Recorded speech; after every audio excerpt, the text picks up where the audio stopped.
Brilliance Audio. Cut and Run by Mary Burton. Performed by Brittany Presley. Did you notice the news this morning? Did you see the 32 seconds about the report on the missing girl? You did?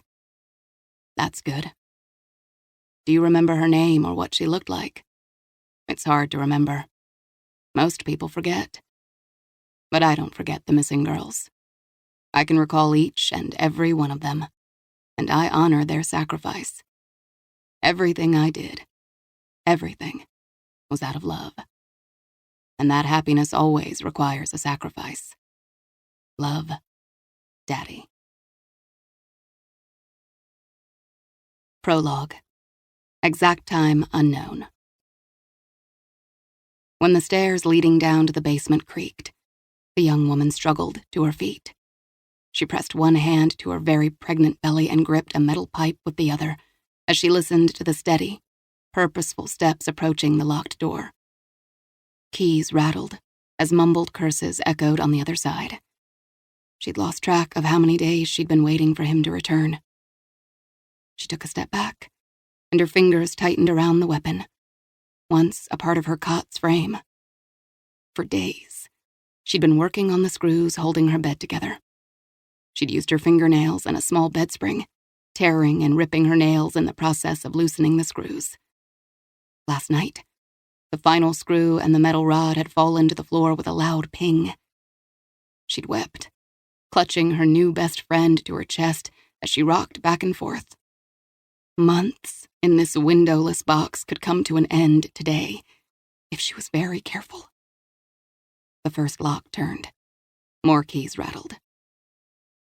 He had visited her every few days for months, bringing her food, magazines, prenatal vitamins, and larger clothes as her belly had expanded. He rarely spoke to her, occasionally asking how the baby was faring. Did it kick? Did it move?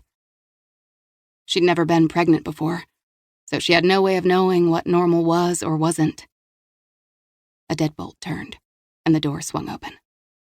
He stood in the doorway, 2 bags of groceries in his hands. He vacantly gazed toward her and then to the small table by the kitchenette. She smiled, her hand behind her back, her fingers gripping the metal so hard her knuckles ached. She had this one chance. One chance. "Why are you standing?" he asked as he dumped the groceries on the table. "You should have your feet up. It's a matter of days before the baby comes." "My belly has been cramping. Feels better to stand." That was true. The muscles in her stomach had begun to contract and release. At first, she thought it was the baby curling into a ball and then stretching out. But she then realized time was running out. "Is the baby kicking?" he asked. "All the time."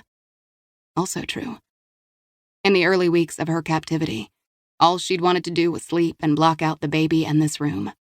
Every kick to her bladder, cramp in her lower back, and bout of indigestion reminded her that she'd been such a dumbass. And sometimes, when the loneliness overcame her, she wasn't sure if the kid was on her side or not. "I brought you a few more magazines." He sounded proud, pleased with himself. "They're the current issues this time." He carefully laid them on the small table in her room and fanned them into a neat arc. She studied the glossy covers and summoned a smile. He expected her to be pleased by this rare act of kindness.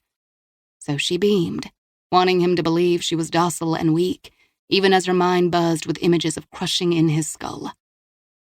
The bold magazine headlines skittered across her brain, barely registering. Summer beach reads, hot makeup colors, short shorts, a glimpse into fall fashion. If anything, the magazines told her spring had given way to summer. "What day is it?" she asked. He set the 2 plastic grocery bags beside the sink. "It's Friday, or maybe Saturday. No more than 2 weeks until the baby is born." The last time she'd seen the date displayed had been June 1st, weeks after he'd locked her in this room. The paper had contained an article about her. In that piece, she'd read the quote from her mother. "We don't think she's a runaway." Think. Even her mother doubted that she'd been taken. He'd left the paper with her, knowing it would fuel her doubts and fears that the search for her was dwindling. After that article, she'd known there would be no savior. No one was coming. If she was going to be rescued, she would have to save herself. "And then you'll let me go, right?" she asked. "I told you I would." He carefully unpacked apples, bananas, bread, and packets of noodles.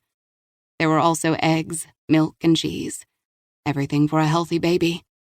And if she wanted to heat up her food or cook the eggs, there was only the microwave. No metal or glass, just paper plates and cups. No pens or pencils, nothing dangerous. "Too much at stake now. Can't have you doing something careless," he said. But she had already done the stupidest thing in her life. She'd believed his beautiful eyes that had promised rescue from a nasty breakup and parents who did not want her or her baby. He'd baited this unholy trap with smiles and sweet words, and she'd stepped right into it. Now she and her baby would pay a steep price if she didn't make the first swing count. "I also brought you more clothes," he said. "Your belly is getting so big, girl. You're straining at the edges of that extra-large t-shirt." She mirrored his smile, hoping it would lower his guard just a little. "Baby's going to be a big one." "Healthy and strong just like the Lord intended. You'll thank me when it's born." Thank him? For locking her in this room? "I haven't always been grateful for what you've done for me. But each time my baby kicks, I say a prayer of thanks," she lied. "That's good. Real good. Feisty is a good quality in a child." Looking satisfied, he turned and opened the tiny refrigerator and began placing perishables inside. First, the milk. She drew in a breath and gripped the pipe even tighter, picturing it striking the back of his head. As he rummaged in the refrigerator to make room for the eggs and cheese, she took a step forward. He chatted about her needing to eat more, and she raised the pipe over her head, not making a sound as she lunged, focused solely on connecting metal to bone. She had one chance and couldn't bear to think what would happen if she failed. Right before the pipe slammed down, he glanced up, and his smile vanished. Quick as a cat, he twisted to the right and raised his arm, and the pipe connected with his forearm. He grunted in pain and snarled, "Bitch!" Driven by pure panic now, she tried to raise the pipe again, but before she could, his left fist connected with her jaw, sending shock waves of pain through her head. She staggered, dropped to her knees. Her grip slackened upon the pipe, and it fell to the floor with a loud clang. It slowly rolled out of reach as her vision blurred. His breathing was hot and quick as he picked up the pipe and, grabbing her by the hair, hauled her up to her feet. She could feel her hair tearing away from her skull as the pain in her jaw throbbed. She tasted blood, and her tongue skimmed over a broken tooth. She instinctively guarded her abdomen. He raised the pipe, ready to strike. "I always thought you were just too kind and sweet, but you weren't nice at all. You were angling to get me to drop my guard. But I've been around this particular block before. I know how women like you lie." "I'm sorry, I won't do it again," she screamed. He pulled her bloodied face next to his. "If it were up to me, I'd beat the living piss out of you. I'd punch every tooth down your throat." He shoved her onto the metal cot like a rag doll. He raised the pipe, reminding her how well he could inflict pain while safeguarding the baby. "I won't do it again, I won't," she pleaded, her trembling hands blocking her face.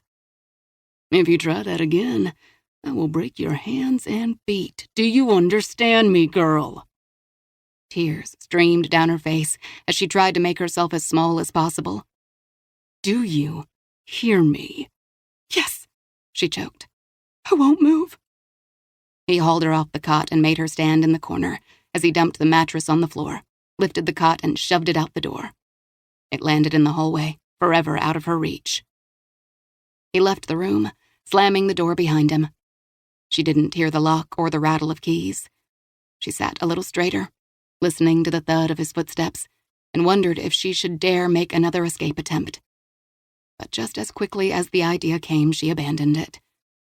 The door opened, and he reappeared, gripping a chain with a manacle. "I should have done this on the first day, but I was trying to be nice. I don't like being mean. You only have yourself to blame." He bolted one end to a hook wedged deep in the wall and reached for her ankle. Driven by reflex and fear, she kicked his hand away, but he gripped her leg so tight his fingernails bit into her flesh. He clamped the manacle around her ankle and locked it. The metal compressed inflexibly against her skin and immediately began to chafe. "You don't have to do this. I'll be good." "You had your chance to be good." He drew back from her, breathless and rubbing his forearm as if it still pained him. As scared as she was glad she'd hurt him. It was worth the broken tooth and the pain still rattling around in her head to see him suffer. "I want to get out of here," she shouted. He backed up toward the door, scooping up the metal pipe. "Oh, you will, darling. I'll let you go as soon as you give me a healthy baby." The kid kicked her hard in the ribs, matching the beat of her heart hammering in her chest. "Why do you want my baby?" "It's spoken for. A decent couple who can give it all it deserves." As he fished his keys from his pocket, a pen fell out and tumbled to the floor, rolling out of sight under the refrigerator. But he was too angry to notice as he rubbed his forearm and then slammed the door behind him. This time, the deadbolt clicked into place. She wrapped her fingers around the manacle and pulled at it, wincing as it scraped her skin. Tears welled in her eyes, but she refused to give in to the pure fear that threatened to swallow her. She stood and walked toward the door, only to find out that her tether stopped several feet short of it. She had just enough slack to reach the toilet, the dresser, and the refrigerator. The microwave was inches out of reach. She dropped to her knees and slid her fingers into the small space under the refrigerator. Her fingertips touched the pen, which for several tense seconds rolled just out of her reach. She pressed her bruised cheek to the refrigerator door, stretched her arm, and prayed for the pen, which miraculously came into reach. She coaxed it out from under the appliance and gripped it in her hands. It was a simple ballpoint pen. She pulled the blue plastic top off and tried to wedge it into the lock on the manacle. Unflinching metal quickly ate up the plastic, leaving her with a choice to now use the pen top on the lock or save it for something else. She sat for nearly a half hour before she made her decision and shuffled to the dresser, the chain clinking and rubbing as she moved. She pushed the cheap piece of furniture away from the wall, knowing exactly what she wanted. She'd had months to explore every inch of this room, and she'd found initials on the back of the dresser. JJ, OM, KS. If she'd ever had doubts that there had been others before her, the initials proved she wasn't the first and probably not the last. She shifted her focus to the second discovery she'd made 8 weeks ago. It was the air vent behind the dresser and 2 loose screws that were nearly stripped. Initially, she thought she'd found a way out, and hope had exploded so violently it hurt. But as soon as the vent cover had been off, she had realized it was too small for any human body. It wasn't an escape route. But it was a hiding place. She jostled the grate free, careful not to make a sound for fear he was still lurking outside her door, listening. As the silence stretched, she grew bold, stuck her hand into the dark vent until her fingers skimmed what she was looking for. Amazing what you could discover if all you had was time. She removed the magazines, replaced the grate, and pushed the dresser back in place. She never knew when he'd return, and it was always smart to look guiltless. She righted her mattress on the floor, and then smoothed out her bedding and pillows. She settled on the bed, discovering it was even harder and more uncomfortable without the squeaky frame of the cot. She read the writing scribbled on the edges of the magazines she almost had memorized. If you read this. She'd have added her own, but there'd been no pen, and she'd spent too many hours searching for and wondering what had happened to the one they'd used. But now she had her own. Perhaps just a small victory, but she had to believe it was a lifeline. Now she could write her own thoughts in the margins next to the notes of JJ, OM, and KS. She pressed her hand to her sore jaw and winced as she worked it back and forth. She clung to every win, knowing small victories like this kept her from going insane. She carefully put the old magazines back in the vent and replaced the grate in case he should return. Picking up a newer magazine, she flipped past the magazine's title page to the first page with a lot of white space. She drew tiny circles in the upper left-hand corner until the blue ink flowed. With a trembling hand, she wrote, "If you read this, my name is Paige Sheldon. It's summer, 2018. What I like: binge-watching television, my smartphone, chocolate ice cream. What I hate: that my mom will never know that I am sorry." Chapter 1. Sunday, June 24th, 4 p.m. Texas Hill Country, 40 miles west of Austin. 2 buzzards circled overhead. Their broad, pale wingspans caught the wind currents as they glided round and round in a tightening circle, dropping lower, zeroing in on what had summoned them. Like him, buzzards didn't have an elegant reason for being. Like him, they cleaned up the mess death left behind.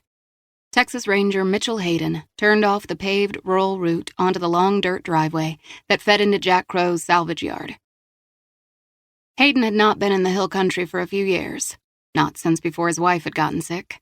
Sierra used to coax him out here to visit wineries or browse the tiny little shops. He'd always indulged her, grateful for her laugh and the smile she brought into a life dominated by so much darkness.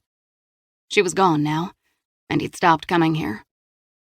The movement of the buzzards drew his gaze up again, alerted him that their target was on this property. The muscles banding around his skull tightened, and he knew that whatever was up ahead was going to be bad. He'd received a call late Friday from an informant whom he'd worked with over the years. Jack Crow was a salty old man, every bit in his late 60s, who collected old auto parts, sold a few, but mostly let them pile up around him like a mountain of metal. Crow had been an army medic way back in the day, got caught stealing morphine, and earned himself a dishonorable discharge and a jail sentence. But he'd done his time, and since then had been clean enough. Sure, he patched up people who didn't want to explain a gunshot or knife wound to an emergency room doctor, but he also stayed out of the very tempting human trafficking and drug trades of South Texas. Those who went to Crow knew he never snitched on the people he patched up, unless they were hurting women and children. In cases like that, all bets were off. Hayden assumed yesterday's call would lead him to another drug dealer or violent coyote. Dust kicked up around Hayden's SUV as he drove through the salvage yard that to an outsider looked like chaos. He knew from experience, however, if you asked Crow where a part was in these rambling heaps, he could find it within minutes. 2 more buzzards joined the original duo, and together they squawked as an eerie quartet. Soon the buzzards would fill the bright blue sky, rushing to beat the Texas heat that would eventually drive everything to find cover. He drove toward the trailer Crow had called home for almost 30 years. He'd had numerous offers to sell in the past few years, but had refused them all. The land was worth far more to developers now than a fading salvage business, but the old man had jealously guarded his territory. He had nowhere to go. Hayden slowly rolled up to the trailer, came to a stop, and shut off his vehicle. He unfastened his seatbelt and removed his weapon from its holster. Like the buzzards above, he smelled the very familiar scent of death. Crow had a small deck out back that faced west and gave him a view of the sunsets. The old man liked his twilights, and he spent most evenings sipping whiskey from a saloon glass that reflected the sun's oranges and yellows in the amber liquid. When Hayden came around the side of the trailer, he saw 2 buzzards pecking at a man's leg as he sat in his lawn chair, facing west toward a sunset that was still hours away. "Get on out of here!" Hayden shouted. "Get out!" The birds hopped several paces and then flapped their wings, landing on top of the trailer so they could watch until this new predator cleared out.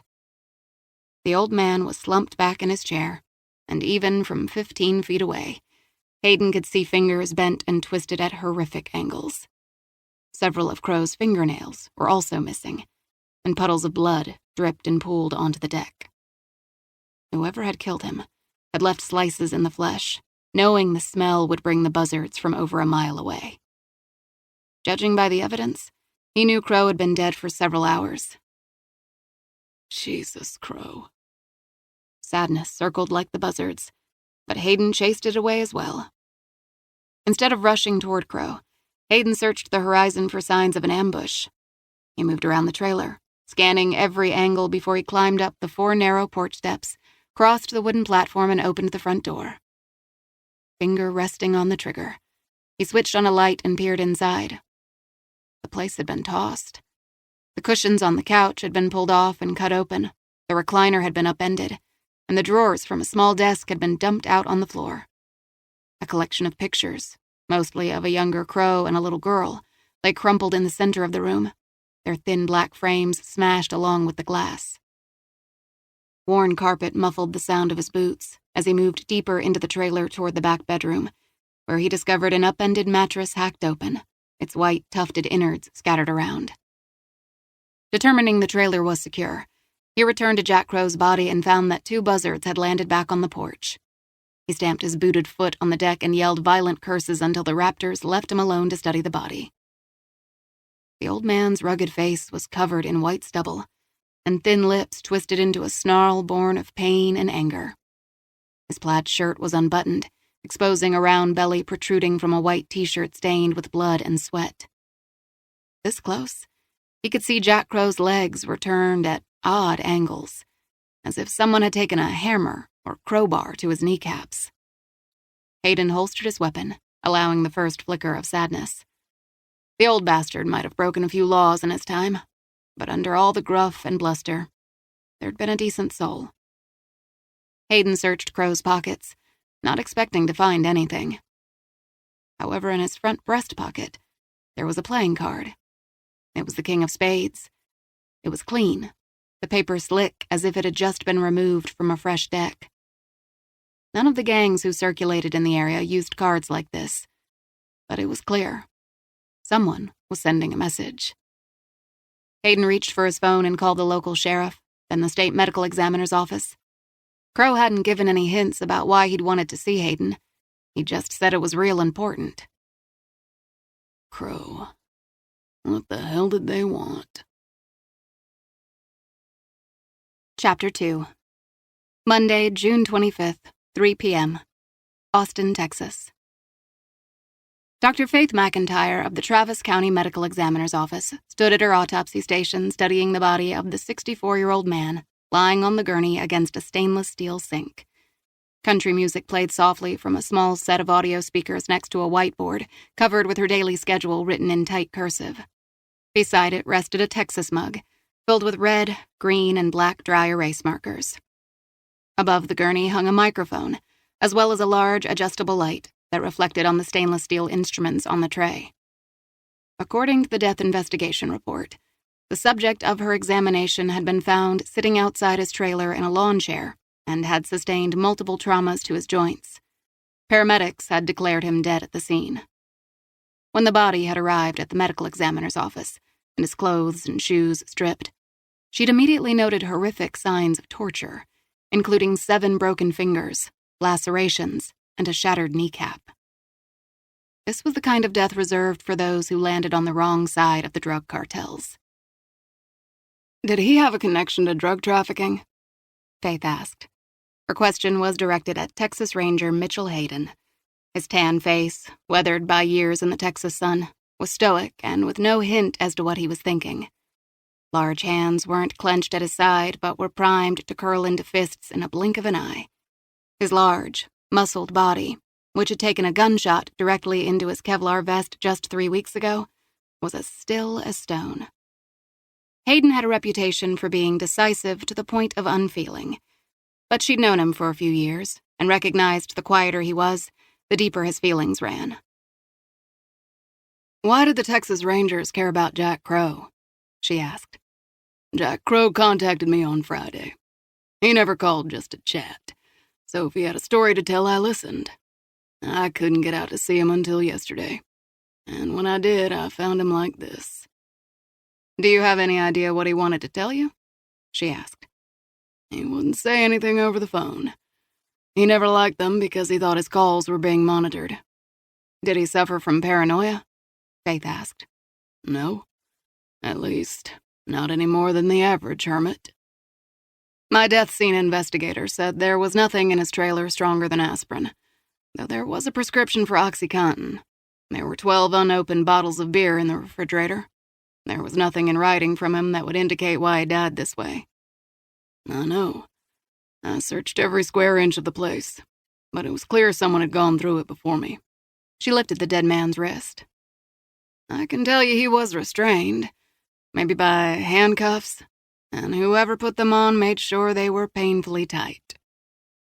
No restraints were found at the scene, but Jack Crow was 6'2" and maybe 250 pounds. Even restrained, he wouldn't have been easy to put down. I don't know about that. I think he was very sick. Sick. My guess is cancer. His skin is jaundiced, and his belly is bloated. I'll know more when I get inside. But if it's pancreatic cancer, he didn't have long. Hayden was silent for a moment, as if gathering his thoughts. Shadows of pain lingered in his eyes, reminding Faith that he still hadn't recovered from his wife's death 4 years earlier. Hayden pointed to a faded tattoo on the man's arm and cleared his throat.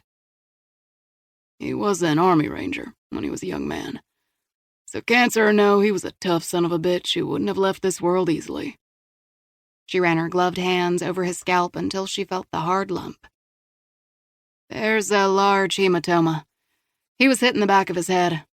Maybe also punched or kicked in the jaw before he was restrained, judging by the discoloration in his lower jaw. And then someone got to work on him, Hayden said.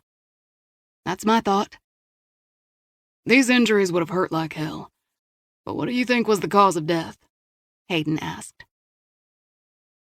She opened Crow's eyelids and studied slightly dilated pupils and bloodshot, yellowed whites.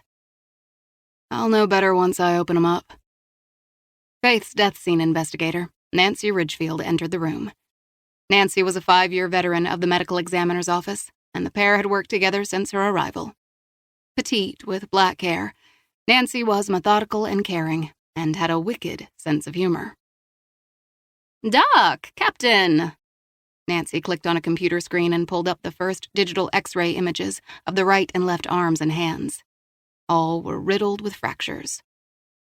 The breaks are fresh. They happened shortly before he died, and his right kneecap, as you both first thought, was fractured in multiple places. It took an incredible amount of blunt force to shatter bone. That kind of pain could have been enough to trigger heart failure. Faith studied the victim's thick cheekbones and pale, rough jaw covered in white stubble.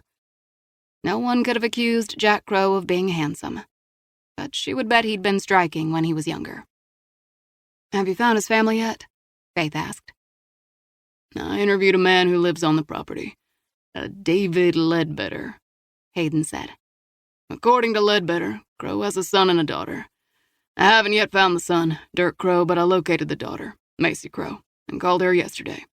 She lives in Virginia. She said she would get the first flight out this morning. Leave me her contact information in case I need to call her, Faith said. Already gave it to Nancy, Hayden said. Faith laid her hand on Crow's shoulder, feeling a stab of empathy for the guy.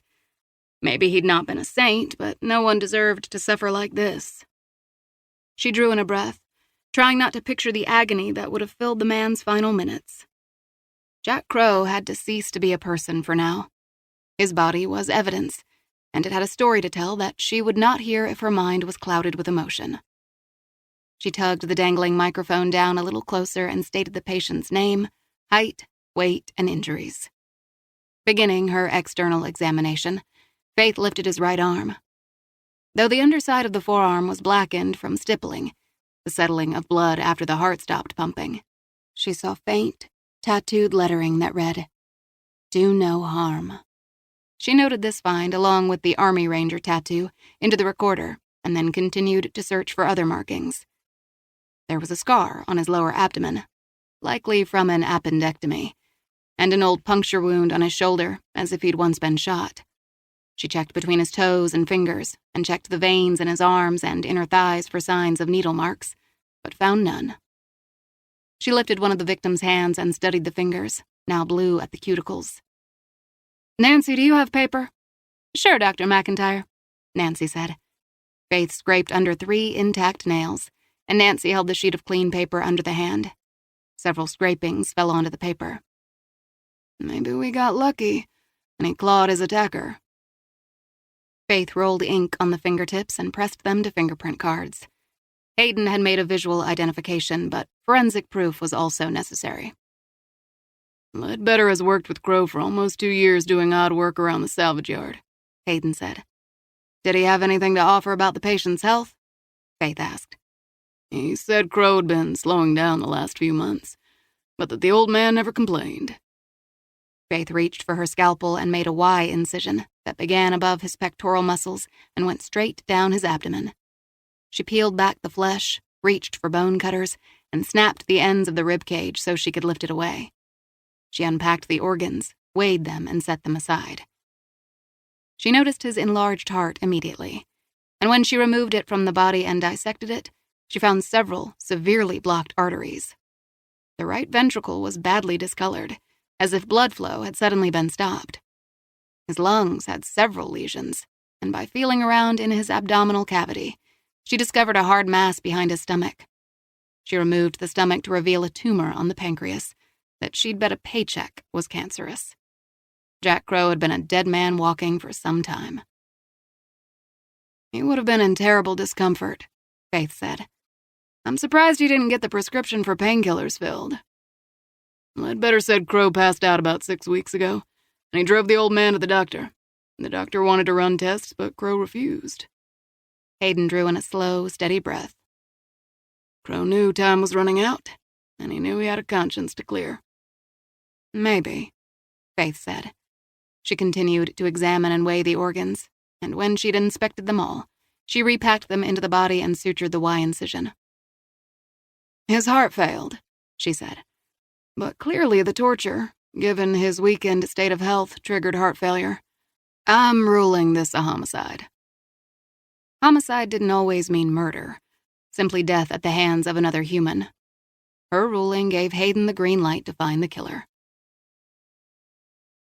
Forensic technicians have pulled dozens of fingerprints from the trailer, but no telling who they belong to. His intense gaze softened a fraction. I appreciate you working this case into your schedule this afternoon. I'll keep you posted.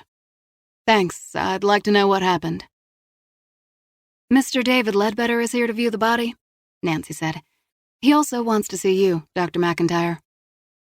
Legally, there's not a lot I can say to him about the state of the body because he's not family, but I'll speak with him, Faith said. Nancy, can you get Mr. Crow ready for a viewing? Yes. Captain, would you like to join me? Faith asked. I would, he said. Give me a moment to clean up and change. She glanced up at the clock, knowing she was now officially late for a fundraiser. I've got to get out of these scrubs. Give me 15 minutes? Sure. Faith left the autopsy room, tugging off her gloves and the gown covering her scrubs. She moved into the locker room, but when she reached for the combination lock to her locker, her hand paused, and it took another attempt before she could align the tumblers. The lock clicked open, and grabbing her towel and soap, she headed to the shower. She ducked under the hot spray, washed quickly, toweled off, and dressed in the dark slacks, white silk blouse, and heels she'd worn to work that morning. She unpinned her hair, ran a brush through it, letting the ends fall onto her shoulders, and slid on her jacket. 10 minutes later, she joined Hayden in the hallway, and they walked together down to the interview room. A slim man, who looked to be in his early 20s, rose as they entered. He wore dirty jeans, a faded blue t-shirt, and boots that looked almost as old as him. His hair was long and pulled back into a ponytail. Faith extended her hand to him. I'm Dr. Faith McIntyre. Ledbetter took Faith's hand, gripping with a strength that belied long, thin fingers. I only got a glimpse of Crow, but he looked pretty torn up. I know you were rattled yesterday, Hayden said. Have you had a chance to think about who might have wanted to hurt Crow? Ledbetter shook his head. He kept to himself and stayed away from trouble. He ain't even had a customer in the last 6 months. When is the last time he saw his children? Macy's been gone for years. I never met her. Dirk lives on the property, but I haven't spoken to him in months. He and Crow don't get along so well. Do you know why?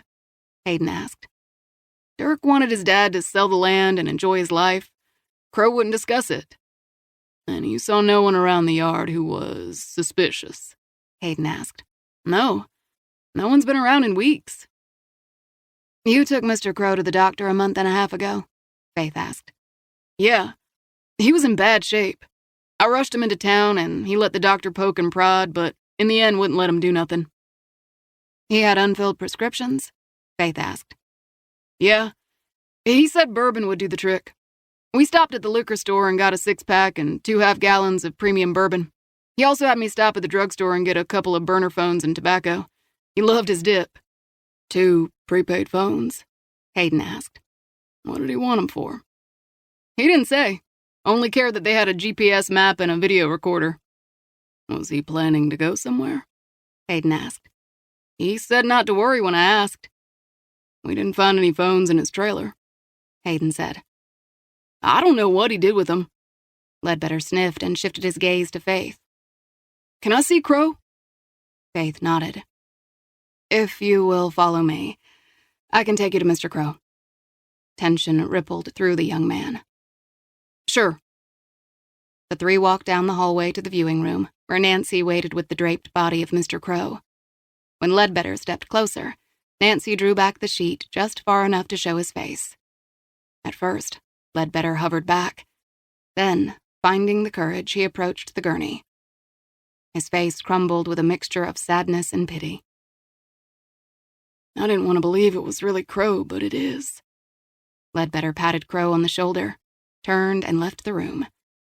Faith covered the face and, with Hayden, followed the young man as Nancy remained with the body. Ledbetter shook his head. Everybody liked Crow. He kept to himself, drank a little too much from time to time, but he never hurt anyone. Floored, he was beat so bad. He didn't deserve an end like this. Hayden asked several more questions, got the man's contact information, and Ledbetter said his goodbyes before Nancy arrived and escorted him out of the building. I'll run tests for narcotics, and we'll let you know if anything is positive. Thanks, Dr. McIntyre. Here to serve, Captain Hayden. Hat in hand, he headed toward the elevator, passing Nancy as she headed back toward Faith. As the elevator doors closed on Hayden, Nancy asked, Dr. McIntyre, don't you have somewhere to be? Faith checked her watch. Damn, she was late. There was now a ballroom full of people waiting for her. Tonight she was the lady of the hour and being honored by the Youth Emergency Board as their Volunteer of the Year. Awards didn't interest her, but she understood these events made the donors feel good, and that much more inclined to open their wallets. There would be no time to go home and change, so fresh red lipstick, a spritz of perfume, and another quick brush of her hair would have to do. Minutes later, she dashed out of the medical examiner's office with memories of Jack Crow close on her heels. Chapter 3. Monday, June 25th, 5:15 p.m.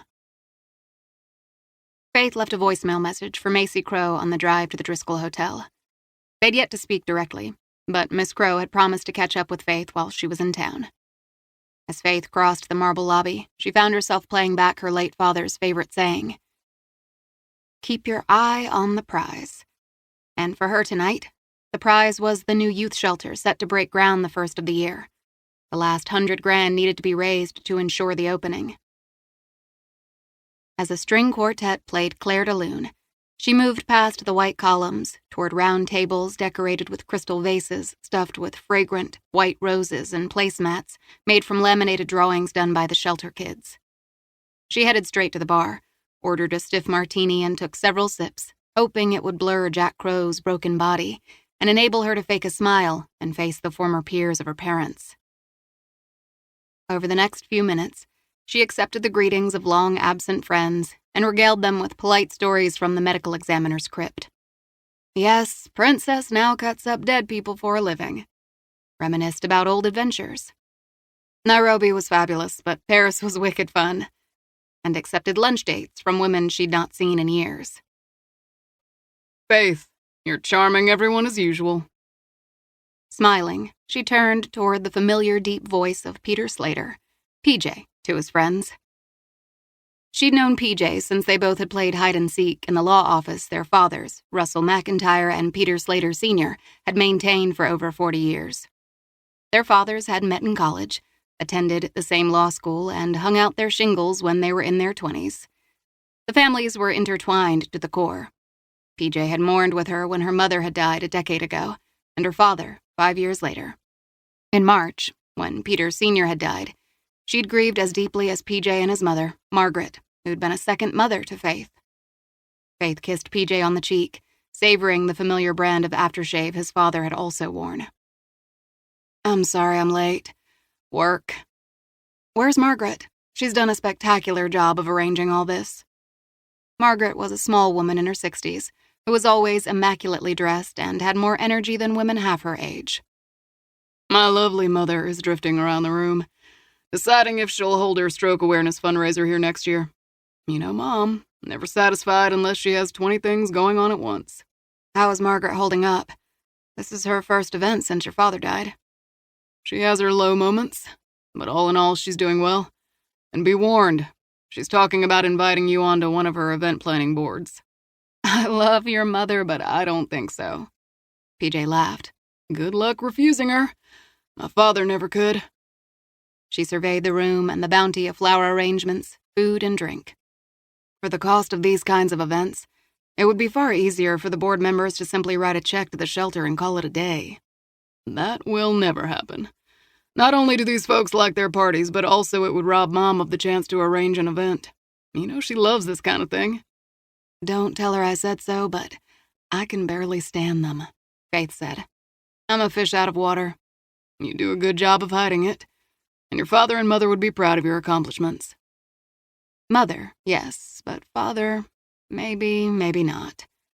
Her mother had supported her at every turn, whereas Russell McIntyre had been a man of few words, and even fewer after her mother died. He had spoiled his little girl with every material item money could buy, believing stuff compensated for all the missed dinners, recitals, and vacations. Bottom line was he wanted sons, and had had to settle for an adopted daughter. Tina Walden, director of the Youth Emergency Shelter, waved her hand to both Faith and PJ as she moved toward the stage. Tina wore a boxy navy blue dress that didn't quite suit her sturdy frame, new flats that, judging by her gait, were already rubbing blisters, and little makeup. However, for Tina, any apparel that wasn't faded jeans covered with magic markers, paint, or dirt was a step up.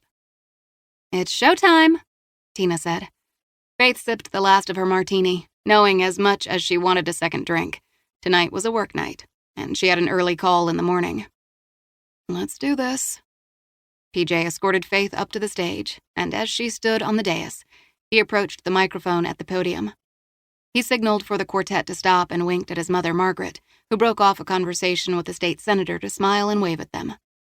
Turning to the microphone, PJ said, "Good evening. I've finally corralled our very busy guest of honor, but she's not one to be penned long and won't stay long. As she likes to say, death never takes a holiday."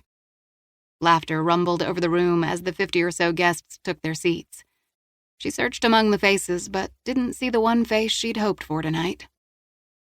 "Dr. Faith McIntyre is a little shy about awards," PJ said. "I had to talk her into this. As far as she's concerned, if you never knew about her volunteer efforts, she'd be fine." As Faith scanned the crowd a second time, PJ listed her professional and academic accomplishments and the list of high-profile cases her work had helped solve. It made sense Hayden wouldn't be here, Faith decided. The award she was receiving had been named after his late wife, and that was a wound that would never heal. Clapping from the audience brought her back to the moment, and to when PJ said, "It is with great pleasure that I present to Dr. Faith McIntyre the 4th Annual Sierra Hayden Service Award." Faith and Sierra had been good friends, and it had been Sierra who'd brought her onto the board 5 years ago. When Sierra had been stricken with ovarian cancer, everyone had been optimistic at first. But the universe had turned a deaf ear to everyone's prayers, and days before Sierra reached her 36th birthday, cancer claimed one of the planet's best people. Faith accepted the crystal vase, etched with Sierra's name and her own. The award felt heavy in her hands, and its weight trod all over philosophical arguments about death being a part of life. It took a moment before she could speak. She thanked the board, the shelter's director, Tina, and reminded everyone to give until it hurts just a little or better a lot. She exited the stage, suddenly able to justify that second martini. Dr. McIntyre, want a snack? The question came from Kat Jones, one of the kids who currently resided at the shelter. Kat had been in and out of foster homes until 2 months ago, when her pregnancy was discovered and she was branded as difficult. For now, the shelter was all that stood between her and the streets. Faith thanked the bartender and faced the young girl holding a tray of hors d'oeuvres. Thanks, Kat, I'm not that hungry. Kat wrinkled her nose. I don't blame you. This fishy stuff smells like shark bait. It's wild salmon from Iceland and very expensive. I guess you need bait to catch big fish, right? The girl's small, delicate face didn't quite jive with the dark brown hair streaked with purple and green, or the multiple piercings in each ear. Faith laughed. That's exactly what it is. The kid was smart. If someone gave her a textbook, she would balk. However, when Faith gifted her with a reconditioned laptop, the kid had spent hours reading and working online. Despite her keen intelligence, Kat had been on a long and rocky road to a better life since the day she was born. And this pregnancy had heaped another huge obstacle onto her path. Happy endings for girls like Kat were few and far between. So that's your second drink, Kat said. Craving liquid courage. Not courage, but maybe a brief respite from memories of today's autopsy. I'm going to be calling it a night soon and we'll hire a car. But it's only 9. I've been up since 5. I guess you could leave now, Kat said, leaning toward Faith a fraction. But if you do, you'll miss the Texas Ranger standing at 5 o'clock. He's staring at you. Faith didn't need to turn to know the Texas Ranger was Mitchell Hayden. Tell me you aren't in trouble, Kat said. He looks like he wants to arrest someone. I'm not in trouble. But how about you? Are you still maintaining our non-cybercrime pact? No hacking into systems to snoop around? Kat shrugged a thin shoulder, as if they were talking about simply surfing the net. I haven't broken any laws. Faith didn't press. The kid was trying, and that was good enough for her. Good. Would you offer that gentleman by the bar more food? Kat rolled her eyes. That guy has eaten almost 2 trays on his own. He and his wife donated the land for the shelter. It would be nice to keep him happy. Kat didn't move. The ranger doesn't look happy. He never did. I'll handle him. Fine, whatever. Shrugging, Kat strode over to the judge. Faith waited until the girl was out of earshot before she approached Hayden. Good evening, Captain Hayden. I didn't think you'd make it. The time she'd seen Hayden and his late wife together made her believe soulmates did in fact exist. After Sierra's death, he'd left Austin to work near the border. But now, after 4 years, he was back with a new promotion that he was still trying on for size. Nice award, Hayden said. She held it up so she could see Sierra's name. It's an honor. He studied the etched words with a silent, deliberate presence that made her skin tingle and her soul tinge with guilt. 3 weeks ago, she'd attended the site visit for this event. The committee had toured the hotel for almost an hour. After the group had dispersed, she'd been in no rush to go home, so she'd wandered into the hotel bar. She'd been sipping a martini when he'd tossed his cattleman felt hat on the bar beside her. She'd waved away his apology for having missed the meeting, ordering him a bourbon, and made small talk. He'd never mentioned his Kevlar vest, which had caught a slug that morning, but after a long pause had said he was staying at the hotel and, well, one thing led to another. The sex had been purely physical. No kissing, no talk of affection. No one was looking for a soulmate, and it suited them both. Since then, they'd met at this hotel 6 times. Both had seemed to accept it wouldn't last, so each had taken care to keep the affair secret. His dark gaze swept quickly over her white blouse and slacks. Did you raise a lot of money tonight? Yep, and then some. Sorry I was late. No apologies. Any word from Jack Crow's daughter? I left her a voicemail message, she said. Death was a constant factor in her line of work, but she never wanted to dwell on it. Room 701, he offered, A tingle shot up her spine. I hope you got a room with a view. It has a bed. That'll do. Mitchell Hayden wasn't pretty boy handsome. His eyes were too deep set, and his jaw too broad to resemble anything classical. Toss in a nose that looked as if it had been broken once or twice, and you ended up with a face that resembled a street brawler's. There was a sharp intelligence in those gray eyes that missed little. When Faith was in his sights, just for a little while, she forgot about the youth center, Kat's precarious future, and Jack Crow. I'll need another half hour here, she said. No rush. Kat approached the two of them with a tray holding a fresh martini and bourbon. Last call. Faith drew in a breath as she swapped her partly drunk martini for the new. She didn't hide her irritation that this underage girl was thumbing her nose at state and federal law by serving alcohol. Hayden took the bourbon. How old are you, kid? 26, Kat said without pausing. He shook his head as he sipped. What year were you born in? 1992, he grinned. You're quick. I'll give you that. But pick up another tray with booze on it, and I'll call your caseworker. Kat rolled her eyes as if she hated the attention, but Faith knew the stunt was designed specifically to elicit a response. Negative attention was better than none.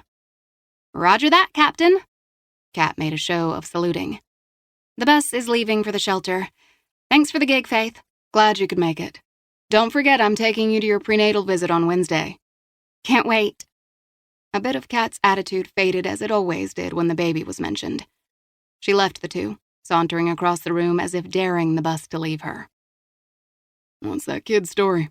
Hayden asked. He'd always paid close attention when Faith had made presentations at the board meetings, but he rarely asked questions about the kids at the shelter. Both he and his sister had made generous donations in Sierra's name, but they always remained on the periphery. She's smart as a whip, knows computers inside and out. Mother used drugs, and father laundered money for a drug cartel. Both are dead now. The last foster family kicked her out after they found out about the baby, so the shelter is her best bet now. She'll turn 18 in December, and then I'm not sure what's next for her. Who's the baby's father? She won't say. And for the record, she didn't serve any booze tonight. That tray was her way of trying to provoke a reaction. Out of me or you? Me. She's been needling me for a few weeks. Why? She's looking for a lifeline. She knows she's drowning, but doesn't know how to save herself. And you're going to save her? If she'll let me. The shelter director and Margaret motioned Faith forward as the local television station crew arrived to film her and a few donors. I've got a couple of details to wrap up. No need for you to stick around. I've nowhere to be. Suit yourself, she said. She crossed the ballroom to the reporter, spoke on camera for several minutes, visited with the guests, and kissed Margaret on the cheek. When she was finished speaking to the hotel staff, it was past 10. She looked around the room, but she didn't see Hayden. His patience for the tedious side of her life had its limits. She left the ballroom and headed toward the lobby. Her heels clicked across the marble floor as she made her way to the elevator.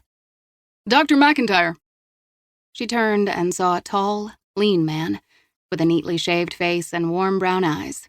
Mid-40s, smartly dressed in a gray suit and a shirt of a similar but lighter shade. Have we met? She asked. He held out his hand. Kevin, I saw the event sign with your picture and thought you were someone else for a moment. Then I recognized the McIntyre name. I knew your father. Should I apologize now? She accepted his hand. White teeth flashed. No, he didn't cross-examine me. Good thing, I suppose, he was known as a real tough nut in his time. If by tough nut he meant ruthless legal shark, then yes. That he was, Kevin. I just saw you crossing the lobby and I wanted to introduce myself. Would you like to grab a drink in the bar? No, thank you. It's been a long day. Rejection slid off him like water off a duck. Maybe we'll catch up again sometime. Have a good evening, Kevin. You too, Faith. Faith sensed that under all his sleek manners and polish lurked an ulterior motive. She'd dealt with several men like him since her father's death. Wearing nice suits, they came bearing law degrees and threats. And as she'd told them all, Russell McIntyre might have been worth a fortune once, but it was all gone. What she had now had either been left to her by her mother, or she'd earned herself. Stones didn't bleed, no matter how hard you squeezed. What most people don't realize about me is that I treasure all children. If I didn't love them as much as I do, I'd never have made the sacrifices that I did to create so many. Love, Daddy. Chapter 4. Monday, June 25th, 10:30 p.m. When FBI Special Agent Macy Crow had arrived in Austin, she'd taken a taxi directly to her father's salvage yard. According to the Texas Rangers and the medical examiner, Jack had died in the early hours of Sunday morning under suspicious circumstances. The facts Ranger Hayden had relayed to her were grim. Jack had been beaten pretty badly before he'd suffered a massive heart attack. Numb, Macy had thanked Hayden for notifying her as she sat in her small rented house near Quantico, staring at a picture of Jack and herself in front of the Chevrolet Impala they'd restored the summer she'd turned 16. Immediately, she'd called her supervisor and cleared her schedule, stating she needed several days of personal leave. However, she hadn't been able to get a flight out until Monday morning, and after several delays, had made it to Texas. During a brief layover in Atlanta, Macy had listened to a voicemail from Dr. Faith McIntyre, the medical examiner. Dr. McIntyre explained she had conducted an autopsy on Jack and had concluded if not for the heart failure, pancreatic cancer would have killed her father by the end of the year. Macy had sat in stunned silence, wondering why Jack hadn't called her earlier. Minutes before her flight, she had returned the doctor's call, promising to visit her tomorrow. Despite the divorce, Jack had always sent his child support payments, and he never missed a birthday or Christmas. Her mother had never spoken a word against Jack, but as Macy had gotten older, she realized he had lived hard and occasionally put his medical skills to work for less scrupulous men. Her mother had once described Jack as complicated and regretted they hadn't tried harder to make it work. 8 years had passed since she'd been in the salvage yard. It had been the spring she'd graduated from the FBI Academy in Quantico, and she had been driving to her first duty station in Denver. Austin hadn't been on the way, but she'd wanted to see her old man. When she'd arrived at the salvage yard, Macy and her father had spent the next 2 days rummaging through the yard for a radio and speakers for her old Toyota sedan. Though neither was a big talker, the visit had been kind of cool. Now, as the cab drove past the piles of crushed cars, bent motorcycles, and an occasional RV on blocks, an overwhelming sense of fatigue and loss hit her with the force and finality of the salvage yard's hydraulic compactor. Headlights slashed across the front of the trailer and flickered against the yellow crime scene tape wrapped around stakes positioned around the home. For an instant, she couldn't move. When the cab driver cleared his throat, she paid him, grabbed her backpack, and got out. The evening heat hit her, and she thought about friends back east who were convinced dry heat was better than 100% humidity. She fished her phone from her pocket and turned on the flashlight. Taking long strides across the dusty yard past Jack's late model truck, she stepped over the tape and climbed the front steps, past the lawn chair now roped off with red crime scene tape.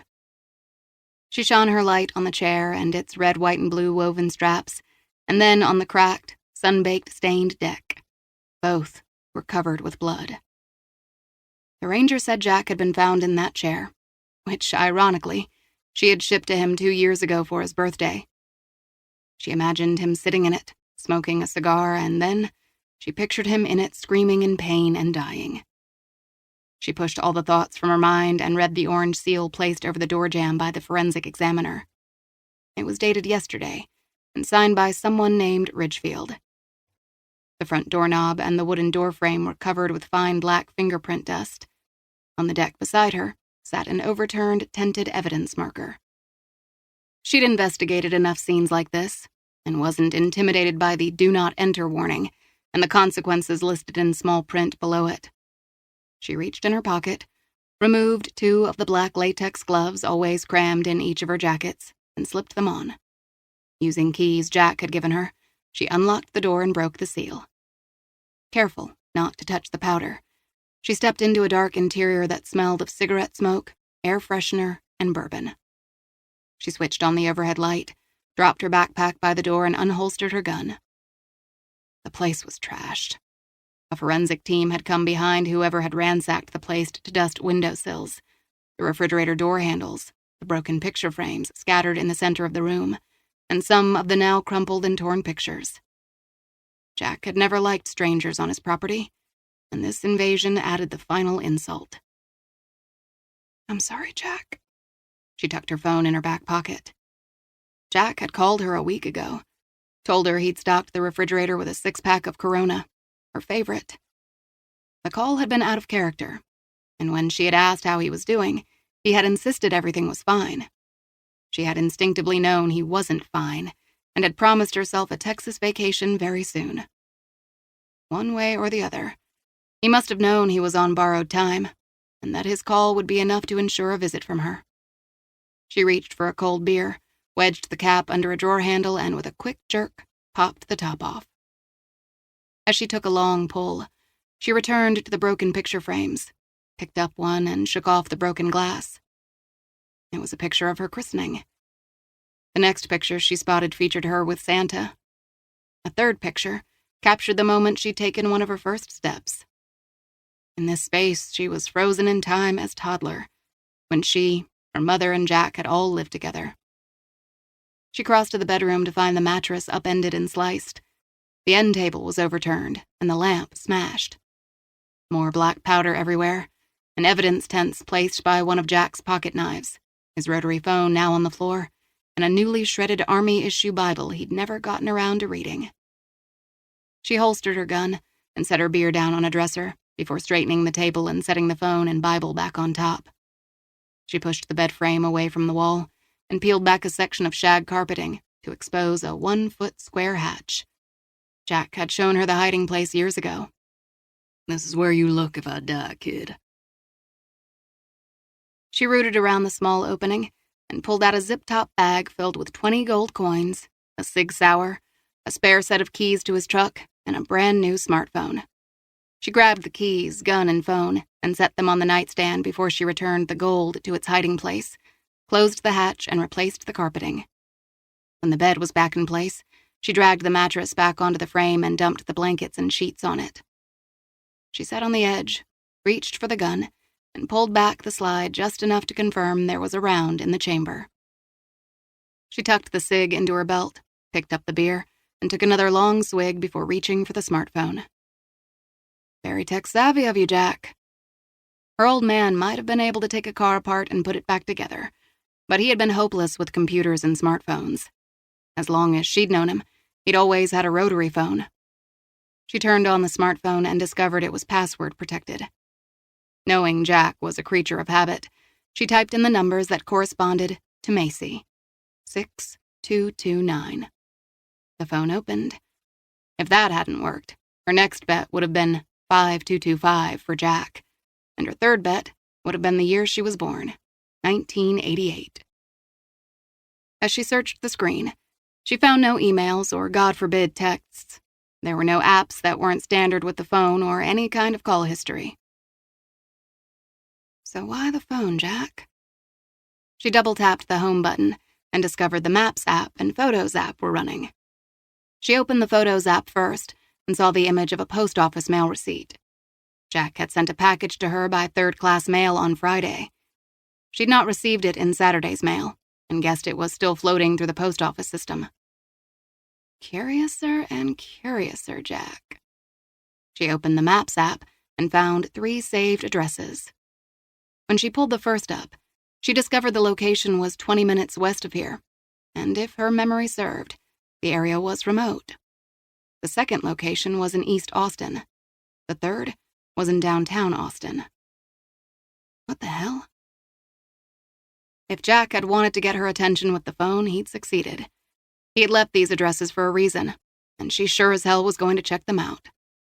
The third address was 1213 Sabine Street, and the least likely for Jack to visit, so she searched it first. The address matched the location of the Travis County Medical Examiner's office.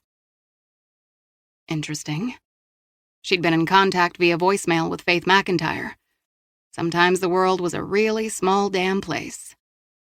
There was no staff page for the office, so she searched the site for Faith McIntyre. Service was unreliable out here at the salvage yard, and the phone was slow to pull up any links. As she waited, someone pounded hard on the front door of the trailer. She tensed and reached for the cig. "Who is it?" "It's Dirk Crow. Who the hell's in there?" Dirk Crow, the brother she'd not seen since she was 1 or 2. He was a stranger to her, but his voice had Jack's familiar deep notes, and for an instant, she thought Pop had come back from the dead. "It's Macy Crow." She holstered her gun as she walked to the front door. She turned on the deck light, flicked back the curtain, and saw the large man standing with his feet braced and his hand behind his back. She'd bet money it was curled around a weapon. Dark hair brushed off a face that reminded her of Pop when she was a kid. Dirk, 9 years older than Macy, was the product of Jack's first marriage. He knew how to bend the law like Jack had, and was as good at flying under the radar as their Pop. Dirk, however, had no trouble breaking laws. When she opened the door, she found herself indeed staring at a younger version of her Pop. "The prodigal daughter has returned," she said. He looked her up and down, his brown eyes wary. "Well, you sure are as white as I remember, Snowflake." "So I am," she said. Though they were Jack's legacy, there was no real connection between the two. They shared no childhood memories or even DNA since she was adopted. "Who told you about Pop?" Dirk asked. "The Texas Rangers. And you?" "Got a voicemail from Ledbetter?" A small muscle pulsed in his jaw.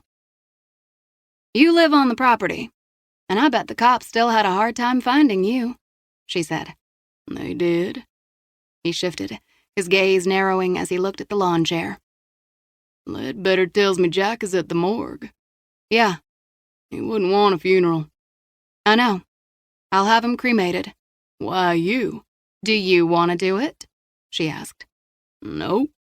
If you know anything about me, you know I don't like to get into town. And last I checked, the funeral home is in town." "Fair enough. That's why I'll do it." Her brother lived somewhere on the property, and from what Jack said, was good at keeping an eye on things and keeping the varmints away. "Where were you yesterday?" He rubbed his temple. "I was in El Paso on business. I came back as soon as I got the message." No sense asking what he'd been doing in El Paso. He'd not been here, and that was enough. "Jack trusted you with all the paperwork," he said. "Is there a will?" "That's the last thing on my mind right now. I want to know who killed Pop. Do you have any idea?" Dirk's nostrils thinned, and he drew in a breath, and then he scratched the black and gray stubble on his chin. "How the hell am I supposed to know?" "Because you're the one who stuck around. You saw him all the time, and you'd know better than anyone if he'd done something to piss someone off." "I hadn't seen Jack in over a week." "And if Jack were into something he shouldn't have been, you wouldn't try to hide it, would you?" she asked. "What do I have to hide from an FBI agent, sister?" he asked. "I doubt we have time to talk about all that you're hiding, but unless it's related to Pop, I don't care." She'd learned to bluff really well as an agent, knowing if she went in hot with a suspect and acted like she had the answers, they'd give up more than intended. "Aren't you the badass agent?" He shook his head as he rubbed a splintered spot on the deck with the tip of his worn boot. "When's the last time Jack went into Austin?" she asked. "I have no idea." "What about the local diner near here?" she countered. "Had he been there lately?" "He barely left the yard in the last year. Why are you so worked up about where he's been? He was killed right here." "Our old man was tortured and murdered. Everything he did in the last few weeks matters to me. What he did and who he saw is all a part of the puzzle." Dirk shifted, as if he were trying to shake off the edginess that was eating at them both, but couldn't manage it. "Jack serviced a rough crowd from time to time. He patched up some dangerous people." She'd warned Jack more times than she could count to keep clear of helping those who peddled in human flesh and drugs. "When was the last time he did that?" "It's been a couple of years. Like I said, he's been a hermit mostly." Do you think he helped someone while you were gone? How would I know? He reached into his jeans pocket, pulled out a can of dip, and wedged a pinch between his cheek and gum. You think someone like that killed him? Or someone looking for one of his patients? He was stubborn. He'd not have ratted out anyone. Pride rang under the words. I know. She shook her head, some of the steam venting from her temper. I'm going to find out who did this to Jack. I won't let his death go unsolved. That's good. Pop deserves as much. She grabbed her backpack and walked out of the trailer, slamming the door behind her. She kept Dirk in her line of sight and a safe distance away, knowing a guy his size could beat the hell out of her without really trying. The truth was, she didn't know or trust her brother. He followed, holding up both his hands in surrender. We got off on the wrong foot, Macy. I didn't come up here to stir trouble between us. I'm as upset as you, and I can be a blockhead like Jack used to be. Truce? Macy could play nice while she investigated Jack's murder. She crossed the deck and the hard red soil toward Jack's truck. Sure. Truce. Where are you going? Dirk asked. To a hotel. She tossed her backpack into the front seat and slid behind the wheel before slamming the truck door and turning on the engine. As she pulled out of the yard, she glanced in her rearview mirror and caught Dirk opening the trailer door. If Jack had told him about the hidden compartment, he was in for a treat. She drove for almost a mile before she hit a stoplight and pulled out the phone to check her browser for information on Faith McIntyre. The pathologist's picture appeared, and the instant Macy got a good look, she did a double take. The woman was her age. She had blonde hair, and they shared the same blue eyes. The likeness was so similar that she thought for a moment she was staring at her own picture. A closer look told her she wasn't. Faith's face was slightly rounder than hers, and her eyes looked a little less jaded. The light turned green, and she drove ahead a few hundred yards toward a gas station. She pulled into the parking lot, not trusting herself to drive. The close resemblance was unsettling. What the hell? When she'd heard Dr. McIntyre's thick Texas drawl, she had never once thought it sounded familiar, or even remotely like her own. An unsettled feeling rolled through her, as if a quake were shaking the earth under her. Most kids might have fantasized about being adopted, or wondered what it felt like, but she'd never had to wonder. Ever since she'd realized most raven-haired, olive-skinned parents didn't usually make blonde-haired, blue-eyed babies nicknamed Snowflake, she'd assumed something was off. Now, as she looked at Faith's picture, she knew if they weren't twins, there had to be a strong genetic connection between them. Her parents had come clean about her adoption when she was 8, but they'd never once mentioned she had siblings. Jesus, why hadn't they told her she wasn't alone? Her head was spinning as the screen image glowed. She wasn't sure how long she sat before she drew in a steadying breath. Shit, Jack. A simple conversation would have made better sense than all the secrets. One way or another, she'd meet Faith McIntyre. But for now, the Hill Country and East Austin addresses waited.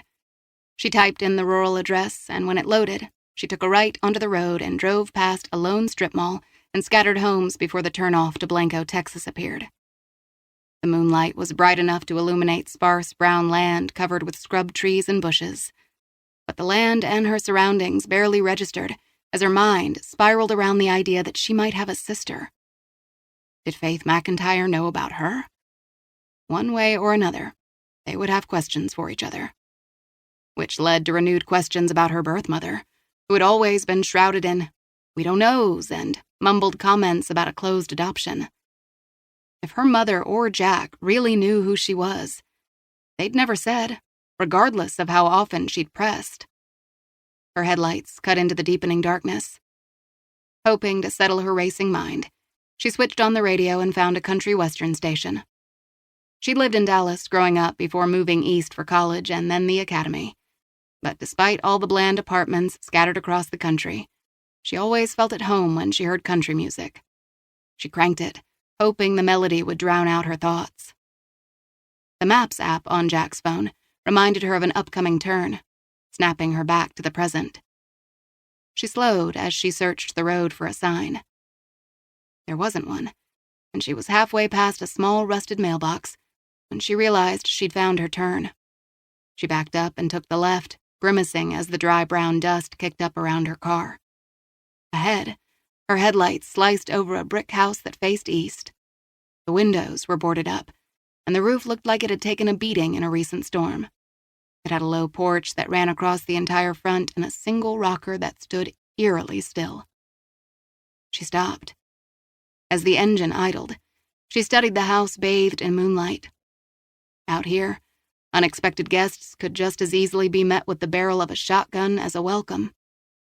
A lesson she'd learned in the Colorado mountains her first year on the job. She'd been searching for several missing girls.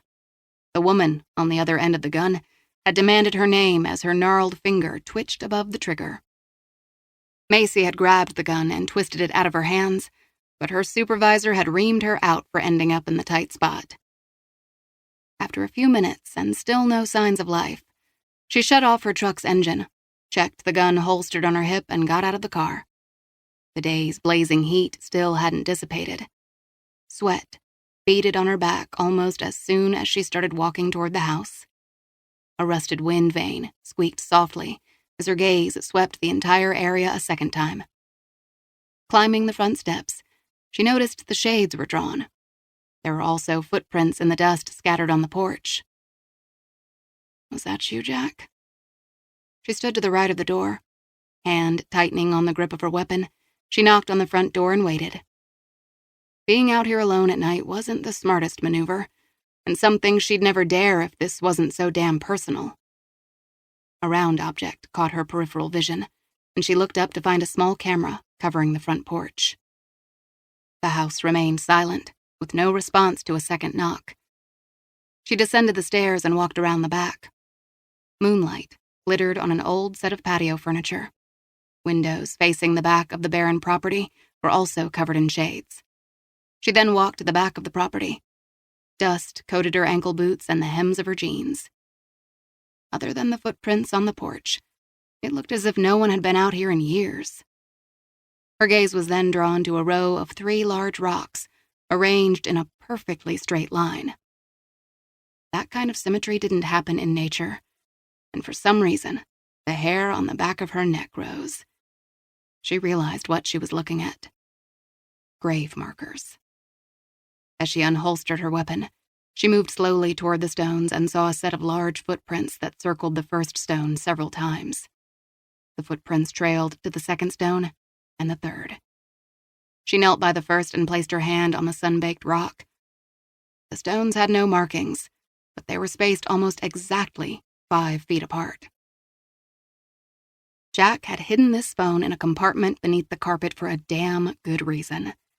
Using the Maps app was way out of his wheelhouse.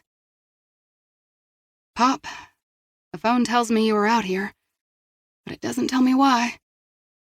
She scrolled to the next address, East Austin.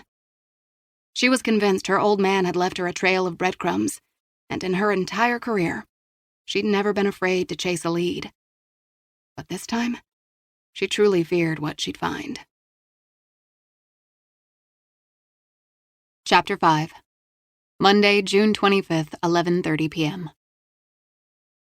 Faith didn't give the man a second thought as she crossed the tiled lobby of the hotel. Laughter and the clink of glasses drifted out from the hotel bar as she stepped onto the elevator. Her attention shifted to room 701. As the gilded doors slid closed, a hand reached between and pushed them open. She tensed for a second, thinking her admirer had followed, but then breathed a sigh of relief as Hayden casually stepped into the elevator. He stood stock straight, staring ahead without acknowledging her. Broad shoulders, muscled thighs, and braced feet commanded most of the horizontal real estate, and over 6'2" of height ate into a healthy portion of the elevator's vertical space. "Looks like you made a new friend," he said. Tucking her purse under her arm, she locked her gaze with his in the door's reflection. "Not a friend. He's been watching you for at least a half hour, as I'm sure half the people in that room were tonight." Hayden was a foot from her, but his proximity warmed her skin. Touching him was tempting, but elevator cameras kept her gaze forward as overhead music reminded her of piña coladas and dancing in the rain. The lighted elevator panel ticked off the floors until reaching 7. Hayden placed his hand over the open door and waited for her to exit. She moved down the hallway, following the signs to 701. It felt good to be away from the crowds, the forced smiles and pretending. Hayden's steady steps followed, and when they reached the door, he produced a key and opened it. She passed him and flipped on the lights. The room wasn't fancy, but a shaving kit on the dresser, dry-cleaned shirts in the closet, and the closed curtains told her he'd been there earlier. He'd commented once that he lived out of hotel rooms for the most part and stayed on the go. She'd wager if she opened the curtains, she'd find a view of air conditioning units or a brick wall. But then neither of them had come here for the sparkling view of Austin. She sat on the edge of the bed and removed her heels as he tossed his hat on the chair. Next came his jacket and tie, which he hung in the closet. He stepped back, sat on the edge of the bed, and removed his boots as she pulled off her earrings and set them by the television. This was how it had been with them. There was never a heady rush for either to get naked. Each took their time undressing, savoring the anticipation, looking at the other as if daring them to rush. It was sort of a game. Who would give in to temptation first? She unbuttoned her blouse and shrugged it off before she turned her back to him and felt his calloused fingers slowly pull down the back zipper of her pants, exposing her lace underwear. He trailed a finger up her spine to the clasp of her bra, which she unhooked. Her breath caught in her throat as her belly tightened. This was what she'd been craving since she'd last seen him 4 days ago. She wiggled the slacks over her hips and let them fall to her ankles. She stepped out of them and hung them in her blouse next to his clothes in the closet. Knowing he was watching, she slipped off her lace bra, panties, and lace-trimmed thigh-highs. When she turned, he was no longer by the bed but standing inches from her. He still wore his khakis, but he'd stripped off his shirt. Again, she didn't hurry. Let the anticipation build. Let the wanting grow so sharp that it cut away everything in her life. He glided his hands along her waist, but instead of pulling her toward him, he turned her toward the mirrored closet door. This was how it always went with them. Neither wanted to look into the other's eyes. She didn't want to see him as a person, and she guessed he was pretending she was the woman he still loved. His hand slid over her buttocks and squeezed hard enough to make her try to squirm away. He reached around and cupped her mound, rubbing it until she was wet. When she began to wriggle, he drove his fingers between the folds. She sucked in a breath, not raising her eyes to his because she didn't want to see him. She only wanted to feel. His zipper opened. She heard the rip of foil, and he fumbled only for a moment before he pressed the tip of his erection against her bare skin. She flattened her hands against the mirror and arched toward him. He spread her legs and pushed into her with one hard thrust so abruptly her breath caught in her throat. He hesitated, allowing her body to adjust to him. Again, no kisses, no words, just patience for her body to fully open. When the tightening eased, he moved inside her slowly as his fingers pressed against her now very moist center. He'd learned very quickly which buttons it took to set her on fire, and he was pressing them all. A moan escaped her lips as he shoved into her harder with a fevered thrust she'd not experienced with him before. The tight control he always maintained had slipped, and she could feel a creature inside of him stirring. He pushed into her faster, and she found herself racing toward the edge of an abyss that she so desperately wanted to tumble into. With him inside her, the world faded, and she could simply surrender to sensation. A groan rumbled in his chest, and for the first time she opened her eyes. He was staring at her, with a mixture of pleasure and pain. She pushed his hand away and pressed her fingers to her clitoris. He gripped both her hips with his hands, and he thrust as she drew tighter and tighter circles around her core. And then a fuse lit, caught fire, and the explosion propelled her over the edge into the void. Her eyes closed, she arched back, and he thrust into her one last time before his body stiffened and the muscles in his neck flexed. Both stood still, breathless and savoring the last remnants of the climax. He smoothed his hand over her belly in a possessive, almost regretful way, as he slowly pulled out of her and stepped back. He vanished into the bathroom, and as he discarded his condom, she reached for her panties and bra. She shimmied into both and sat on the edge of the bed as she pulled her thigh-highs on. He came out of the bathroom and shrugged on his shirt. She stepped into her pants and tucked in her blouse. Without a word, she turned away from him, and he zipped them up. She worked the left and then right shoe on, and then tipping her head and jostling her hair back, she put her earrings back on. He was buttoning his shirt, but she could feel him watching. She picked up her purse, caught the rigid set of his jaw. "Keep me posted on the Crow case. And be safe, Captain." "Will do." As she moved past him, he caught her arm and held her. She watched, uncertain. And then he leaned in, and for the first time, kissed her on the lips. It was still hungry, but there was also something deeper entwined with the desire. When he pulled back, she moistened her lips. "A kiss. Are we going steady, Captain?" "There's nothing steady about us." "Thankfully, no." He released her arm. "Why'd you say yes to me the first time?" "I don't know." She'd been very self-conscious that first time he'd entered her, and he must have sensed it had been a while. Now, without a word, she left the hotel room, the door shutting behind her as she made her way to the elevator. Wanting and loneliness trailed behind her, and she quickened her pace, knowing sooner or later they'd catch up to her. In his car outside the Driscoll Hotel, he tugged at the cuffs of his custom-made shirt, pleased that he'd blended so well with the city's finest in their swanky hotel. There was a time when he would have never made it past the front door. The bellman would have taken one look at his ripped jeans and dirty hands and called the cops. But those days, he kept reminding himself, were long gone. Not only would he never go back, but he would do whatever it took to keep them as far away from him as possible. He'd have followed Faith, if not for the Texas Ranger who'd caught the elevator just as its doors were closing. He had seen the Ranger arrive earlier and noted the two had exchanged a few words, but then they had appeared to go their separate ways, until the elevators. So Faith and the Ranger had a thing. Interesting. No one else had seemed to notice them. Attention to detail was what had gotten him off the streets and earned him a reputation as one of the best to call when a problem needed to be discreetly taken care of.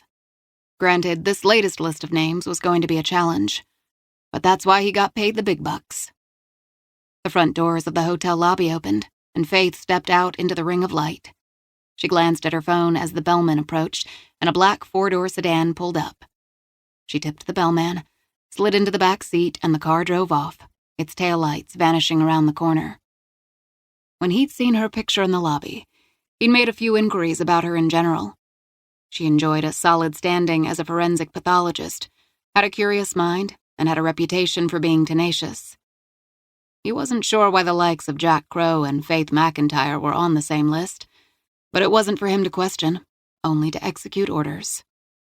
He still didn't know how much she did or didn't know about the package, but that didn't really matter. She was on the list, so he would make the time to have a chat with her. His phone vibrated with an alert from the camera he'd posted at the country ranch. As he glanced at the screen, he wasn't sure what he expected.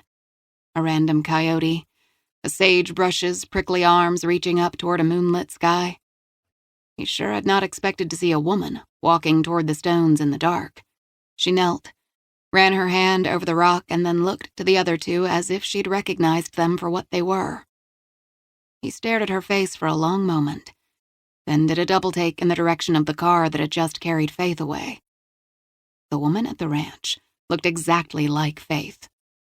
Jack had been so mutinously silent during their chat, and now he knew why. There'd not been one baby on that night in 1988, but two. Twins. When the phone vibrated with a text, he cursed until he saw the number. He perched a cigarette on his lips and flicked the flint wheel of a gold-plated lighter until a flame appeared. He inhaled deeply, savoring the burn as the smoke flowed out of his nose and mouth. The text read, "Are we on track with our project?" He stared at the glowing tip of his cigarette and then typed, "All is going according to plan." "Have you found it?" He hesitated. "Not yet, but I will." Watching the woman walk back to the truck that he knew belonged to Jack Crow, he could feel the skin on the back of his neck prickle the way it did when there was a problem. Who the hell was she? And then it hit him. She was Jack's kid. Macy Crow. She was the little kid in all the photos he'd smashed. When she had looked up at the camera, her gaze had been defiant and annoyed. "You need to wrap this up," his employer typed. "So you've told me." He was a professional and didn't need coaching. "All this needs to go away quietly and quickly." The tone of the text reminded him that no matter how far he'd climbed, there would always be someone adding their 2 cents. Very annoying, and he had his limits. "I'm on it." Macy had been to the ranch, no doubt tipped off by Crow. If she was curious enough to go to the ranch at night alone, she was tenacious like her old man. He admired her grit. Where would he send Macy next if he were Crow? When the answer came, he almost laughed. Chapter 6. Monday, June 25th, 11:50 p.m. Macy checked into a local, nondescript hotel that looked exactly like every other in the chain. With a pizza and diet soda and her backpack on her shoulder, she quietly slipped into a room near the staircase. Since she'd become an agent, she'd gotten more careful about knowing her exits and always having a retreat strategy mapped out in her head. She tossed the pizza box on the bureau and her backpack on the bed. She grabbed a slice of pizza and turned on the shower. As she pulled off her hair tie, she bit into the pizza and toed off her boots. The first bite reminded her she'd not eaten in almost a day, and she polished off the slice in seconds. She stripped off her jacket, weapon and holster, shirt and jeans, and kicked her dusty clothes to the side as the steam rose up in the bathroom. She stepped under the steaming spray, letting the heat sink into her muscles, and thought about what needed to be done. It was a given she would have to contact local police and let them know about the house and suspected old graves. It would be easy to stay in the shower and drain every last bit of hot water from the hotel boiler, but that wasn't going to help Jack. "Get it together, Macy." She shut off the water, toweled dry, and wrapped her hair and body in new towels. She grabbed 2 more slices of pizza, sat in her bed, and opened her computer. She went directly to YouTube and searched Faith McIntyre, Travis County. Several results appeared immediately. The top one was a news report from earlier in the summer titled San Marcos Body Ranch. She took another bite of pizza and clicked on the link. The first camera shots were of a metal fence enclosing land covered by tall grass and grazing goats. The young reporter stood at the entrance by a crude gate and started spouting statistics about the Texas State University Forensic Anthropology Center in San Marcos. It was a research facility stocked with donated bodies, stripped of all their clothing and laid out on their backs so that scientists could study decomposition rates. The camera panned over several bodies protected by wire cages. The reporter cut to a woman inspecting a sun-bleached skull as she began to speak in a husky voice tinged with a Texas accent. The voice Macy had heard on her voicemail. The reporter introduced Dr. Faith McIntyre, and Macy leaned in and watched closely as the woman looked up toward the camera. Macy hit pause and stared at the face that could have been her own. Same blue eyes, same cheekbones, lips, ears, same everything.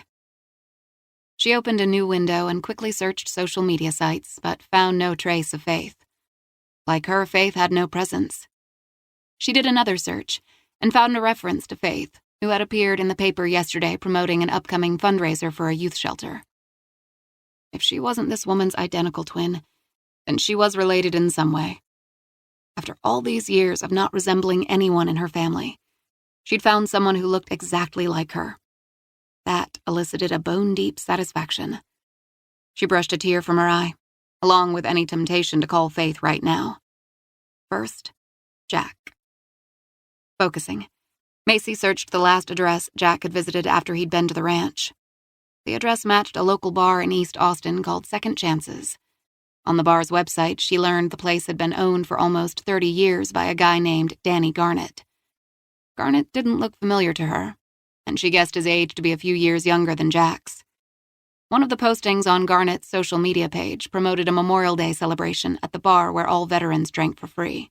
Why did Jack visit you, Garnett? Maybe the two had served together back in the day. Maybe they were friends. There was only one way to find out. She rose and redressed in a fresh pair of jeans and a shirt she'd crammed in her backpack very early that morning, dried her hair and reapplied some makeup. Staring at her reflection, She realized her hands were shaking slightly as she brushed on her mascara. She flexed her fingers, willing them to settle. "Sure, the foundation of your life might have been shot to shit," she said to her reflection. "But you will deal like you always do." What had Jack used to say to her? "Toughen up, buttercup." The last time he'd told her that, she'd called him during her FBI training at Quantico. The O course was kicking her ass, and she'd wanted Pop to lend a sympathetic ear. When he'd uttered the word, she told him to shut up. He'd laughed, and then she'd started laughing. The next day, she had made it through under the 6-minute deadline. She snapped a picture of her driver's license, as well as her FBI identification, and then for good measure a selfie. She sent all 3 to her computer. She opened an email, dragged in the pictures, and typed in Faith's business email address. "My name is Macy Crow. I'm Jack Crow's daughter. We've spoken only through voicemail, but we need to talk in person. This might seem out of left field, but I believe we're related. I'm adopted, and have been searching for my biological roots for several years. My adoptive father, Jack Crow, passed away on Sunday, and ironically, you were the pathologist who took care of him. I've attached 2 addresses that Jack left me on a prepaid phone I found at his trailer. I've been to the one in the country, and I've got a gut feeling something very wrong happened there. Macy Crow. P.S. A picture is worth 1,000 words, so I've enclosed a few of mine." Instead of sending the email now, she scheduled it for 5 p.m. tomorrow. The delay gave her an out in case she got cold feet or had a chance to have this conversation with Faith in person. And given she just might have found 3 graves, she had to at least make contact with Faith in case it went sideways at Garnett's. She tugged her boots back on, but opted to leave her computer behind on her desk, along with Jack's keys and the phone he'd left her. Again, if it all went bad at the bar, or the email failed to send, or whatever else could go wrong, because Murphy's Law always bit hard, the cops would have the addresses. Macy checked her service weapon before settling it back in its holster on her hip and pulling on her jacket. She checked her backpack for her wallet and ID, as she always did, and left the room. She placed the Do Not Disturb sign on the doorknob. At 1 a.m, she stood in the lobby and ordered her car, knowing the credit card purchase would create a digital trail that, God willing, any rookie cop could follow. The car arrived 5 minutes later, and she settled in the back seat, her backpack beside her. She watched the lights of the city race past as they drove east and toward the bar on 3rd Street. When the driver pulled up, she found second chances to be fairly unimpressive from the outside. The windows were small, the front door solid, and a red neon open sign flashed above the entrance. Out of the car, she drew in a breath, crossed the street to the tavern's entrance, and pulled open its heavy wooden door. It was a classic Austin bar, featuring a funky decor that included local art. The ceiling was painted a deep blue and covered in white clouds and stars. The round tables were painted different colors, and the chairs looked as if they had been sourced from multiple locations. Every stick of furniture in the bar looked as if it had been repurposed. What might have looked shabby in the daylight passed for charming at night. A country western song rumbled from a jukebox as the heavy scents of cigarette smoke and whiskey mingled. Conversation buzzed as a flat-screen television broadcast a boxing match as she crossed the bar made of white oak and covered in a thick laminate. Dozens of house-brand liquor bottles were shelved against a mirrored wall reflecting bright task lighting. Beside the bar was a corkboard that featured local sales, festivals, and even a reward for information on a missing girl named Paige Sheldon. 6 years on the human trafficking squad had her studying the girl's face and name. The girl had vanished almost 3 months ago, and Macy knew from experience that the chances of finding her alive were almost nil. She tried not to think about what happened to pretty girls taken by monsters. The bartender at the other end had his back to her. He was a big man, with immense shoulders and dark hair pulled back into a ponytail. Before he could turn, saloon doors separating the front of the house from the back swung open. The woman who appeared was in her late 40s. She had red hair fashioned into a top knot, sprouting loose curls that fell across a pale face splattered with freckles. Her smile was quick and warm. She wore a black Second Chances t-shirt that stretched over her large breasts and a full belly. "Hope you haven't been sitting there long," the woman said. "Nope, just arrived." She wiped the bar with a clean rag. Looks like Garrett is preoccupied. What can I get you? I'd love a beer. Draft will do. Coming right up. She placed an iced mug under the tap and pulled until beer and foam spilled over the edge. She set a napkin on the bar and then the beer, all in one fluid move. You new in town? I've never seen you in here before. Macy took a sip. I was born and raised in Texas, but I haven't been back in years. I can still hear a bit of a Texas accent. She took another sip, deciding it was decent. Raised in Dallas, mostly by my mama. Once Texas gets in your blood, there's no getting it out. The woman filled a wooden bowl with salted peanuts and set it in front of Macy.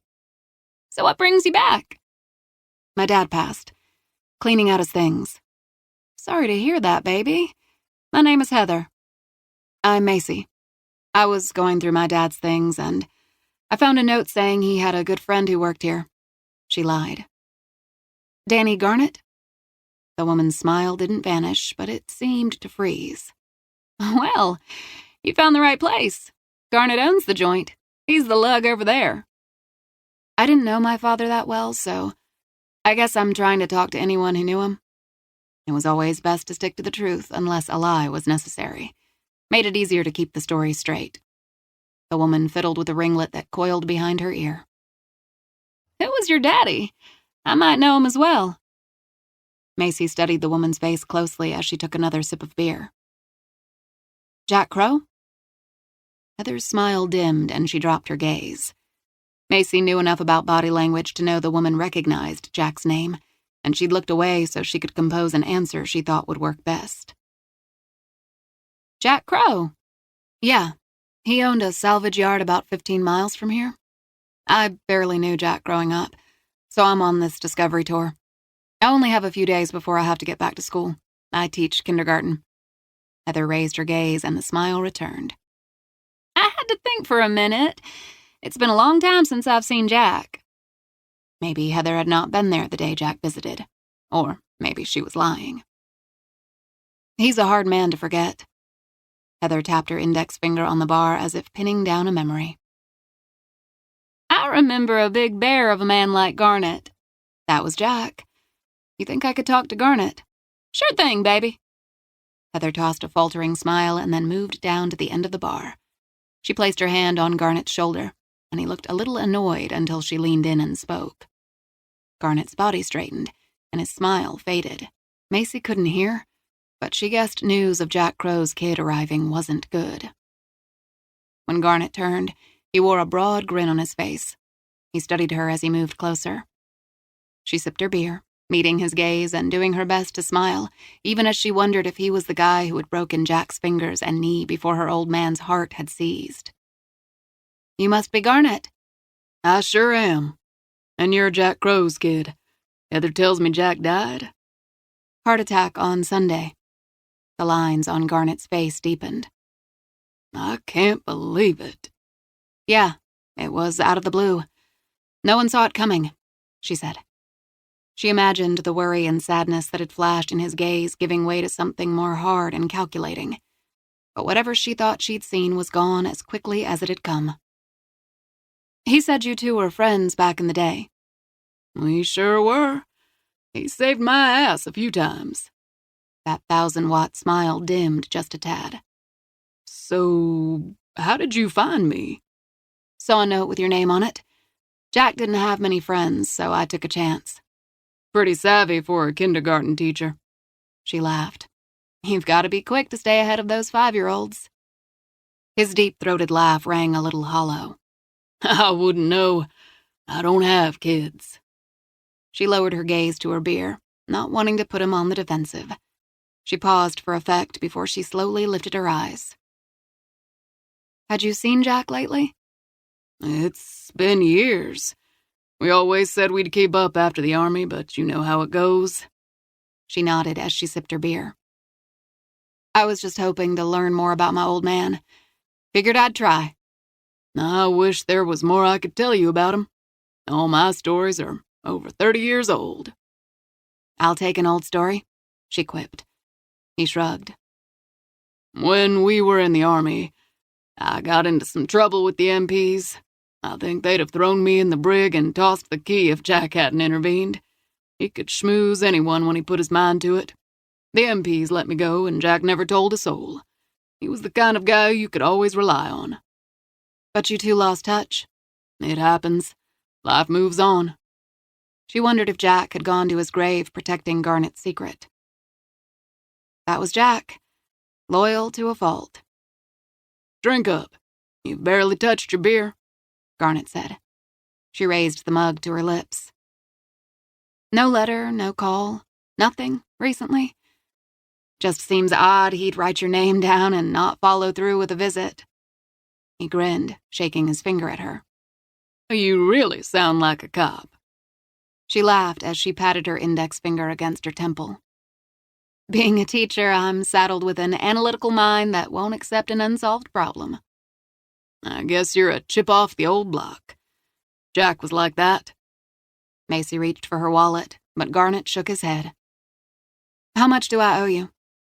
His gaze sharpened, as if he were either trying to pry behind her words or reaching for an old memory that danced in the distance. And then he smiled again. Your money is no good here. Beer's on the house. Are you sure? Positively. I appreciate the time and the brew. Her father had been murdered, and he'd left her 3 addresses. Jack knew there was trouble brewing. He'd called the Rangers and set her up as his contingency plan. Now it was her turn to call the Texas Rangers and let them know what she'd found. Sure thing, kid. Sure thing. Is there going to be a funeral for Jack? No, he wasn't crazy about that kind of thing. You're right. He never liked a fuss. He shook his head as he studied her features. You must take after your mother, because you sure don't look like Jack. She grinned. I get that a lot. My mom always said I looked like her mother. She recited her mother's lie because she'd heard it so many times, and it felt more natural than the real truth of her life. Brenda was your mother. That's right. She and Jack split when I was 2. Did you know my mom? I met her once when she and your father were dating. If he'd known Brenda, whose skin and hair were as dark as Jack's, and he had any inkling about genetics, he might wonder how the couple had grown Macy from scratch. He filled a fresh bowl of peanuts for her and aligned it precisely next to the other bowl. How is Brenda? She passed 8 years ago. Sorry to hear that. What was it? Lung cancer. The smokes finally got her. Before he could ask another question, a patron at the end of the bar waved Garnet over, and he told her to hold that thought as he refilled the man's mug. She glanced in the mirror behind the bar, catching its reflection of the room, looking for signs that anyone was watching her. There were a few men checking her out, but with her bitch face locked in place, she had another minute or 2 before some crazy soul dared approach. Anne on her right took the bar seat beside her and drew Garnet's attention. She didn't bother a glance as his rusty voice ordered scotch. He didn't acknowledge her, but reached in the bowl of nuts and scooped up a handful. He crunched on nuts as he waited for Garnet to bring him his drink. Finally, he asked, Do I know you? I don't think so, pal. A glance to her right revealed a good-looking man, in jeans and a V-neck lightweight pullover. He'd pushed up his sleeves, revealing sinewy forearms. I could have sworn I saw you the other day, he said. If she'd been feeling generous, she'd have given him a point for persistence.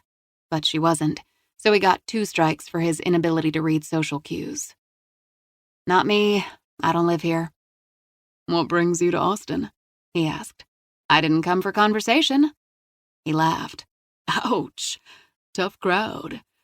My name is... I don't want to know. With her new friend sitting here, she'd have no opportunity to really ask Garnet anything, and decided her visit was officially a bust. She pulled a 20 from her pocket and laid it on the bar, knowing she didn't want anything for free from Garnet.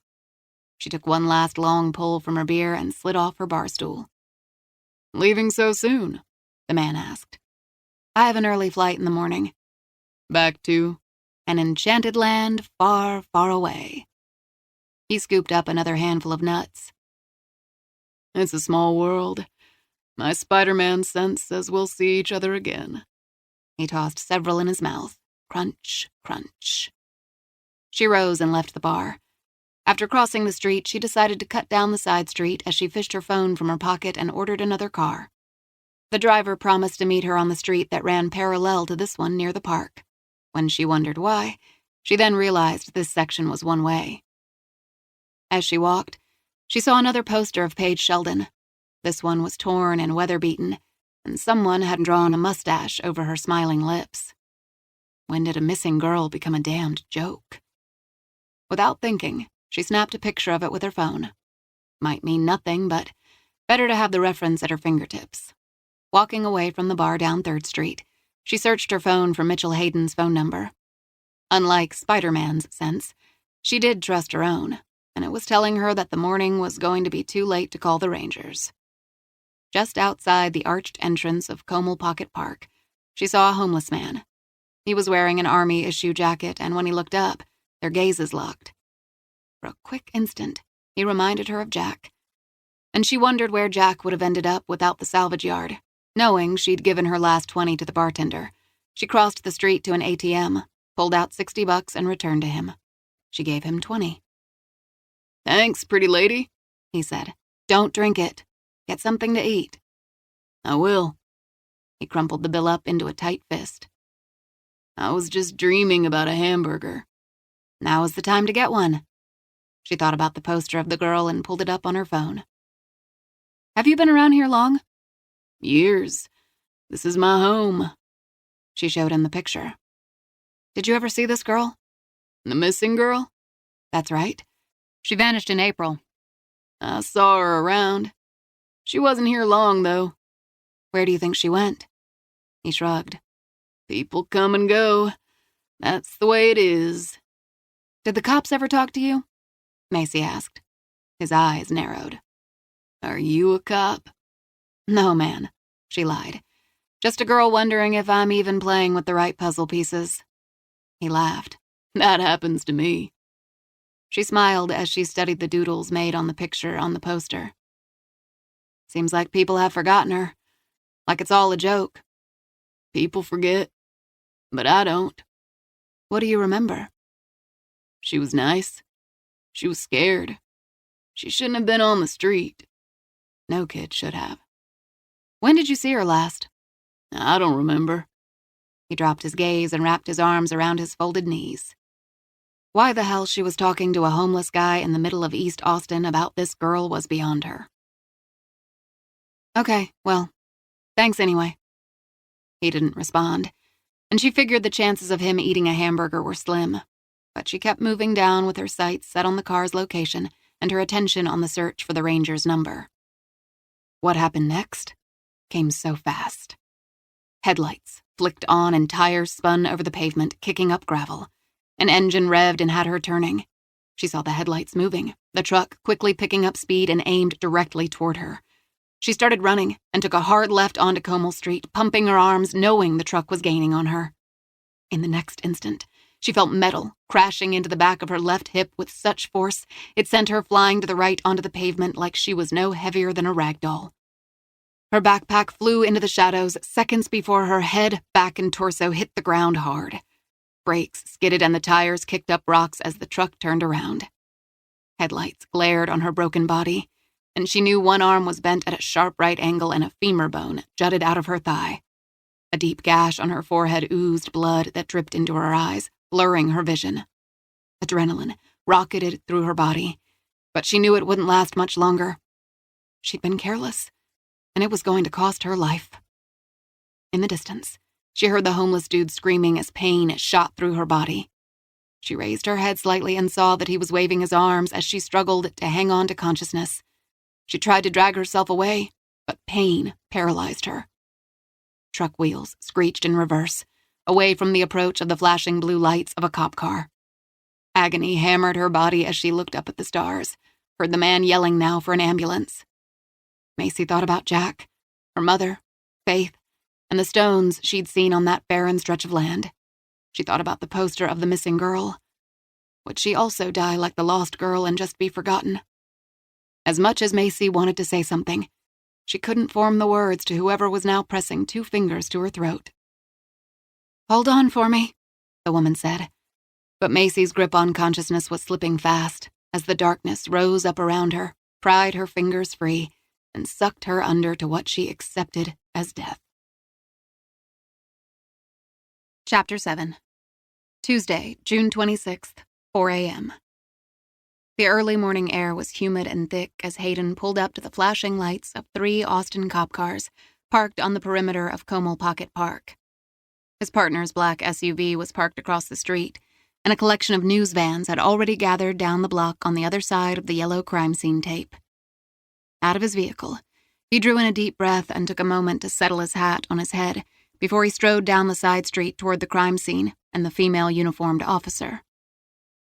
"I'm Captain Hayden with the Texas Rangers." "Yes, sir. Officer Holcomb. Ranger Mike Brogan is over at the impact site." He'd worked with Brogan a few times. The tall, lean Texan, though only in his early 30s, was sharp and worked harder than any 2 men. He kept his brown hair cut short, his shirts starched and his boots polished. The guy was all business. As Hayden pulled on black latex gloves, he ducked under the tape and his weathered boots crunched on the uneven paved sidewalk that ran along the park's chain-link fence. A series of yellow numbered cones marked several sets of skid marks. Preserving them would help tell the story later in court. Brogan squatted by a large patch of blood and an ankle boot, a collection of used gauze pads, IV bags, and discarded syringes close by. Hayden gave his name to the forensic technician, whose job was to record every visitor to the crime scene. No one came in or out of a crime scene without leaving something behind, and all the comings and goings could be an issue at trial. Hayden moved closer for a better look. "I was told it was a hit and run." Brogan stood. "That's right." "Is the victim dead or alive?" "Alive. Barely. But she's in bad shape, and there's a good chance she won't make it. Head injuries, broken leg, and a mangled arm." "Where is the victim now?" "She has been transported and is in surgery now." "Witnesses?" Hayden asked. "A homeless man flagged down a patrol car. As the cop rolled up, the hit-and-run vehicle sped off. The officer saw the woman's condition and opted not to give chase but give first aid." He glanced at his notebook and flipped through pages filled with precise notes. "Do we know who the victim is?" Hayden asked. "You're going to love this." "Somehow I doubt it." "We found her backpack on the sidewalk. It must have flown off of her when she was hit. Her name is Macy Crow. She's an FBI agent." "What?" "Yeah. Card-carrying, gun-toting FBI agent. Do you know of any FBI operations in Austin? I know a few bank fraud cases, but I doubt there's much bank fraud happening in this park at night." He handed Hayden the agent's badge. "Macy Crow?" "That's right. We had another victim of the same surname in the medical examiner's office late yesterday. His name was Jack Crow. I spoke to Macy Crow yesterday on the phone." Hayden studied the picture for several moments. He could feel his expression hardening. Macy Crow had blonde hair, a narrow face, and sharp blue eyes. But what seized his attention was her stunning likeness to Faith McIntyre. "Is this some kind of joke, Brogan?" The ranger looked at him as if he were a little insulted. "Why would you think it's a joke, Captain?" Hayden studied the woman's picture again. The resemblance was too close to ignore. He knew enough about Faith to know she was the only child of parents now deceased. "She looks like our medical examiner, Faith McIntyre." "I thought the same," Brogan said, shaking his head. "What do you make of that?" "I don't know. When was Miss Crow struck by the vehicle? 2 hours ago?" Hayden had parted with Faith not long before that. She'd been leaving the Driscoll, and he'd seen her get into the car from his hotel window. Of all nights, he'd opted to splurge on a view, thinking she'd enjoy it. But the sudden jolt of concern had him reaching for his phone. "And you're sure the victim wasn't Dr. McIntyre?"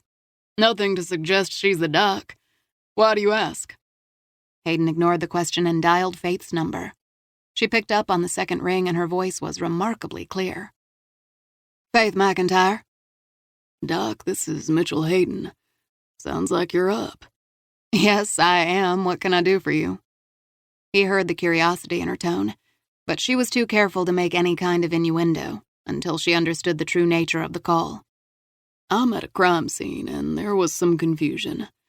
But it looks like it's been cleared up. Are you sure? She asked. If you need a body examined, I can come in.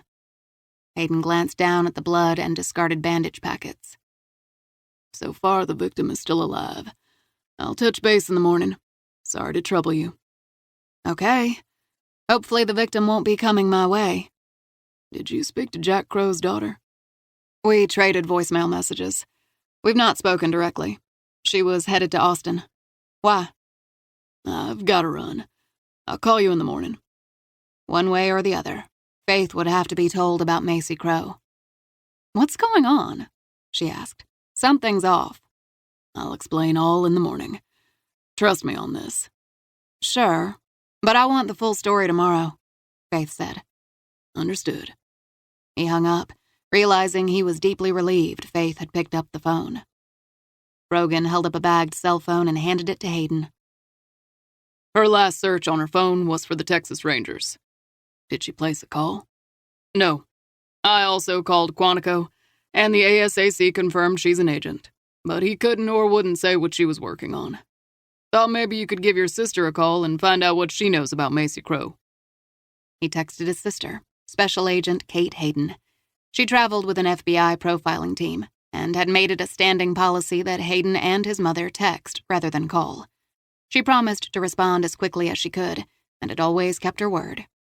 In his text, he supplied the victim's name, description, and a request for information on her latest case. Moments later, he received a curt, "Roger that." Kate was brilliant, and though her specialty was forensic linguistics, she was a woman of few words.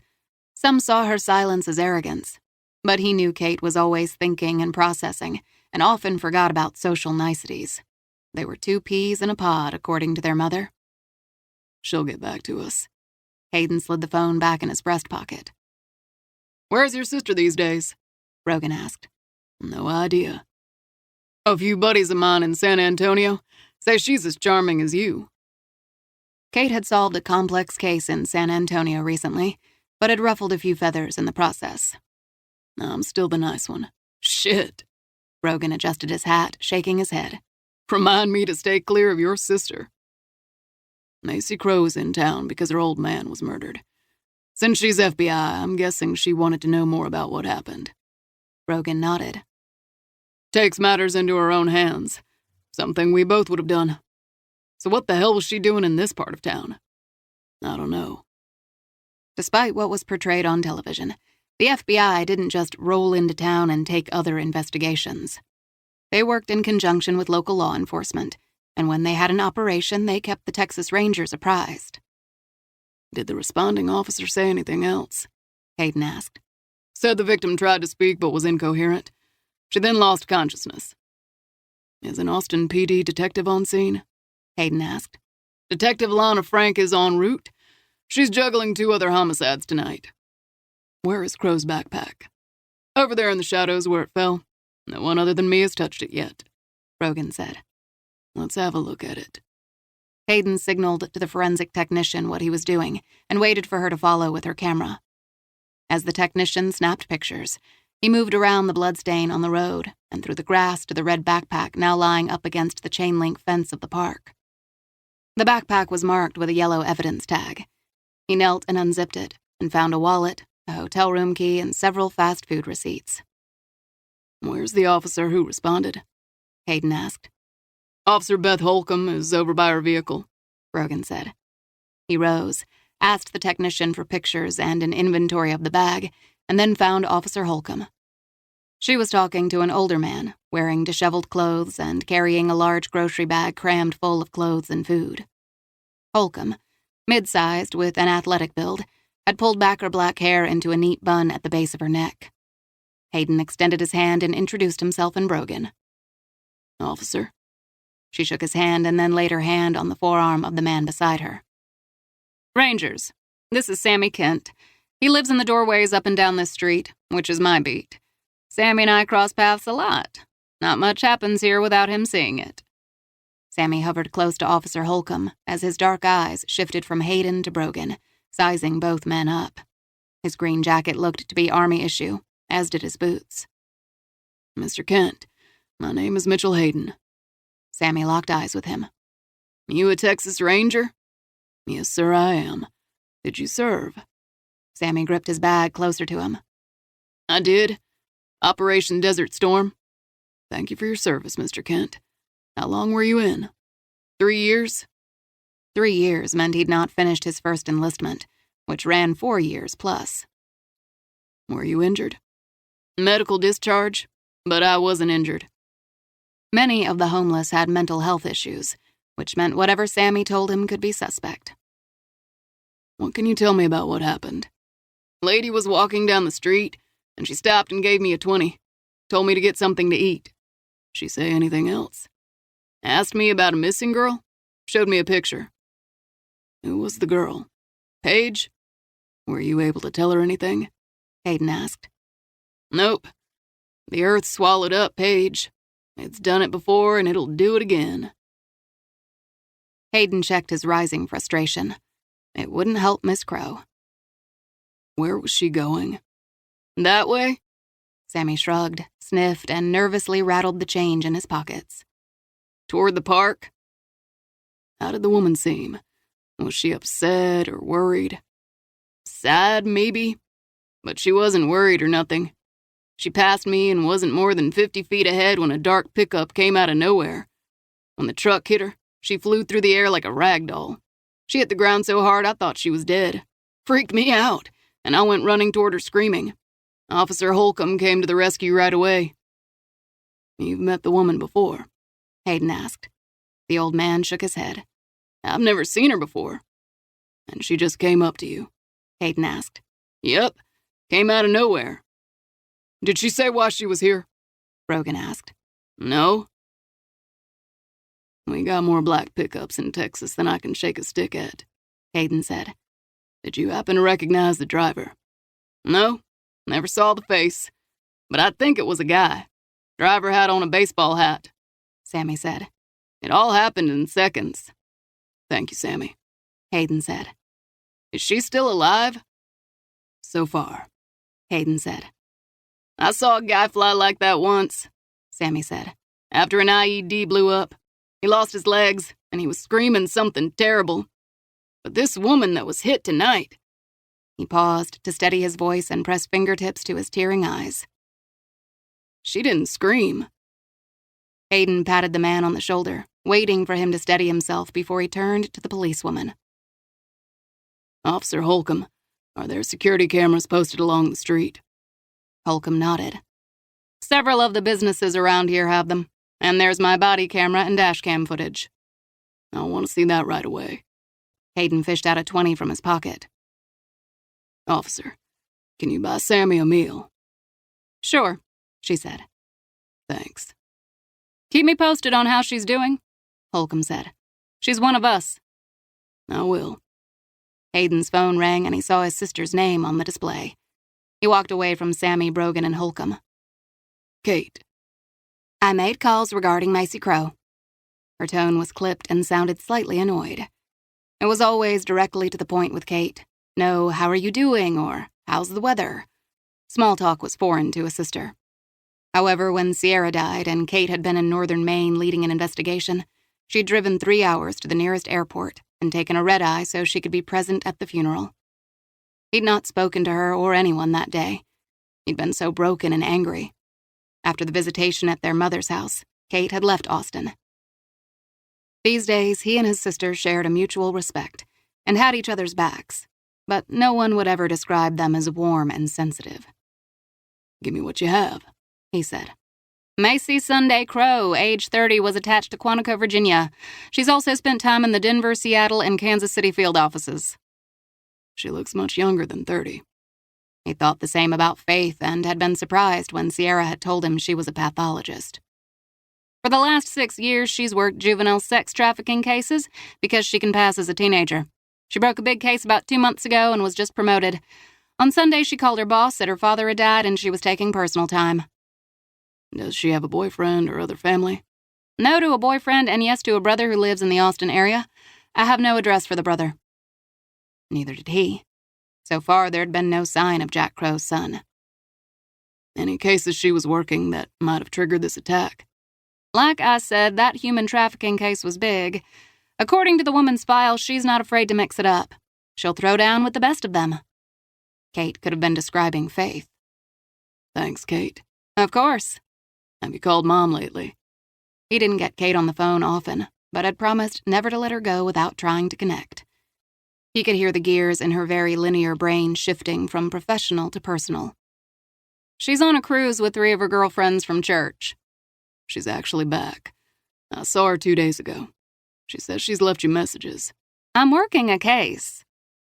Kate was obsessive when she was working. Call Mom, Kate. She worries. Understood. When are you going to do it? She sighed. When they had been kids, he had teased her a lot, and he always knew he had gotten under her skin when she sighed. I'll wake her up if I do it now. She won't care, Kate. Call now. Will do. Perfect. He dropped his voice a notch. Be careful. Back at you. The line went dead and he returned to Brogan. Any sign of anything else she might have dropped? Nothing other than the backpack. The paramedics did say she was wearing her service weapon. I'll check at the hospital and find out what was in her pockets. How long will Agent Crow be in surgery? She won't be out for a while, and that's assuming she makes it that long, Brogan said. I want to look at her hotel room, and let's see if we can track down her brother. Maybe she made contact with him, and he can shed light on what the hell his sister was up to. Chapter 8. Tuesday, June 26th, 4:30 a.m. Faith hadn't been asleep when Hayden had called. She'd been fully awake, lying in bed staring at the ceiling, watching the shadows play overhead, wishing away the night.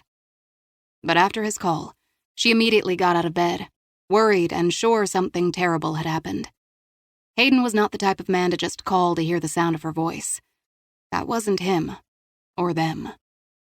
Unable to shake the growing sense of worry, she called Tina at the shelter. Tina picked up on the 3rd ring. Faith? I'm sorry to wake you. Call it a bad feeling, but can you do a quick bed check for me? Is Kat where she's supposed to be? Tina cleared her throat. Give me a second. Faith paced her room as she waited for Tina's return. What was it that had torqued her up so much? Why did everything just feel so wrong? Faith, Tina said, sounding more alert. All present and accounted for, including Kat. The information didn't ease the tension banding the muscles in her stomach. Thank you for checking. I'm sorry I woke you. You okay? Tina asked. My brain is working overtime. She threaded her fingers through her hair. Again, I'm sorry. No worries. Even after she hung up, the sense of dread would not leave her, so she simply made tea and sat on the couch. Her feet curled up under her, and with a warm cup in hand, she watched a Home Shopping Network show advertising some new line of dipping bowls created by 2 Virginia-based designers. For reasons she didn't understand, her mind kept drifting to Hayden's odd question about Jack Crow's daughter. He had actually sounded worried and a little unsure. She feared that hit-and-run victim would be in her office soon. Finally, at 5, she laced up her running shoes and went to the community gym, where she logged 4 miles on the treadmill. Work and life had gotten in the way of her runs lately, and it felt good to break a sweat and stretch. By 7 a.m., she was showered, dressed, and walking through the front door of the medical examiner's office. She spent the morning responding to phone messages regarding recent autopsies.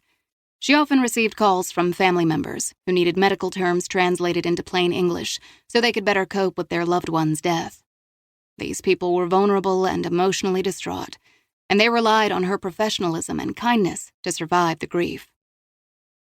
The last message was from Kevin, the man who'd bumped into her at the hotel last night. He tracked her down. I wondered if you'd like to meet for coffee. Amused, she hit delete.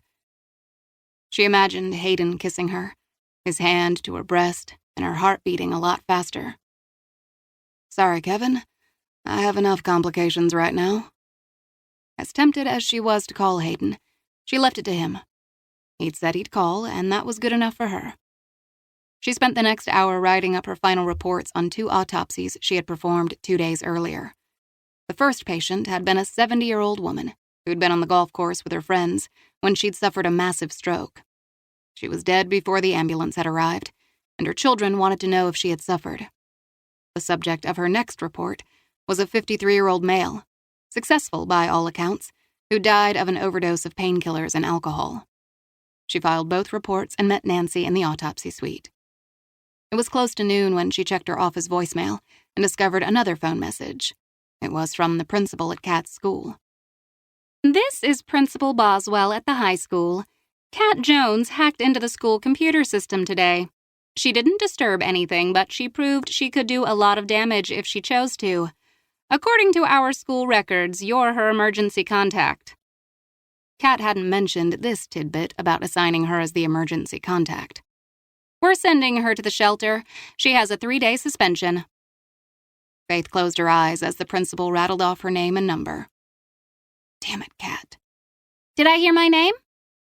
Faith looked up and found the girl standing in the doorway, backpack slung over her shoulder and 2 cappuccinos in her hands. She set one on Faith's desk. "A token." Faith sipped the coffee, glad it was hot and strong. "Computer hacking? Really?" Kat sat, tapping her finger against the side of her cup. "I didn't screw with anything. I was just nosing around." "And showing others how to do it?"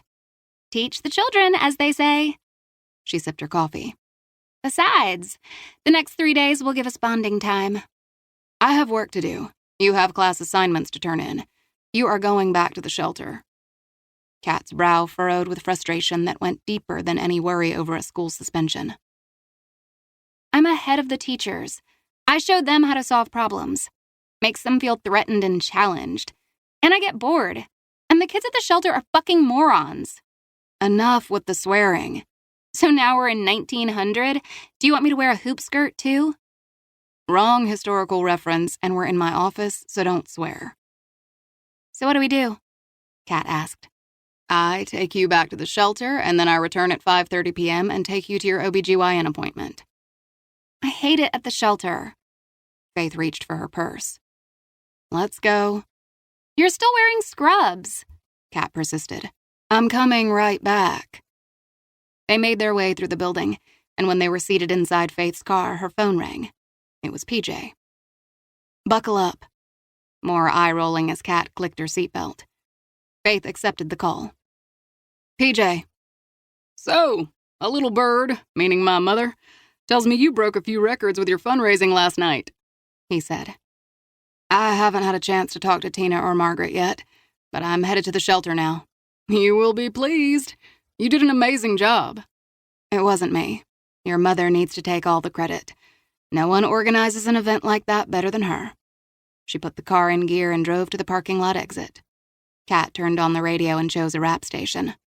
Faith turned it down, shooting her a badass glare that made the girl chuckle. "What else is up, PJ?" "I also wanted to update you on something else.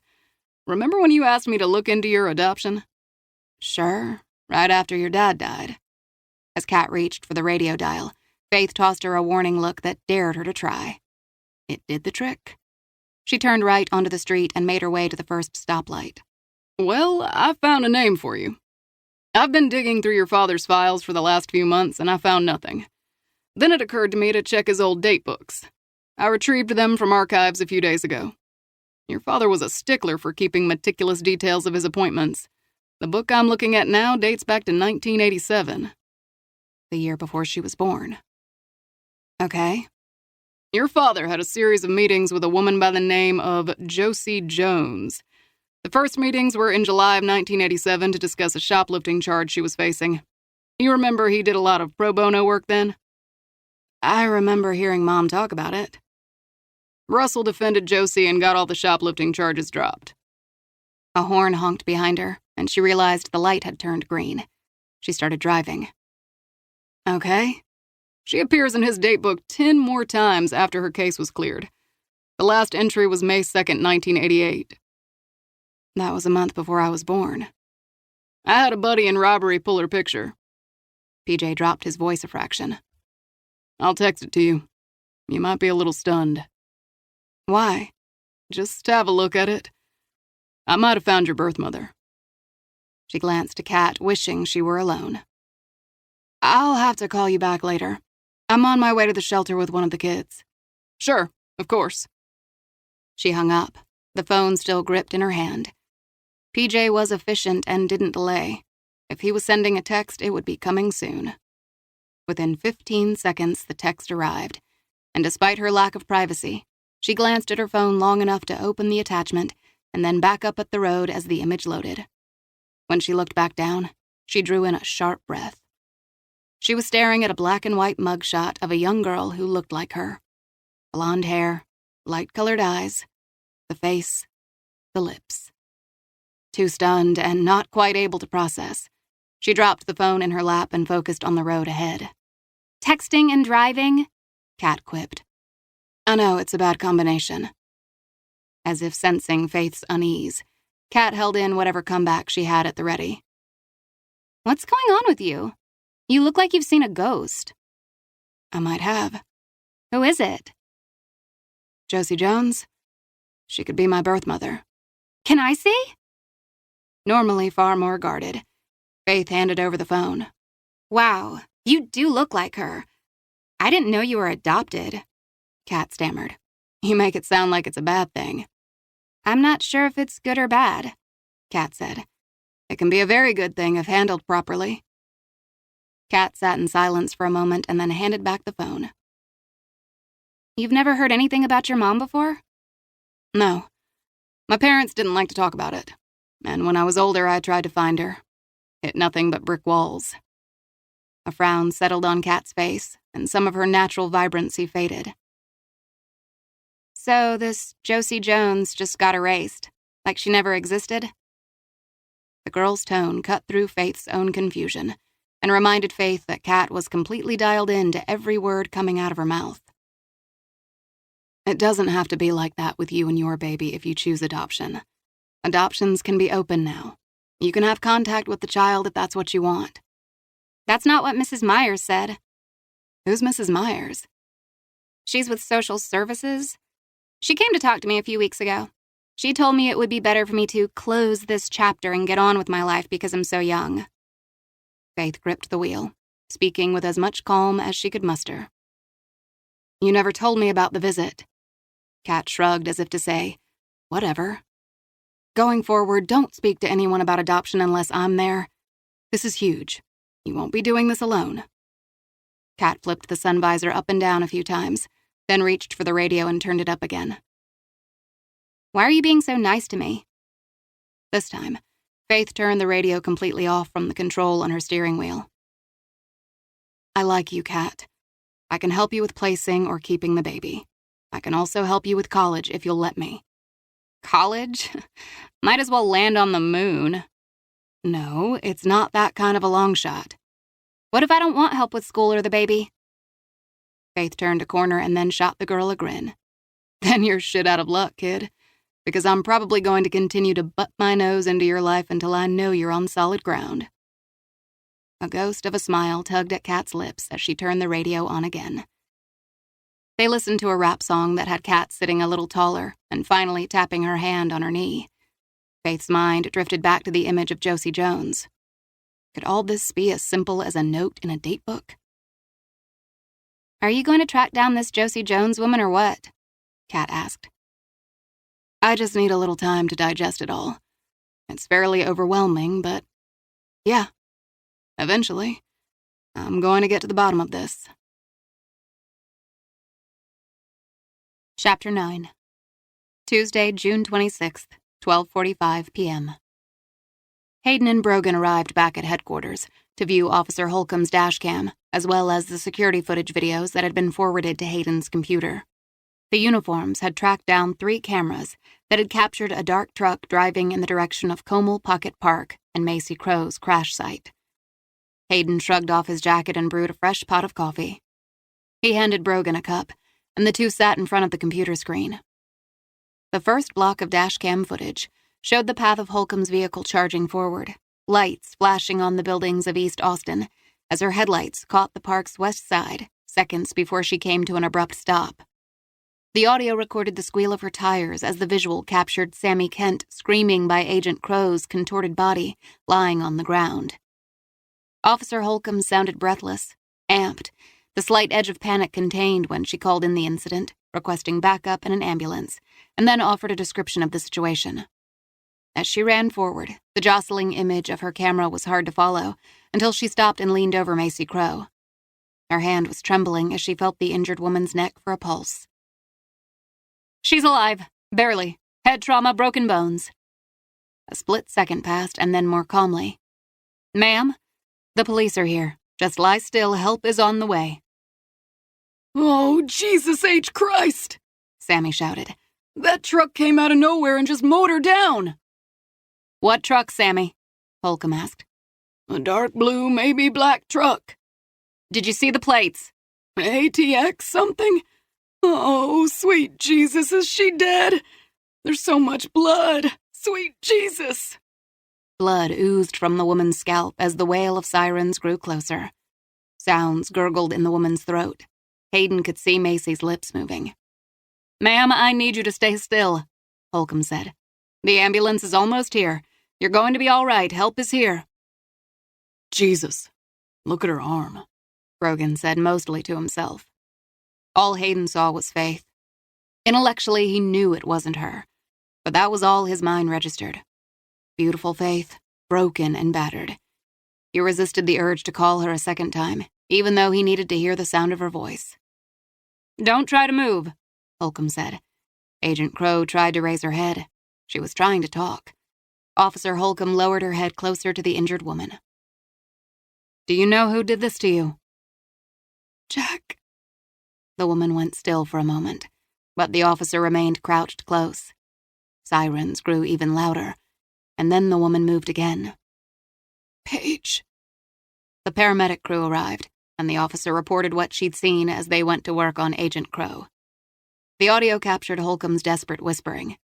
Holy shit, holy shit.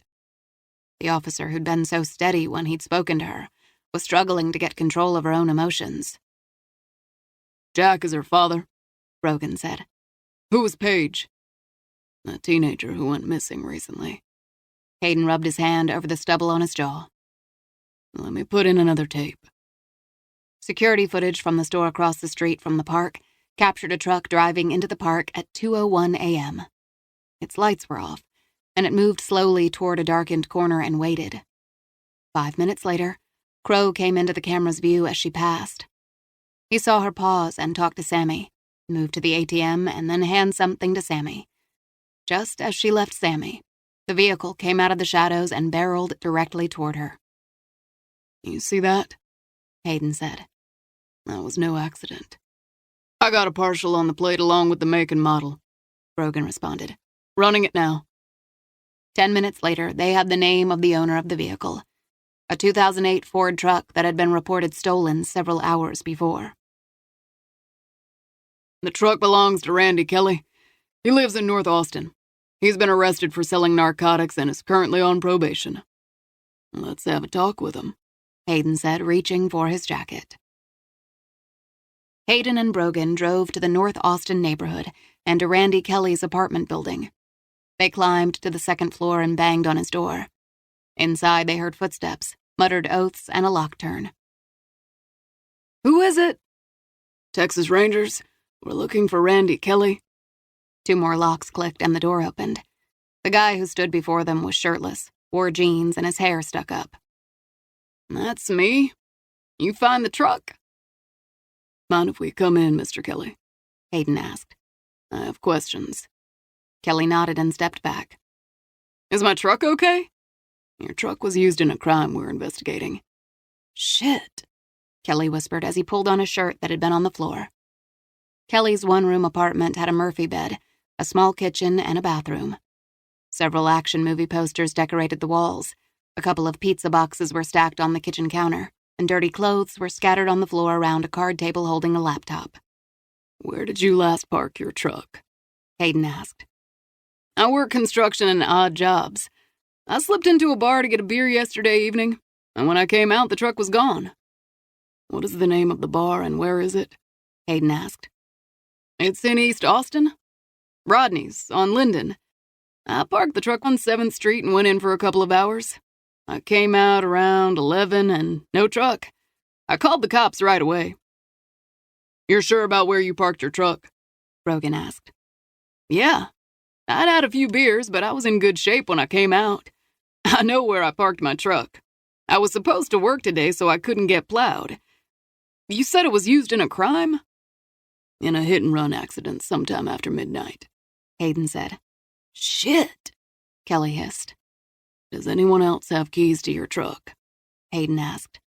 No, it's mine. He scratched his head. It's 10 years old and it doesn't run that well, but it's paid for and it gets the job done. Who was hit? A woman. Is she going to be all right? I don't know. And you can prove you were here the entire time. Kelly shook his head slowly. I called the cops, gave my report about 11:30, and then came home. There will be a record of the car service. I was asleep by 12:30. Where were you on Sunday? Jack's murder and Macy's attack happening so close together couldn't be a coincidence. On a roof in North Travis County. I arrived at 5 a.m. and worked until sunset. Hayden would check out the man's story, but was inclined to believe him. All right, Mr. Kelly. I might double back with more questions. What about my truck? Kelly asked. If and when we find it, it'll be impounded as evidence, so we'll have to hang on to it for a while. Hayden offered with no remorse. Kelly shook his head. What am I supposed to do in the interim? You'll have to make other transportation arrangements. As they left to the sound of Kelly grumbling curses, Brogan made a call to dispatch, putting out a bolo on the vehicle. His next call, to the city's uniformed division, was for a search of cameras near Rodney's on Linden. With any luck, they'd find footage of the car theft. When Faith arrived at her office, Nancy was waiting for her with lab results from autopsies done 3 weeks ago, several messages from police officers with questions about pending cases, and the schedule for tomorrow. Good, you made it back, Nancy said. It's going to be a crazy afternoon. What's happening? The buzz and noise of the office normally excited her, but right now it felt like an annoying intrusion. We have a death that appears to be an ATV accident, Nancy said. The victim is a 12-year-old male, and the family is torn up and looking for some kind of closure. Whatever worries had been plaguing her vanished as she focused on caring for this child. All right, what about a possible hit and run? Female. Did she arrive here yet? We've not seen any case like that yet. What do you know that I don't? Nancy asked. She was more relieved than she'd expected. Good. Nancy studied her. You all right? Long night, bad sleep, she smiled. Let me talk to Dr. Ryland, Nancy said. I might be able to talk him into taking the ATV case. No, I've got this. See you in the suite in 30 minutes. After she changed and quickly leafed through the reports and messages, Faith met Nancy in the autopsy suite. Neither spoke as they performed the grim but necessary task of conducting the autopsy. After she closed up his chest and pulled the sheet back over his face, she spoke to the bereaved family, answering their questions and listening as they cried and struggled to wrap their brains around the tragedy. By the time Faith moved behind her desk, she was bone-weary. Rolling her head from side to side, she released the tension in her neck. She wasn't sure how long she had been sitting there like that when she heard the knock on her door. Mitchell Hayden stood in her doorway. You all right? Sure. Always. This is a surprise? Faith rose. He entered her office and carefully shut the door. I need to talk to you. She remained behind the desk. Now I'm getting worried. First you call last night and then you show up to talk. He walked up to the other side of her desk. Remember the hit and run last night? She leaned on the desk, knowing she might have been tempted to lean into him had it not been there. Did the victim die? Her breath caught in her throat, and she thought if a heart could actually pause, hers did. Are you sending her to me? She's still alive. She just got out of surgery an hour ago, but she's in rough shape. An odd stillness settled around her, and her voice seemed to echo from far away. Why are you telling me this? He fished his phone from his back pocket and selected a picture. I snapped a picture of her identification badge, as well as of her driver's license. I'd like you to have a look." "All right." She accepted the phone, studying his face as if somehow this mystery, which was now really scaring her, could be solved with one of his weighted glances or frowns. When she could get no read from his expression, she studied the picture. She enlarged the image with her fingers and studied the eyes, nose, and quirky half-smile that were all familiar. The hair was different, and she was wearing a necklace Faith had never seen. It was her, and yet it wasn't. "I don't understand," she said. "Neither do I. When I saw her identification, I thought someone had figured out we were sleeping together and was playing a sick joke on me." Faith could do nothing but shake her head. "But it wasn't you," he said. "Her badge says her name is Macy Crow." "Macy Crow? I received a voicemail from her. This is Jack Crow's daughter?" "The same." She swiped to the next picture, which was of a Commonwealth of Virginia driver's license. The black and white image was no less unsettling than the color version. "Are you adopted?" he asked. She traced the shape of her face that was hers. "I am." "How long have you known?" he asked. "Always. But it's not the kind of thing that comes up in everyday conversation. My parents didn't like to talk about it." Hayden shifted slightly and gripped the brim of his hat tighter. "Do you have any details about your adoption?" "No. I contacted PJ Slater recently about it. I thought he might find something in the files. As a matter of fact, he called me just this morning and gave me the name, Josie Jones, as a possible birth mother." "Do you have any adoption records? An original birth certificate?" "None." Her head was spinning, and she was just trying to keep calm and find a rational explanation. "Do you think I have a twin? A DNA test will confirm it." Somewhere deep inside her, missing puzzle pieces snapped into place. "Where is Macy Crow?" "ICU, at Midtown." She removed her purse from her bottom drawer, took off her lab coat, and didn't bother to change out of scrubs. "I want to see her now." "I'll take you." "That's not necessary. I can drive myself." That was a lie. Her head was whirling, and she could barely focus as she fumbled through the keys on her ring. "No, Faith. I'll drive, no arguing." It was too hard to fight common sense right now. "Let me tell my office I'm leaving." "Sure." Later, she would think back on this moment, and she wouldn't remember speaking to Nancy about clearing her schedule, getting into Hayden's car, or driving to the hospital. Her first memories would begin with the hospital's fluorescent lights buzzing overhead and the rattle of a cart in critical care in the neuroscience unit as she and Hayden stepped off the elevator. Hayden showed his badge to the nurse, and they learned Macy Crow was in room 212. Down another hallway, he punched the button for the ICU doors, and they entered another section, where patients had larger rooms to accommodate more equipment and staff. The beep of a monitor had her pausing at the curtain drawn in front of one of the doors. "Ready?" Hayden asked. She wasn't ready for any of this. "Yes." He pushed aside the curtain into Macy Crow's room.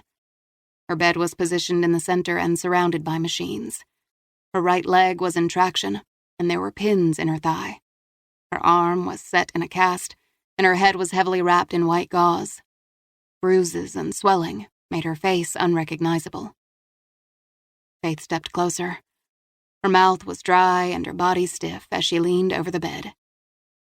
In the autopsy suite, she'd witnessed human carnage, but this woman's injuries made her stomach roil.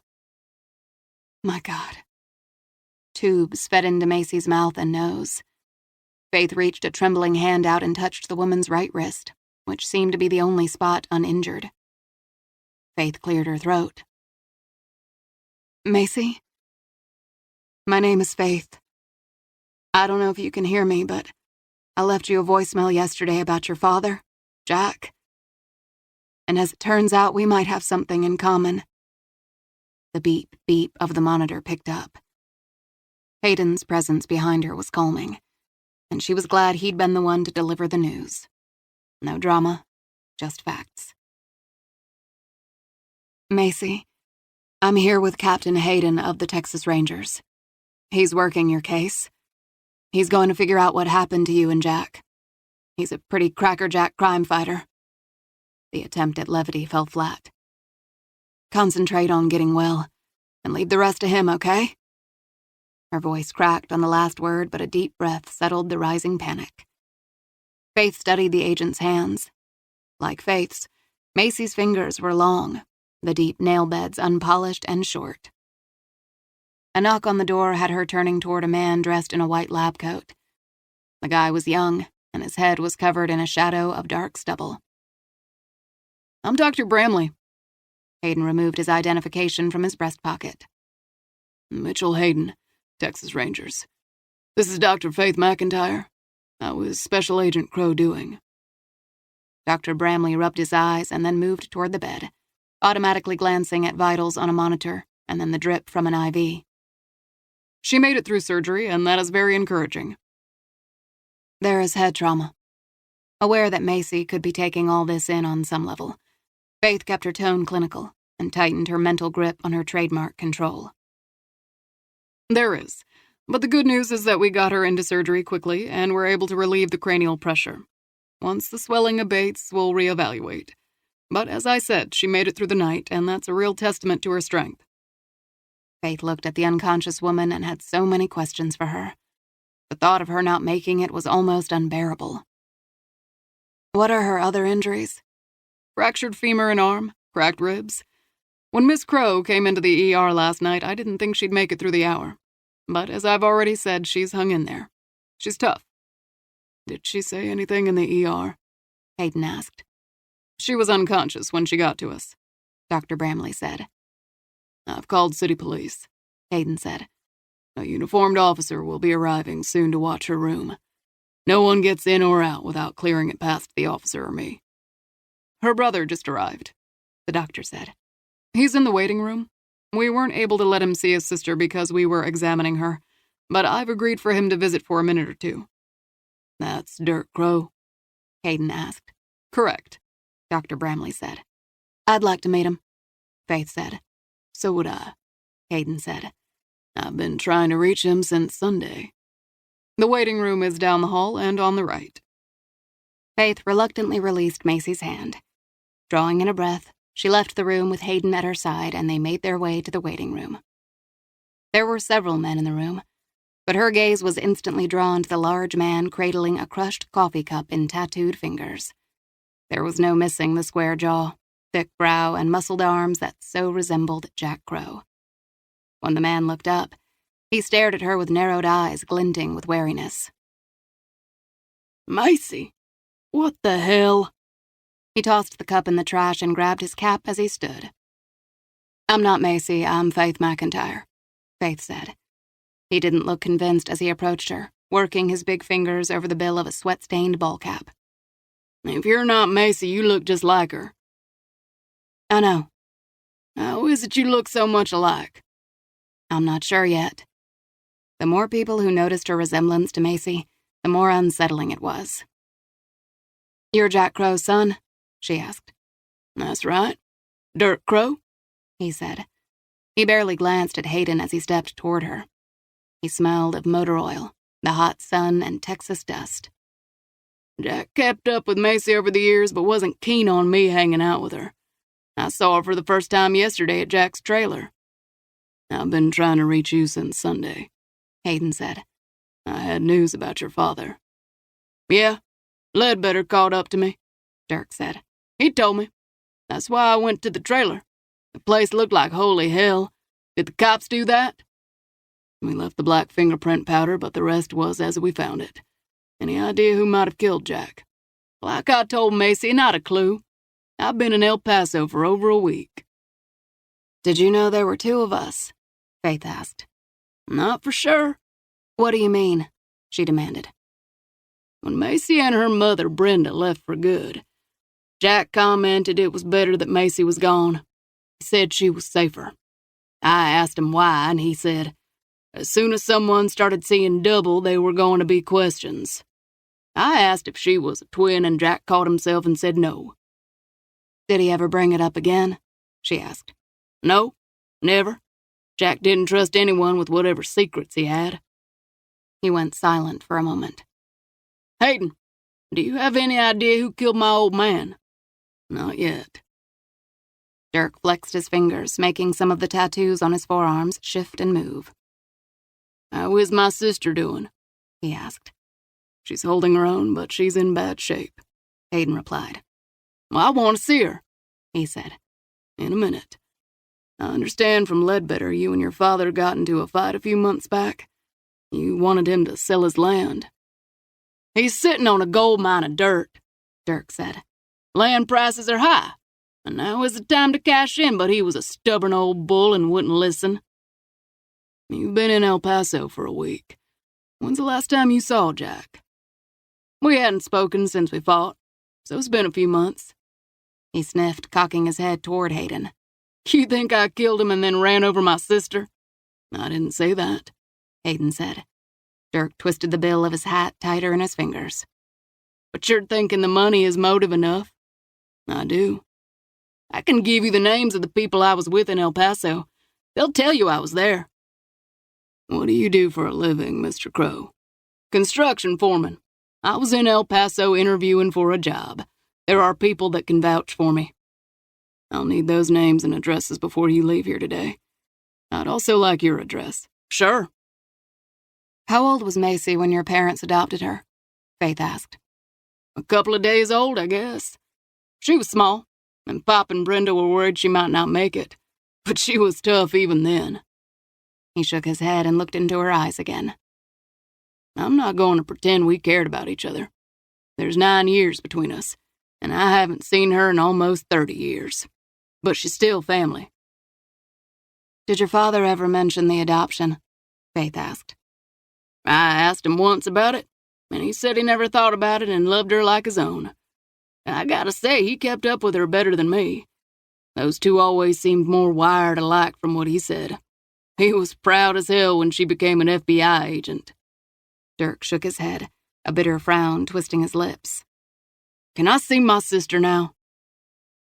The doctor said it'll have to be a quick visit, Faith said. She needs rest. Of course, Dirk said. Whatever you say. The three went into Macy's room, and the big man stood silent, showing no signs of emotion as he moved closer to the bed and stood staring down at his sister. He didn't speak, and he seemed to be inventorying her injuries. Faith wasn't sure how she expected a brother to react to a sister's grievous injuries.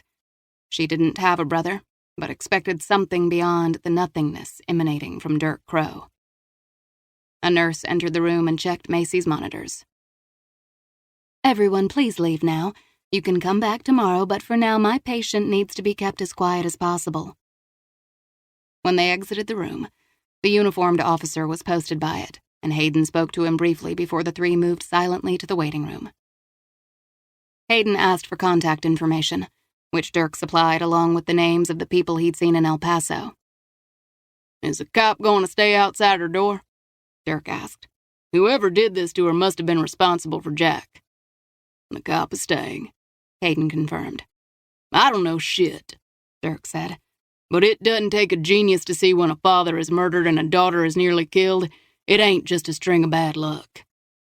That's not lost on me, Hayden said. No one will get in that room without me knowing it, and that includes you. Good, Dirk said. Better safe than sorry. You sure you or your father weren't into something that got your sister hurt so bad? Hayden asked. You sound like Macy, Dirk said. Jack and I could never be accused of being choir boys, but we never did anything that would bring this kind of heat down onto the family. Hayden studied him for a long moment, and Faith knew with a glance he didn't believe Dirk. But she'd picked up enough legal nuances growing up in the home of a defense attorney to know that unless there were outstanding warrants, pending charges, or probable cause, there wasn't much Hayden could do to hold Dirk until he had more evidence. If the criminal investigations weren't center stage, she'd have been asking her own questions about Jack Crow, who clearly had known more about the links she and Macy shared.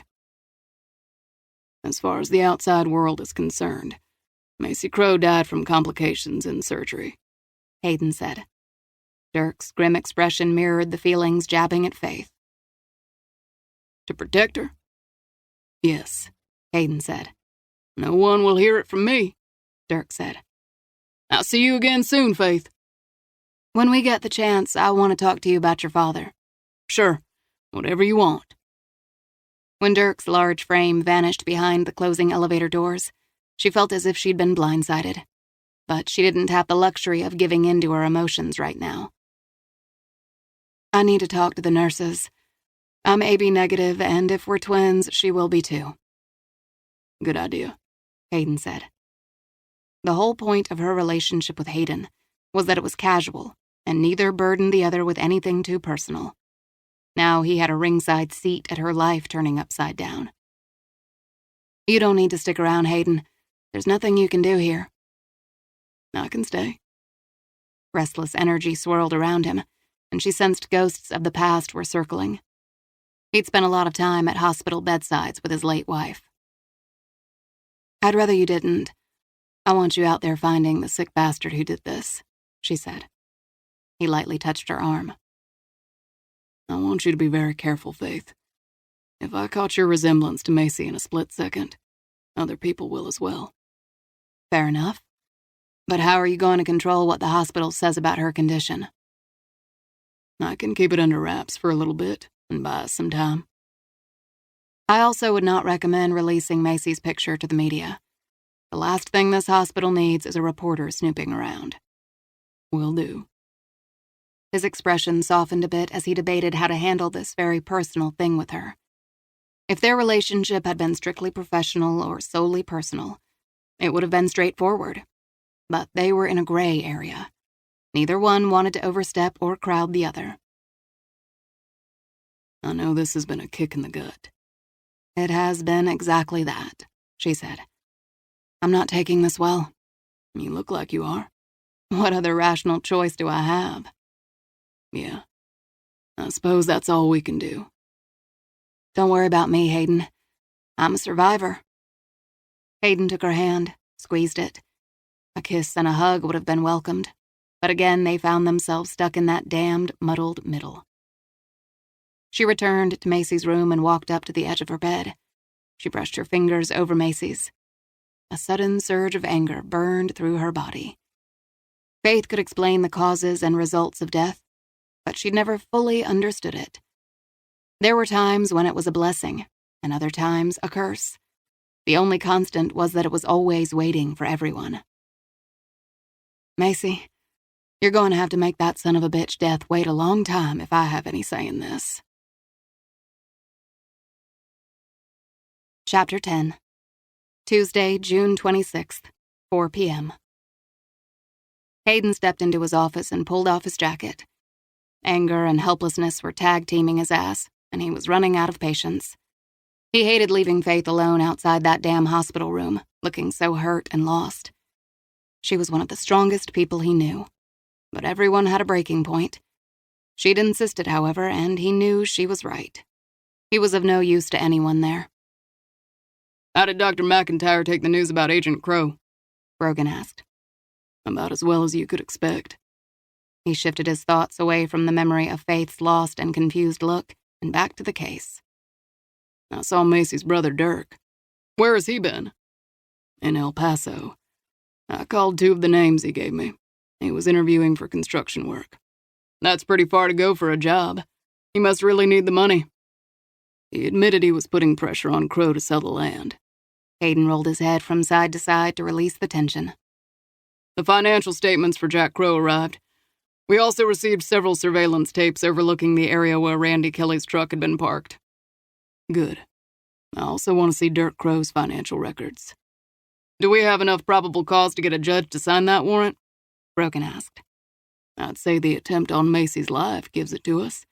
If she dies, everything will go to Dirk." "That's motive?" Brogan said. "Let me see the tape."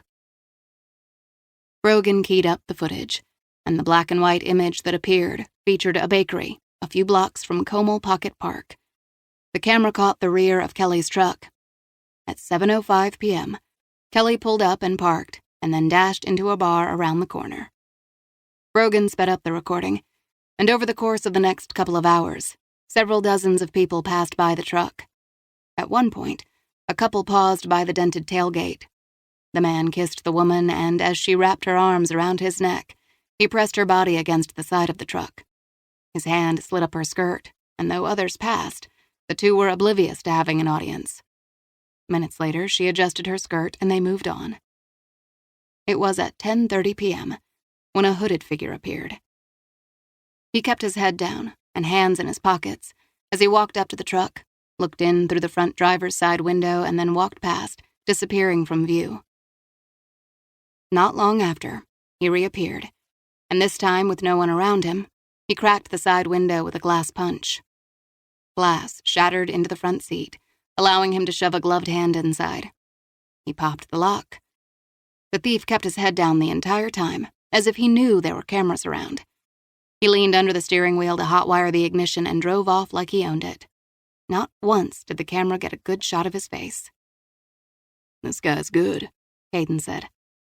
"He's likely scoped out this area before." And why was the million-dollar question? "Pull footage from the last couple of weeks and go through it. We might catch whoever did this on camera." "Will do. Did you find anything in Jack Crow's bank accounts?" "Crow had one bank account that he used for the salvage yard. He had one credit card that he rarely used," Brogan said. "The bank account received odd cash deposits over the course of each month. Nothing more than a few $100s. But that fits with a salvage yard business. He couldn't have been laundering money through the account. The amounts are just too small." Brogan shuffled through a stack of credit card statements. "According to the one credit card statement, he bought groceries infrequently. But again, he never spent more than $20 or $30. Any favorite haunts?" "Maxwell's is a local diner. Looks like he ate out there a lot." "I've been guilty of eating at the same pizza place for years," Hayden said. "And you're telling me they know something about you?" Brogan asked. "Maybe not me personally, but they have an idea of my schedule, and if I ever ate with anyone, same might hold true for Crow," Hayden said. Brogan nodded. "Worth a shot. What about Crow's phone records?" "He called Macy 2 weeks ago, and they spoke for about half an hour. And he called Dirk 5 or 6 times in the same time period, but they never connected. He called a few local auto parts stores, but that's about it," Brogan said. "Not a sociable guy." "Nope. If he was into something, then he was smart enough to operate in cash. Ledbetter said he bought 2 phones," Hayden said. "He didn't use a credit card when he bought them," Brogan said. "I also did a background search on Crow. He joined the Army when he was 18 and stayed in a dozen years. That's when his first wife divorced him. When he got out, he hooked up with Brenda Hamlin, married, and opened the salvage yard. He and his second wife never filed for divorce." "No jail time for Dirk?" "None. Double check with Ledbetter about where he bought those phones. I want to see the footage from that store as well." Brogan grinned as he nodded. "Be a Texas Ranger. They said there'll be non-stop action, they said." Hayden laughed, rose, crossed to a coffee machine, and refilled his cup. 99% of the time, you'll be bored off your ass. It's during that 1% when all hell breaks loose that you can get your head blown off. What a rush." He looked at the list of neatly typed names. Jack Crow's name was crossed out. Macy Crow's name had not been crossed out, but circled. As tempted as he was to strike her name, he could not. He'd hit her hard with the truck, and he'd heard the bones crunching as her body careened off the metal bumper and sailed through the air. She'd struck the ground with tremendous force, and he'd seen blood everywhere when he glanced back in his side view mirror. The chances of her surviving last night were slim, but he'd yet to see the body. Death could be a fickle bitch sometimes. He circled Macy's name over and over, his pencil darkening the stark white paper and then wearing it away. He should have squeezed her for information. What was done was done. 5 names. Dirk Crow had also returned to town. Chances of him knowing much were slim, but he would leave nothing to chance. After Dirk, that left 3 names, including Faith McIntyre. By rights, she shouldn't know anything. The first time she'd met Jack Crow, he was dead. But the old man might have known about her. And if he did, He might have tried to reach out. Their possible contact meant she had to remain on the list. She was also on that ranger's radar, which meant he needed to be smart and bide his time. The ranger was sharp and driven, and could easily be trouble if not neutralized. Faith was shaken and distracted when she arrived back at the medical examiner's office. Her mind swirled with so many unanswered questions about herself, her parents, and how she was linked to the battered woman lying unconscious in the hospital bed. She dropped her purse in the chair behind her desk and tossed her jacket over the back. She sat, pressed her palms to her cheeks, which now felt as if they were on fire.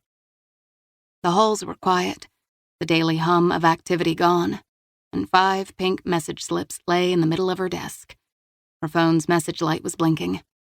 It never stopped. But more questions cascaded into her thoughts.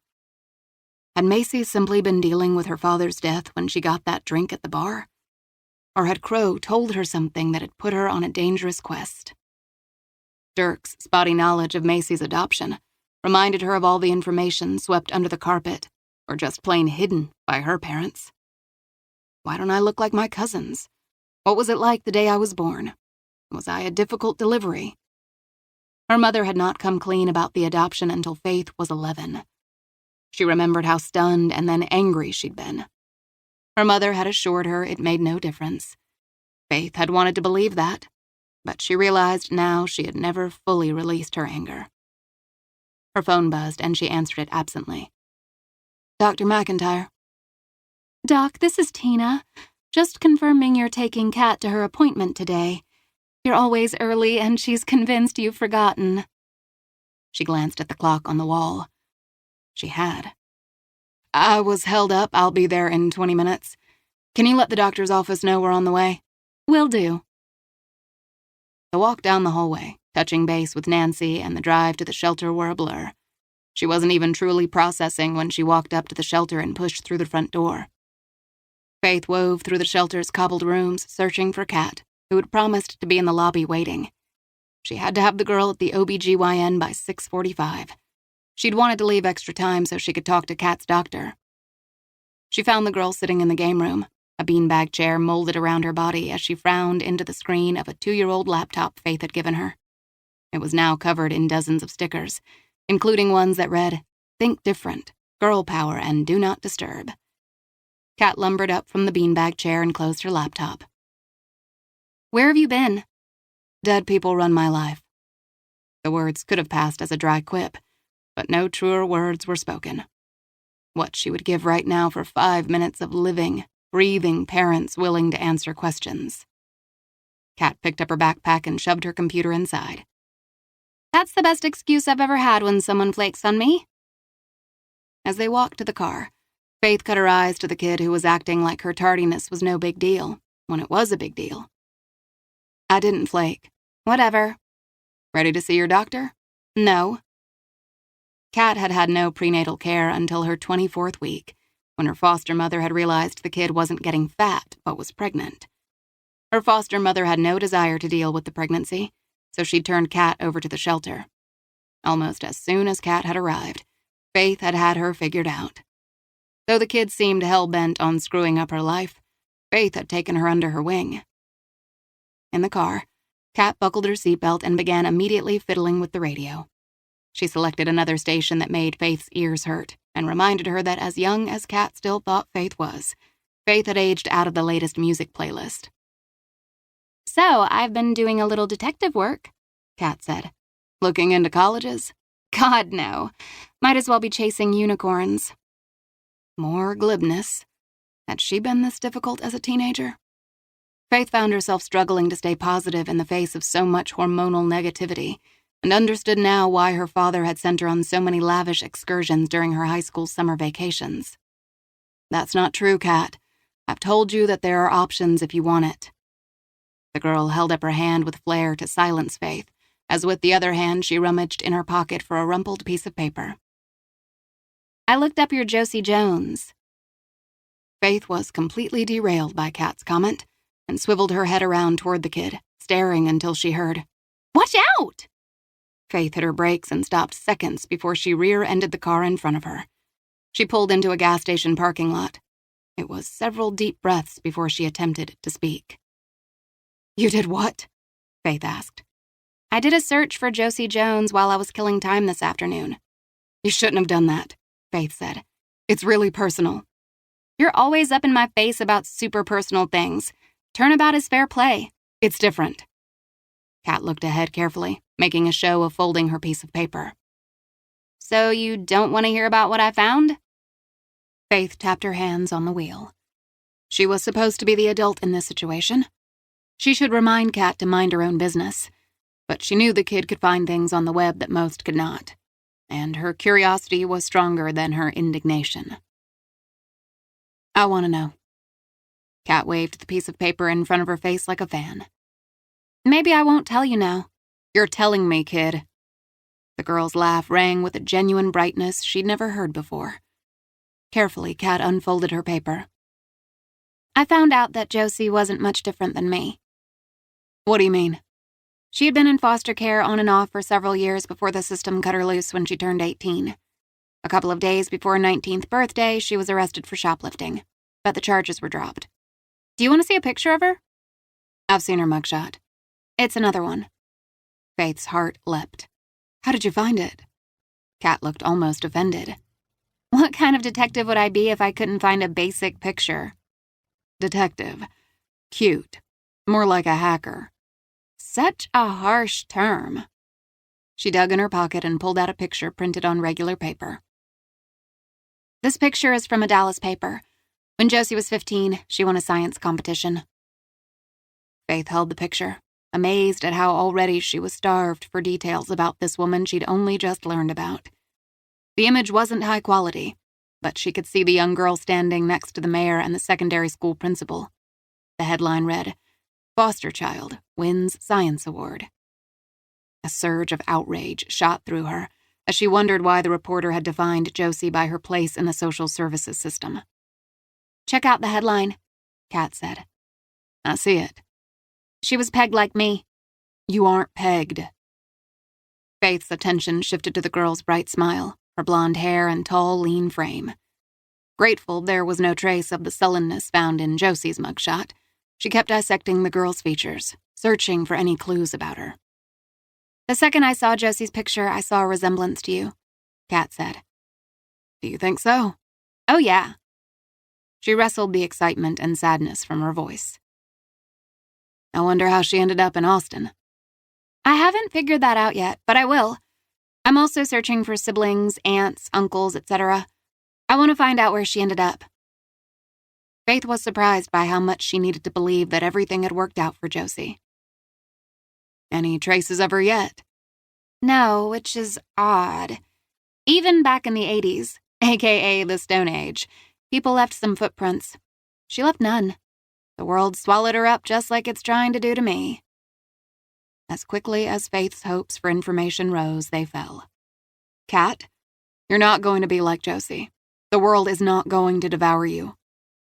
Kat looked up with tears glistening in her eyes. "How do you know that?" "Because whether you like it or not, I'm not going to let it happen." She drove across the gas station parking lot to the entrance, looked both ways, and pulled back onto the main road. She drove the car toward the medical park on the west side of the city. "Why are you nice to me?" Kat asked. Faith had never stopped to ask herself that question. "I guess I've always liked your spirit. You're smart, a hard worker when you care." Kat fumbled with the zipper on her jacket, flipping it up and down. "And I threw it all away when I got knocked up." "You haven't thrown anything away. But we can't ignore the baby. He or she deserves to be taken care of just like any other baby." "I didn't say that it shouldn't have a good home." She continued to flip the zipper up and down. "The social services lady called again today. She wants to know what my plan is for the baby." "It's a fair question.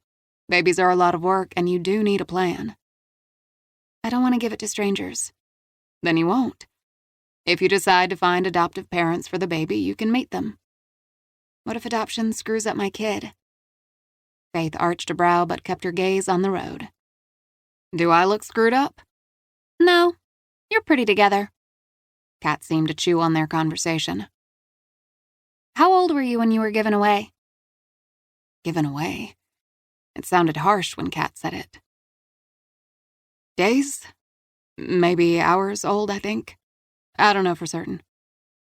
This new puzzle sparked interest in the girl's eyes. Why don't you know your own story? My mother didn't tell me until I was 11, and whenever I had questions, she made it clear she hated talking about it, Faith said. What if I give my baby to a couple and they don't want to talk about me? You choose people who will, and you have a legal agreement granting you regular updates. Why didn't Josie choose people like that?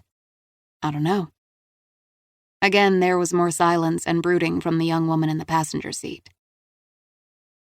I can really do that? Yes. Like I've been trying to tell you, you have a lot more control than you realize. Some of the tension eased from Kat's shoulders. I can keep digging for information on Josie.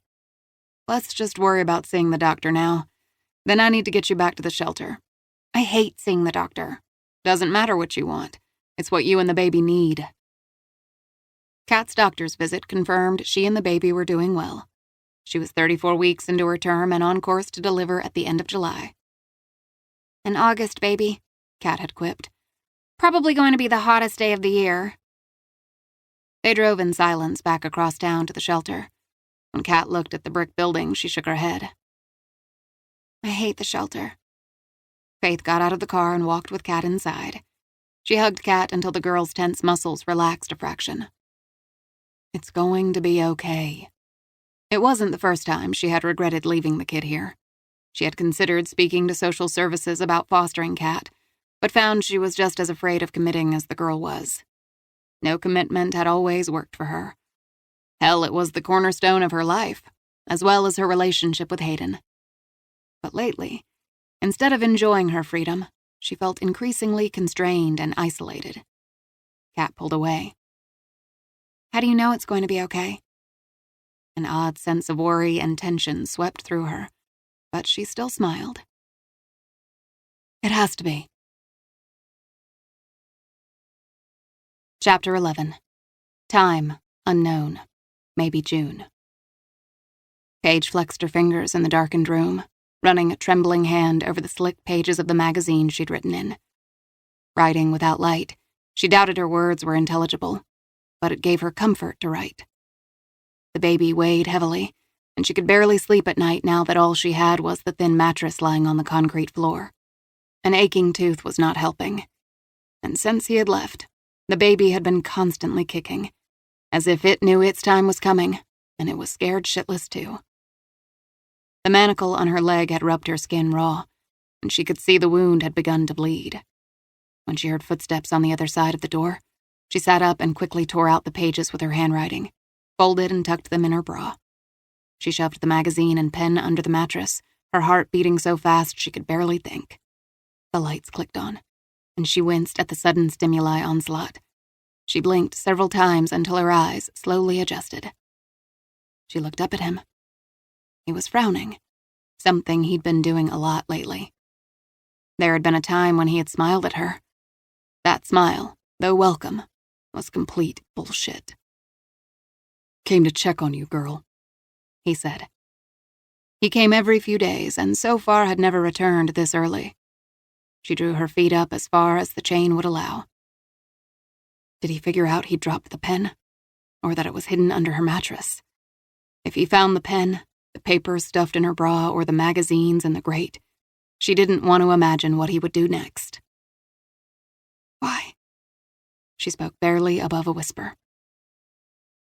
"I was a little rough on you a couple of weeks ago.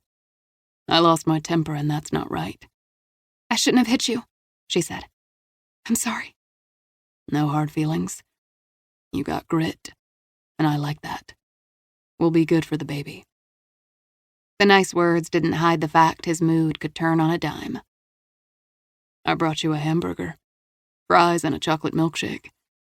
Didn't know if you liked chocolate or vanilla, so I guessed. Don't all women like chocolate?" "I love it," she said, smiling. Despite herself, she edged the end of the mattress. The burger and fries smelled good, and she was so tired of canned soup and cold cuts. He unwrapped the burger and set the fries on the open wrapper. "Get it while it's hot," She struggled to her feet and shuffled across the floor, making the chain rattle and rub. She took several bites and then drank from the milkshake. Chocolate. Soft. Sweet. It tasted so good she nearly wept. There was a woman. I saw her staring at your missing person flyer. They're still up?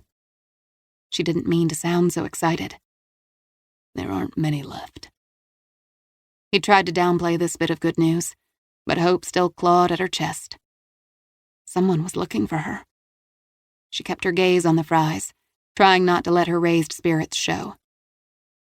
What did she want? I couldn't really tell. She can't know about you. I've been extra careful with you. Paige knitted her fingers together so tightly the circulation nearly cut off. Could someone out there be looking for her? She had to believe, or else she'd go mad in this hellhole. Are you worried? He leaned against the wall and surveyed the room. How do you know I'm worried? We've gotten to know each other pretty well. She nibbled a fry. Maybe you're right about that. He nodded thoughtfully. In here, I can be honest and be myself. In here, the lovely mask he wore for the world could be lowered. In here, the monster could roam free. I'm worried, he said. But that's not necessarily a bad thing. Worry has kept me a couple of paces ahead of everyone all my life. Worry is what's going to get me through this last job. I'm a job? That's right. My freelance job. And when this job is done? She picked up the burger and tore it in half, staring at the ketchup oozing out over the pickles. Like I told you, I'll keep my word. You're selling the baby. He shook his head. There are people that'll be better parents than you. Besides, you said you didn't want it. She'd been tired, depressed, and scared when she'd said that. Now she was scared not just for herself, but for the baby. He inserted the key into the manacle's lock and twisted. The metal loosened, and he gently pulled it off her ankle, leaving a raw strip of flesh in its place. That's got to smart. It does. I got some salve for that. He fished in his pocket and pulled out a tube of antibiotic cream. She accepted it, fingering the fresh tube and wondering how she could use it to escape. Eat up, girl. That burger is getting cold. She'd been nauseated with morning sickness the entire pregnancy, and it felt good to have an appetite again. As she ate, he took the tube back and spread ointment on his fingers. He motioned for her to hold her leg out, and when she did, he carefully rubbed cream on the worn skin. His touch was gentle, and it shamed her that she responded to his kindness. She was so starved for people and affection that even her jailer's touch was welcome. What if something goes wrong with the baby? She asked. Don't borrow trouble. That baby and you are going to be just fine. He was going to kill her. She'd feared this since the moment he'd locked her in here. But the instant she'd seen the initials on the back of the dresser, she'd known those women had not survived. Without a word, he took her by the elbow and helped her to her feet. Time to go. She cringed. Where are we going?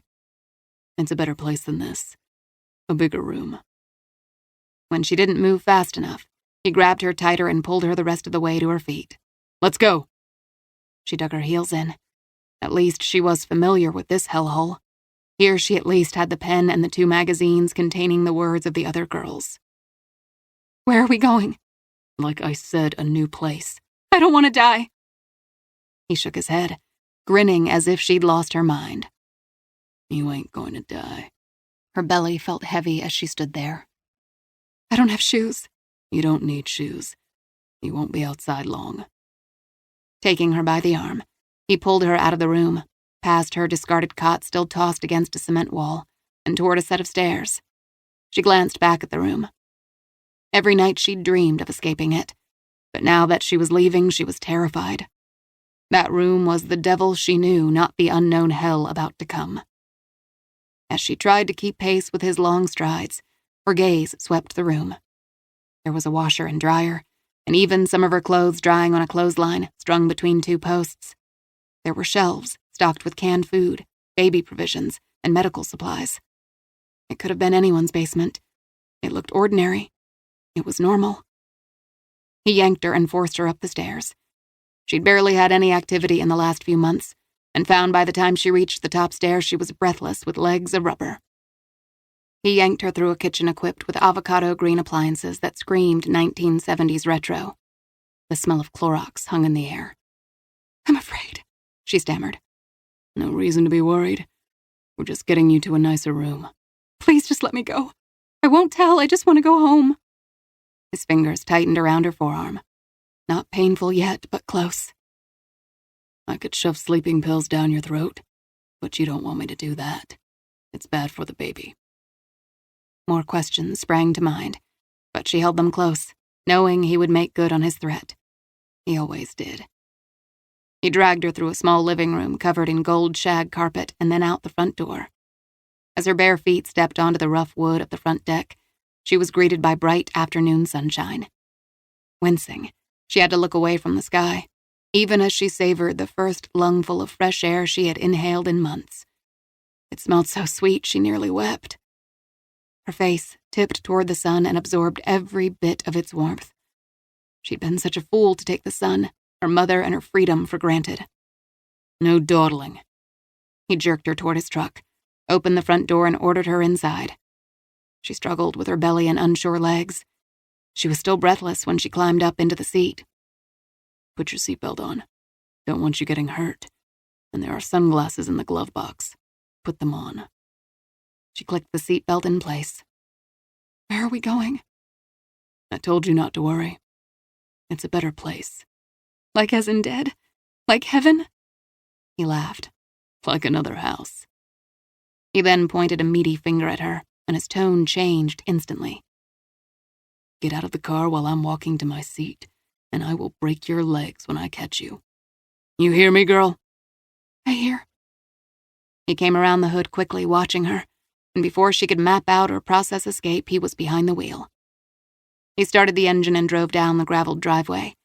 She glanced back at the house, thought about the initials carved on the back of the dresser, and the other women who'd been held there. Was this what happened to them? "Don't look so worried." He flashed her that dazzling smile. He slowed at a stoplight on the main road that she guessed was west of Austin, somewhere near the hill country. They drove in silence, and she stared out at the clouds and blue sky. Soon side roads fed into smaller and smaller roads. She leaned toward her window as the first car she'd seen approached them. "Sit lower in the seat," he said. When she didn't move fast enough, he grabbed her wrist, twisting her arm until she cowered down. They drove for almost a half hour, and soon the lights of Austin glistened around her. He exited the main road and took several rights and lefts before pulling into a little neighborhood and into the garage of a house. When the garage door closed behind them, he shut off the engine and came around to her side of the car. He hauled her out of the car and into the house.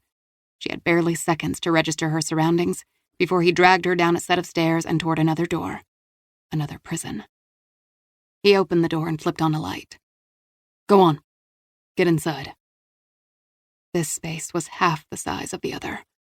The bed was a twin, and there was no kitchen table, but only a side table with a microwave and packets of noodles and bottles of water. There was a toilet in the corner, but no bath or shower. This place is so small. "Don't worry. You won't be here long." He grabbed a chain from under the bed. "Sit down. I need to put this on you." "I don't need a chain. I won't run." He shoved her toward the bed and forced her to sit, clamping the chain around her other ankle. "You fooled me once. You should see the damn bruise on my arm. So that's not coming off you until the baby is born." Death in childbirth was rare in light of modern medicine, but that was in a hospital with doctors, nurses, and clean sheets. "If I have it alone, the baby's chances of survival are so much lower." "I've got it worked out. It's been a while, but I've delivered babies before. But you better hurry up and have that baby. If it doesn't come in the next week, I'll cut it out of you." Chapter 12. Tuesday, June 26th, 6 p.m. Hayden met Brogan at the Austin Police Department Forensic Science Division's forensic lab. Melissa Savage, a technician who favored jeans, flats, and brightly colored Hawaiian shirts, greeted them. Her dark curly hair was wound into a ponytail, and several pencils stuck out at different angles. "Gentlemen, come on back to the lab," she said. She walked with long, even strides as she led them toward a light table. She'd methodically arranged neat rows of Macy Crow's belongings, which had been found in her backpack and in her pockets. Her blood-stained clothes, which had been cut away by the EMTs and emergency room doctors, were also present. Among the belongings were a hairbrush, lipstick, mace, power bars, and receipts for food and gas, and a withdrawal from an ATM. There were also her cracked cell phone, breath mints, and a hotel key. "What about that phone?" Hayden asked. "Any record of calls? I hear she was trying to call me." "That's correct," Savage said. "But she was hit before she finished dialing. There's a voicemail from Dr. McIntyre's office." "They were trading messages," he said. "What else is on the phone?" She also visited the website for the medical examiner's office and did a search on Dr. McIntyre. "She saw a picture of her?" Hayden asked. It was up on the page she pulled up. How had Macy been tipped off about Faith? Had she learned something when she'd visited Jack Crow's trailer? "No more calls," Savage went on to say. "But Special Agent Crow did snap a selfie in what looks like her hotel room, as well as a picture of a missing person poster, all on the night she was attacked." Savage opened the phone and showed the Rangers the pictures of the selfie and the missing person poster. "Remember Paige Sheldon?" Paige, the name Macy had given the responding officer. "Sure, she was a pregnant teenager who vanished about 3 months ago." Savage pulled up the case on her computer. It was the same picture on the flyer, but this one was more vivid, in color, and showcased her stunning looks. "She's now 19, and according to the missing person report, she vanished in April," Savage said. "Why did Macy take a picture of her poster?" Hayden asked. Missing girls, runaways, and black market babies are the exact kind of cases Macy Crow specializes in investigating. Savage spoke the words as if she were saying Hayden's thoughts out loud. She'd have been drawn to a poster like Paige Sheldon's. These cases got under Hayden's skin, because he remembered how Sierra used to talk to him about adoption. They had always known she couldn't have children, so adoption had been the plan. They had just been referred for a mixed-race toddler when she'd been diagnosed with cancer. Adoption was put on hold, and whenever she was sick from the chemo, he'd remind her that one day she'd hold their baby in her arms. "Is there a geotag on the picture?" Hayden asked. "Yeah," Savage said.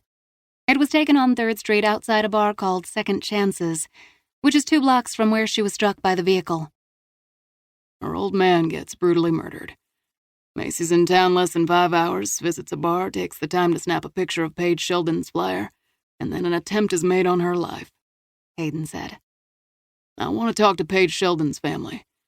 Macy Crow saw something and I want to know what it was. What else did you find?" Her Uber app showed she was picked up at a hotel at 10 p.m. last night. Savage reached for the hotel key that was among Macy's belongings. "I called the hotel, identified myself, and told them to hold off on housekeeping until we can investigate the room. The manager said Macy wasn't supposed to check out until Friday and put a Do Not Disturb sign on her door. The room should be untouched." Hayden wrote down the hotel name and address. "I'll check it out." He looked at the picture of the Paige Sheldon flyer Macy had taken outside Second Chances. "She might have left more information in her hotel room," Savage said. "Which is exactly why we're headed there." The drive to Macy Crow's hotel room took Hayden and Brogan just under 20 minutes. It was an average, nondescript chain hotel that could be found in hundreds of cities across America. They introduced themselves to the clerk, who ducked into the back and brought out the manager, a tall man with short, graying hair. He came from behind the front desk and extended his hand. "I'm Jay Sanchez. You called about one of our guests?" "That's right," Brogan said. "We'd like to see Macy Crow's room." "It was a hit and run?" the manager asked. "She passed away late last night, and we're trying to find out what happened." Brogan was sticking to the story that Macy was dead. "That's terrible," Sanchez said. "Of course I'll show you the room." As they rode the elevator to the 3rd floor, Hayden asked, "When did she check in?" "Yesterday," he said. "She was supposed to check out on Friday." "Did you notice anything about Miss Crow?" Hayden asked. "Did she have any visitors?" "No visitors that I know of, but I don't work the front desk anymore." The elevator doors opened and Sanchez extended his hand and waited for them to exit. "I did ask the gals that worked the front desk, and none of them remembered. I'm having the surveillance tapes pulled. As soon as I get the all clear from corporate, I'll turn them over." The manager stopped at room 342, where a Do Not Disturb sign dangled from the door handle. He removed a passkey from his pocket, swiped it, and opened the door. "Miss Crow checked in Monday, but she didn't have a reservation. I checked the room status myself when Miss Savage called to confirm that housekeeping had not been inside. As you can see, they haven't." "Did you enter the room?" Hayden asked. "No, I didn't want to disrupt anything." "Great. Thank you for your time, Mr. Sanchez," Hayden said. "We'll take it from here." "Glad to help." Sanchez lingered a beat and then, accepting Hayden wouldn't allow him inside, nodded and stepped aside. Hayden pulled on latex gloves, flipped on the lights, and closed the door. Brogan worked his fingers into gloves.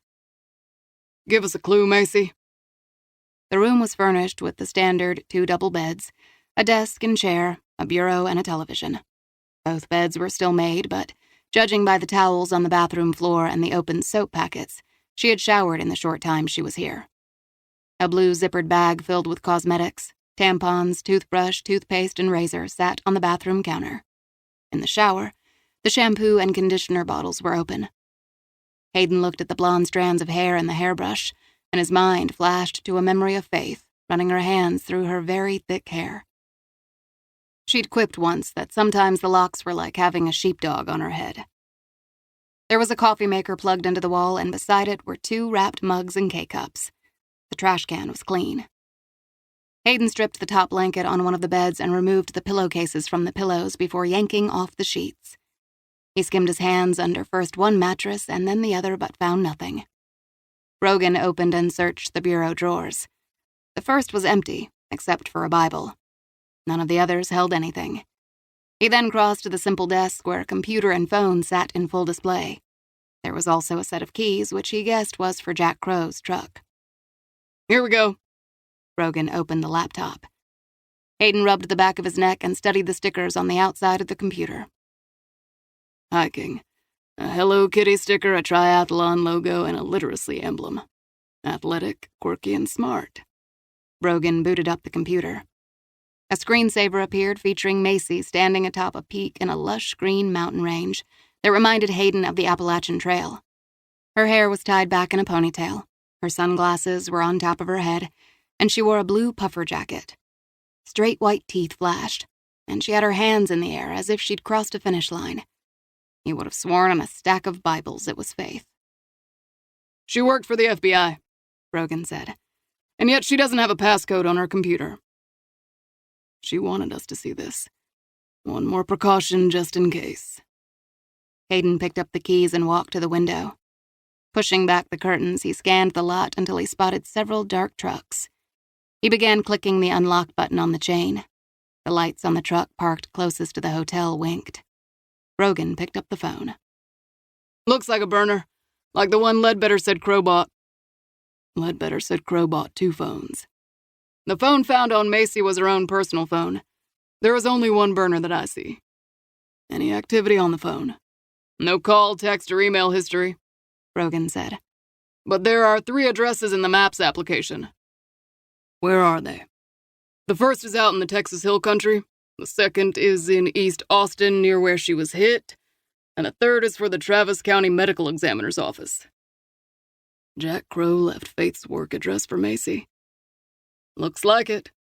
That explains Macy's search for Faith. She had to have been floored." Macy had been to Crow's trailer, but then she'd driven deeper west into the hill country, doubled back to this hotel, and finally gone to East Austin. "She had a call in to me on her personal phone," Hayden said, "because she found something out there in the country." Brogan opened Macy's email account on the computer and scanned the received emails and then the sent folder. "You're going to love this. She sent an email message to Faith McIntyre. She scheduled it to arrive today at 5. Put a call into Savage. Have her people process this room and the truck completely, and tell them it's a priority. He reached for his phone and dialed Faith. The call went to her voicemail. Faith, check your email. There's a message from Macy sent today. It was nearly 7 when Hayden and Brogan arrived at the Second Chances bar on 3rd Street. Stepping inside, they removed their hats, knowing there'd be no hiding the fact they were Rangers. But then neither cared. The bar had a decent-sized crowd for a weeknight. Most of the patrons looked like working-class men. Only 1 or 2 in cheap suits were sitting in the booths. Behind the bar was a long mirror framed with barnwood, and in front of it were long shelves covered in countless liquor bottles. Hayden glanced at the flyers behind the bar and spotted the one for Paige Shelton. Why had it caught Macy Crow's attention? This was the kind of work Crow did for the FBI, so maybe it had simply been reflex. There were a few men at the bar hunched over their drinks, and standing before them was a tall man with gray hair brushed off a long, lean face tanned by the sun.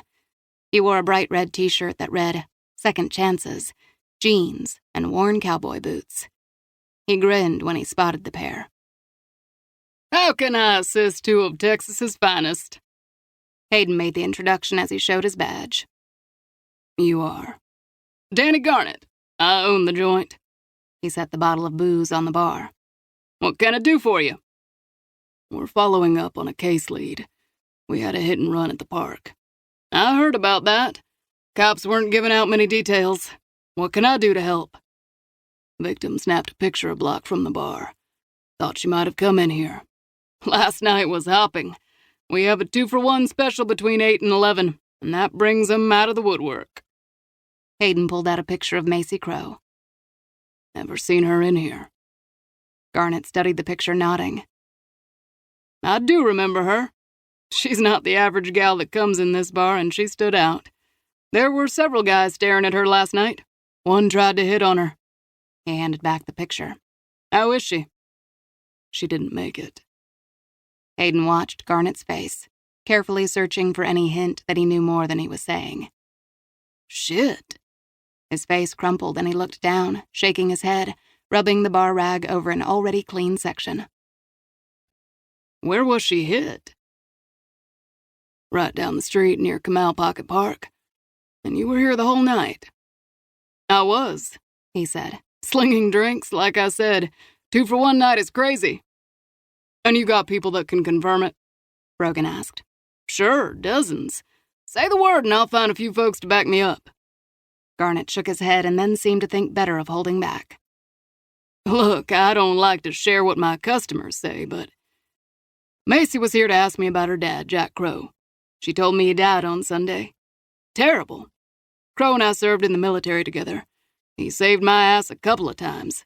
Hell of a guy. And I told her so. I was sorry to hear he passed. He leaned in closer. And for the record, I've been clean since I got out 30 years ago. Not even a speeding ticket. Did she tell you Jack Crow was murdered? Hayden asked. Shit, no. She never said a word about that. What the hell's going on? Garnett asked. That's what we're trying to figure out, Hayden said. When was the last time Crow came by here? Years? You sure about that? Definitely. I wouldn't forget my old buddy. Maybe he dropped by, but I wasn't here. During the day, I'm often off-property dealing with suppliers. Did she speak to anyone while she was here? Brogan asked. Just the guy who was hitting on her. Garnett twisted the onyx ring on his pinky finger. I could tell she wasn't having any of his charm. She left less than a few minutes after he started hitting on her. Is there anyone else we can talk to here who might have known her? Hayden asked. Sure. Heather was here. She's my manager, and frankly, she notices more about what's going on than I do. As she likes to tell me, women are more astute. We'd like to speak to her, Hayden said. She's not here right now, but I can get you her contact information. Garnett went into the back and reappeared with a sticky note. Here's her name and number. She's not scheduled to work until tomorrow night. Thanks. No problem. If you need anything, let me know. We will, Hayden said. And then, as he turned, he nodded to Paige's flyer. Thanks for posting that flyer. Not all area businesses are cooperative, and for that case, we need all the help we can get. We do what we can." Garnet again turned the ring round and round. "We're as much a part of the community as anyone." Outside, as they got into Hayden's car, Brogan said, "He's lying. Yeah, I got that feeling too." Chapter 13. Tuesday, June 26th, 7:15 p.m. Faith had put on her earphones and was listening to music as she spent the next hour typing up more reports that would have to be done eventually. As she slid into the facts of the cases she'd worked, she felt a sense of control returning. When she finished the last report, Faith combed her hair back with her hands and then secured it with a band. She then lifted her attention to the queue of emails on her computer. Several were from Margaret Slater. One was an update on the shelter fundraiser, and another invited her to be on a fundraiser for the brain trauma unit at the hospital. Her last line insisted they have lunch or dinner soon. "Miss seeing you, kiddo." Faith responded, promising to call her soon, and then remembering that Margaret had been a good friend of her mother's, she typed, "I'd like to talk about Mom and my adoption when you get the chance." For a moment, she hesitated to hit the send button. She'd avoided these questions with Margaret for years, and as uncomfortable as they felt, they had to be asked. She hit send. The 10th email down stopped her cold. It was from Macy Crow. She checked the time and saw that it had been sent at 5 p.m. today. How was that possible? "Dear Dr. McIntyre, my name is Macy Crow. I'm Jack Crow's daughter. We've only spoken through voicemail, but we need to talk in person. This might seem out of left field, but I believe we're related. I'm adopted and have been searching for my biological roots for several years.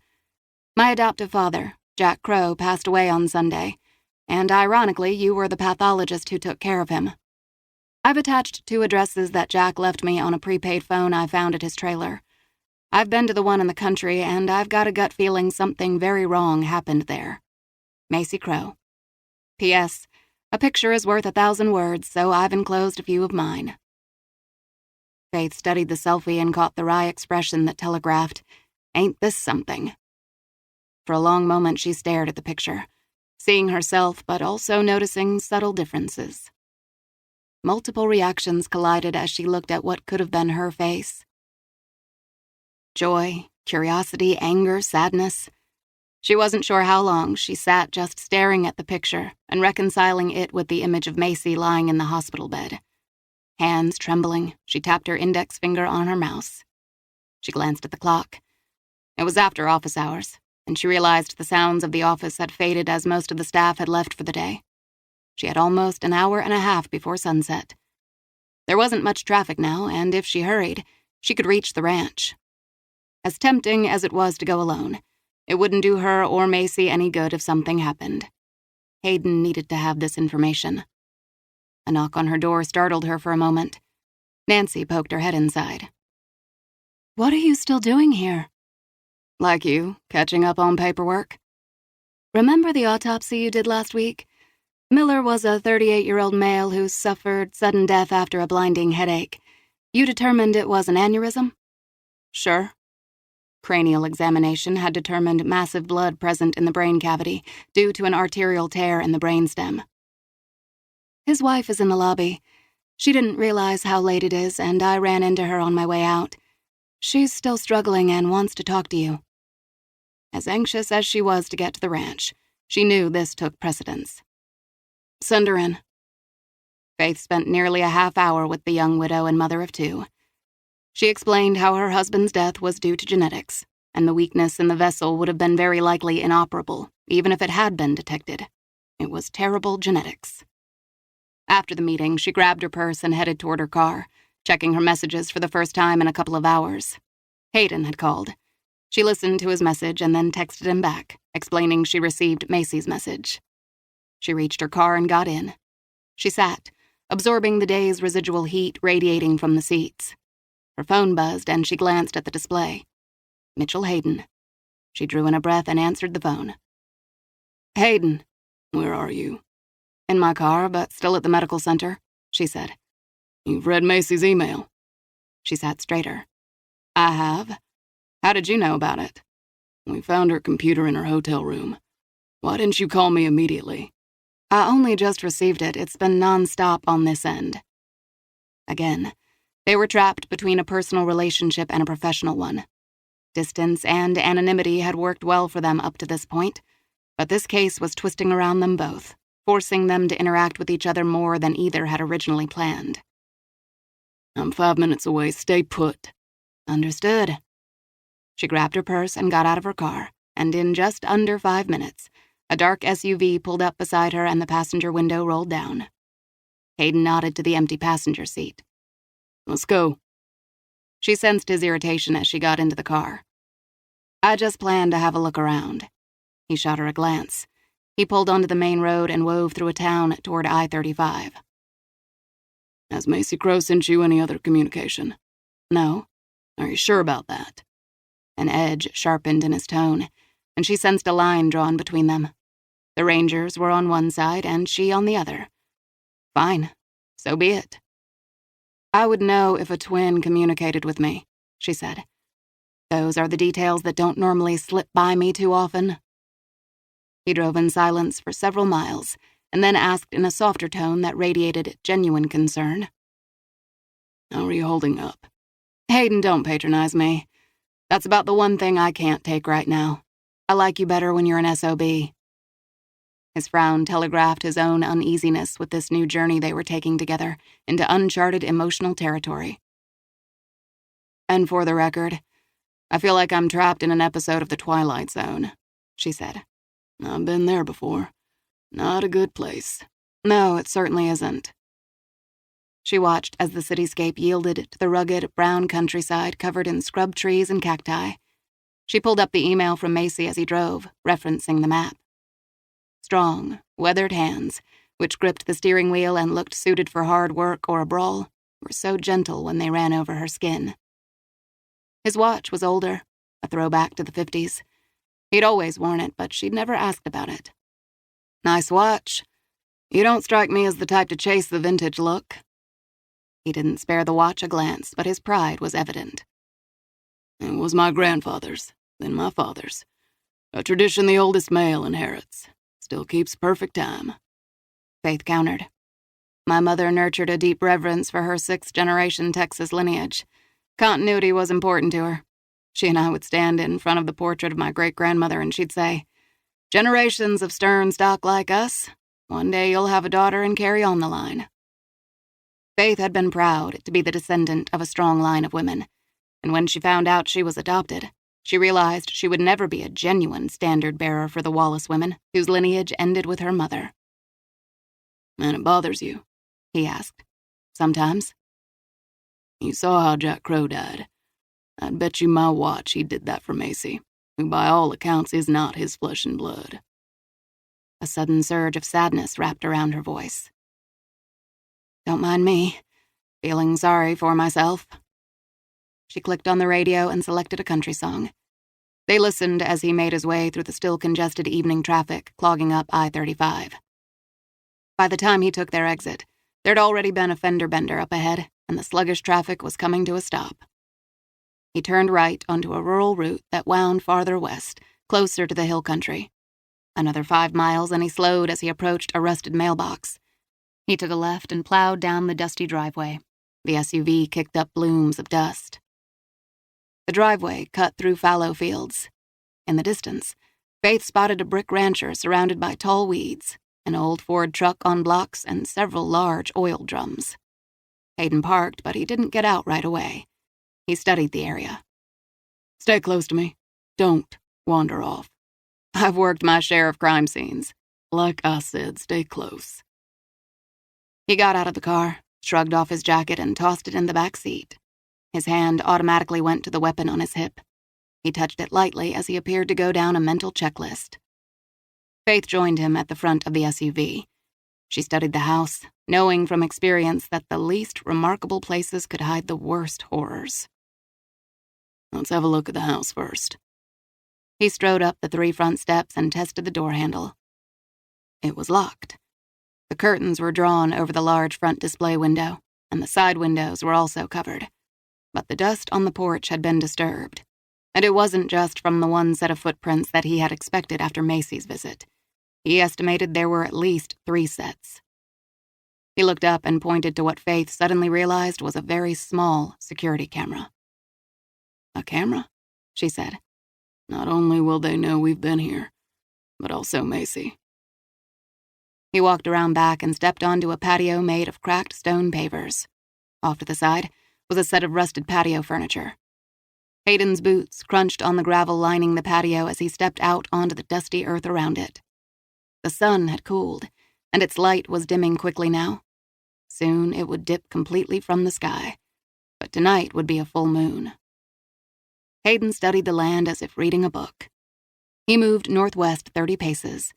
Again, he crouched and scooped up a handful of soil, slowly letting the dust trickle from his loose fist. "Have a look at this." She moved up beside him and trailed her outstretched hand to the 3 stones spaced evenly apart. The land in front of each marker was slightly concave. "The soil is uneven." "Yes, it is," he said. She'd been to the sites of unmarked graves before, and she'd come to recognize the signs. When a body was buried and it decomposed, it bloated first. Then when the flesh burst, it deflated. This rise and fall left cracks and indentations in the earth. The burnt orange light cast a glow over good-sized stones that were maybe 50 pounds each and natural to the area. They could have been easily overlooked. However, when she really studied them, she realized they were arranged in a perfect line. "Gravestones?" she asked. He reached for his cell and stood. "I don't know, but we need a team with ground-penetrating radar out here." "We're out of daylight." "I'm calling the sheriff's department. I'll ask them to guard this area until we can return in the morning." "I don't get it. Why did Jack Crow leave this address for his daughter? Why not just tell her?" "Maybe he couldn't face her, but he needed to clear his conscience." "He bought 2 burner phones before he died. We've only found one. We've got to find the other." When Macy was 4, she had gone on summer break with Jack to Galveston Island. She'd gotten tired of waiting for Jack to stop talking to the pretty lady at the snack bar and had gone to the edge of the pool. She had dipped her toe in, and the cool water had felt so good. She had been sure she could jump into the pool and scramble to the edge just as she'd done with her father. So she'd jumped into the cold water. However, she'd landed farther from the edge than she'd anticipated, and panic had immediately set in. She'd kicked against the cement bottom and clawed herself toward the sunlight flickering above. Her fingertips had broken the surface, and she had felt the air teasing her skin. But even as her little legs had kicked hard, they hadn't created enough lift to propel her face above the surface so she could inhale air. She had sunk back down. Her fingers had slipped below the water's surface. Her lungs had screamed for air, and terror had sliced through her body. The chlorine had burned her eyes and filled her nose. And then a hand had reached down from above and grabbed her by the back straps of her bathing suit and yanked her upward toward the blue sky. The heat of the sun had warmed her face as her mouth had opened, and she'd gulped in air. Fear had given way to relief as she blinked and stared at the face of her father, whose frown had revealed a kind of fear she'd never seen before. "Pop!" She had sucked in more air as tears had welled in her eyes. Tanned fingers had brushed the strands of blonde hair from her eyes, and a grin had tugged at the edges of a glower that scared most grown men. "Don't you cry on me, Macy Crow. You're safe and sound now, no need to cry. Jesus, your mother will kill me if she even knew I almost let you drown." A sob had shuddered through her, and she had blinked back the tears. She'd sniffed and wrapped her arms around his neck. Macy had forgotten about that day from 25 years ago, and she remembered it now because she was sinking again to the bottom of another pool that was far deeper and darker. Pop wouldn't be there for her this time. She tried to open her eyes and focus toward the sunlight, but her lids didn't respond. She remained trapped in blackness. She wanted to kick her legs, flail her arms, push through the inky obscurity and break the surface. But no matter how much she willed it, she couldn't.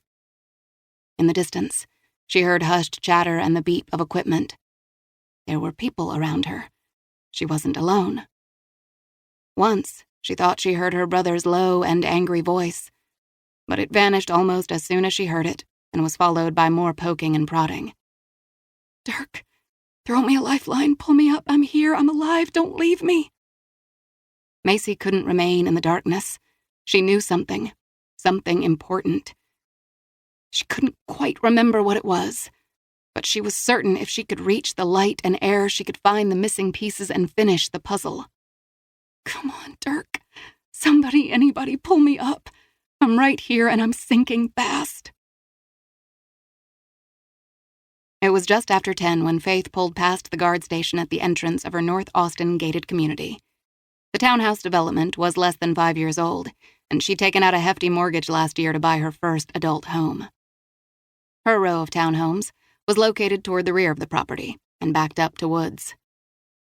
The building's sharp angles and modern lines could have been harsh and cold, if not for the quirky combination of glass windows, tin roof, and wooden horizontal strips stained a warm honey brown.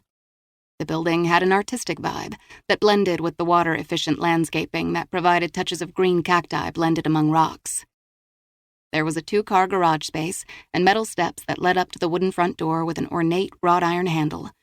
She'd been drawn to this home the moment she'd seen it.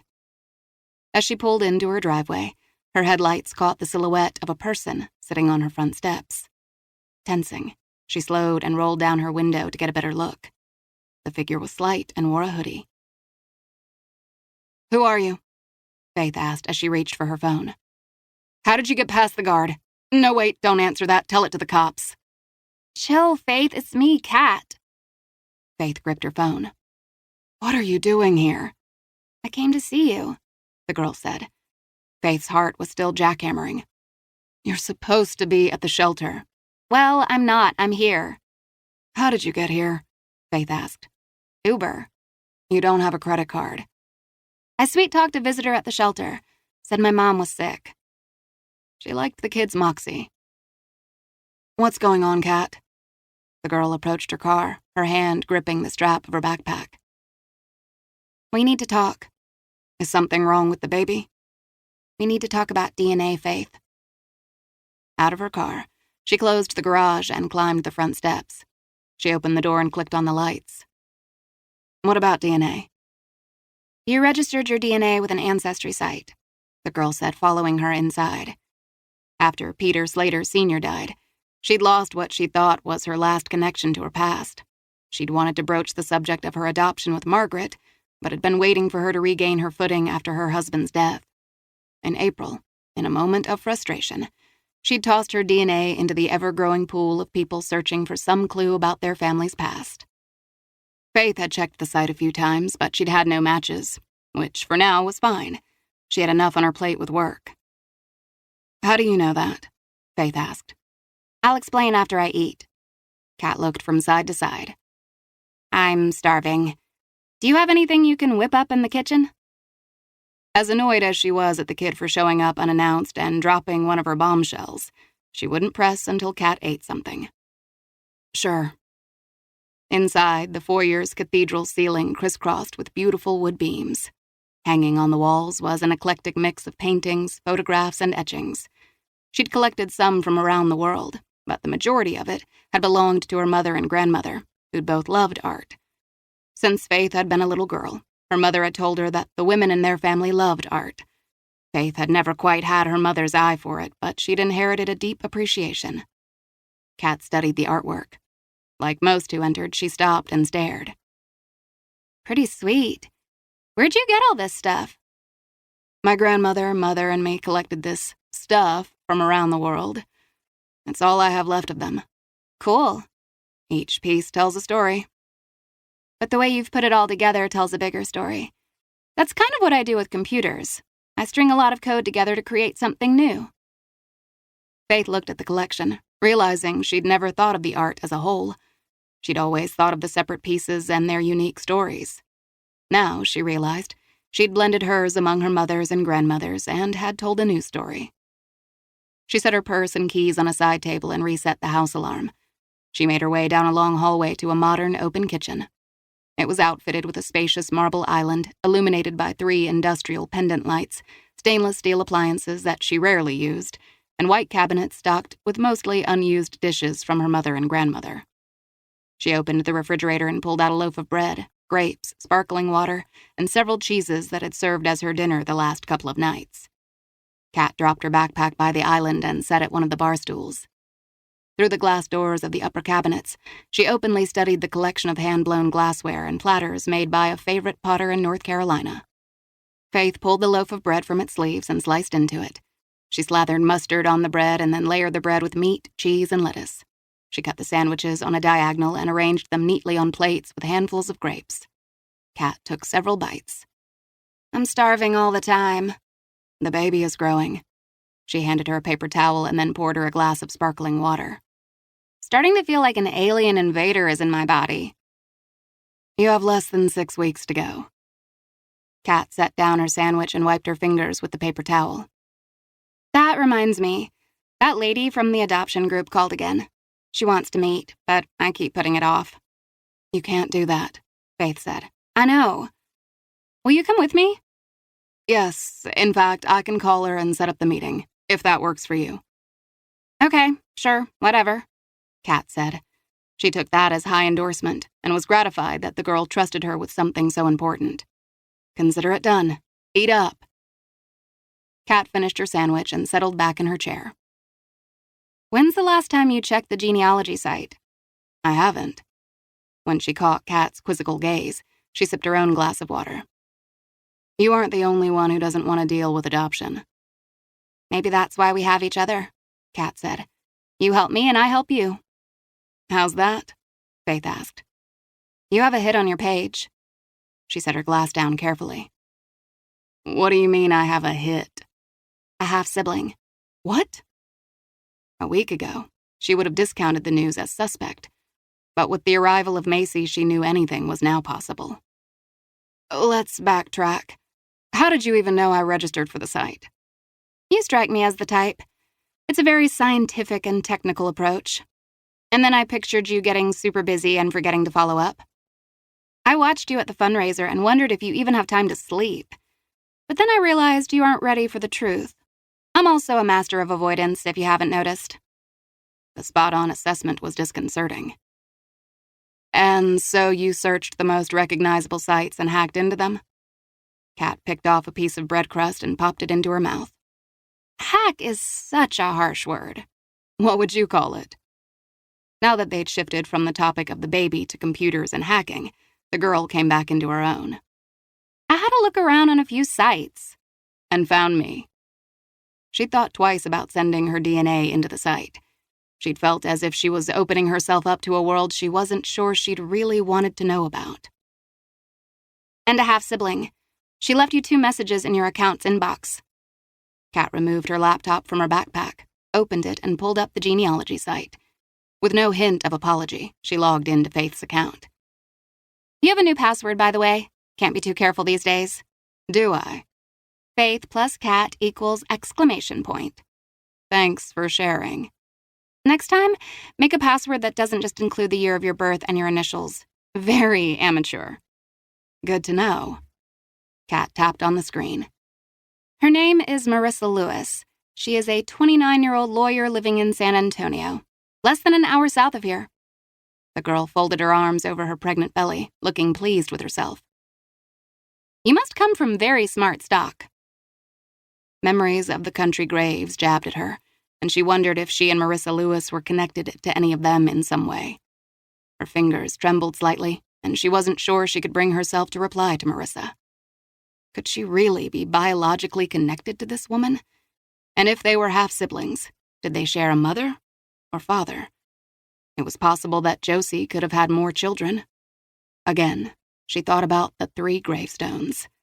Another, darker possibility came to her, and her first thought was to reject it because it was so horrible.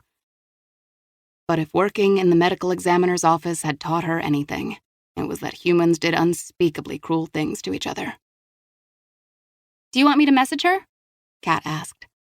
One way or another, she had to find out if she was related to this woman. Sure. Message her. What do I have to lose?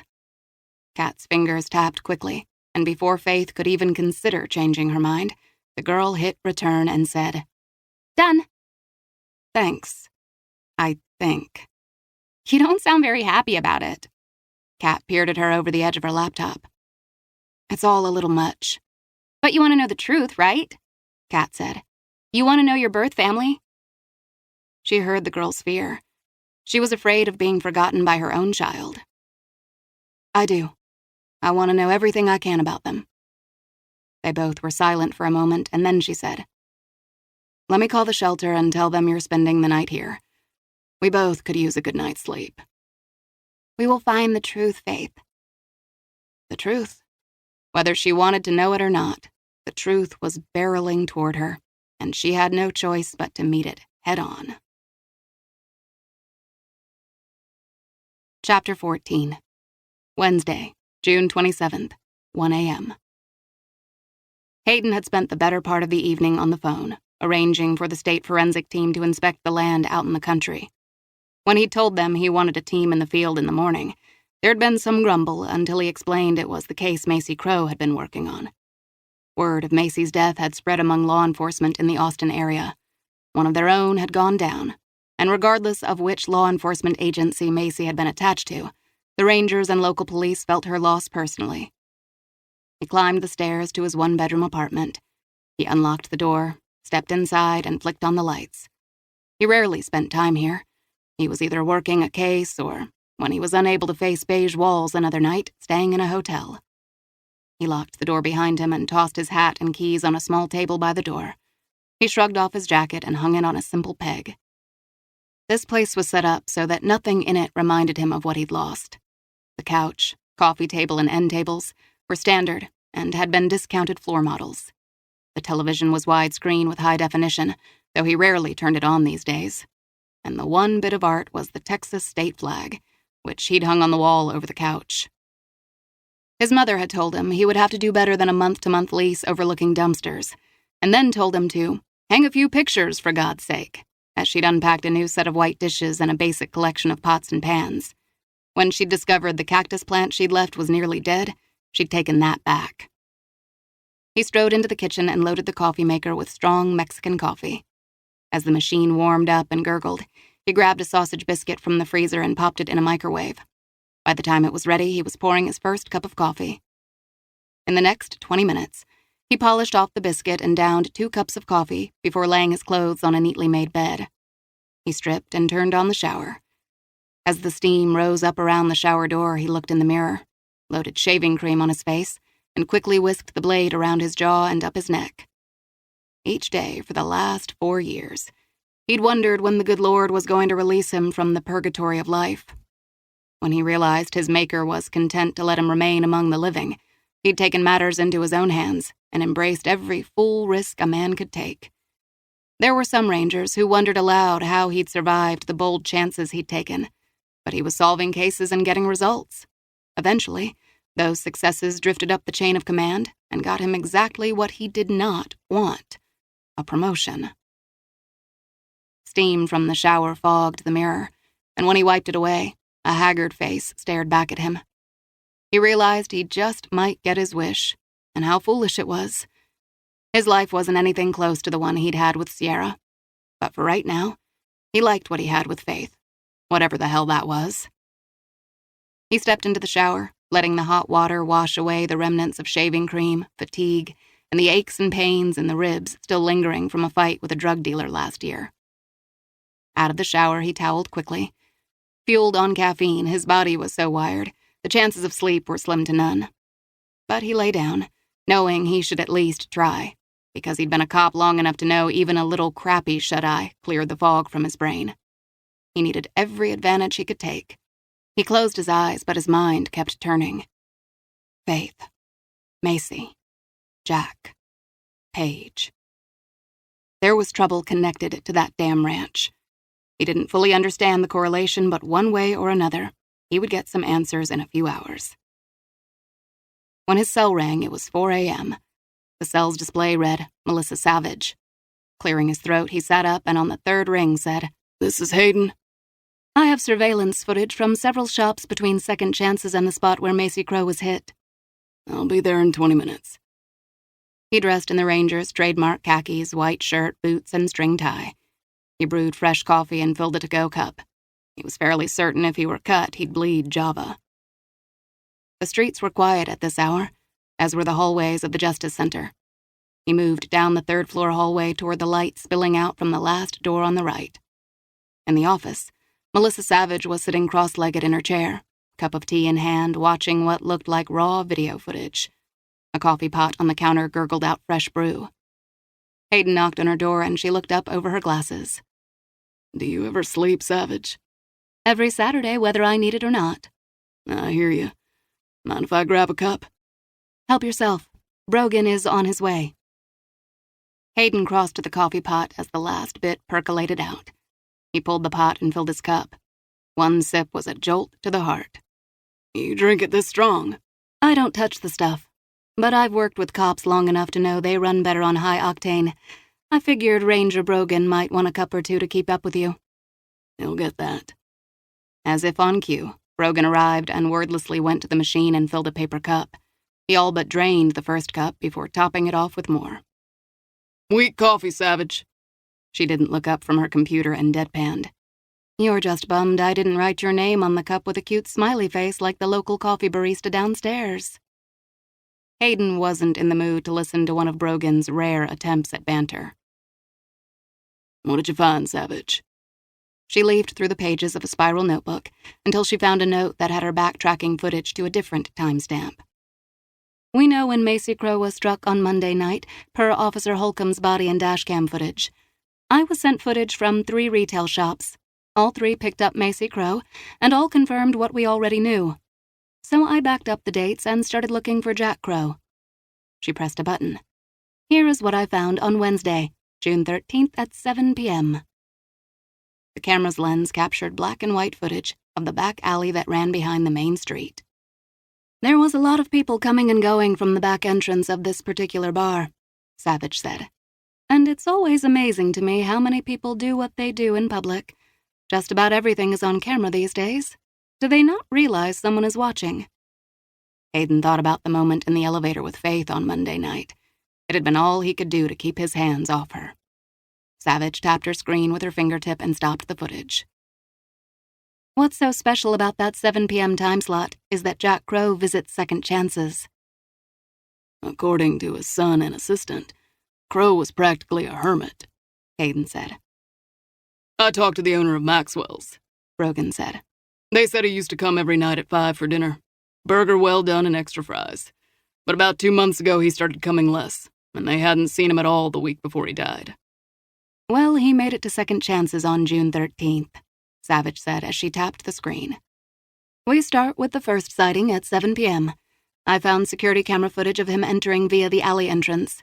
The same footage showed him leaving through the alley door 20 minutes later.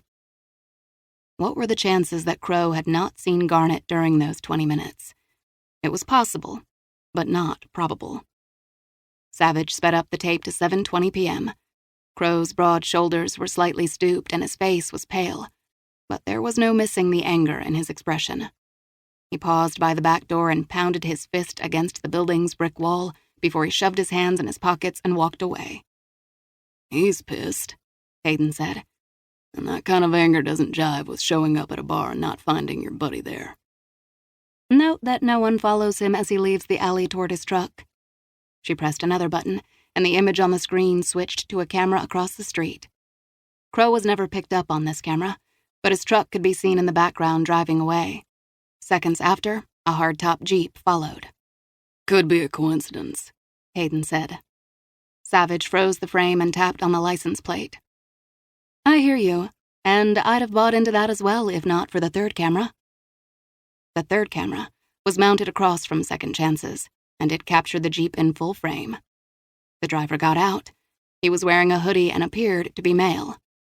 His identity was hidden until for a brief instant, the man looked up, and the camera caught a partial view of his face. Savage froze the frame and reached for 2 printouts she'd made earlier. Do either of you gentlemen recognize this man? Hayden stared at the shadowed profile and felt a rush of recognition and frustration. He'd had the guy in his sights. He'd had him. I can't say for certain if this is the man who killed Crow and also attacked Macy, Savage said. But he was following Crow a week before he died. Want me to put out a bolo? Brogan asked. Yeah. I want Dirk Crow picked up as soon as possible, Hayden said. Hiding in plain sight had always worked best for him. He found the more cloak and dagger shit people did, the more likely they were to be noticed. A change of shirt, a different hat, or a swap of coat or hoodie was all it took to change his look well enough so no one noticed. When he heard the bar's back door close, he eased up in the back seat of Heather's car so he could look in the rearview mirror. As soon as he spotted Heather leaving Second Chances, he ducked down low, blending into the shadows. It was past 1 a.m., and she was leaving a little later than most nights, but he guessed she and Garnet had done the nasty as they liked to do in the back room. The later time suited him even better. Her heels clipping on the paved alley signaled that she was approaching the car. The lights flashed as she unlocked the door and slid behind the wheel. The remnants of her perfume mingled with the scents of cigarette smoke, booze, and sex. She sat for a moment, allowing a deep sigh. As she shoved her key in the ignition and started the engine, he rose up behind her and pressed the blade to her neck. She jerked and sucked in a breath, ready to scream. "What the hell?"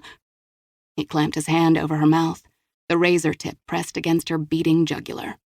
"I'll cut your throat right here, Heather, if you say a word." She shook her head, looking into the rearview mirror at him. He didn't care if she saw him. He doubted she'd recognize him, and if she did, she'd never get the chance to tell. "Now, you're going to be quiet like a good girl, or I'll end it right here. Understood?" Her eyes shimmered with fear, but she did not make one sound. Slowly, he removed his hand and the knife tip released a little from her skin. "Who are you?" she asked. "Just a guy with a few questions. Now drive. Slowly and carefully. I want us to have privacy while we talk." "If this is about money, I don't have much, but you can have it." "I don't want your money, Heather."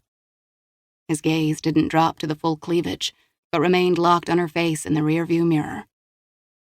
"Rape is not on the menu for tonight either. Now drive." She put the car in drive and gently eased it forward. "Where are we going?" "Toward the interstate." She slowly wove through the streets, and when it looked like she was going to race through a yellow stoplight, he pressed the blade into her skin, making her bring the car to a stop. "I wasn't going to run it." "I know you weren't," he said. When the light turned green, he directed her on the southbound ramp of I-35, and they drove in silence for 2 exits before he ordered her off onto an unlit access road.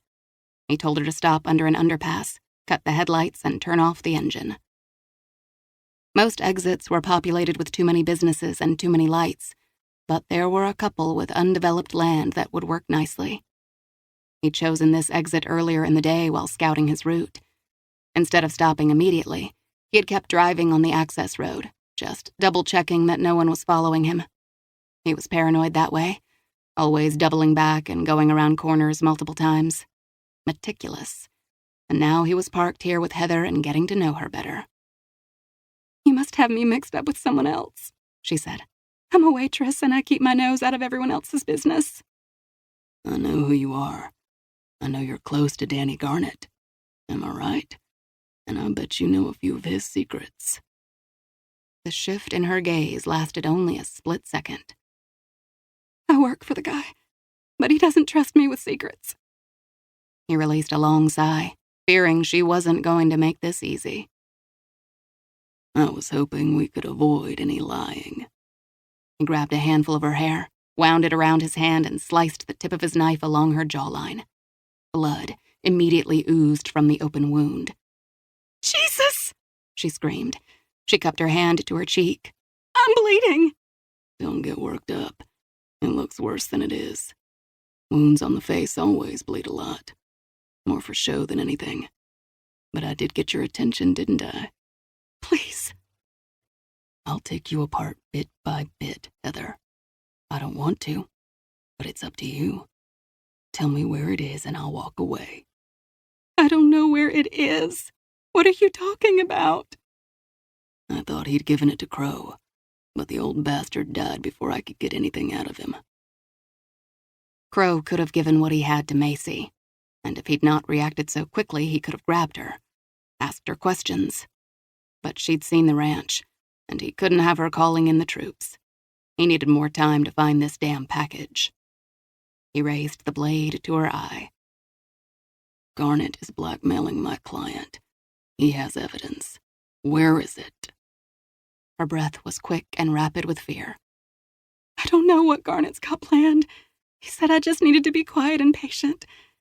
He's always kept me in the dark about the details, even back in the day. So you knew about the ranch? When she hesitated, he jabbed the tip of the blade into her cheek. I've never been out there, but yeah, I knew what he was doing out there. But that was a long time ago. He hasn't done anything like that since. But he kept the ranch all these years, and he held on to it. Why? I don't know why he kept it. He never told me. All I know is that Garnet has gotten jumpy in the last few months. I've never seen him like this before. If he'd been smart, he'd have let sleeping dogs lie. The past had been dead and buried until he dug it up. To remind her that she was living at his pleasure now, he lightly drew the tip of the knife over her cheek again. You were around the first time he sold babies, weren't you? She swallowed, her gaze locked on his face. Yeah, I was around. Did you help kill those girls? Panic flared in her eyes.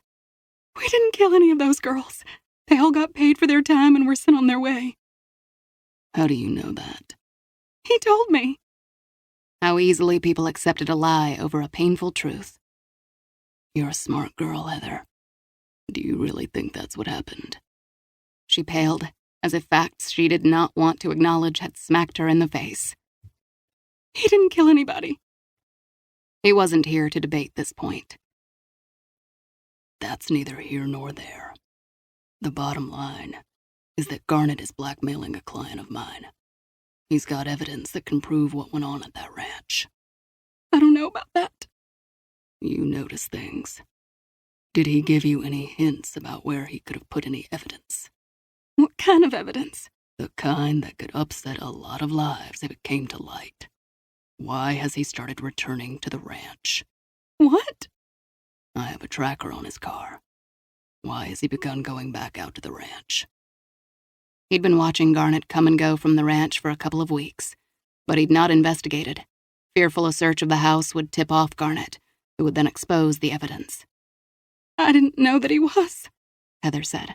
Only that he was gone more and more. Really? I saw a poster of a missing pregnant girl in his bar. Did he have anything to do with her disappearance? Why would he do that? She was already pregnant when she came into the bar.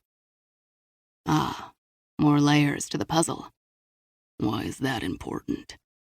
She hesitated, knowing not telling would cost her more now than telling. The others weren't pregnant when they were handpicked. They were selected. To make babies.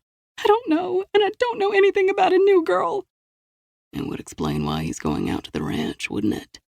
I swear he hasn't told me anything, Heather said. A new girl made sense. Her baby would represent revenue flow, and Garnet was now in short supply of money since his last arrangement had ended. He had to pay those gambling debts somehow. Look, Garnet is older and more paranoid. He's always been worried about the cops, and then that woman came in the bar asking about Crow. She said her father had been a friend of Garnet's, but her visit freaked Garnet out. The discovery of the graves wasn't a real issue. All DNA evidence on the property would have led to Garnet. And if anyone had found the new girl on the property, there'd have been a mention in the news by now.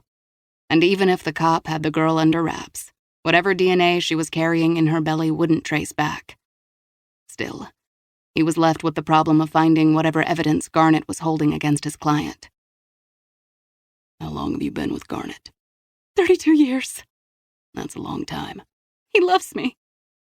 Maybe Garnet had some affection for dear, sweet Heather, but he'd bet she was as disposable as the girls on the ranch. I swear I don't know anything, mister. He loosened his hold on her hair. I do believe you, Heather. But here's the truth, Heather. Garnet is using you just like he used those other murdered girls.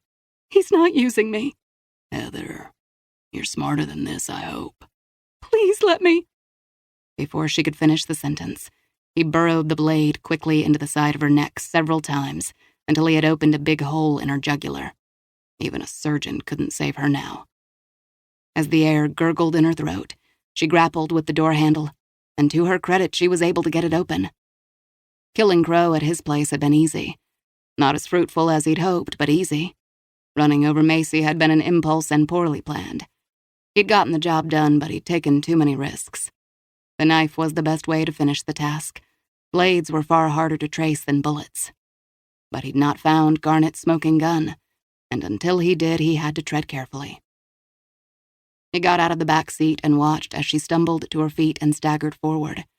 He reached over and popped the trunk, walked around to it, and retrieved the gas can. Heather stood still under the underpass. She wavered from side to side and then fell to her knees, grasping her throat. She rose up, her throat gurgling, and tried to crawl. Blood traced her path from the car to the spot where she fell. He followed at a slow, steady pace, and when she collapsed, he came up beside her, set the can down, and gently rolled her onto her back. Unable to resist her plump, still pink flesh, he gripped his knife and stabbed her arms, chest, and thighs. He loved the sensation of the knife piercing the flesh. Finally, he wiped the blade on her shirt and, pulling a cloth from his coat pocket, wiped his hands.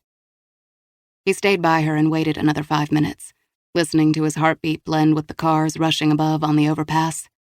When his own breathing stilled, he checked her pulse and found none. He brushed her hair out of her eyes and opened her shirt slightly, so the knife wounds were visible. He removed a playing card. The Queen of Hearts. What better way to get the medical examiner's attention? Like a version of a message in a bottle, he thought, smiling. He knew he shouldn't be playing games with Dr. McIntyre, but for some reason he couldn't resist. He was like a cat, and she was his mouse. He doused the body and lit the match. The blue-white flames quickly engulfed her body. Maybe Dr. McIntyre will help me find what I'm looking for. Chapter 15. Wednesday, June 27th, 5:15 a.m. Despite his lack of sleep, Hayden felt energized as he picked up Faith at her home. Her hair was pulled up, and she was wearing jeans and a fitted V-neck black sweater that hugged her breasts in a way that was downright distracting. He was certain the woman could have worn a paper bag and still looked fine. The faint scent of her perfume drifted around him and reminded him she liked to dab the scent between her breasts and behind her right ear. She slid into the front seat. If they were a legit couple, he would have leaned over and kissed her. But this was another one of the moments that simply felt like overstepping. He looked her over, taking in every detail. "Where are you rushing from?" She buckled her seatbelt. "I just dropped Kat off at the shelter. She showed up at my place last night and ended up spending the night with me." As she shifted in her seat, her sweater tightened briefly against her breasts. His heartbeat quickened, and he turned to the road ahead. As he left the parking lot, he said, "I need coffee. You want one?"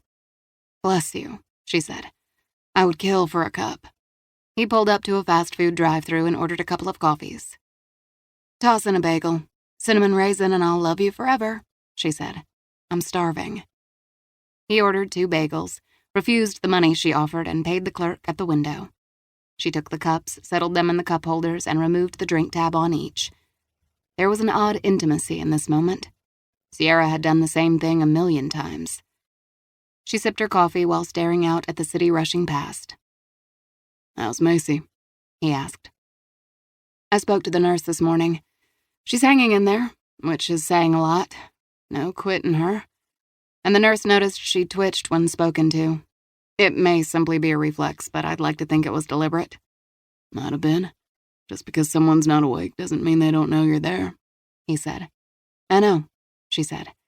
"And if she's like me, she'd want me focusing on the case, not her." Hayden nodded. "We found a picture on Macy's phone that keeps coming back to me." "What is it?" "It's a snapshot of a missing person. Paige Sheldon." She frowned. "The pregnant girl who vanished?" "Yeah." I looked up her case last night. She was 6 months pregnant, had an argument with her parents, moved out, and vanished 2 days later. And you've been to second chances? She asked. I have. The owner, Danny Garnett, is smooth. He says he doesn't know anything. Maybe I should show up. My face is sure to spook the right person. Until I know what I'm dealing with and who tried to kill Macy, don't go Nancy Drew on me. Stay the hell away from second chances. I've helped solve a few murders. You've done it from the autopsy suite and lab, not on the streets. And this case could end up being very personal for you. We don't know that. He didn't believe that any more than she did. Stick to the science, Faith. I've never been good at making promises. She'd never made demands either. Never pushed.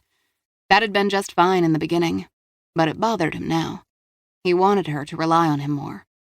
He pressed the accelerator, cutting through the Texas hill country roads until he spotted the turnoff to the ranch. The crew is meeting us out there, he said. Great. You're off the clock today? He asked. For today. But there will be 2 days' work waiting for me tomorrow, she said. P.J. Slater called me yesterday.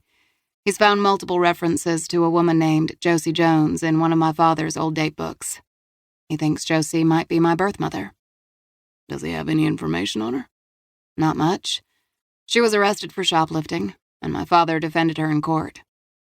She wrestled with telling him about Kat's search and decided in for a penny, in for a pound. Kat and I have been talking a lot lately, and I mentioned Josie to her. Was it really wise to tell her? No, but we were having a moment. I was trying to empathize, and I told her about Josie. She did the search on her own. She not only found another picture of Josie, but also a woman on a DNA site who might be my half-sister. That kid's been busy. Maybe too busy. I have to be more careful with her.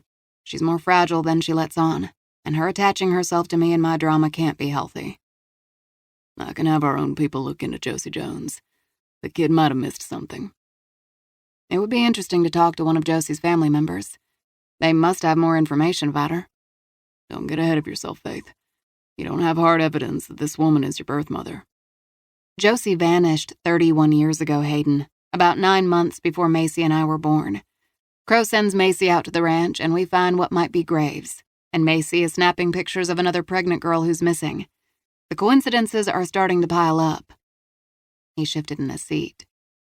The sun grew brighter, chasing them as they traveled west toward the house Macy had found in hill country. Faith took one last bite of her bagel. Gravel spit out from under his tires as Hayden drove the last 50 feet and parked behind the forensic van.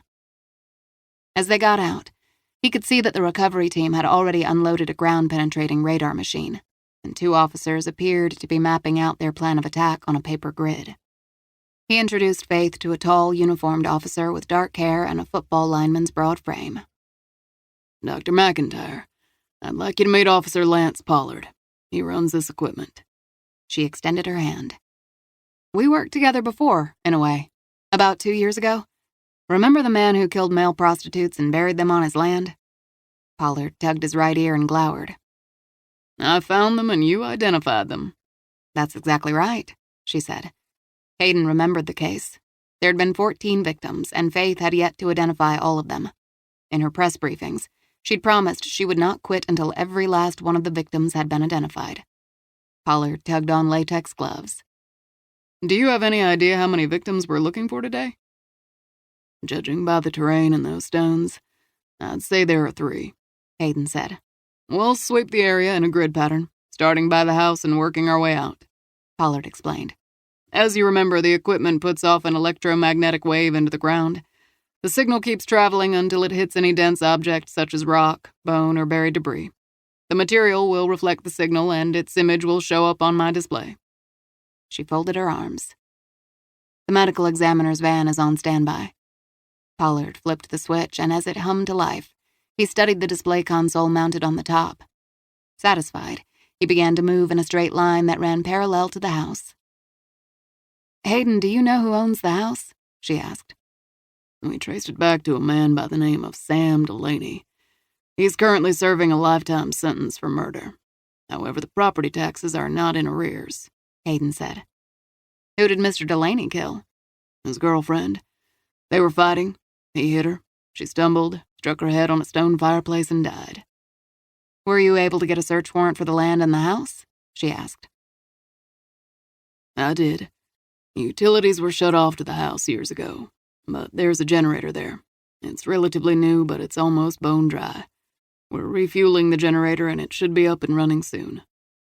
Her gaze shifted to Pollard, and she carefully watched him complete his first row.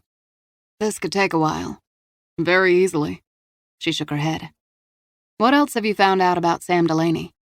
Not much yet. My partner is pulling his police record as well as financials.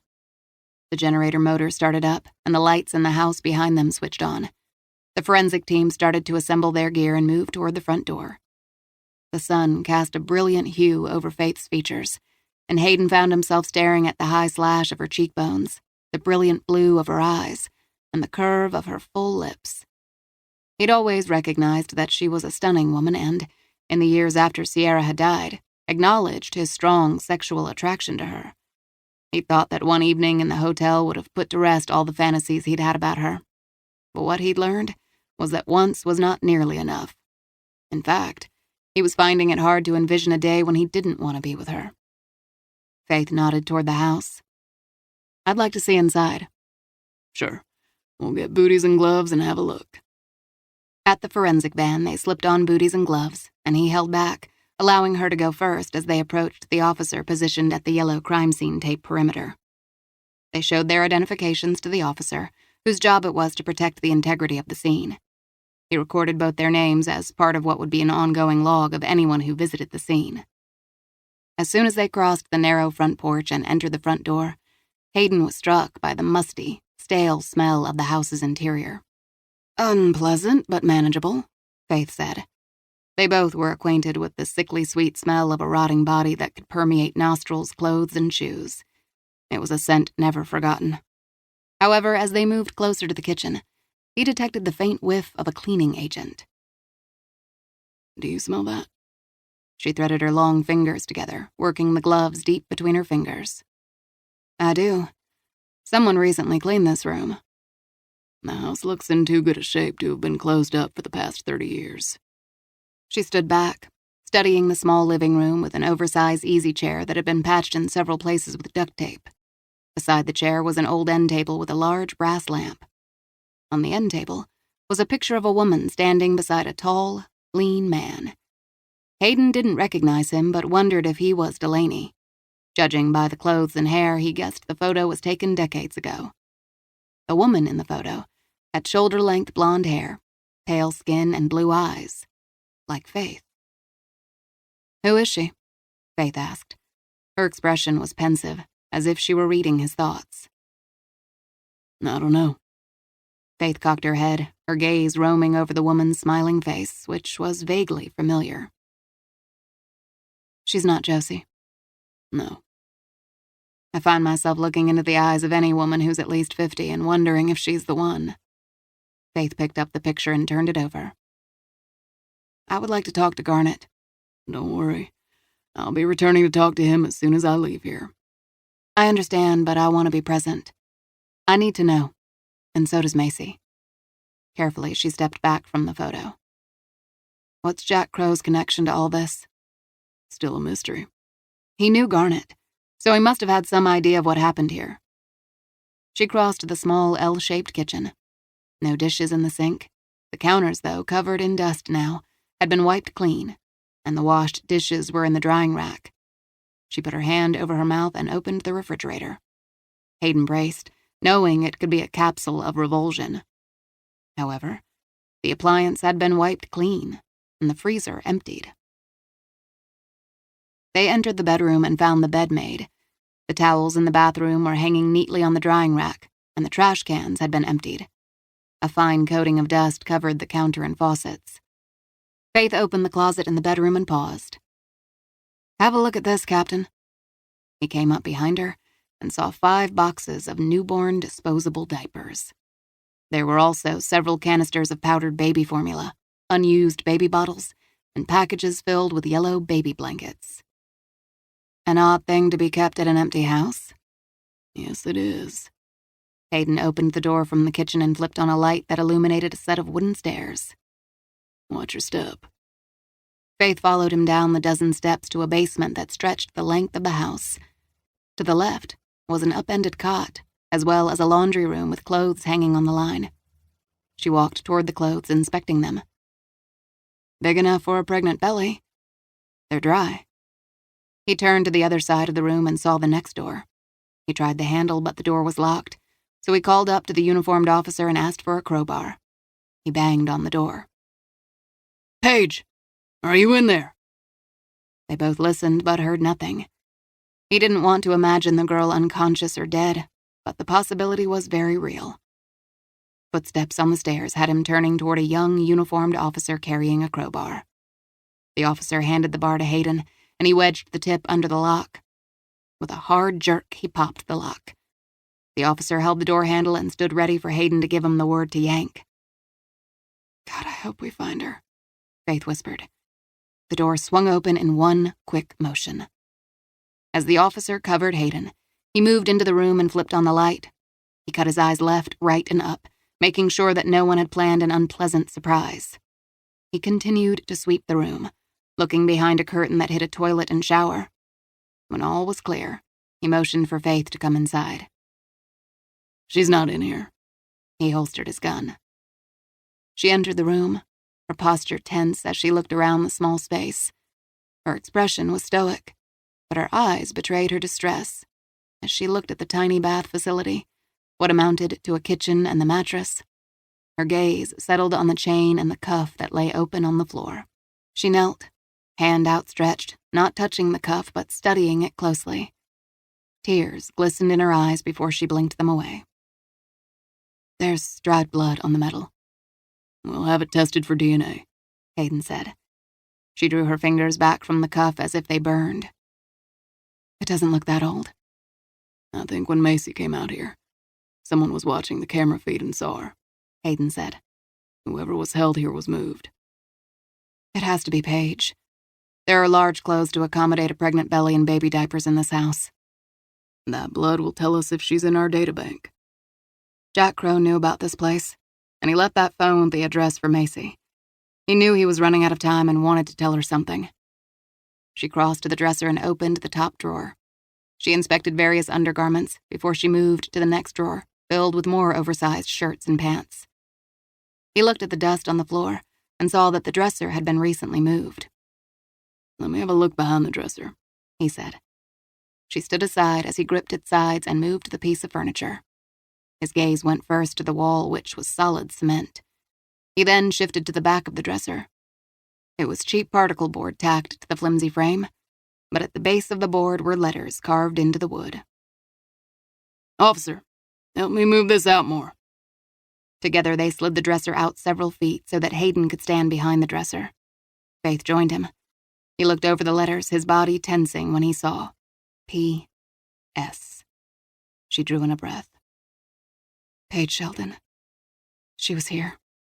And there are 3 other sets of initials. And 3 stones outside. J.J. O.M. K.S. P.S. Dear God. Her voice choked and dropped to a hoarse whisper. He held them all in this room. J.J. Josie Jones. Upstairs, voices of the forensic team drifted around, and he knew it was time. We need to get out of here and let the technicians do their job. She rose slowly as she studied the room again. Captain Hayden, an officer called down the stairs. We have something. They climbed the stairs and found Brogan standing on the porch. Might want to come out and see this. Faith glanced up at Hayden, and he glimpsed fear and worry in her expression before she dropped her eyes, squared her shoulders, and walked out of the house. She stepped out with no hint of emotion on her face. The warming sun was climbing in the sky now, and it reflected on a new red flag stuck in the ground and gently flapping in the breeze. Neither spoke as they crossed the dusty yard to the ground-penetrating radar machine. Pollard turned on his computer display and showed them the image. Faith leaned forward, took one look, and instantly knew. Hayden had seen several images like this over the years. and he knew the odd, apparently random waves demarked bones. Do you think the remains are human? Hard to say at this point, Pollard said. It was easy to assume buried remains must be human, but people did bury pets, or perhaps it was a trash pit with animal remains. These bones were in close proximity, not scattered, Faith said. They were discarded in holes like trash. Hayden had been to his share of horrific murder scenes, but hearing Faith's quiet outrage threaded with pain struck him to his core. She was hurting, and that bothered him. The spot was marked with a stone, correct? Hayden said. Yes, Pollard said. All the stones appear to have been pulled from the area. There's nothing special about them individually. But arranged as they are, they look like headstones, Hayden said. I know some serial killers like to return to the scene of their crimes and visit their victims, Faith said. He would have had no problem remembering where he buried them. 2 more stones doesn't mean 2 more bodies. He said the words for her benefit. You're wrong. Faith reached for her cell. They're all headstones, and if Macy had been a few weeks later, there'd be a fresh hole with another dead girl in it. Jack Crow was tortured for a reason, Hayden said. Someone was looking for something. This place? She asked. Maybe. I'll call the medical examiner's office and have them send a crew so we can start excavating the sites. Josie Jones, 1988. Things I like. Flip-flops, McDonald's French fries and hamburgers, rain on my face, Cheers, my birthday, I Want to Dance with Somebody, Whitney Houston, my sister, and you most of all. None of this is your fault. Things I hate. Broccoli, English class, parachute pants, perms, my foster family, this room. Chapter 16. Wednesday, June 27th, 10 a.m. Faith leaned against the medical examiner's van, studying the collection of 3 red flags that now fluttered in the warm wind. Officer Pollard had found bones buried under each of the stones, and all appeared to have been in the ground for a long time. The 3 grave sites were cordoned off, with a crew working on the first site. The team had decided to start at one end and work to the other, handling 1 grave at a time. The excavation process was tedious, because it wasn't a matter of digging up what the ground-penetrating radar had located. The soil would have to be carefully removed layer by layer so that no evidence, including clothing and jewelry, was lost. The crew had dug down 18 inches into the soil. The grave had been shallow, but excavating it had taken nearly an hour. Hayden hadn't spoken to Faith in a couple of hours.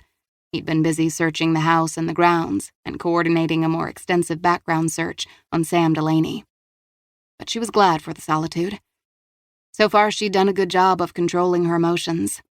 But as Pollard had planted each flag into the ground, she had found it harder to keep her mind on point. 4 sets of initials, and now 3 graves. Pollard was working with Angie Chesterfield on the first site. Faith and Angie had crossed paths several times, and she'd found Chesterfield, a petite redhead, to be efficient and smart. While Pollard methodically scraped away the soil, she documented the discovery with her digital camera. She never looked in Faith's direction or spoke in tones louder than Pollard could hear. The community that took care of the dead was a small one, and news had traveled quickly that the body in the grave might be related to Faith. She understood why they distanced themselves from her while they worked. She'd have done the same, but she didn't like it. It made her feel vulnerable. Minutes later, Pollard and Chesterfield stopped work. Stillness fell over the technicians as they leaned back and glanced at each other. Faith pushed away from the vehicle, and as she tugged on fresh latex gloves, she strode toward them. She looked into the 18-inch hole they'd dug to find an exposed human skull. Her breath caught in her chest. Everything around her vanished as she mentally juxtaposed the skull to the Josie Jones mugshot. The tech gently brushed the dirt away from the bone with a soft, bristled paintbrush.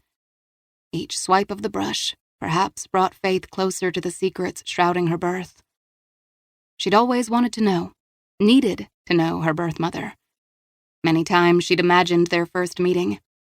but the scenarios had never been anything remotely like this. She was aware of Hayden moving beside her, and she knew if he touched her, she'd shatter. She may have looked cool and controlled, but she was barely hanging on right now. Hayden didn't speak to her, but watched as the tech unearthed the bones. He'd lived in a moment just like this one when Sierra had died, and though their losses were different, he seemed to understand that words, no matter how well-intentioned, would fall short and ring hollow. Still, having him close was comforting. It made her feel a little less alone, less adrift in a life that now appeared to have been built on sand and lies. Her breath caught in her throat as she watched the tech remove the top portion of the skull. The lower jaw, no longer attached by ligaments and muscle that had decomposed a long time ago, stayed anchored in the soil. "Dr. McIntyre, would you like a closer look?" Chesterfield asked. PJ's information, the mugshot, and the initials on the back of the dresser were all parts of an equation that added up to the harsh fact that this skull belonged to her birth mother. This calculation could of course be proven wrong, but deep in her bones she knew it wasn't. That conclusion led to another argument. She was too close to this case and should not be present at the crime scene, and maybe sooner rather than later she would recuse herself. But for now she felt an obligation to Macy, Josie, and the faceless women who'd been imprisoned in that forgotten basement cell to be here and bear witness. "Yes, I would like a closer look," she said. Again, Hayden didn't speak, but she heard him shift his stance and felt the tension radiating from his body. He might not have liked her response, but he understood it enough not to challenge it. As Chesterfield shot more photographs, Faith knelt down and held out her gloved hands, accepting the skull. Her heart raced, and she turned it around and peered into the eye sockets. She didn't speak until she was certain her tone and inflections were carefully under control. She pushed aside her feelings and focused on the facts. The nasal bridge and aperture are high and slim, respectively. This suggests the victim was likely of Caucasian descent. Hard to be sure with a look. Hayden played devil's advocate, a role well-suited for his analytical mind. Professionally, she understood it, and personally, she appreciated it. "You're correct, Captain," she said. "Though each race has its own unique characteristics, defining this individual's race with a cursory glance isn't scientifically sound. It will take more analysis in the lab to confirm the individual's ethnic origin." But if he'd asked her to put down money, she'd have bet large. She ran her thumb over the brow ridge. The bone is relatively smooth, and the brow ridge less pronounced, suggesting a female. The orbitals have a sharper ridge, which also suggests a woman. But again, the final call can't be made until we examine the pelvis. A female's pelvis was broader to accommodate childbirth, and if these bones were indeed female, there could be markers on the pelvic bone that would indicate childbirth. "Any idea about cause of death?" Hayden asked. "There's no damage to the skull," she said. Head trauma would have left cracks, but if the manner of death did not impact her bones, determining cause could be difficult, if not impossible. "I'll need the full set of remains to make a definitive statement." Faith handed the skull back to Chesterfield and studied the faint outlines of the bones just below the thin surface. The woman had been laid in the ground in a fetal position. Had whoever buried her been rushed? Were they stunned by her death? Or had her ending been planned since the day she'd been locked in the room? "This is going to take some time," Hayden said. "We won't solve any of this today." Pollard nodded. "We'll be out here today and the better part of tomorrow. We'll start sending the remains to the medical examiner's office as soon as we excavate each site."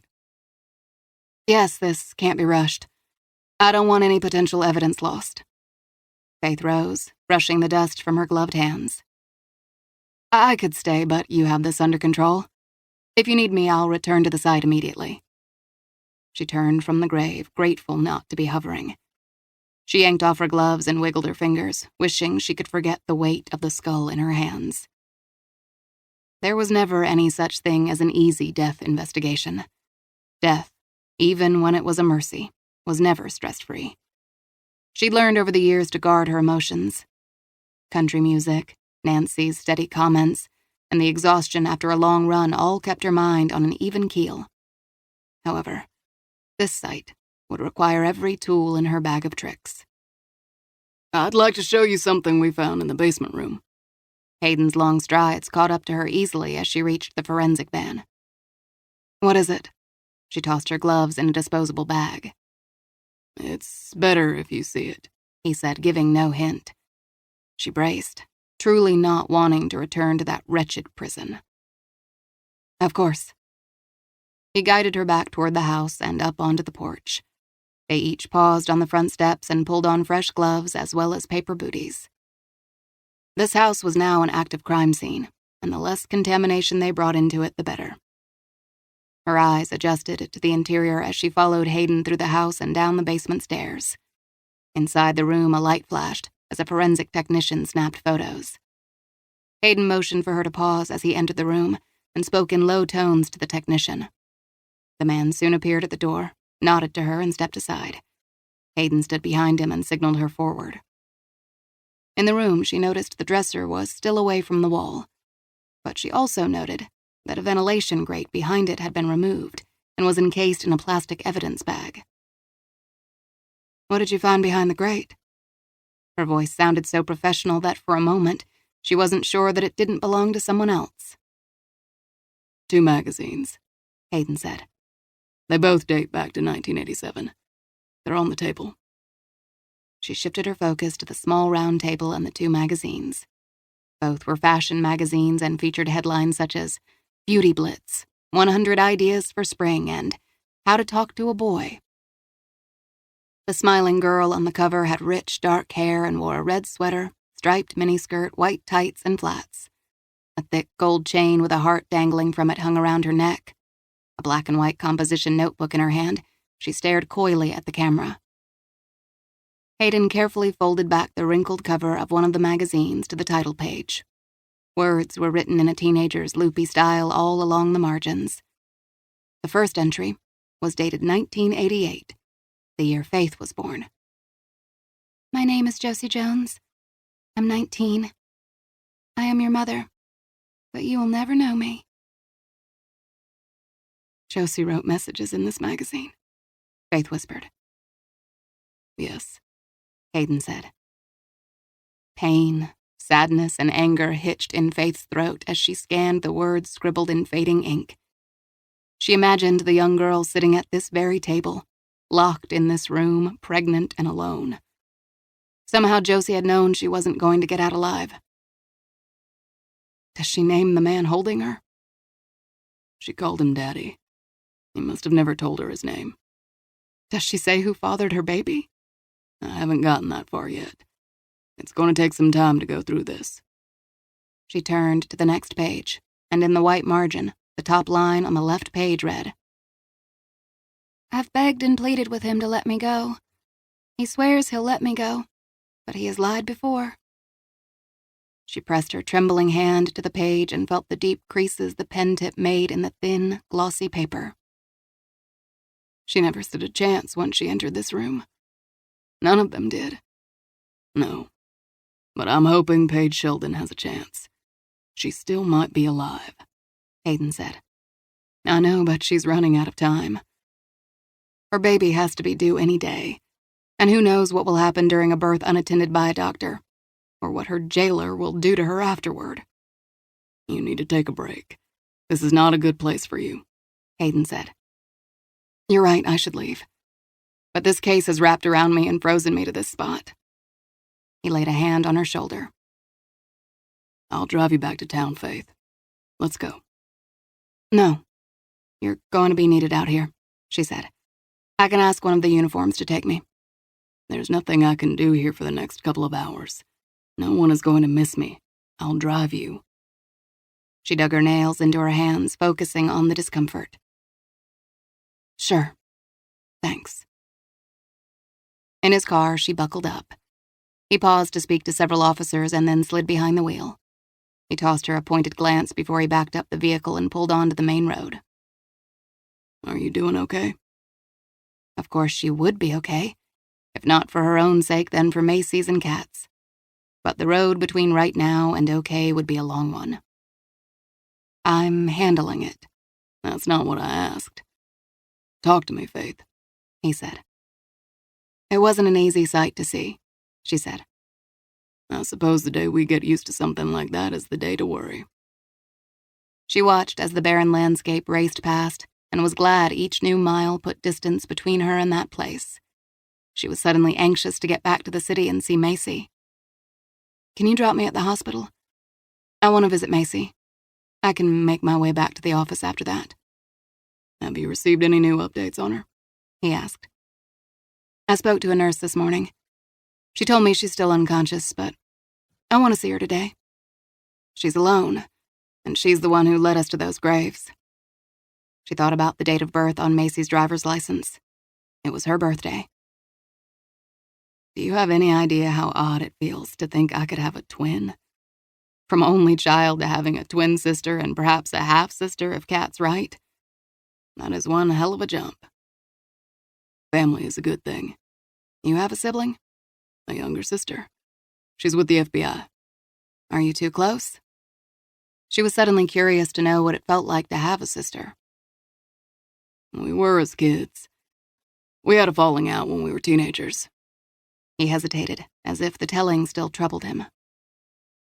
Kate's ex-boyfriend turned on her and tried to kill her. She was with our father at the time, and he ended up taking a bullet to save her. He died in Kate's arms. For a long time, I blamed her for Dad's death. None of it was her fault, of course, but I wasn't seeing too clearly. After that, my relationship with Kate was strained. Sierra was the one who made me promise to fix it with her. I can't imagine Sierra allowing a rift between you and a sister to stand. As sick as she was very clear and direct about that. Have you and your sister worked through it? Neither one of us is good with talking through our feelings. I suppose any shrink would advise that we delve deeper. But we do okay. We have each other's backs. Faith pulled her sunglasses from her purse and slid them on. I'm not a fan of all the introspection, and I've done more of it in the last few days than I have in my entire lifetime. Maybe it's like anything else. The more you do it, the easier it gets. We shall see. What was it like growing up with your parents? I was close to my mother, but she died when I was 15. Dad and I were never close, but looked out for each other until I went to college. We kept up at holidays and during vacations after that. She traced the lifeline on her palm, noticing for the first time that its base was forked. They drove in silence the remainder of the journey, and when he pulled up in front of the hospital, she removed her sunglasses and carefully replaced them in her purse. Feels silly to sit and talk to an unconscious woman. No way of knowing if she can hear me, but I have to believe I'm making a difference for her. Light caught the hard edge of his profile. When my wife was dying and drifting in and out of consciousness, I talked to her a lot, even the last few days when she never woke up. But I believed she heard me. I believed she knew she wasn't alone at the end. Faith tightened her hand on the strap of her purse. I miss Sierra. She had the most biting sense of humor. The shelter board meetings were always more fun when she was there. Whenever we had a budget meeting, she always brought donuts. Her favorite was chocolate glazed. I forgot about that. He gripped the steering wheel. No one really talks about her anymore. If you ever want a Sierra story, ask me. I've got a few. We got into our share of trouble once or twice. Trouble? This conversation was more personal than sex, but Faith wasn't sure how she felt about bonding. I'll tell you about it sometime. Counting on it. June 1st, 1988. I held you in my arms today, minutes after you were born. The stars in the sky were bright and clear as I carried you away from the ranch, toward the future you were destined to have. I named you Faith, because I have faith that what I did was right. You will have a bright future, and I will always protect you. Love, Daddy. Chapter 17. Wednesday, June 27th, 4 p.m. Faith got out of the car and hurried into the hospital toward the elevators to Macy's unit. She waved to the nurses in the small office behind the station as they gathered around the platters of food. They were laughing, smiling. She nodded to one she recognized from yesterday and headed toward Macy's room. Until a DNA test was run, Faith couldn't technically be considered Macy's family. But when the nurse looked up at her, she said cheerfully, "Your sister made it through the day. She's a strong woman." Sister. The word felt natural. "Good. Can I see her?" "Sure, don't stay too long." "Did she have any other visitors today?" The nurse checked her computer. "Standard hospital personnel visited this morning." "And they all checked in with the police guard?" Anyone could put on scrubs and blend into a hospital setting. "I assume so. There didn't appear to be any issues with the guard on duty." "Did anyone stay long?" "They all stayed less than 5 minutes." "Thank you." As she turned, she heard, "Faith?" Margaret Slater was dressed in a pale pink skirt and matching jacket. Her graying hair was pinned into a stylish twist, and her delicate diamond earrings sparkled. Her gaze was quizzical as she stared at Faith. "Did we have a meeting here today?" "No." She thought back to the email she'd sent to Margaret regarding the fundraiser, and it felt like a million years ago. "Are you here for the fundraiser?" "You know me, I'm always planning." Margaret kissed Faith on the cheek. The older woman's trademark soft perfume wafted around them. "I'm meeting with the head of the department. We're setting a date for next year's gala. What are you doing here?" "Visiting a friend." "Who on earth do you know that's here?" Margaret glanced toward the uniformed officer in the hallway. "They're protecting someone. Is that who you're here to see?" "I can't discuss this, Margaret." "You've always been able to tell me everything." "And I will when I can." She had been afraid to ask Margaret about her adoption, but now was too desperate for answers not to ask. "Margaret, what do you know about my adoption? Mom and Dad never talked about it, and I just thought since you knew them then you might know." Margaret's face softened. "I remember when your mother called and told me a baby had been found for them. She was so thrilled. I made a point to be there when your parents met you for the first time at the law offices. The look of pure joy on your mother's face still could make me cry." "Did Peter ever tell you about my birth mother?" "She was young, unmarried, wanted a better life for her baby." "Did you ever hear the name Josie Jones?" Margaret frowned. "No. Do you think that is her name?" "PJ found her name in my father's datebook. They met several times in the year before I was born." Margaret's brow wrinkled as she slowly shook her head. "Honey, I don't know the name. Why do you think it's her?" "I don't know anything for sure." What she did know about Josie was now part of an active crime investigation, and she couldn't discuss it. Margaret took Faith's hand in hers and gently squeezed it. "You look tired. Are you okay?" "I'm fine, really." She leaned in and kissed Margaret's cheek. "I will dig around in Peter's papers. I've only just found myself able to look at his things, but I will keep a lookout for anything related to your adoption." "Thank you. We'll talk very soon," Margaret said. "You promise?" "I promise." Margaret kissed her. "Now I'm off to the hospital administrator's office. I have a fundraiser to plan." She made her way down the hallway and nodded to the uniformed officer. He wasn't the officer on duty yesterday, and like the other one, looked incredibly young. Faith introduced herself. "I'm going to need to see identification," he said. She fished credentials out of her wallet and handed them to him. He checked the card against the very short list of people allowed to visit Macy and then stepped aside. "Thank you, Dr. McIntyre." Macy's room was dark, with only the beep of the monitors to break the silence. Macy remained unconscious, lying so still that Faith had to look closely to prove to herself she was breathing. Under the bruises, Faith could see Macy's face was slightly more drawn. There was a rumpled picture of Macy propped up on the shelf by the bed. The image must have been taken when Macy was 1 or 2. She had a big, toothless grin and was reaching for Jack Crow's beard. He was laughing. "Hi, Macy. It's Faith. We met yesterday."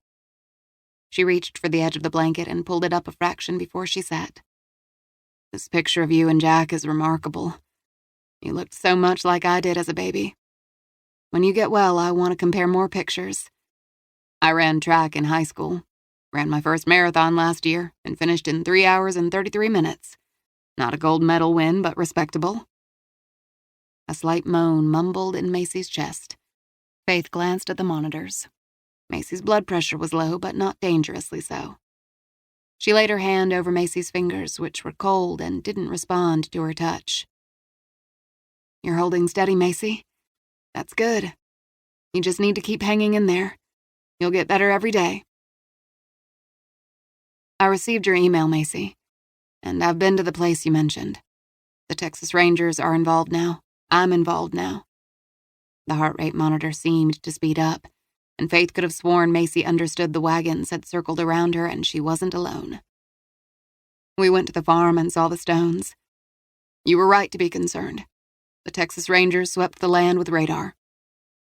She drew in a breath, not wanting the news to upset Macy, but also realizing that if this gal was a top investigator at the FBI, not knowing what was in that ground would bother her more. "We found 3 bodies," she said.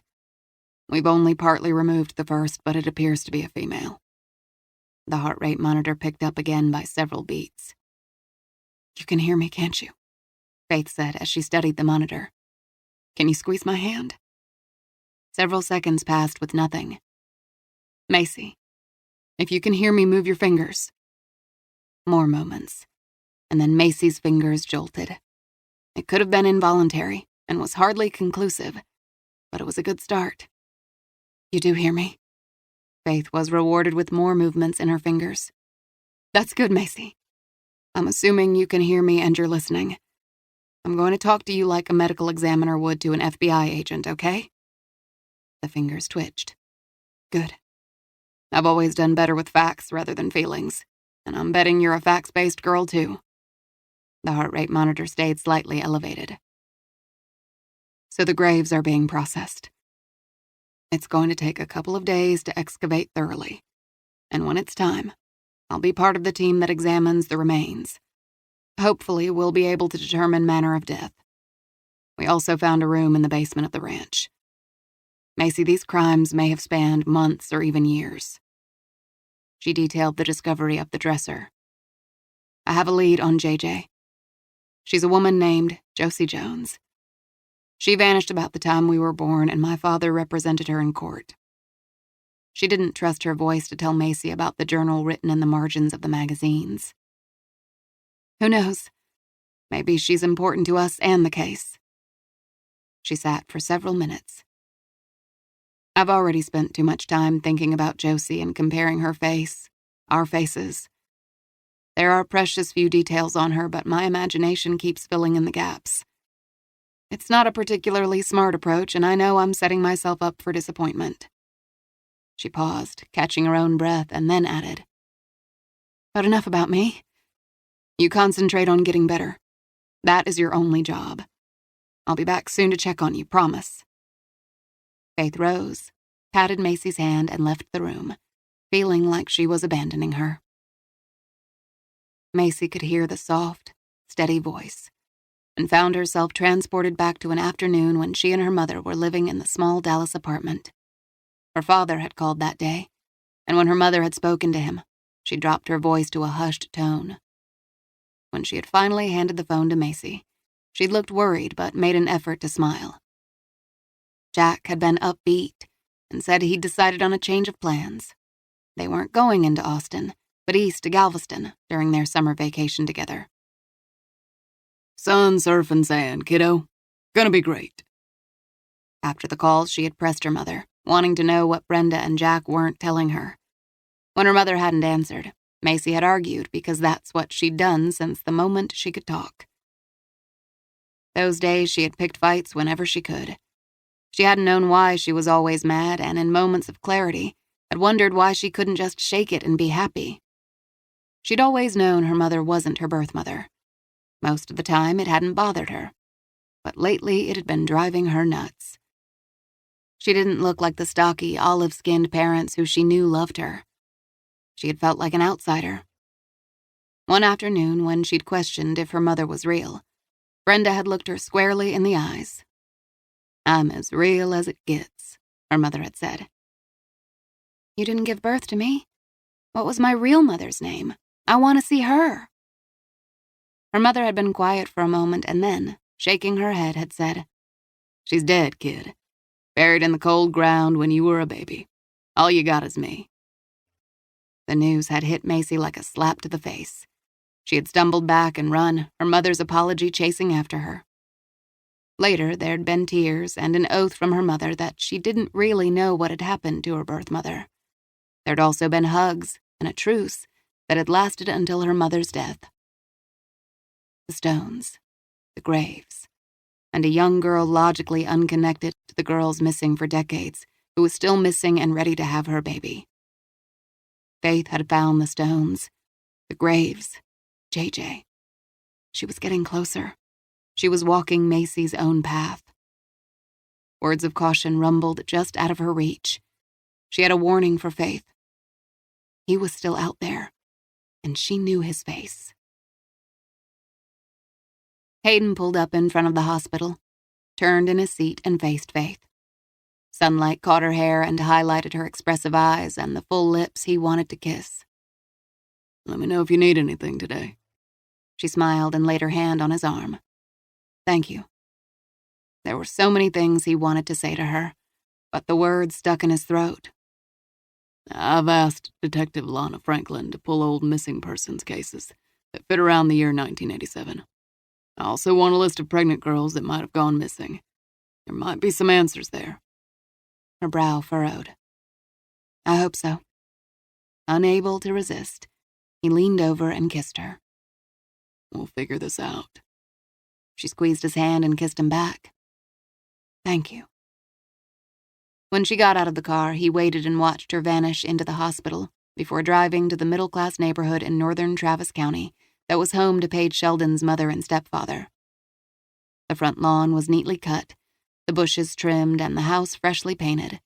There were 2 cars in the driveway, both American-made late models. Now that they had evidence that Paige might be alive, he wanted to talk to her parents and find out more about the girl. He rang the bell and heard a dog barking, and then the beat of steady footsteps. The door opened to a mid-sized man with gray hair and brown eyes ringed with dark circles.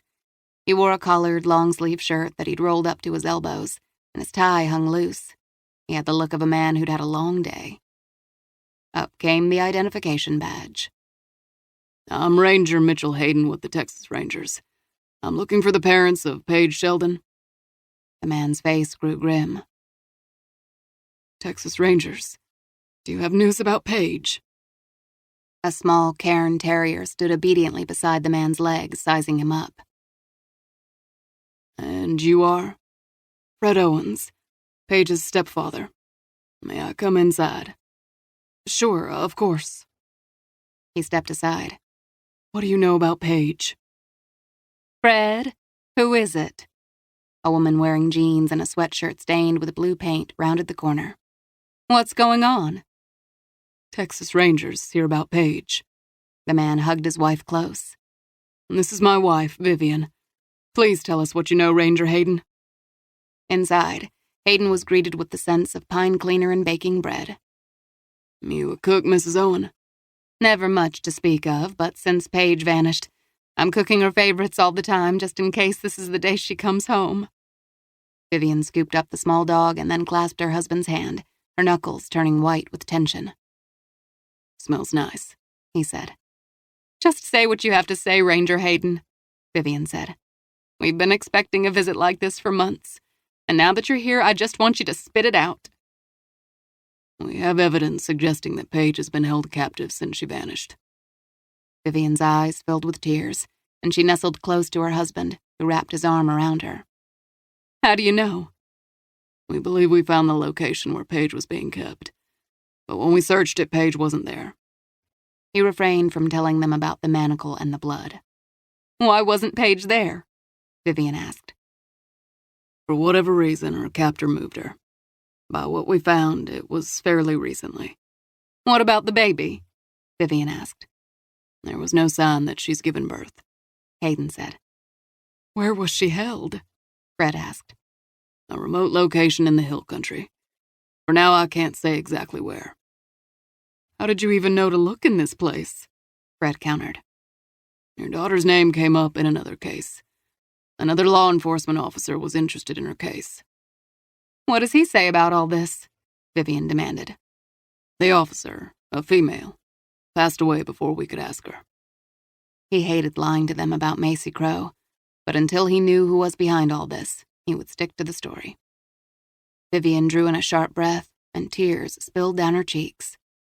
What kind of case was she working on? I can't say. He chose his words carefully. Vivian looked up at Fred, shaking her head as more tears fell. Paige and I had a terrible fight. I was so disappointed when I found out she was pregnant. I yelled and said awful things. She finally lost her temper and left. What I wouldn't give to take back those words. Fred patted his wife's shoulder. Paige wasn't easy on you either. She wasn't perfect. Vivian's eyes filled with tears and frustration. But she's just a kid, and we can't find her, Fred. I know. The Rangers are getting closer. He hugged his wife tight as she struggled with the news. How long was she gone before you started looking for her? Hayden asked. 2 days, Fred said. We thought she was at her friend Brittany's house. Why did you think that? Hayden asked. First, I called her cell and she didn't pick up. She also has the Find My Friends app, and I could see that she was at Brittany's, Fred said. That made sense because that's where she always goes, Vivian said. Always. What's Brittany's last name? Hayden asked. Russo, Brittany Russo. Hayden scribbled down the girl's contact information. Okay. We've told all this to the Austin police. Brittany told the police Paige never contacted her, Vivian said. What happened after you called Brittany? Hayden asked. Brittany said she wasn't there, so I drove over thinking she was lying, Vivian said. I called the phone and heard it ringing in the bushes. That's when I really panicked. I started calling all her friends, Fred said. No one had seen her, so I contacted the police. She's a teenager, Vivian said. She lived on that phone. She would never have tossed it away like that. Paige can be headstrong, but it's not like her to ditch her phone and completely ignore her mother, Fred said. What about boyfriends? New friends? Hayden asked. She broke up with her boyfriend last year before she got pregnant. She said all along the baby wasn't his, but she never would tell us who the father was. Anyway, we went to see Derek, her ex-boyfriend, and he swore he'd not seen her in months. What's Derek's last name? Hayden asked. Smith, Fred said. Did you check her social media accounts? Hayden asked. We did, Vivian said. It took me a whole day of trying to figure out her password, but I did. Buddy 2000, our dog, and the year she was born. What did you find? Hayden asked. Nothing out of the ordinary. The account is still open, and I check it several times a day, thinking she might post something there. She rattled off the username and website, which Hayden wrote down. The account hasn't been active since the day before she vanished. What about before? It all seemed normal. She wasn't out partying with friends because she was pregnant, and I think that was frustrating for her. You know how girls like to dress up and pose for the camera. What about friends other than Brittany? Hayden asked. There's Sue Morgan. The two of them like to go out a lot. Vivian provided Sue's contact information. I've talked to her every day for the last 3 months, and she's heard nothing from Paige. And she never told Brittany or Sue the name of the baby's father. They swear she didn't, Vivian said. How far along would Paige be now? Hayden asked. 39 weeks. The baby is due any day. Her eyes filled with tears. I have dreamed of the worst possible scenarios, but I never thought in my heart that she might be dead. She's my baby, and I would know if she was gone. She closed her eyes and then shoved out a breath. The last few nights I've worried about her giving birth alone. I had to have a C-section when she was born, and if we'd not been in a hospital, One or both of us would have died. All right, ma'am, Hayden said. I'll have a look at your daughter's social media posts. He flipped the page in his notebook and then asked, What about letters or threatening calls? Was anyone harassing her? No. Did she use drugs? Hayden asked. Not that I know of, Vivian said. And after she went missing, I tore her room apart. There wasn't a square inch that I didn't search. I found condoms, but no drugs. She was a good kid, Ranger Hayden, but I think not as grown up as she believed she was. She was also very naive. Had she had any legal trouble? Hayden asked. A speeding ticket last year, but we had an attorney take care of it. Okay, Hayden said. One last question. She ever been to a bar called Second Chances? When I went through her room, I found matches from Second Chances, Vivian answered. I even went by the bar and spoke to the owner. He said he hadn't seen her, but put up one of the flyers I gave him. Is the bar related to her case? That was an important tidbit Garnet hadn't mentioned. I can't say yet. How does this help with your case? Fred asked. I'll know better once I meet with the local police tomorrow to compare notes. He especially wanted to know if there'd been other blonde, pregnant teens who'd vanished. Healthy infants could be sold for a lot of money. Vivian gripped his arm. She's running out of time, Ranger Hayden. Yes, ma'am, I know. We're doing our best to find her. Chapter 18. Wednesday, June 27th, 7:30 p.m. A quick search on her phone told Faith the Second Chances bar was on 3rd Street. It took only minutes to cross town and park near the small place that looked like the typical dive bar. Small windows and a plain front door led to a dimly lit interior that, combined with a collection of round tables made of reclaimed barnwood, fell short of cozy. All the tables were full, and piped-in country western music added a buoyancy to a room that might not have fared so well in daylight. The woman behind the bar was young, with a shock of red hair pulled back in a ponytail that could not calm the curls. She was smiling as she pulled a draft and then poured a shot of whiskey, all in one fluid motion.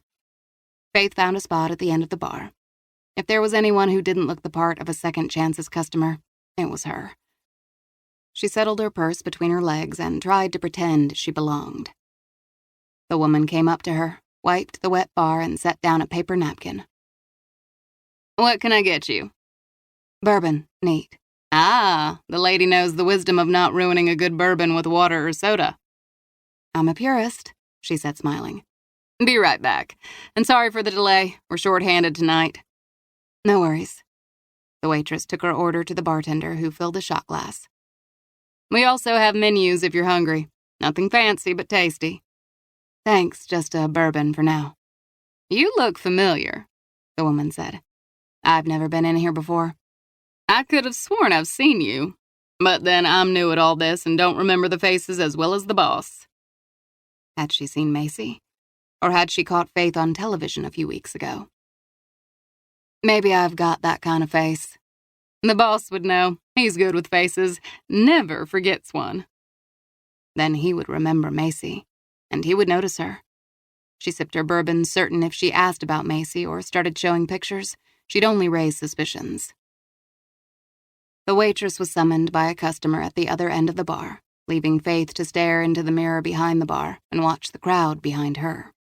No one seemed to toss her a second look. She was just another woman at the bar.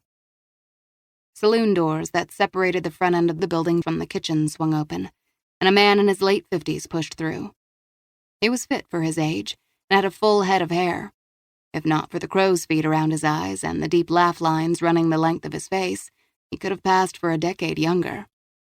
He crossed behind the bar, grinning. I can take over, Jill. Why don't you check in on your tables?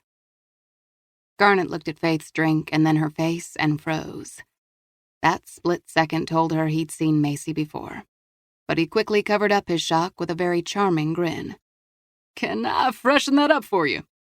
Still working on this one, thanks. What brings you in here? Heard friends talking about it and thought I'd stop in for a drink. Long day. Really?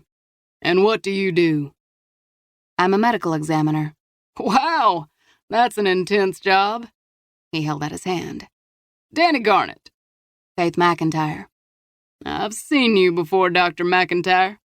Not in here. She raised her bourbon to her lips and took a small sip. Maybe on television. I bet you get interviewed a lot. Occasionally. He was studying her closely. Was he recalling Macy or simply flirting? You don't look like a medical examiner. What do they look like? She deadpanned. Any comment that could be made about her profession, she'd heard it. He laughed, smelling the trap. You're a beautiful woman, Faith McIntyre. A woman in a red dress several spots down summoned Garnett. Promising to return, he moved to the woman and freshened her drink. The woman in red leaned forward, giving him a full view of her ample cleavage. He wasn't saint enough not to look, although whatever she was offering didn't seem to appeal at the moment. But he was charming in the way he shook his head and kept his eyes on her before he patted the bar in front of her and moved down the row to a cowboy ready to cash out his tab. She could read the dead well, but with the living, she was out of her depth. She pulled a 20 from her purse, set it on the table, and rose. Garnett noticed her standing, but was on the other end of the bar. That gave her time to leave before he could stop her. She'd taken a big risk coming here. It was important to her to help Macy in any way she could, and if that meant flushing out whoever had hurt Macy, then so be it. After Hayden left the Owens' home, he placed another call to Detective Lana Franklin. He checked on the status of the missing persons files. "I'm pulling files now," Franklin said. Can you have this for me by morning? He asked. I know I'm pressing, but we're running out of time. It will be done. Appreciate it. His next call was to Brogan, who had located Sam Delaney at the Huntsville prison, 3 hours northeast of Austin. If they hurried, they could be there before midnight and back in Austin before daybreak. Hayden picked up Brogan 15 minutes later. They grabbed burgers at a drive-thru and soon were on TX 290 toward Huntsville, Texas. Delaney is a lifer, Brogan said as he settled back in his seat. So who's paying his property taxes? He's clearly fronting for someone, Brogan replied. And our job will be to convince a lifer to give this guy up. The lights of Austin faded in his rearview mirror. Hayden pressed on the accelerator as he ate fries and sipped from a soda. Any word on Dirk Crow's bolo? There's been no sighting of the man. The guy's lived in the middle of nowhere for years and knows every rock to crawl under. Hell, the guy could be in Mexico by now. Hayden finished his burger, balled up his trash, and tucked it in the bag. Think Melissa Savage is working this late? Oh yeah, she's a real night owl.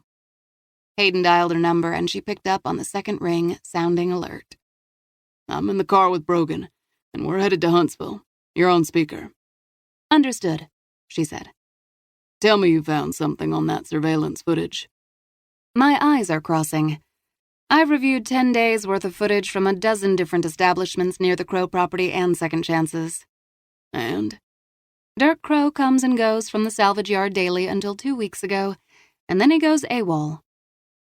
That fits with his story of being in El Paso. Maybe. Satellite imagery of the salvage yard property shows that it's not fully enclosed with fencing. There are patches that are large enough for a car to pass through. Your killer could have come in that way. Hayden tapped a finger on the steering wheel. Continue. Early Sunday morning, a green sedan pulls onto the salvage yard lot. The driver is wearing a hat and sunglasses, and his face is turned. He knows there are cameras. The driver is male. If I had to bet, yes. I came by the lot Sunday afternoon and found Crow dead, Hayden said. We know from the autopsy that he'd been not dead long. So whoever this driver was, his arrival coincided with Crow's murder only a few hours before I arrived. Is the car seen exiting the yard? It is at 1 p.m. I was able to enhance the footage and caught a partial plate. I've notified patrol and, as expected, it was listed in the database as stolen. Whoever killed Crow and hit Macy is sounding more like a professional. The playing card with Crow suggests a type of signature. None was found with Macy because he didn't have time. Perhaps that attack wasn't planned. Maybe he didn't know Crow had kids, Brogan offered. Melissa, what about the cameras around Second Chances? Based on Macy Crow's ATM receipt, I did locate her 3 blocks from Second Chance's 5 minutes before she was hit. The dark truck that was identified as stolen passes behind her. I've taken a freeze frame of the driver. It's only a partial and it's fuzzy, but I'm trying to enhance it as much as I can. That's going to take some time. Anything else? Hayden asked. Still piecing it all together, she said. Keep me posted. Count on it. Hayden hung up. Brogan, see what you can pull up on Josie Jones. Will do. As Hayden drove, Brogan accessed the database for arrest records. Not much in her file. She was arrested a day after her 18th birthday, and there was a note from the arresting officer who noted that the judge of record was Ryder Templeton. I know Templeton. He was a buddy of my father's. At 85, Judge Templeton was still active in Austin politics, never missed a UT football game, and met his buddies at his favorite bar every Thursday for a beer. Hayden checked the time and, taking a chance, dialed Judge Templeton's number. The phone rang twice, and then he heard his father's friend say, "Well, as I live and breathe, Mitchell Hayden, how are you doing?" "Doing very well." "Glad to hear it. Let me say again how sorry Letitia and I were to hear about Sierra." He didn't remember the judge and his wife of 40 years at the funeral, but he didn't remember much of that day. "I appreciate that. So, boy, seeing as you're not one to call and just chat, what can I do for you?" "I'm working on a case and came across the name of a Josie Jones. She was arrested for stealing in 1987, and her arrest records tell me she appeared in your court."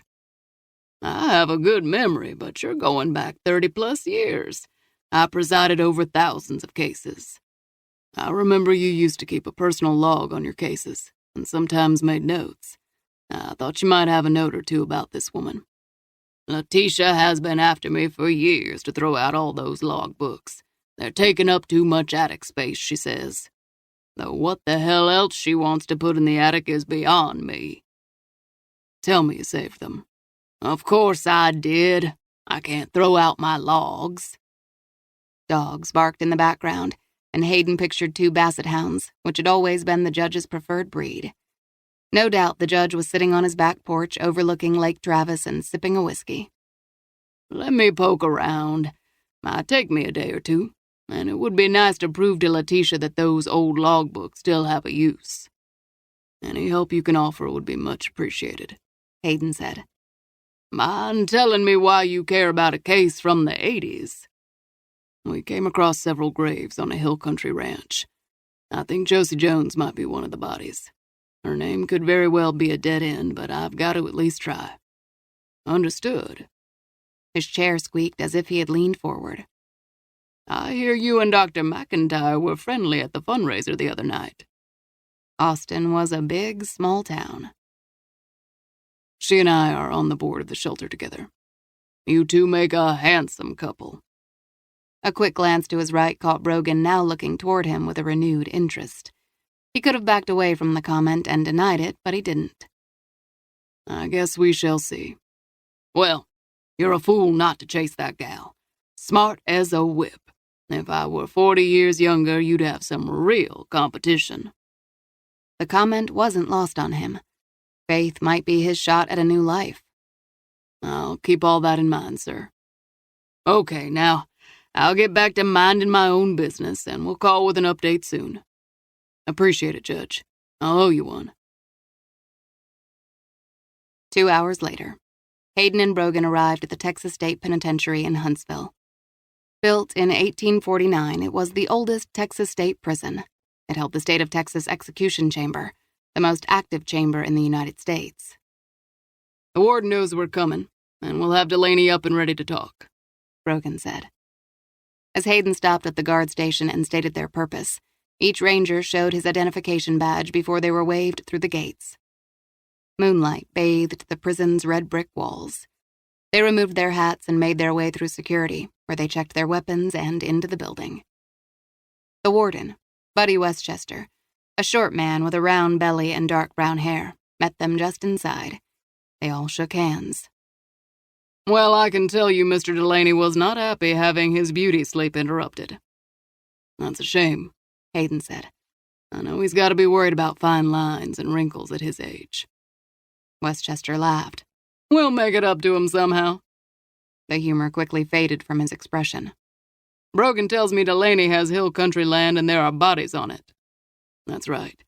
We think we have 3 sets of remains. I read up on Delaney's file while I was waiting on you two. As you would guess, Delaney's a mean son of a bitch. Was in and out of prison, but a murder conviction landed him here. He killed his girlfriend, correct? Hayden asked. That he did. They made their way down a tiled hallway toward the interview room at the end. Beat the hell out of her. She'd just given birth 5 days before to their son. What happened to the boy? Hayden asked. Social services scooped him up, Westchester said. I suppose he was adopted. Did Delaney ever say why he killed his girlfriend? Brogan asked. Said he was hungry, and she didn't have his supper made. Westchester shook his head. Don't underestimate this convict, gentlemen. He's smart and he's mean. The warden opened the door to the interview room, which was divided by a thick pane of glass. Law enforcement sat on one side and the inmate on the other. I'll be standing right back here if you need anything, Westchester said. Thank you, Hayden said. The two sat and had less than a minute to wait before the door on the other side of the glass opened, and Delaney was escorted into the room. His hands and feet were chained, and he wore a short-sleeve orange jumpsuit that showed off a collection of tattoos stretching from his hands to up under his sleeves. He had buzzed gray hair, a bushy white mustache, and a leery gaze that didn't hide his curiosity. Delaney straddled his chair and stared at the 2 rangers. Surprise, surprise. To what do I owe the pleasure? Hayden introduced himself and Brogan. Your property tax on your ranch in hill country. It's been paid regularly for the last 30 years. Delaney glanced at his hands, inked with symbols and letters, and then slowly looked up at Hayden, a slight grin on his lips. I forgot all about that place. Been years since I've been out there. And yet someone has been looking out for your place, he said. Also looks like someone has been using the place pretty regularly. How could I know that? Delaney said. I'm here. Hayden leaned forward. I'm on a tight clock, so I'm gonna cut to the chase. You help me and life as you know it won't change. Whatever you have coming or going into this place will remain the same. He paused, rubbing his thumb against a callus on his palm. But if you don't help me, you will spend the rest of your life in a stripped-down cell and will find yourself in solitary as much as the law will allow. Coming at me with both barrels, aren't you, Ranger? Hayden and Brogan let the comment lie there. Delaney sat back, studying the Rangers, and if he thought in any way this was going to be a negotiation, he was wrong. And all I get is the same old as my reward. Hayden checked his watch. The deal is off the table in 30 seconds. Delaney sized up Hayden, seeming to realize Hayden would obliterate whatever comfort he had in this prison. What do you want to know? Tell me about a guy by the name of Jack Crow. Who's that? Are we going to play games? He was bluffing, acting as if he had all the puzzle pieces. Delaney was silent for a moment. Oh, Jack Crow. Yeah, I know him. Shit, I haven't seen him in years.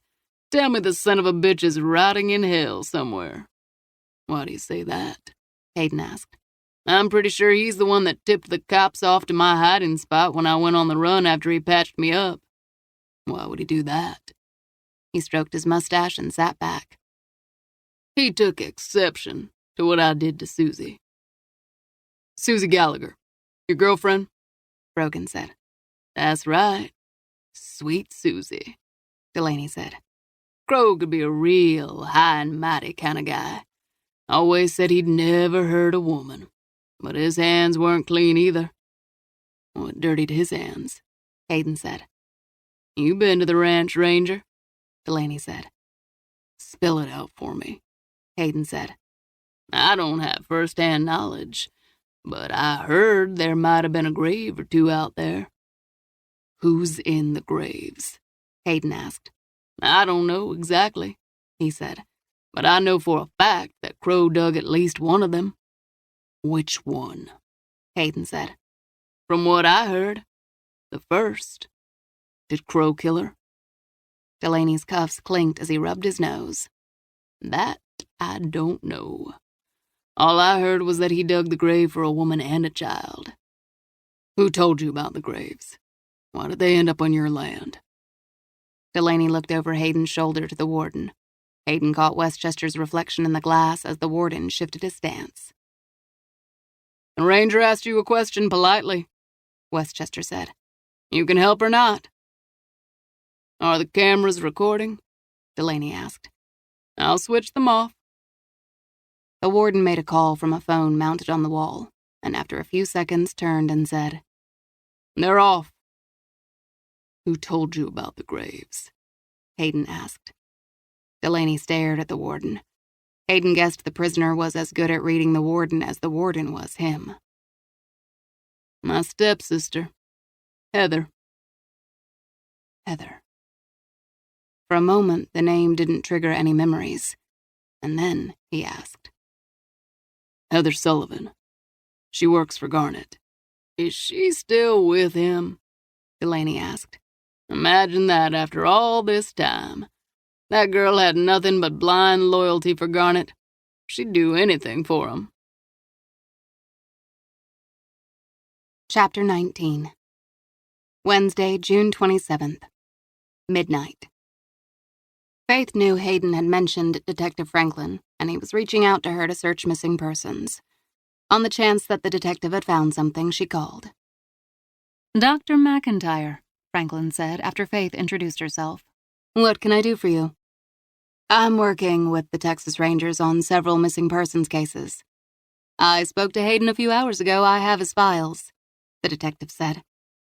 Do you? Would you mind if I came by and looked them over? The remains are arriving in my office soon. Sure, I can go over the cases with you. Thank you.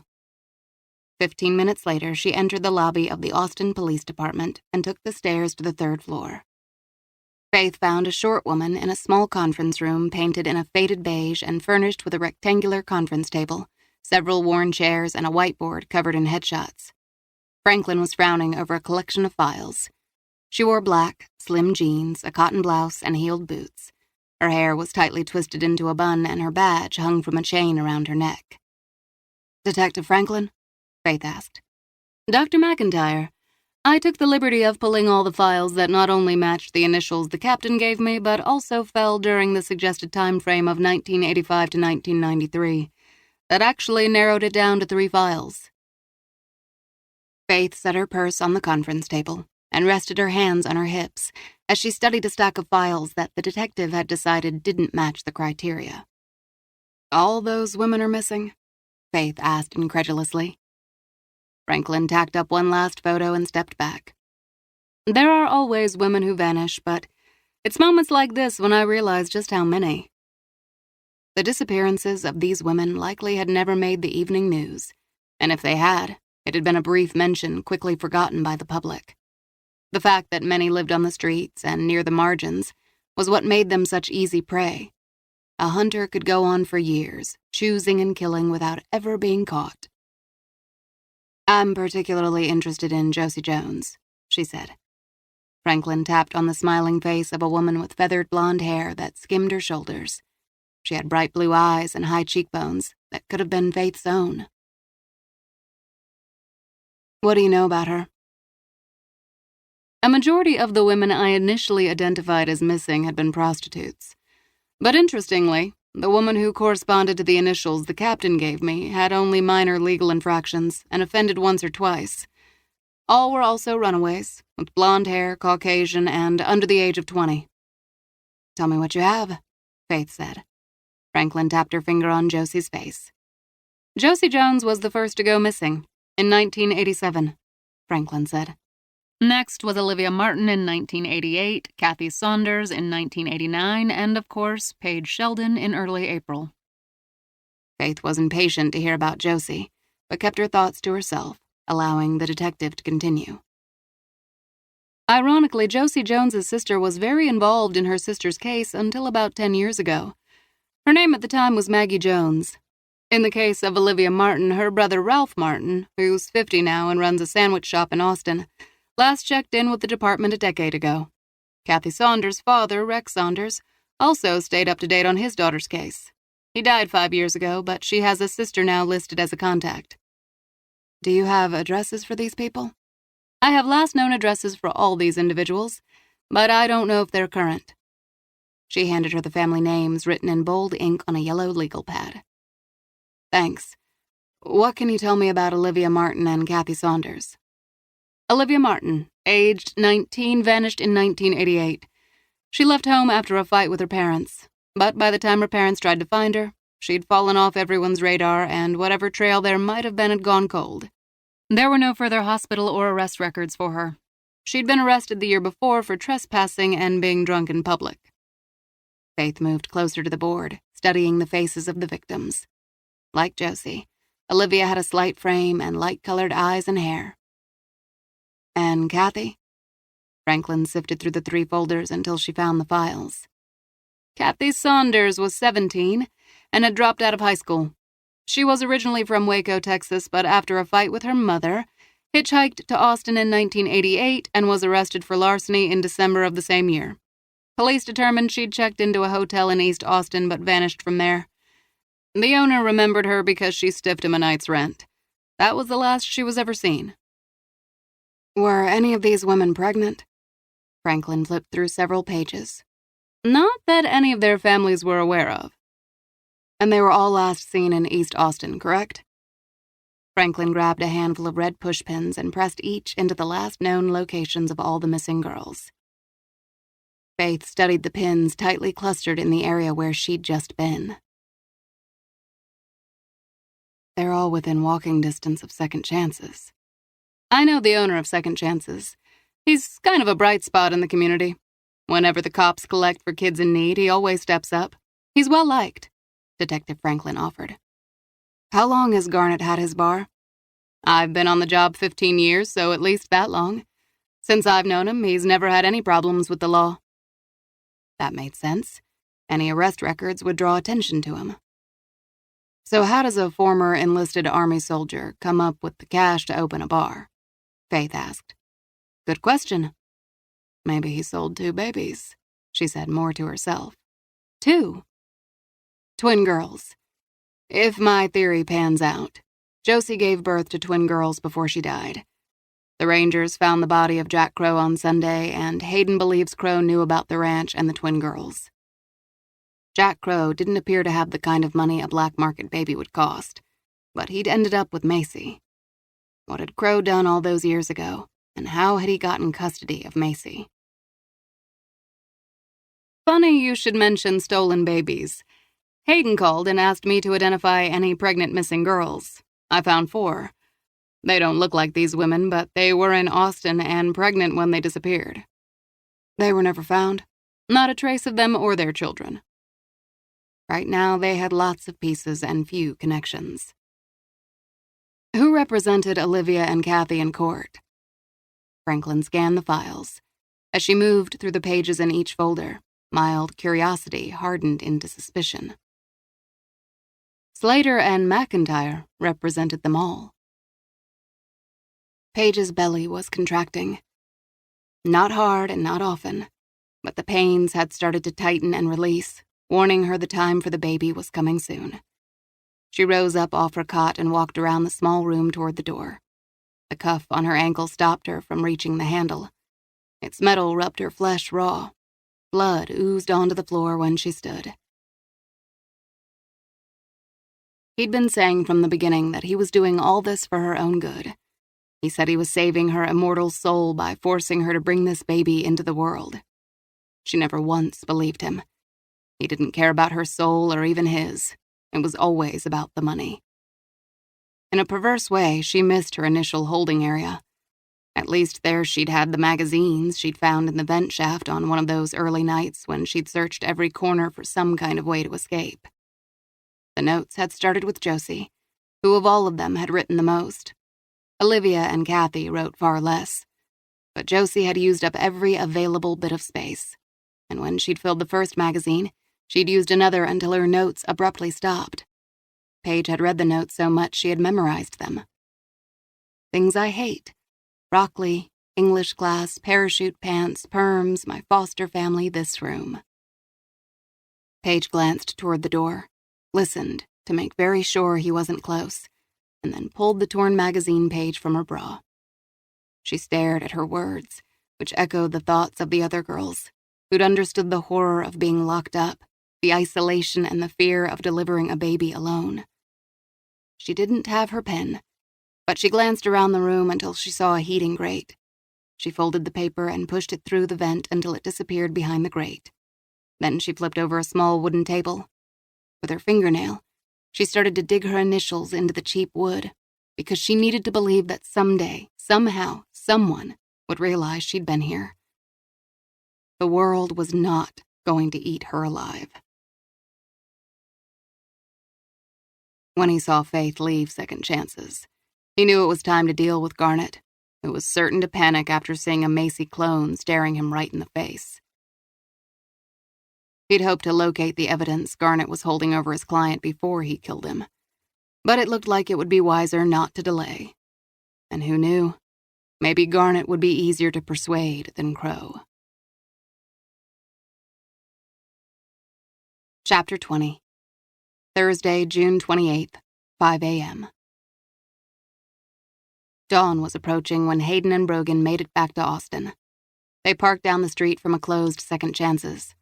Climbing out of the SUV, Hayden glanced around the quiet street that looked dingy as dawn broke. 2 days' stubble darkened Brogan's chin, and the fatigue in his eyes surely mirrored his partner's. Murder investigations typically ran nonstop for at least the first 48 to 72 hours. Mix in the cold cases of 3 dead women and a missing teen, and they were now looking at a much more arduous investigation. Brogan straightened his tie. Do you think Jack Crow killed that girl all those years ago? I'd like to believe not, but there's no telling. I do think it was that ranch that was weighing on him when he called me. But someone beat you to him. Yeah, Hayden said. If Jack Crow hadn't been tortured, I could have bought the theory that Dirk snuffed his old man and then tried to kill his sister for the land. Hayden shook his head. The old coot stirred up one hell of a hornet's nest, and we're going to keep stirring until all the bees are accounted for. Brogan looked toward Second Chances. I'd like to bring Garnet into the station this morning and ask him a few questions. Maybe he, Delaney, or Heather have other properties we don't know about. There are none under Delaney's name, but Melissa Savage is searching property records for Garnet, as well as for Heather Sullivan. He has Paige Sheldon's flyer in his bar, Hayden said. Hiding in plain sight, Brogan said. Hayden drew in a breath. Neither ranger expected Garnet to cooperate when they knocked on his door. But if they could link Garnet and Heather to the ranch, it would be enough for a judge to sign a search warrant for his financial records. Hayden approached the front door and tried the door handle. It was locked. I can't wait to hear what this guy has to say. He peered through the front window, but didn't see any signs of activity. On the bar, there were several cases of bottled beer that looked like they needed to be stocked. He reached for his phone and dialed the bar's number. As they stood there, the telephone rang, and no one answered. Do you think he took off? Brogan asked. I don't know. Let's have a look around the back. They rounded the street corner and cut down the alley that ran along the building. They passed a dumpster piled high with trash and broken bottles. A lone rat scurried along the brick wall. Hayden passed a black pickup with Texas plates registered to Garnet and touched the engine hood. It was cold. If he's inside, he's been there a while. Brogan moved to the back door covered with chipped green paint and tested the handle. It didn't turn. It could be stuck and not locked. My tool shed door does the same thing sometimes. I just have to put my shoulder into it. As Brogan tightened his grip on the door, Hayden nodded toward the security camera posted in the alley. We need to be smart about this. If this case ends up in court, I don't want to see Garnet or Sullivan walk because of an illegal search. Brogan released his grip on the handle, but a deepening frown telegraphed his frustration. I want to find Paige Sheldon as much as you do. Hayden reached for his phone again. I'm calling for a search warrant so we can search that bar. In second chances, Garnet heard the Rangers rattling the door, but by then his hands were tied to a chair in his basement and there was a gag shoved in his mouth. He should have bolted right after Faith had visited the bar, but he thought the cops might be watching. He had played it cool as he'd gone to the basement, cleaned out his safe and grabbed his passport. He had closed up the bar a half hour early and, when he thought the place was cleared out, had made a break for his car. Jesus. He remembered the day Faith had been born, remembered handing her over, and he'd trusted Crow to take care of the dead woman and the other baby who had been on the verge of dying. Fuck you, Jack Crow, was all he could think, as the man who'd clubbed him unconscious 2 hours ago in the alley reached for a hammer. They'll be back soon. I don't have much time, so with your permission, I'd like to start. Garnet twisted his hands, trying to break the zip ties that were as unyielding as steel. The man was young, mid-40s, nicely dressed, and didn't look like the sort of guy who did this kind of work. When the man pulled the gag from his mouth, Garnet rasped, "Who the fuck are you and what do you want?" A soft chuckle rumbled in his chest. That's a fairly bossy tone for a man in your situation. The hammer came down hard on his right index finger. Bone shattered and pain rocketed through his limbs like white lightning. Where is it? What the fuck are you talking about? Garnet choked on a scream. The hammer cracked over the knuckles of his left hand. More pain sliced through him, stealing his breath. His heart rattled so hard against his chest he thought he cracked a rib. You know, the package. You didn't give it to Crow. If Macy had found it, we'd all know by now. And you didn't give it to Heather. Where is it? Where's Heather? What did she say? Sadly, not enough. Hopefully you'll do a better job of talking. He slammed the hammer on another knuckle. Garnet screamed as the pain vibrated up his arm. Okay, he wheezed. I'll tell you. The hammer skimmed gently over his broken and bent knuckles. Thank you. He tried to move his fingers, but they didn't work, and any twitch or wiggle hurt like a bitch. Look, I know that I got greedy with the money. I realize that I won't ask for more. Hot breath smelled of mint and cigarettes. The problem is you asked for more money, and then you got really stupid and made threats. And threats cannot be ignored. I won't make any more threats. I know that, he said softly. Where is the package? When he raised the hammer again, Garnet shook his head, his gaze on the blunt end. You were right to go to Jack Crow. I gave it to him. What was it? Recordings. I wore a wire when I met with my clients. I needed to prove I wasn't ever alone in this. Crow never said he had tapes. He wouldn't. That's why I gave them to him. Crow kept his word. He paced back and forth, considering what he'd just learned. Now the question is, if the tapes weren't in Crow's trailer, where did he put them? He never told me what he did with them, Garnet said. I told him to hide the package of tapes real well. And that is what Jack Crow did. He hid them so well, there'll be no finding them. He gently tapped the hammer in the palm of his own hand. Why did you return to the ranch? He asked Garnet. Garnet blinked and drew in a breath to fight unbearable pain. What? Don't lie. I know you were out there. I know about Delaney and the land held in his name.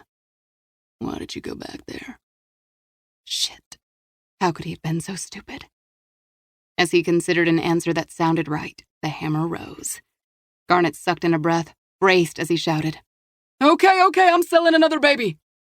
Sweat poured off his forehead, and he was pretty sure he'd pissed his pants. When the money was cut off, I needed to make up the cash somehow.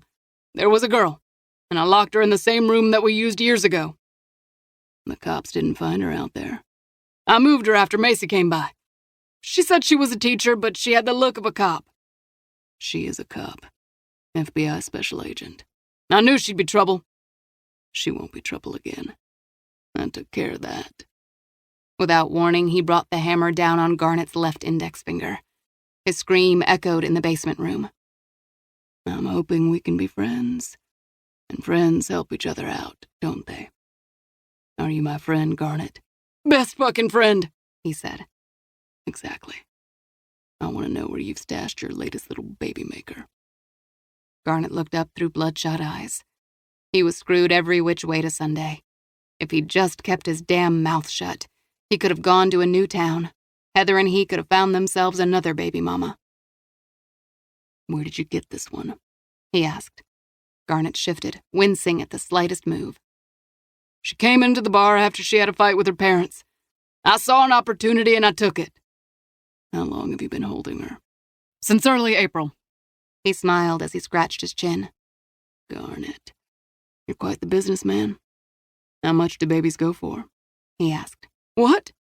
The man glanced at the hammer and then at Garnet. How much for a baby? $100,000 if I do it right. Really? That's a hell of a lot of money. Do you have a buyer? Yeah, in Arizona. $100,000 from a client in Arizona. You really think you're getting that much for a baby? Sweat stained his shirt, and Garnet realized he was losing consciousness. Yeah. How much were you paid for the other ones? He asked. I thought you knew, Garnet said. My client only gives me the bare bones details, but I find it's to my advantage to fill in all the missing pieces. Garnet stared at the guy, shaking his head. The client would do anything to keep the secret. Garnet, tell me how much you got for the babies. And remember, we're best friends, and don't hold anything back from one another. $25,000 for each for the first two, and $50,000 for the last. Why did you get more for the last one? Garnet's entire body throbbed with pain and agony each time he tried to move a muscle. It was a boy. But you didn't sell Macy. You said she was sick. The mother had a bad delivery. I knew she was in trouble, and that's why I called Crow. He wouldn't ask questions. He barely had time to wash his hands before the first baby arrived. He laid the baby in its mother's arms, but then the mother started screaming again. And there was so much blood. He saw the second baby who came out feet first. She was blue and barely responsive, much smaller than the first. And the mother, she bled out right there. There was nothing Crow could do to stop it. Crow took pity on that little baby. He didn't have to. He was always too soft for his own good. So you left with baby number one? Yeah. Crow said he'd bury the mother and child. And the rest is history. Garnet watched as the man pulled first a lighter and then a cigarette from his pocket and lit it. The man inhaled deeply a few times and then held the filter to Garnet's lips. Garnet drew in a lungful of air but found it impossible to hold the smoke in when his body hurt so much. Confession is good for the soul, isn't it, Garnet? Yeah. Garnet swallowed, ready to sell his soul to get out of this alive. Look, there's a bag by the door. It's got the down payment cash from the sale of the baby. I noticed that while you were unconscious. Take it. Take the girl, sell the baby, and leave me. Where is the girl? Lies sprang to mind, but Garnet chased them away. There's a house in town. Not 5 miles from here, I have a basement room. How far along is she? Less than a week from delivery. I need an address. He pulled out a pencil and paper. Ready when you are, Mr. Garnet. Garnet rattled off the address. See, none of this was hard, and I really enjoyed chatting with you. The man ground out the cigarette on the bottom of his boot and then pocketed the butt. Without warning, the hammer landed on Garnet's kneecap. As he opened his mouth to scream, the man shoved a bar cloth into it, muffling the sound. The man waited patiently as Garnet sucked in a breath through flaring nostrils.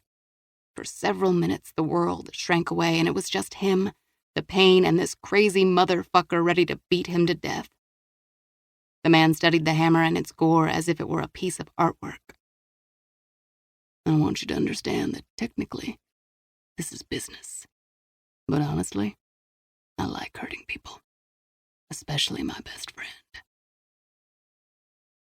Olivia Martin, 1989. My name is Olivia Martin.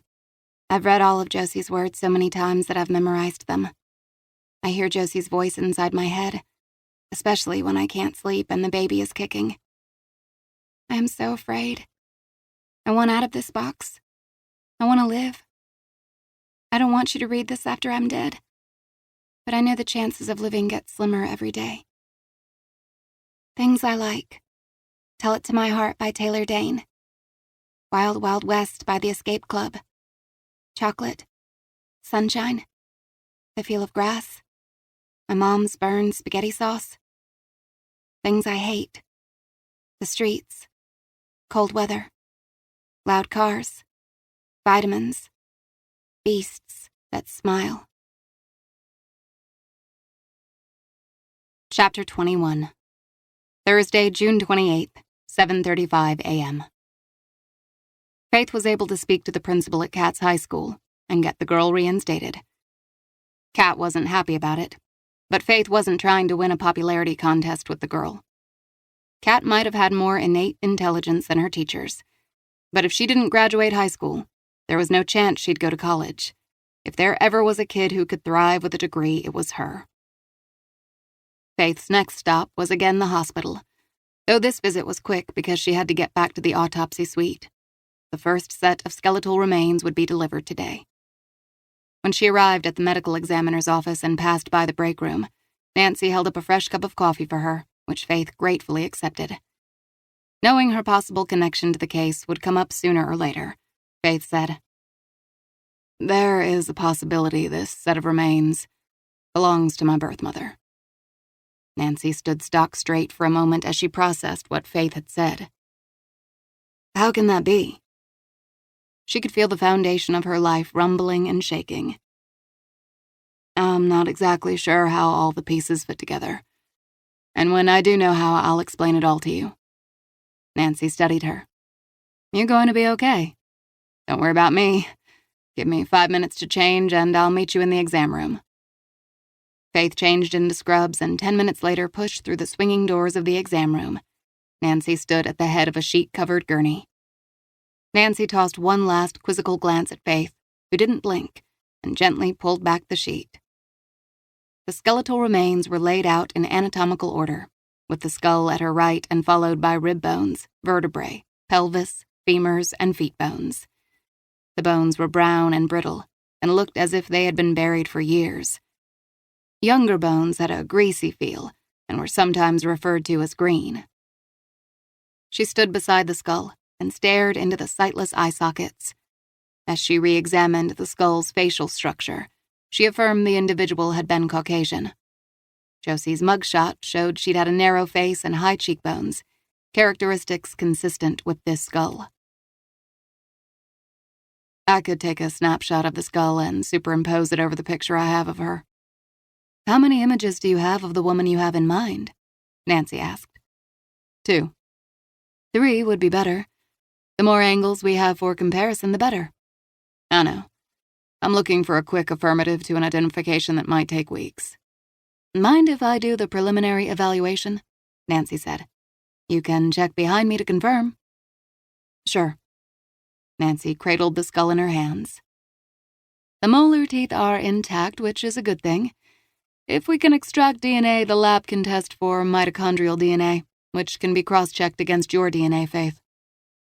It's a longer process, but accurate, Faith said. Nancy set the skull down gently and examined the lower vertebrae, searching for breaks, nicks, or fractures. She retrieved a magnifying glass and examined the ribs again, looking for signs of trauma. The thrust of a knife or blunt force could leave marks on the bone, but the cursory examination revealed no trauma. The victim's pelvic bowl is wide, also suggesting female. The pubic bones separated during childbirth as the baby passed through the birth canal. It was during the birthing that ligaments could tear or bleed, and as the body healed, the bones remolded, leaving small pits and marks on their surfaces. These bones are smooth, Faith said. She may not have given birth, Nancy said. She may not be who you think she is. Or she died right after the baby's delivery, before her bones had the chance to heal. I can't imagine giving birth in a place like that basement room at the ranch, Faith said. Childbirth-related deaths are 1 in 4,000 in this country, but out in the middle of nowhere with no medical equipment, the death rate would be so much higher. Faith thought about the magazines with the young girl's handwriting crammed in the margins. Fury and frustration collided, that, she now had to shift her focus to the victim's long femur bone. Sensing her uneasiness, Nancy reached for a tape measure and ran it along the length of the femur. It measures about 20 inches. Extrapolating from that number, I would estimate this person was 5'5" to 5'7" inches tall. Like her. Like Macy. How old do you think this person was? Nancy returned to the skull and studied the line down the center. Called the sagittal suture, this line marked where the growth plates in the skull joined. Most people's closed up by age 26, but everyone was fused by age 35. This line wasn't closed. I'm guessing she was 17 to 21, Nancy said. Agreed. Her teeth, for the most part, are in good shape. One deep cavity on the back molar that would have bothered her. What else do you notice about her? Faith said. No signs of trauma. Cause of death is inconclusive at this point. Sadness clenched her chest as she turned from the table and pulled off her latex gloves.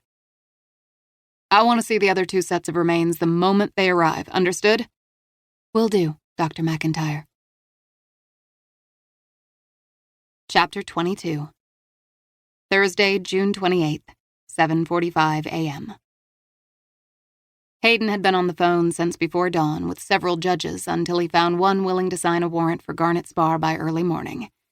In the interim, he ordered a patrol car to be stationed outside Second Chances and asked to be alerted if anyone appeared. While Hayden and Brogan waited on the warrant, they headed to the law offices of Slater and McIntyre. Last night, Faith had texted him, informing him of her meeting with Franklin and the missing girl's connections to the law firm. The law offices opened at 8, and he planned to be on their doorstep when they did. Before they cleared the parking lot, his phone rang. The display on his phone read, Spagnolo, the forensic technician who'd been working the gravesite last night. I'm with Brogan and putting you on speakerphone, Hayden said. Understood, Spagnolo said. Hayden pressed the speaker button. Go ahead. What do you have for us? We were there until midnight and were able to remove the first set of remains, Spagnolo said. It took longer than we expected, because we sifted through each cup of soil to ensure there were no personal items that might have been with the victim. We did find a few metal snaps, but whatever fabric the victim had been wearing disintegrated a long time ago. We also found 2 pennies near the skull. Pennies? Hayden asked. Best guess, someone was superstitious enough to think the victim needed the money to pay the ferryman, Spagnolo theorized. Greek mythology said the mythical ferryman requires the pennies in exchange for passage across the river Styx from the earth to the underworld. Crow had been superstitious. Maybe he was more worried that she'd not cross over and would come back to haunt him. I can only hope, Brogan muttered. What's on the docket for today? Hayden asked. We have 2 crews working sites number 2 and 3 simultaneously, Spagnolo said. Barring any complications, we should be finished by the end of the day. Thanks for the update, Hayden said. Keep me posted. Will do. Spagnolo ended the call. Hayden pulled into the parking lot of Slater and McIntyre, located in a glass and brick building in downtown Austin. Brogan checked his phone. Just received an email from a buddy of mine at the State Employment Commission.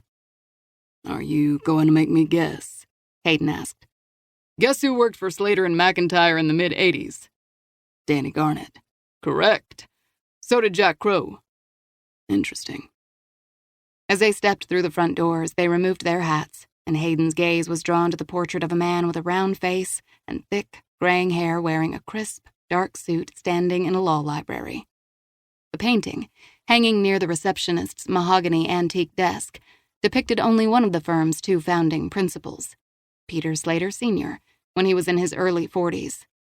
All traces of Russell McIntyre had been erased after his arrest years ago. From what he'd read about the 2 partners, Russell McIntyre had been the one with star power and the driving force behind the firm. Though Peter Slater Sr. had been competent enough, it had been McIntyre and his wife's family connections that had attracted the first big clients. Russell may have nearly ruined the firm with his financial schemes, but the fact was, there'd have been no firm at all without him. They showed their badges to the receptionist. Mitchell Hayden, Mike Brogan, Texas Rangers. We need to see P.J. Slater. The woman rose, pulling the phone headset off. He's in a meeting. We need to see him now, Hayden said unapologetically. I don't think you understand who he is or who he's meeting with now. I don't think you understand how serious I am. This isn't a request, Hayden said. She tipped her chin up a fraction. I'll speak to his secretary. She reappeared minutes later and escorted the pair to an office on the top floor in the back corner. The large plate glass windows overlooked the city of Austin. PJ came out from around his desk, adjusting his jacket. Rangers Hayden and Brogan. It was good to see you at Monday's fundraiser, Ranger Hayden. What brings you gentlemen here? Your mother did a great job organizing the shelter fundraiser. Hope you raised a lot of money. As always, she got everyone to give until it hurt, PJ said, grinning. Can I offer you a coffee or a soda? My assistant is bringing me a fresh cup. Coffee, Brogan said. Please, make it 2, Hayden said. We've been going all night. Working a case? PJ asked as he texted the coffee order somewhere. Hayden grinned. Yes, we are, and I'm hoping you can help us with it. I'll do what I can. He held out his hand toward the chairs and couch across from his desk. When the Rangers sat on the couch, PJ sat in one of the chairs. The door opened and his secretary appeared with a tray of 3 cups of coffee in paper-to-go cups, sweeteners, and cream. Both the Rangers took their coffee black, but PJ poured a liberal amount of sugar in his. I hope you don't mind the paper. We're all on the go, and so are half our clients. Nobody sits and enjoys an entire cup of coffee anymore, he mused. Hayden sipped his coffee, knowing he'd start slow and ask the easy questions first. I'm looking for information on Danny Garnett. He worked for your firm in the 1980s. I'm not familiar with the name, but that doesn't mean you aren't correct. I can check with our human resources director and see what she has in her records. I'd appreciate that, Hayden said. Slater picked up the phone on a side table and punched 3 numbers on the keypad. Sharon, this is PJ. Can you pull the records for Danny Garnett? He would have worked for us in the 80s. He listened and nodded his head. Pull whatever you have, and I'm going to need that yesterday, if you don't mind. Great. He hung up and sat back down. She'll be here shortly. We digitized our employee files about 10 years ago, and that makes life a lot easier when old personnel questions arise. What has Mr. Garnett gotten himself into that requires a visit from the Texas Rangers? Before I answer that, I have another question, Hayden said. Sure, fire away. You told Faith McIntyre that you found the name Josie Jones in one of Russell McIntyre's date books, and you believe Josie might be Faith's birth mother. PJ sat back, sipping his coffee. The jovial welcome didn't completely fade from his face, but it soured considerably. That's a very private matter for Faith, and I don't see how that is the concern of the Texas Rangers. The reason I'm asking is that we think Josie Jones knew Danny Garnett back in the 80s, Hayden said. Again, I don't know how it relates to Faith's adoption, and frankly, I don't think she'd like me discussing this with you or anyone else. All I know for sure is that Josie Jones was a name I said may be a lead for Faith. Have you ever heard of Olivia Martin or Kathy Saunders? Brogan asked. PJ looked genuinely confused now, but Hayden reminded himself he was dealing with a very adept defense lawyer. I have no idea who you're talking about. These are women who were represented at one point by Slater and McIntyre. They went missing in the late 80s. We have 15 attorneys on staff and have been in business in our current and former forms for nearly 40 years. Do you have any idea how many clients that means? I'm guessing a lot, Hayden said. But I'm betting you also digitized the client records along with the employee files. That kind of technology makes it so easy for you to find out. I could do that, but I won't. If we did represent those women, the work falls under attorney-client privilege. Hayden's voice dropped as his patience thinned. Well, for your own sake, I suggest you have a look. Are you suggesting someone here was responsible for their disappearances? PJ asked. I'm not suggesting anything. A knock on the door had PJ and Hayden rising as a woman in her late 50s with shoulder-length graying hair appeared. She nodded to Hayden, but moved quickly to Slater and handed him an iPad. "I've pulled up his file. This is all we have, sir." "Thank you, Sharon." PJ sat back down and scrolled through the papers, not saying a word until Sharon closed the door behind her. "I don't want you to think that Slater and McIntyre isn't cooperative, but we are bound by ethics and laws." "Understood. Just giving you a heads up that we'll be circling back on this matter. What about Garnet? There shouldn't be any restrictions to talking about former employees." "No, of course not." PJ studied the information Sharon had brought him. "Garnet was hired in 1985 as a private investigator. Back then the firm was small and had only a couple of attorneys other than my father and Russell. This day and age, I wouldn't work directly with a private investigator, but in those days, my father and Russell would have." Hayden had searched PJ Slater on the internet and learned he'd been born in 1990. He was the only child of Peter and Margaret Slater, and according to the records, was not adopted. "Do you have a list of cases Garnet investigated for the firm?" That 1,000-watt smile returned. "And we are right back to attorney-client privilege. Our private investigators often handle very delicate information that our clients would not expect us to ever reveal, even after 40 years. I can tell you according to this printout that he handled dozens of cases. Why is Garnet so important to you now?" "His name came up in an investigation, and we plan to interview him later today." Hayden always judiciously balanced how much to tell as well as withhold during an interview. Sometimes he had to give a little information to prime the pumps. "Have you heard the name Paige Sheldon?" "I did hear the Sheldon name. Her story was in the news recently. She's missing, I think. Do you think Mr. Garnet is associated with the Sheldon case?" "We don't know for sure yet, but considering this girl is still alive and about to deliver a baby, we want to find her as quickly as we can." PJ glanced at his iPad screen. "As our firm has had no dealings with Danny Garnet in almost 30 years, there's not much I can do for you, Captain. And how do you know these young women didn't simply move on to greener pastures? They all could be alive and well in another part of the country and just be living under the radar." Hayden decided to toss Slater a little more information. "The thing is, Mr. Slater, I've got 3 Jane Does in the morgue right now. Their bodies are nothing but bones, and it's clear they've been dead for at least 30 years. PJ's expression didn't change. "Do you know for a fact that the 3 sets of remains belong to Jones, Martin, and Saunders?" "I won't know until DNA testing is complete," he said. "And Faith must know about this discovery?" PJ asked. "She does." PJ drummed his fingers on the arm of his chair. "I didn't realize this was a murder investigation." "I don't like to use murder as part of my opening line. Has a tendency to put people on edge," Hayden offered. "I can see why. And you think because the former Slater and McIntyre represented these women, someone here might have had a hand in their deaths?" "Begs the question, don't you think?" "Garnet did work for the firm during that time frame, but he could have been acting on his own." "Possibly. And the answer might be as simple as that. But you did say in the firm's first years, McIntyre and your father worked with Garnet. And you told Faith Josie Jones appeared in Russell McIntyre's datebook multiple times during the time in question. You really don't think respectable men like my father and Russell would do something as heinous as kidnap 3 girls and murder them?" Slater asked. A smile played at the corner of Hayden's lips as he shook his head. "I learned a long time ago the capacity for evil stretches across all economic and social bounds.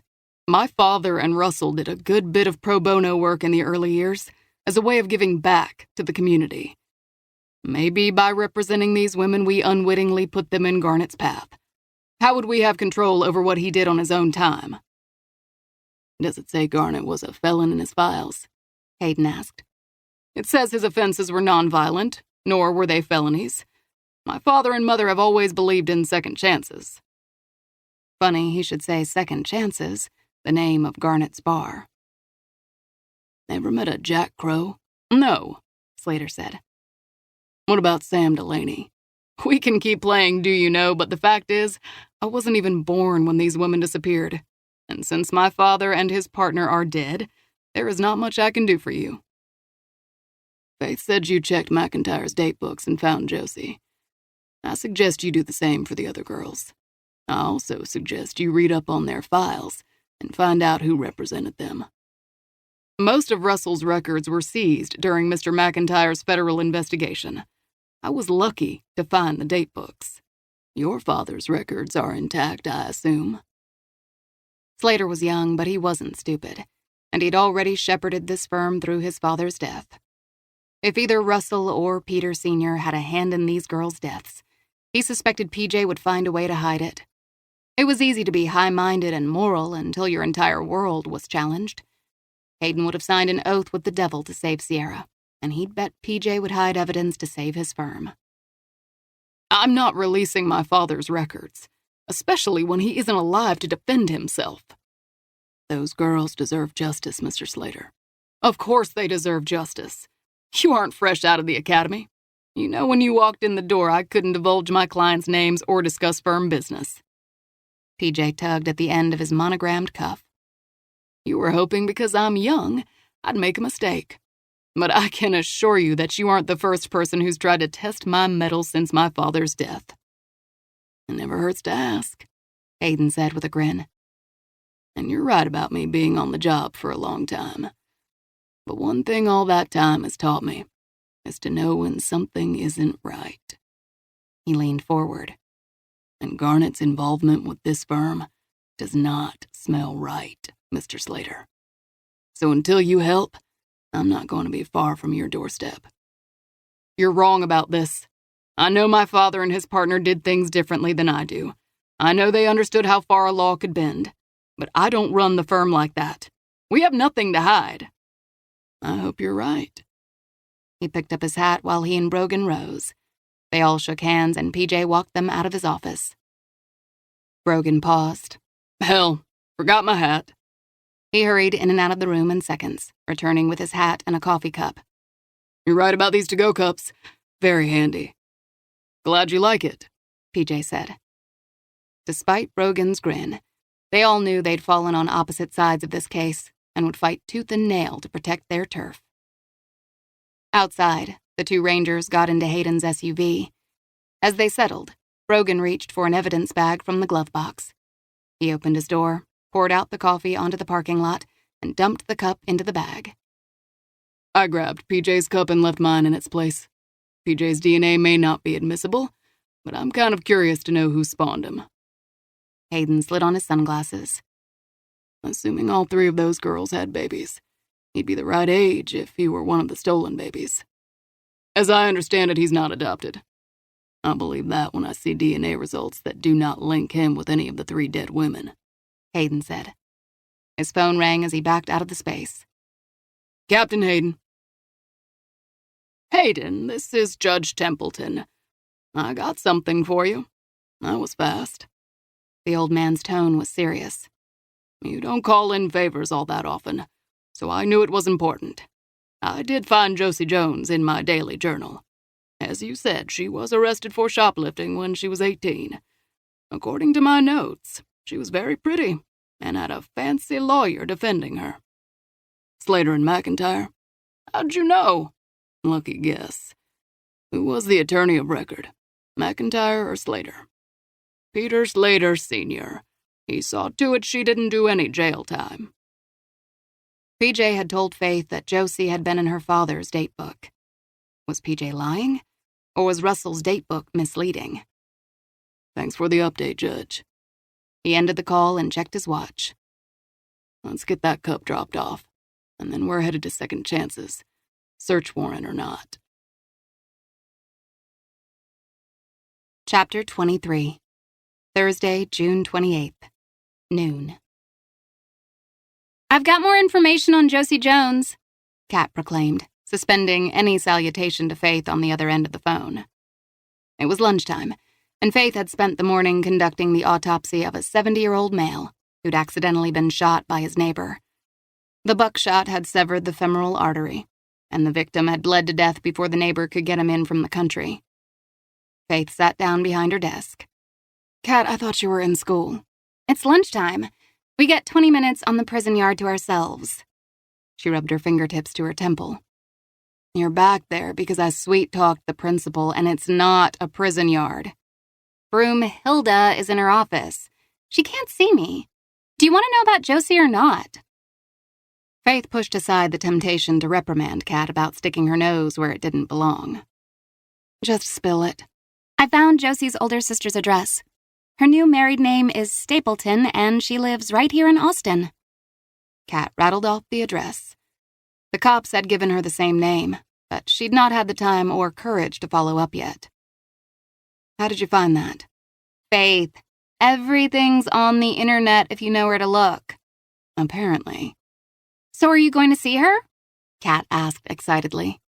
And just show up out of the blue? Why not? Don't you think she deserves closure too? Sure she does. But I don't have any solid evidence for her yet about Josie, who may or may not be related to me. Do you want me to text this tip to Hayden? No. I'll handle this. Faith typed in the address to the map app on her computer. The woman didn't live too far from Faith's office. You don't sound excited about the idea of seeing her. It's complicated. You're worried she won't want to see you? Kat's words echoed exactly what Faith was thinking. You're right, Kat. Don't be worried. She'll be glad to see you. How could this child possibly know this? It had been over 30 years since anyone had seen Josie. Loved ones moved on and did the best they could to cope with the pain. A reminder about the past from her might not be welcome. Maybe. In the background, a bell rang. I've got to go. The prison matron is summoning us back. Faith smiled. Not that bad, kid. Graduate high school, go to college, and the world will be yours. School blows. Her words didn't have quite the anger and agitation they'd had before. Chin up, Kat. The girl moaned and hung up. Faith was familiar with the area Kat had mentioned. It would take her 20 minutes to get there. Faith might not get a chance to meet the woman, but she could drive out there and see her house, maybe spot something that would make sense to her. Without overanalyzing, as she loved to do, she grabbed her purse, a couple of DNA test kits from Supply, and made her way to the locker room to change. 10 minutes after Kat's call, she was driving north. Maggie Stapleton's home was located on a cul-de-sac in North Austin. The one-level rancher was nestled under a large, southern live oak tree that shaded the entire yard. There was a blue minivan in the driveway, and a rooster weather vane perched on a pole in the front yard. Drawing in a breath, she tightened her hands on the wheel, beginning to question herself. She had no way of knowing if Josie Jones was her birth mother, or that the woman's body had been found. She had nothing definitive yet. But the need to know was overwhelming. Before she lost her nerve, she shut off the car engine and crossed the aggregate driveway up to the front door. She rang the bell, almost hoping no one was home. She should have called first. But as soon as she heard the footsteps and saw the front doorknob twist, she had no choice but to stand her ground. The door opened to a woman in her mid to late 40s. Immediately, she saw similarities between the mugshot and this woman. The face, the eyes, the lips all matched. Mrs. Stapleton? Faith asked. That's right. Faith dug out her medical examiner's identification from her purse. My name is Dr. Faith McIntyre. I'm with the medical examiner's office, and I'm investigating a cold case. Was Josie Jones your sister? Mrs. Stapleton studied Faith's identification and then her face. Her head cocked slightly, as if something she saw in Faith had registered, but she then brushed the thought aside as if it were too improbable. Yes, Josie was my sister. Have you found her? I can't say with any degree of certainty, but I was hoping to find out more about Josie. Mrs. Stapleton's brow nodded. She didn't invite Faith inside, but she also didn't slam the door in her face. It's been over 30 years. There are days when I have to look at pictures just to remember what she looked like. When did you last see her?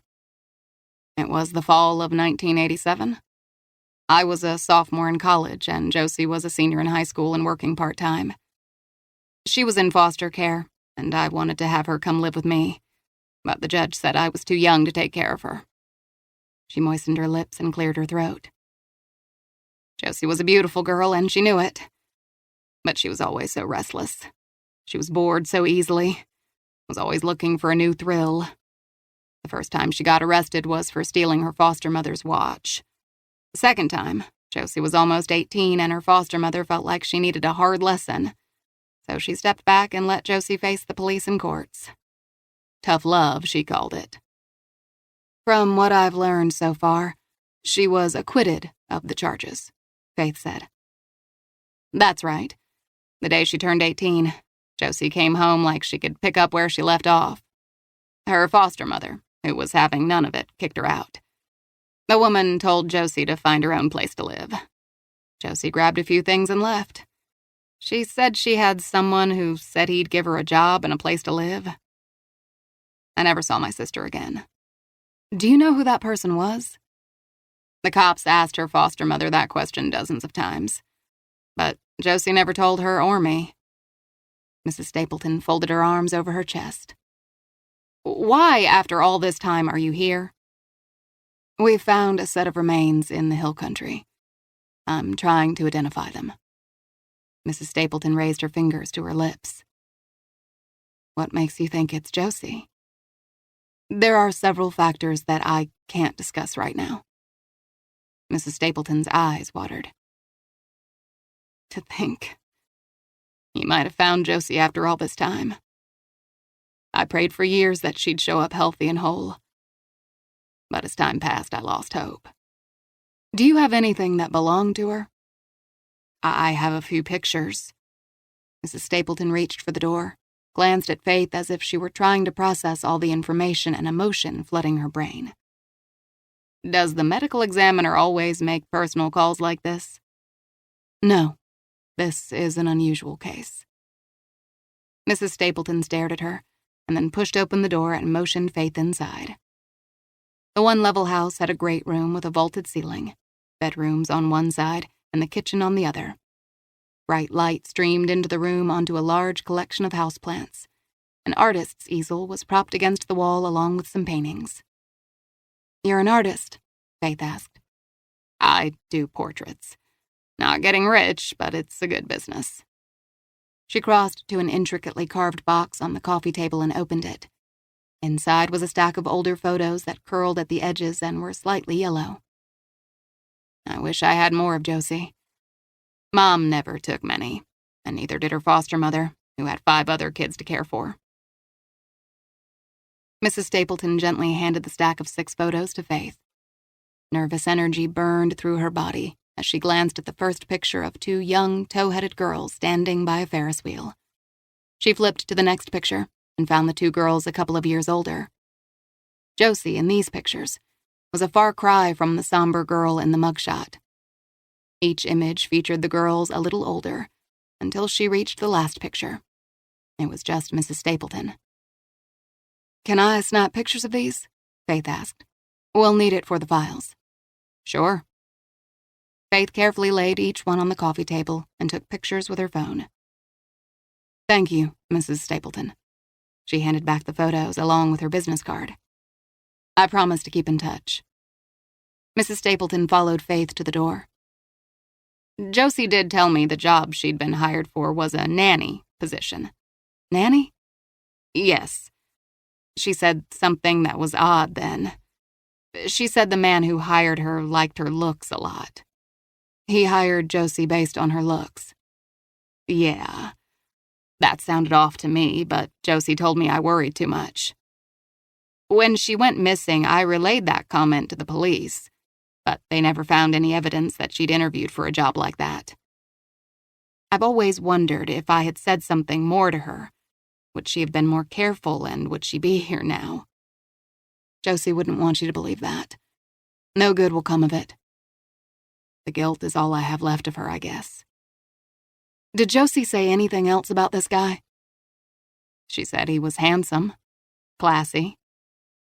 Did she say anything about the baby or the wife? No. Did she ever mention Russell McIntyre? McIntyre? That's your name. He was my father.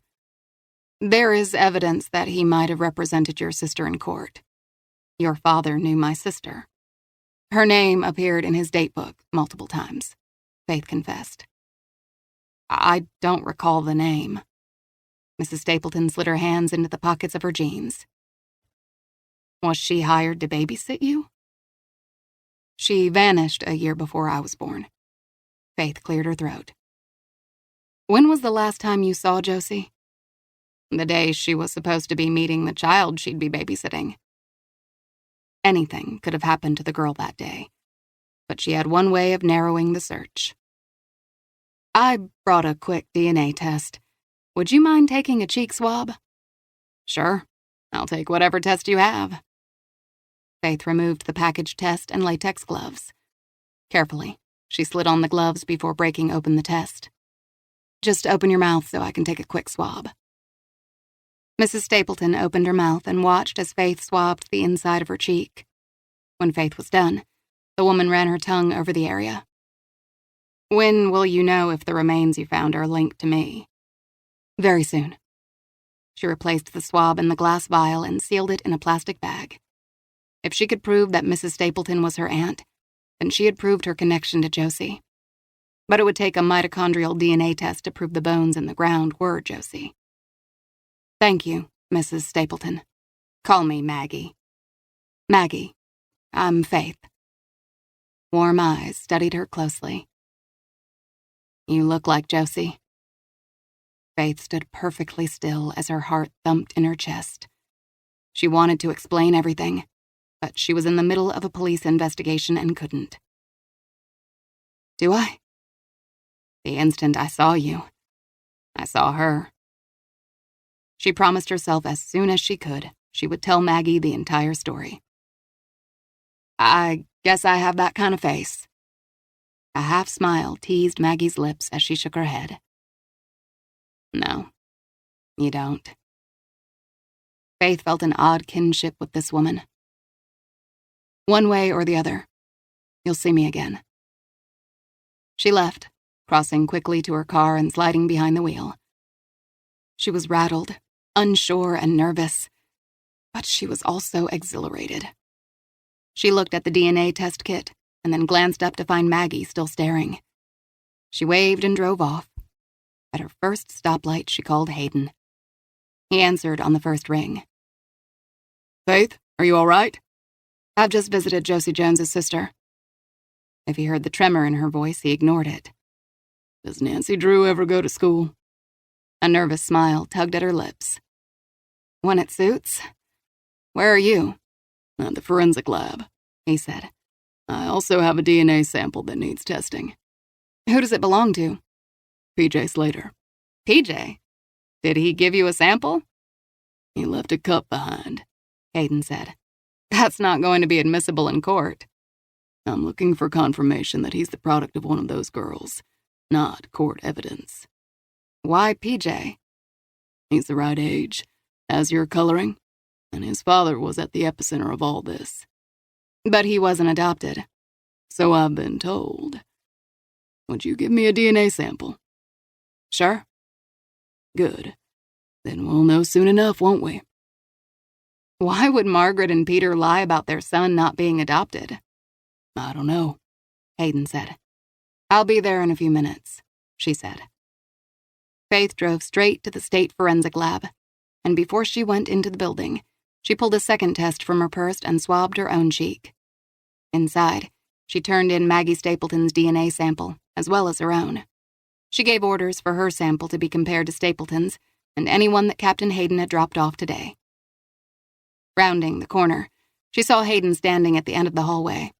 He was leaning against the wall, hat in hand, his right boot resting on the wall as his head tipped forward, cell phone to his ear.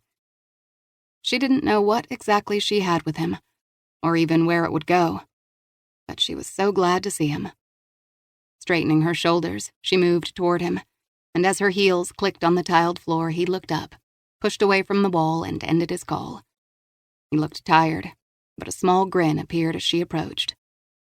Everything turned into the lab? Hayden asked. Yes. Great. We could use some good news. He nodded toward the evidence testing lab down the hallway. The forensic tech has examined the 2 magazines, he said. He said he'd like to go over some of the results. Thought you would like to hear. Thanks, I would. What did Mrs. Stapleton say about her sister? She said Josie had a line on a nanny job, and she was set to interview with both parents the day she vanished. When was that? September of 1987, 9 months before I was born. She felt his hand on the small of her back as they walked toward the lab room. They crossed the large room filled with workstations to a tech with salt and pepper hair wearing thick, dark-rimmed glasses. His name was Doug Turner, and they'd met before. Turner looked up from his microscope. Dr. McIntyre, I wasn't expecting you. I wanted to hear what you had to say, she said. Sure. He rose and crossed the room to a large computer screen.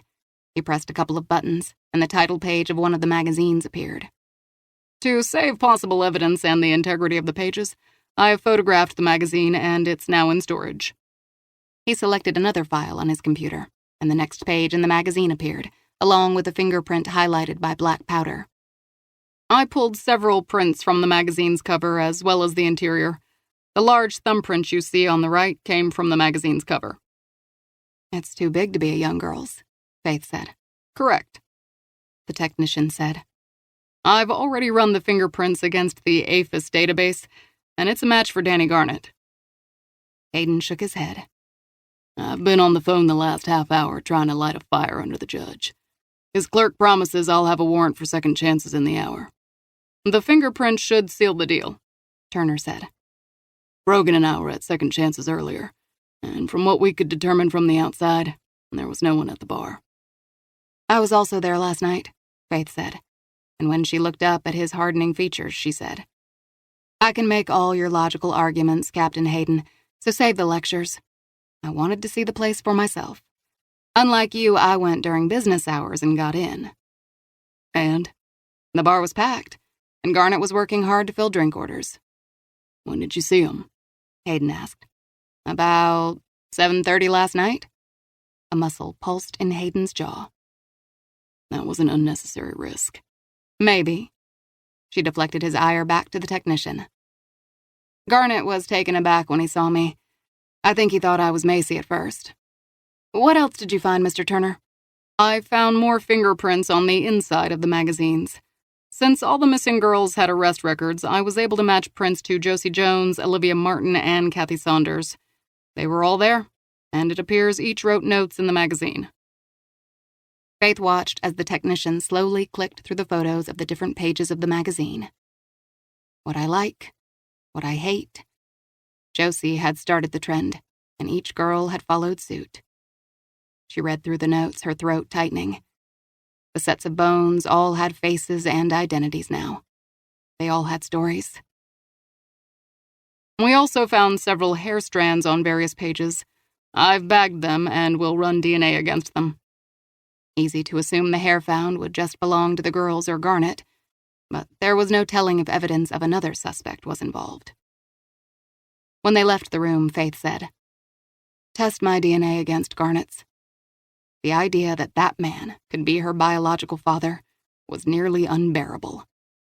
Hayden stared at her a long moment. All right. Did you ever test your DNA against Russell McIntyre's? I did, as a matter of fact. He wouldn't have been the first man to father a child and then adopt it. It wasn't a match. Hayden walked Faith to her car, and he was glad to have her back in the sunshine. She'd been stoic in the forensic lab, but she'd grown paler as the technician had clicked through the photographed pages. Where are you headed? He asked. Back to the office. I feel helpless at home or at Macy's bedside. At least at the office, I'm doing something productive. You look exhausted. I could say the same for you, Captain. I'm used to the long hours. Without thinking, she reached up and brushed the strands of gray hair over his temple. He liked it when she was close and fussed over him. If you have time, come by my house tonight and see me. God, but that offer was tempting. He'd like nothing better than to bury himself in her. I can't make any promises. I know, but if you get the chance, stop by. The chances of me sleeping are slim. All right. And then he leaned in and kissed her softly on the lips. She didn't pull away, but held steady. She took his hand in hers and squeezed it gently before she got into her car and drove off. In his car, he sat for a moment, savoring the faint scent of her perfume. Drawing in a breath, he glanced at his cell, expecting to see a text or call from the judge's office. When he didn't, he was ready to hit redial when the phone rang. It was Detective Lana Franklin. "Detective, what can I do for you?" he said. "I have a homicide you'd be interested in seeing." Her tone was clipped and adamant. "Can you give me the stats? I'm on my way to another location." "You'll want to detour to my scene. The victim's name is Heather Sullivan, age 49. A pay stub in her car is from Second Chances. Her trunk is filled with baby diapers and supplies." Heather Sullivan worked for Garnet. "I'll be right there." He pulled up under the I-35 underpass to a collection of first responder vehicles. Blue and red lights flashed upon the concrete underside of the interstate. As he exited his SUV, he settled his Stetson on his head before walking toward the yellow crime scene tape where Detective Franklin stood. "Detective Franklin," he said. "Lana, thanks for coming." "What do you have?" he asked. The forensic van was angled behind her, so the vehicle blocked his view of the body. A cement culvert ran under the bridge, and due to a few storms last week, remained dotted with puddles and trash. A forensic technician's camera flashed as she moved around the body. The cars on the interstate thundered overhead, oblivious. "Tell me what you have," he said. An anonymous male caller contacted the 911 center about 2 hours ago. He reported the body's discovery. "And he didn't leave a name?" He did not. The phone he used appeared to be a burner. Untraceable. "Okay." He reached in his coat pocket for black latex gloves and worked his hands into them as he followed her around the forensic van and saw the body of a woman who lay on her back, her arms outstretched. Her body had been burned over 70%, but her face remained intact. Through the black char, he deduced she'd worn booted heels, blue jeans, and a red shirt. Just above the burn line, he saw the tops of letters that spelled Second Chances. Her throat had been cut multiple times, and the injuries had spilled out a halo of blood on the ground around her pale, almost translucent face. He could see her body had also been stabbed in multiple locations. Hayden approached the body, careful not to step in the blood as he studied the victim's rough-cut nails, now bluing at the cuticles. Rigor had set, and the limbs were rigid. Rough guess, he'd say this woman had been dead 12 to 24 hours. Heather Sullivan has lived in Austin for the last 30 years. Her car is up ahead to the left. There is nothing remarkable about it, except for the pamphlets in the trunk. They're all focused on adoption. She even has a scrapbook filled with smiling childless couples. Ms. Sullivan is not a social worker and has no affiliation with any adoption agencies. Last we spoke, we were talking about kidnapped women whose babies had been taken. Now I have a dead woman pretending to be an adoption counselor. Hell of a coincidence. Neither of them believed in this kind of chance. "I should have a search warrant for Second Chances within the half hour. And if I don't, I'll be banging on a judge's door." Notification of Hayden's search warrant arrived minutes after he left Heather's crime scene, and he immediately contacted Brogan, as well as local uniformed officers. 20 minutes later, 2 rangers stood on the sidewalk outside the bar as 2 marked cruisers pulled in behind them, their lights flashing. The bar was still dark, and the neon closed sign flickered in the window. While Brogan and Officer Holcomb offered cover, Hayden tried the door and discovered it was still locked. Holcomb returned to her cruiser and retrieved a crowbar and handed it to Hayden. Nodding, he wedged the end of the bar between the lock and the door jamb. As Holcomb moved back and drew her gun, he worked the back and forth prying at the wood until the front door popped open. The chime from a security system sounded but did not go off. Whoever let this place last had not set it. Hayden set the crowbar aside and flipped on the lights. He pulled his service weapon and, along with Brogan, moved slowly into the main room of the bar, while Holcomb remained behind to cover their backs. Building searches could be a real mixed bag. Sometimes there was nothing, and all the hype was for just that. And then there were those times when someone was waiting on the other side of a door with a loaded gun ready to blow their heads off. In these critical moments, all were aware that they were on the suspect's turf and anything could go wrong. The scents of stale beer and cigarettes mingled as they crossed the wide planked floor toward the bar. Hayden's gaze was drawn to Paige Sheldon's missing person flyer. "I can't wait to find him," Brogan said. "Odd to be closed," Hayden stated. "Garnett's day isn't starting well, considering one of his employees is in a body bag on her way to the morgue." Brogan rubbed the back of his neck. "When the hair on the back of my neck rises, it's always a sign of trouble. What's it doing now?" Hayden asked. "Dancing like demons." Hayden looked behind the bar, making sure it was secure, while Brogan searched a small closet used for storing supplies. Hayden pushed through the saloon doors into the kitchen. There were stacks of dirty cups, glasses, and plates on the counter next to a large stainless steel sink, as if someone had been interrupted before the evening cleanup could be completed. They searched a pantry stocked with paper products, boxes filled with Second Chance's matches, large jars of cherries and olives, canisters of peanuts, and extra cases of whiskey and vodka. A mop and several brooms leaned in the corner, and a box overflowed with a blend of 4th of July, St. Patrick's Day, Christmas, and Valentine's Day decorations. "He's got to have some kind of an office," Brogan said. Hayden moved toward the closed door on the far side of the kitchen, his weapon raised and body coiled. Brogan stood to one side of the door as Hayden gently pushed it open and found a long set of stairs that led down to a basement. He clicked on a light and moved down the stairs. The deeper he descended, the stronger the coppery scent of blood and urine grew. At the bottom, he glanced over his shoulder to the right and saw a large desk covered with stacks of papers, a half-dozen coffee cups, a pizza box with one slice remaining, and an older laptop. No sign of Garnett. He and Brogan shifted to the left, searching as they moved to an alcove behind the stairs, where they discovered Garnett's mangled body, lashed to a chair. Garnett's hands, still tied to the arms of the chair, were broken in several places. The dead man's left knee was twisted at a cruel angle, his right knee swollen and bruised. Blood and urine pooled under and around the chair. None of these injuries had killed Garnett. What had finally finished him was the slice across his throat. The cut ran from ear to ear. Frustration rushed over Hayden as he stared at the dead man's gaping mouth and glassy eyes staring toward the ceiling. If he'd had any doubts that Garnett was the key to those graves and to Josie's disappearance, he didn't any longer. Someone else had figured out what Garnett and Heather were doing, and they dished out their own brand of justice. He holstered his gun before reaching into his jacket pocket and pulling on latex gloves. Brogan did the same. The bar was now officially a crime scene. "Wonder who got to him first." Brogan moved to the back door that led to the alley and checked it. "It's locked, but that's easy enough to do as you're going out the door. The front door upstairs was locked, which means the killer had to have left through the back door. Let's hope the security cameras facing the alley recorded whoever it was."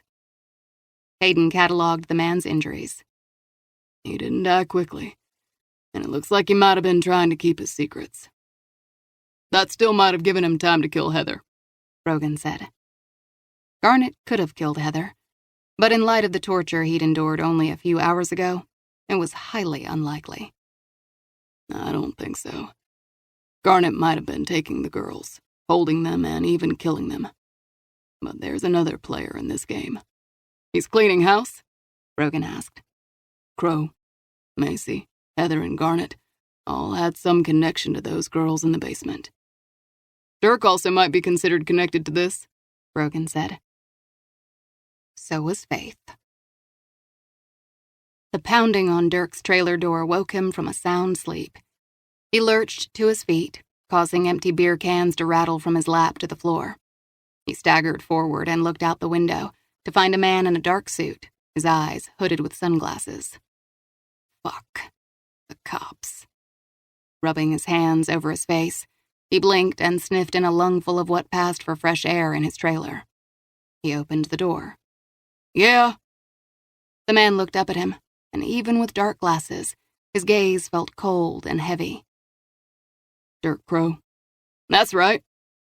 I need to ask you a few questions. Chapter 24. Thursday, June 28th, 9 p.m. Faith poured a glass of wine and sipped it slowly, closing her eyes as she tried to forget the day. She carried the glass of wine into the living room and sat in her favorite chair. She sipped again as she kicked off her shoes, leaving them where they fell.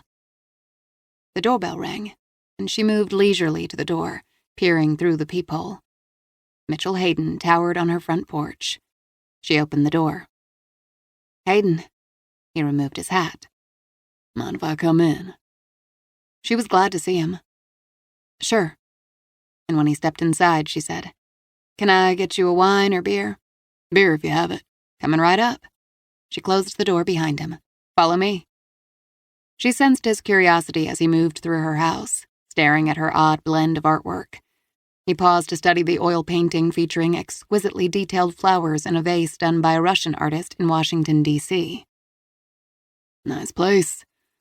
Some art collection? She opened the refrigerator, selected a craft beer, twisted off the top, and handed it to him. "My grandmother started it," she said. "She and my mother introduced me to art when I was a child. A lot of what you see is their collection. I've only had the money in the last few years to begin collecting for myself."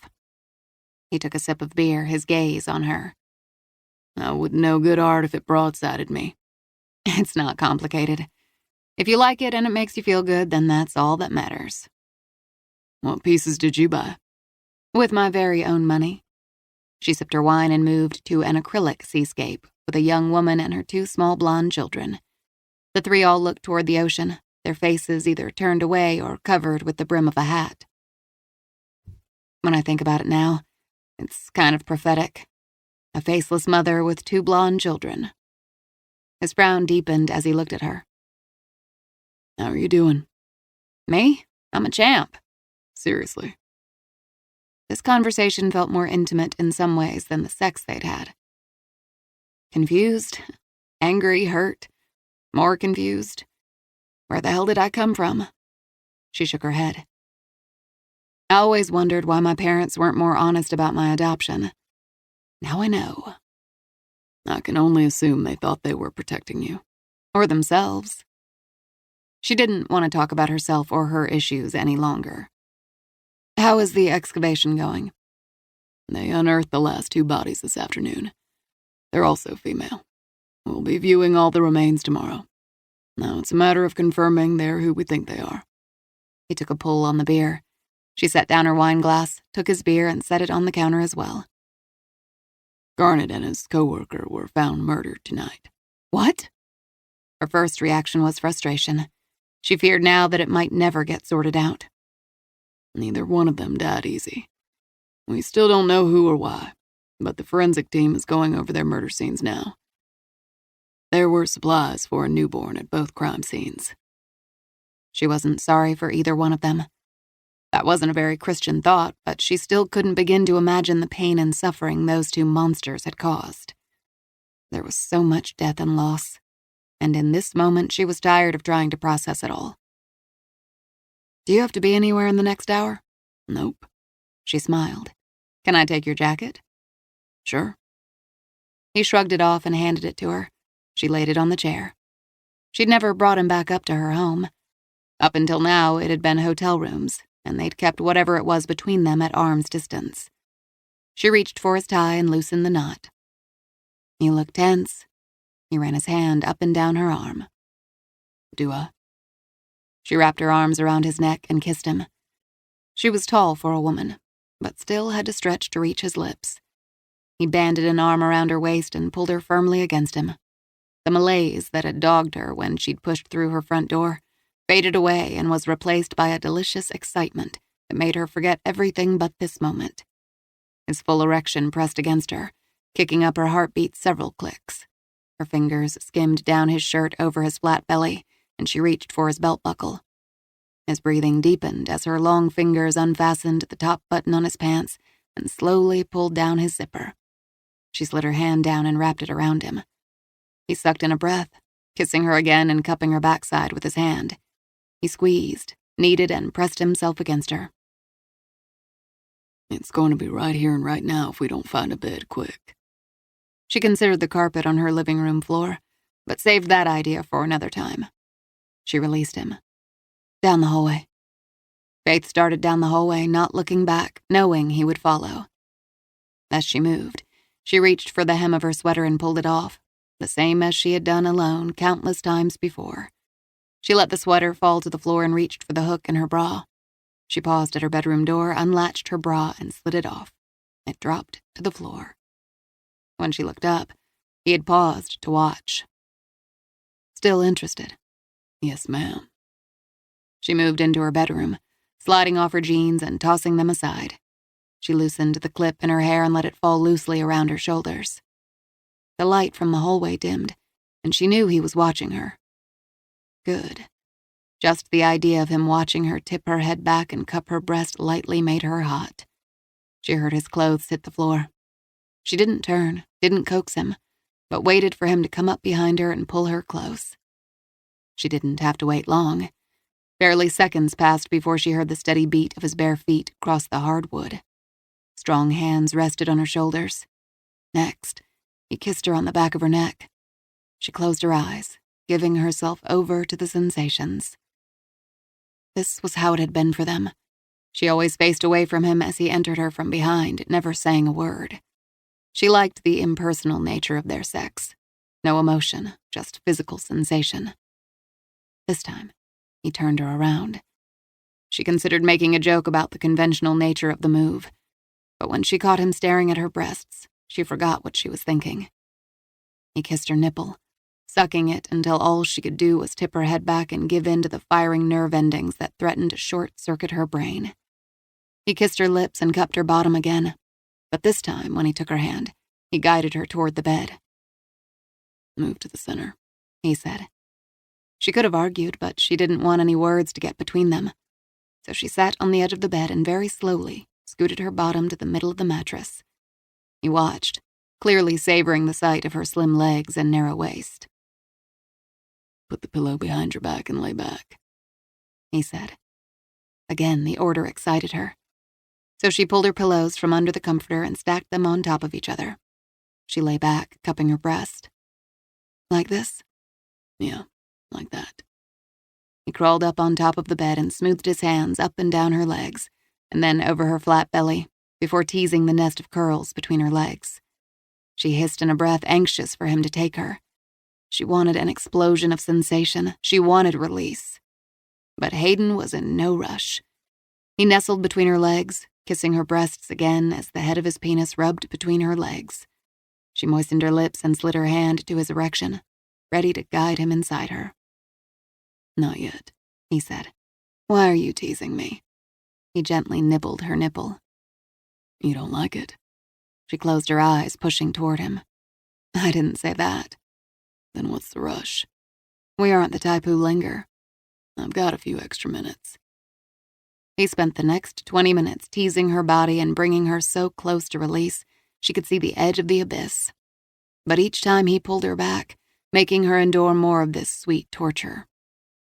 When she was so wet she was squirming, he straddled her and pressed into her just a little bit.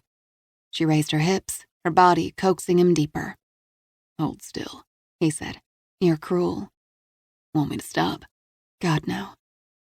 A devil's smile teased the edge of his lips, but it was mirthless and reminded her more of a hunter closing in on his prey. He pushed a little deeper into her and pulled out a fraction. This went on for God knows how long. He was moving in a little deeper and then retreating. When she slid her fingers down, ready to send herself over the edge, he grabbed her hand and pinned it over her head. No cheating, he said. He began to move faster, coaxing her again to the edge. He stared down at her with intensity like he never had before, and as hot as it felt now, she sensed something had shifted between them. The thought was lost when his fingers slid to her moist center. Her breath caught and his name rose from her throat as she moaned. This time she was anxious for release and raced to the edge, and this time he was ready to let her fall into the abyss. She opened her eyes and discovered he was staring at her face, absorbing everything about her. He thrust in and out of her faster and faster. The momentum was feverish, and then a wave caught them both, and release overtook them. Kat was pretty sure that if she'd had to sit in the recreation room of the shelter 5 more seconds, her head would explode. She'd done all her class assignments. She'd read half a book, but the giggle of the other kids blending with the beep-beep of the video games was driving her nuts. When her computer chirped with a message from Faith, she was thrilled. "Meet me in the alley. Parking a nightmare. We can get ice cream." "God bless you," she whispered as she closed her laptop, shoved it in her backpack, and headed out the back door. When the door closed behind her, the quiet of the evening was a refreshing change from the noise inside. The baby kicked, and she tried to convince herself it was only gas. This was going to be a baby-free night, just ice cream, like when she was a kid. She saw the car down the alley flash its lights and hurried toward it. She had a couple of bucks in her pocket from the waitress gig, but she'd bet anything Faith was going to treat. Already she knew she'd order Rocky Road with extra chocolate sauce and nuts. She was steps from the car when she heard her name come from behind her. "Kat." She looked toward the street, and there was a man standing in the shadows. For a second she thought it might be the ranger, but then she decided he was too lean. The lights on the car flashed again, and she realized he was pressing his key fob. "No way," she whispered. A bad feeling settled in the pit of her stomach, and instead of talking to this creep, she turned and hustled back to the door. A year ago, she could have outrun this clown, but with the kid weighing down on her frame, she could barely waddle, let alone run. But she did run, cupping her hands under her belly as her backpack thumped against her. He was behind her in an instant, long legs eating up the space in seconds. Footsteps pounded directly behind her, and his fingers brushed and then squeezed her shoulder. "Get off of me!" she shouted. "Kid, don't panic. Faith sent me. I'm not going to hurt you." Her chest burned with the quick exertion, but he sounded as if this chase was nothing. "Fine. I'll call her from inside and confirm." She was seconds from reaching the door when he grabbed her from behind and jabbed a syringe into her thigh. The needle pinched, and whatever he had injected burned a little. She thought about what the drug would do to the kid. She might not want it, but that didn't mean she wanted it poisoned with drugs. Immediately, her body turned to jelly, and her tongue felt so thick she could barely speak. Her knees buckled, and he caught her, supporting her weight easily. "Don't fight it, kid. What I gave you won't hurt you or the baby." "Faith didn't send you." Her voice slurred as her eyelids closed. "You're right about that. She didn't send me." "Then who?" "Doesn't matter, kid," he said. "Only thing that matters is that Faith cares about you, and she'll jump through all kinds of hoops to save you." He lifted her into his arms as she tried to draw in a breath to scream, but nothing came out. From what felt like a distance, she heard the back door of his car open, and then he laid her gently on the soft leather seats that had that new car smell. He set Kat's computer on the kitchen counter and carried the half-conscious girl down the stairs, following the directions that Garnet had finally shared with his new best friend. He punched the code in the door lock, and when it clicked, he pushed it open. The girl moaned and tried to pull away from him. "Shh," he said. "Just a few more steps, and then I'll put you down." Where are we?" "That's a good question, Kat." He looked around what amounted to a nondescript home. It was on a half-acre lot, and though there were neighbors, none were right on the property line, so he had ample privacy. "Looks like another hideaway for Mr. Garnet." "Who?" He hoisted her closer to him. "I doubt you know him, but I'm sure if given the chance, he'd have brought you here." She looked up with unfocused eyes. "Why?" "To take your baby and sell it, silly." Fear registered in her gaze, and it excited him. God, but he loved fear. He opened a door to a basement, switched on a light, and helped her down the stairs. He spotted another door, also outfitted with a security pad. "The man liked his basements and high-security locks," he said. Killing Paige and then Kat was the wise move. It was the smart thing to do. But it wasn't what he was going to do. He punched the keys, and when the lock clicked, he pushed it open. He saw the girl lying on the bed, rolled on her side. Her legs were drawn up, and she moaned slightly. A manacle attached to a chain was wrapped around her ankle. When she looked up at him, her eyes were hazy with pain and fear. "Where's Garnet?" "He's not coming."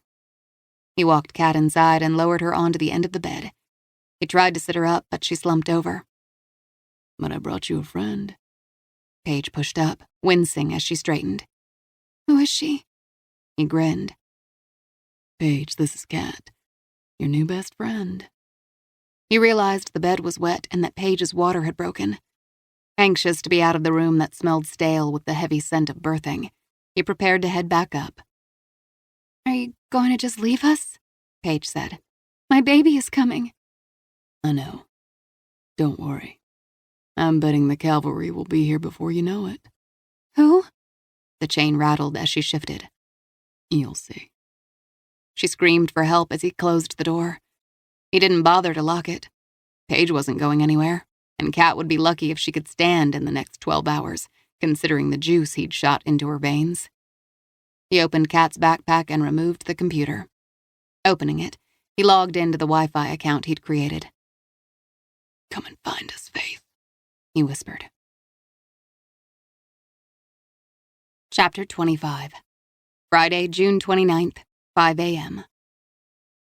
When Faith awoke, Hayden was gone. She glanced toward the pillow where his head had lain. They weren't the cuddling kind of couple, but this time they had slept beside each other. Neither had spoken, but she'd felt an odd sense of peace that she assumed was part and parcel of her orgasm. The room was bathed in shadows and darkness as she reached for the digital clock on her nightstand. It was almost 5 a.m. She'd been asleep for nearly 3 hours, but had no idea how long ago Hayden had left. For a big man, he was proving to be more agile than one might assume. Pushing her hair out of her eyes, she swung her legs over the side of the bed, aware that Hayden's scent still clung to her skin. She rose and headed to the shower. 30 minutes later, she was showered and dressed in dark slacks, a black V-neck sweater, and cowboy boots. Downstairs, she made coffee and a bagel. When the coffee pot gurgled out the last of the coffee, she opened the fridge for milk. Attached to the milk carton was a note written in bold block letters. "I'm headed out to Dirk Crow's trailer. I'll contact you about the autopsies in the morning. M.H." No sweet words from her Texas Ranger, but then he'd put his note on the milk carton. She'd commented once that she always had milk with her coffee every morning. "Good memory, Captain Hayden," she said, smiling as she reached for the carton. She called the hospital and asked about Macy. The nurses reported her vitals were slightly improved, and there were times when she was restless. The doctors thought she might be coming out of her coma. She checked texts and emails. Nothing yet on the arrival of Garnett's and Sullivan's bodies, but they'd be first on the docket for an autopsy. Remembering what Kat had said about a possible half-sibling, she checked the ancestry site. "My name is Marissa. I'd like to meet you." Faith sat for a long moment staring at the message, and then before she lost her nerve, typed back, "I'd like to meet you as well. When?" Marissa's response was almost instant. "I'm free later this morning, say about 8 a.m. If that's too soon, I get it. But I want to meet you." Faith looked at the time of Marissa's reply. "So you are a night owl like me." She offered the name of an Austin coffee shop that she knew opened at 6. Marissa answered back, "See you then." She drove into work in the pre-dawn hours, parked in her regular spot on the deck, and then made her way through the building toward her office. She switched on the lights and spent the next couple of hours studying the photographic images of the notes written in the magazines. Could Marissa be related to one of these girls? Marissa hadn't given her age, so for now there was no way of knowing. Faith arrived at the trendy coffee shop 15 minutes early. She was nervous and didn't know what she was going to say to this Marissa woman. She ordered a latte and sat in a corner, adding extra packets of sugar, a thing she did when she was nervous, and wondering why sugar took the edge off her fear. She sipped, glancing toward the door each time the bells above jingled. Even at this early hour, the shop was filling quickly. Some customers were dressed in hospital scrubs, others in suits, and all looked rushed to get to work. 20 minutes passed, and Faith worried that she'd gotten the day and time wrong. Or maybe her abrupt agreement to a meeting had scared the woman off. That kind of response would have scared her off even a couple of weeks ago. The bells over the door jingled, and she spotted a late 20-something woman with dark hair and an olive complexion. She watched the woman, but she quickly crossed and met up with a man wearing a dark suit. Was Marissa going to be a no-show? And then, from behind her, she heard a woman say, "Faith?" Faith looked up to find a young woman with light brown hair and green eyes. She searched for similarities between them and decided their noses were the same. "That's right." "I'm Marissa." Faith rose, jostling the table and her empty coffee cup. "I didn't think you'd come." "I was here earlier, and when you came in, I freaked and left. I've been walking the block for the last half hour, and now I'm back." "Do you want a coffee?" "God, no. I mean, maybe later. I'm too nervous as it is." What conversation starter broke this kind of tension? "Want to have a seat?" If she thought biology would trump any kind of initial nerves, she'd been wrong. "Sure." She settled in a chair, but kept her purse in her lap and her hand firmly on the strap, as if she could bolt in any second. "This is so weird," Marissa said. "When I put my profile on the Ancestry site, I thought a match was going to be a long shot. And then you popped up as a half-sibling. I'm sorry I didn't see your message right away. Life has been crazy the last couple of months. And honestly, as much as I wanted to know the truth, I was afraid of it." "I know. I had started to think I'd made a mistake when I didn't hear from you. First few days I checked the site 20 times a day, and then I had to pull back because I was driving myself crazy." "You sound braver than I have been. I put up my DNA and didn't have the nerve to check back." Their shared fear chipped at some of the ice. "So you're adopted?" Marissa asked. "I am. I found out when I was a kid." Marissa was staring at her, and Faith knew she was searching for similarities just as she was. "Was it a shock?" "I didn't really understand it when I was a kid, but by the time I was a teenager, it was pretty overwhelming." "How long have you known?" "I've always known. I have 4 older brothers, who are Mom and Dad's biological children. I call them the bio boys. Mom always wanted a girl, and my dad started looking into adoption. They found me and brought me home when I was 2 days old." "Do you know anything about your biological family?" "Mom said the lawyer told her my birth mother was a medical student and that she chose career over motherhood. She thought we'd both be better off going our separate ways." "Do you have the name of your biological mother?" "No, it was all closed. And I'm still trying to wrap my brain around my bio mom having a medical background. I'm a painter, and the sight of blood scares me. What about you?" "I'm a doctor, a pathologist. I have no information on my biological family." "I was hoping you did." "Who handled your adoption?" Faith asked. "My father handled mine. He was with the law firm of Slater and McIntyre." Marissa leaned forward. "For real?" "Yeah, why?" "That's the firm that handled my adoption," Marissa said. "What year were you born?" Faith asked. "I was born May 1st, 1989. In the magazines, that was the year Olivia Martin had been held captive. Faith recalled the words Olivia had written. "Things I Like, Tell It to My Heart" by Taylor Dane, "Wild Wild West" by The Escape Club, "Chocolate, Sunshine, The Feel of Grass, My Mom's Burned Spaghetti Sauce." "Do you think we have the same mother or father?" Marissa asked.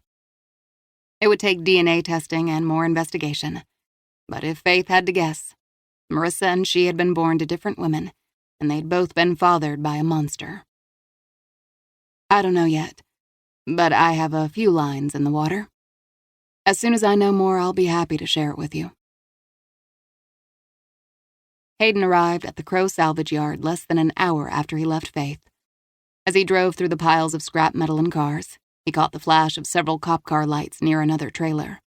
3 sheriff's deputies' cars greeted him when he pulled up. He placed his Stetson on his head, got out of the SUV, and walked toward the trailer as Brogan stepped out.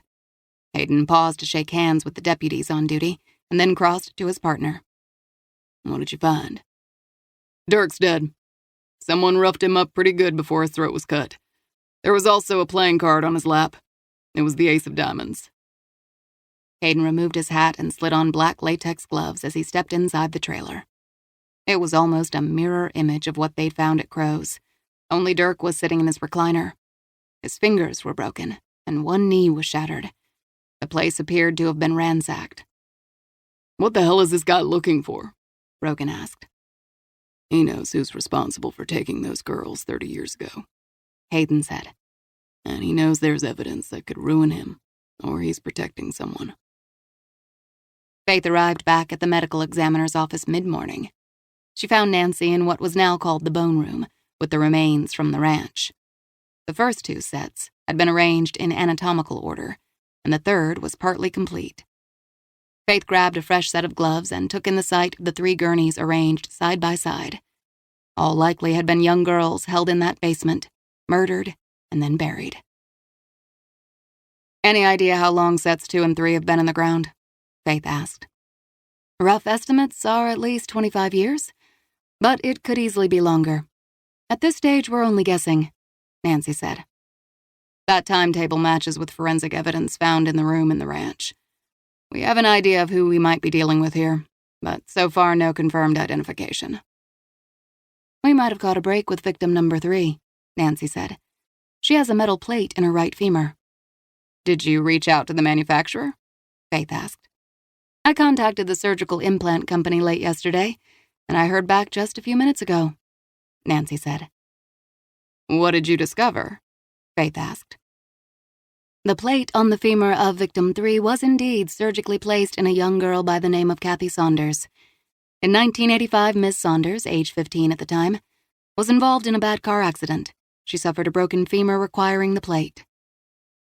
Faith felt a surge of satisfaction, as she always did when the pieces of a case fell into place. She walked up to the second gurney and picked up the brittle white femur with the metal plate. She tried to imagine this was once a living, breathing young woman. "Oddly," Nancy said, "the forensic team found a ballpoint pen with this victim. Most of her clothes have long disintegrated, and they theorize it might have been in her pocket. It's going to take more testing, but they believe that's the pen the girls used to write in the magazines." She was accustomed to the dead telling her stories through their remains, but there was something far more sobering and disturbing in reading their thoughts. "Were there any signs of fetal or infant remains?" Faith asked. "None. If their infants didn't survive the births, they weren't buried with their mothers. The pelvic bones also don't show signs of childbirth, which tells me if they did deliver, the mothers died very soon after." The utter insult to these girls sent tremors of rage through Faith, and it took her a moment to corral it before she could speak in an even tone. "The Texas heat, coupled with vultures and wild animals, could have turned these bodies into bones in a matter of days," Faith said. "Out there on that isolated ranch, they could have been scattered and rendered into dust. But the killer chose to bury them." "I can't believe it was out of respect," Nancy said. "I'm not defending the killer. I'm trying to understand why he didn't just leave them out in the open. Why put grave markers?" She thought about Marissa, who, if the ancestry site was correct, was her half-sister. Marissa's birth date fit with the disappearance and death of Olivia Martin. "Maybe he fathered all the babies." "Why would you say that?" Nancy asked. "There was no evidence suggesting any of these 3 girls that went missing were pregnant. Just thinking out loud," Faith said.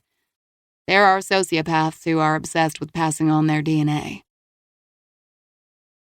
Nancy shifted her gaze back to the bones.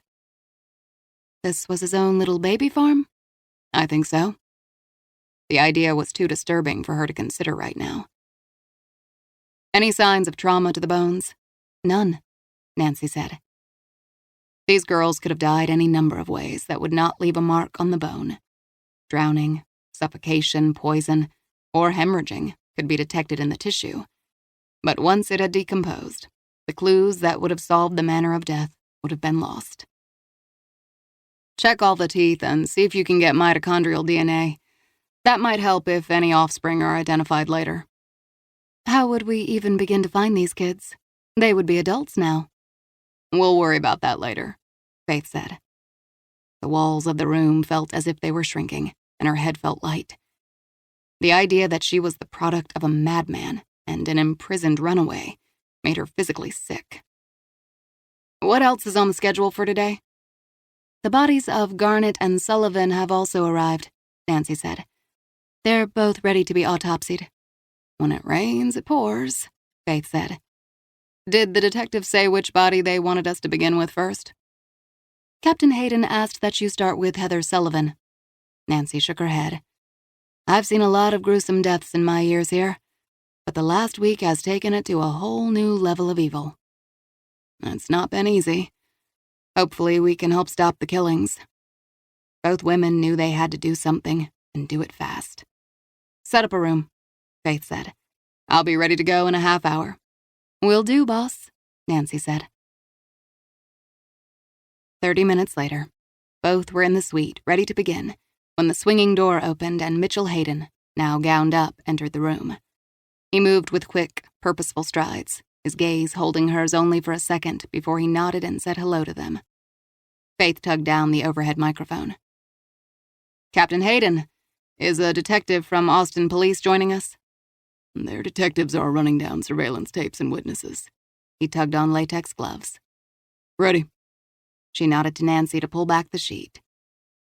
According to the police report, her name is Heather Sullivan, age 49, Nancy stated. Faith studied the round face etched with deep lines around the eyes and mouth. Age spots darkened portions of her forehead and the sides of her cheeks. I've run a toxicology test, Nancy said. She has the look of a drug user.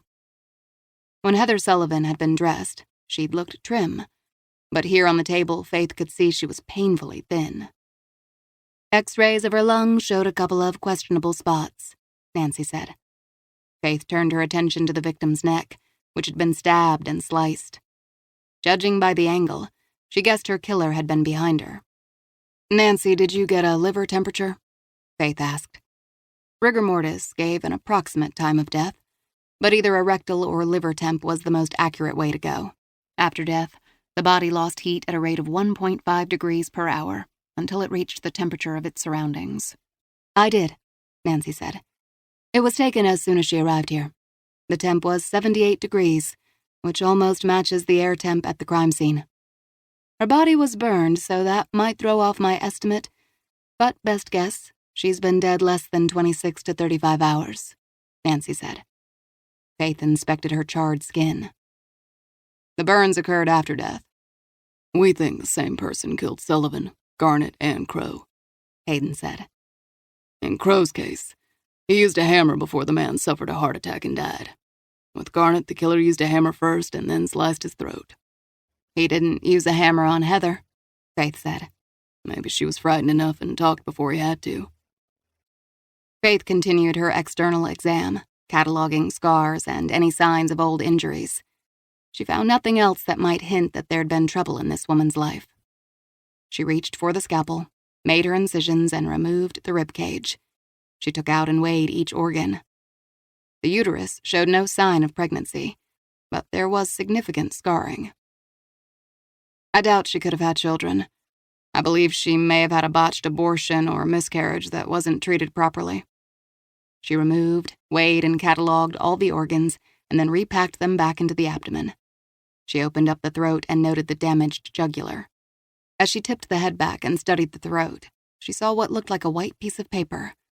She adjusted the light hanging above, picked up tweezers, and used them to pull out the card. Both Hayden and Nancy watched as she carefully unfolded it. It was the Queen of Hearts. A card. Just like with the Crows and Garnett, Hayden said. Macy felt the warm embrace of the long fingers that reminded her of her mother's. There was a calming voice hovering over her, and she could make out sporadic words now. Getting better. Sleep is best. Vitals good. I never knew about you. I wish I had. It would have all been different. She couldn't nail down who was speaking, but she felt calm when the person was close.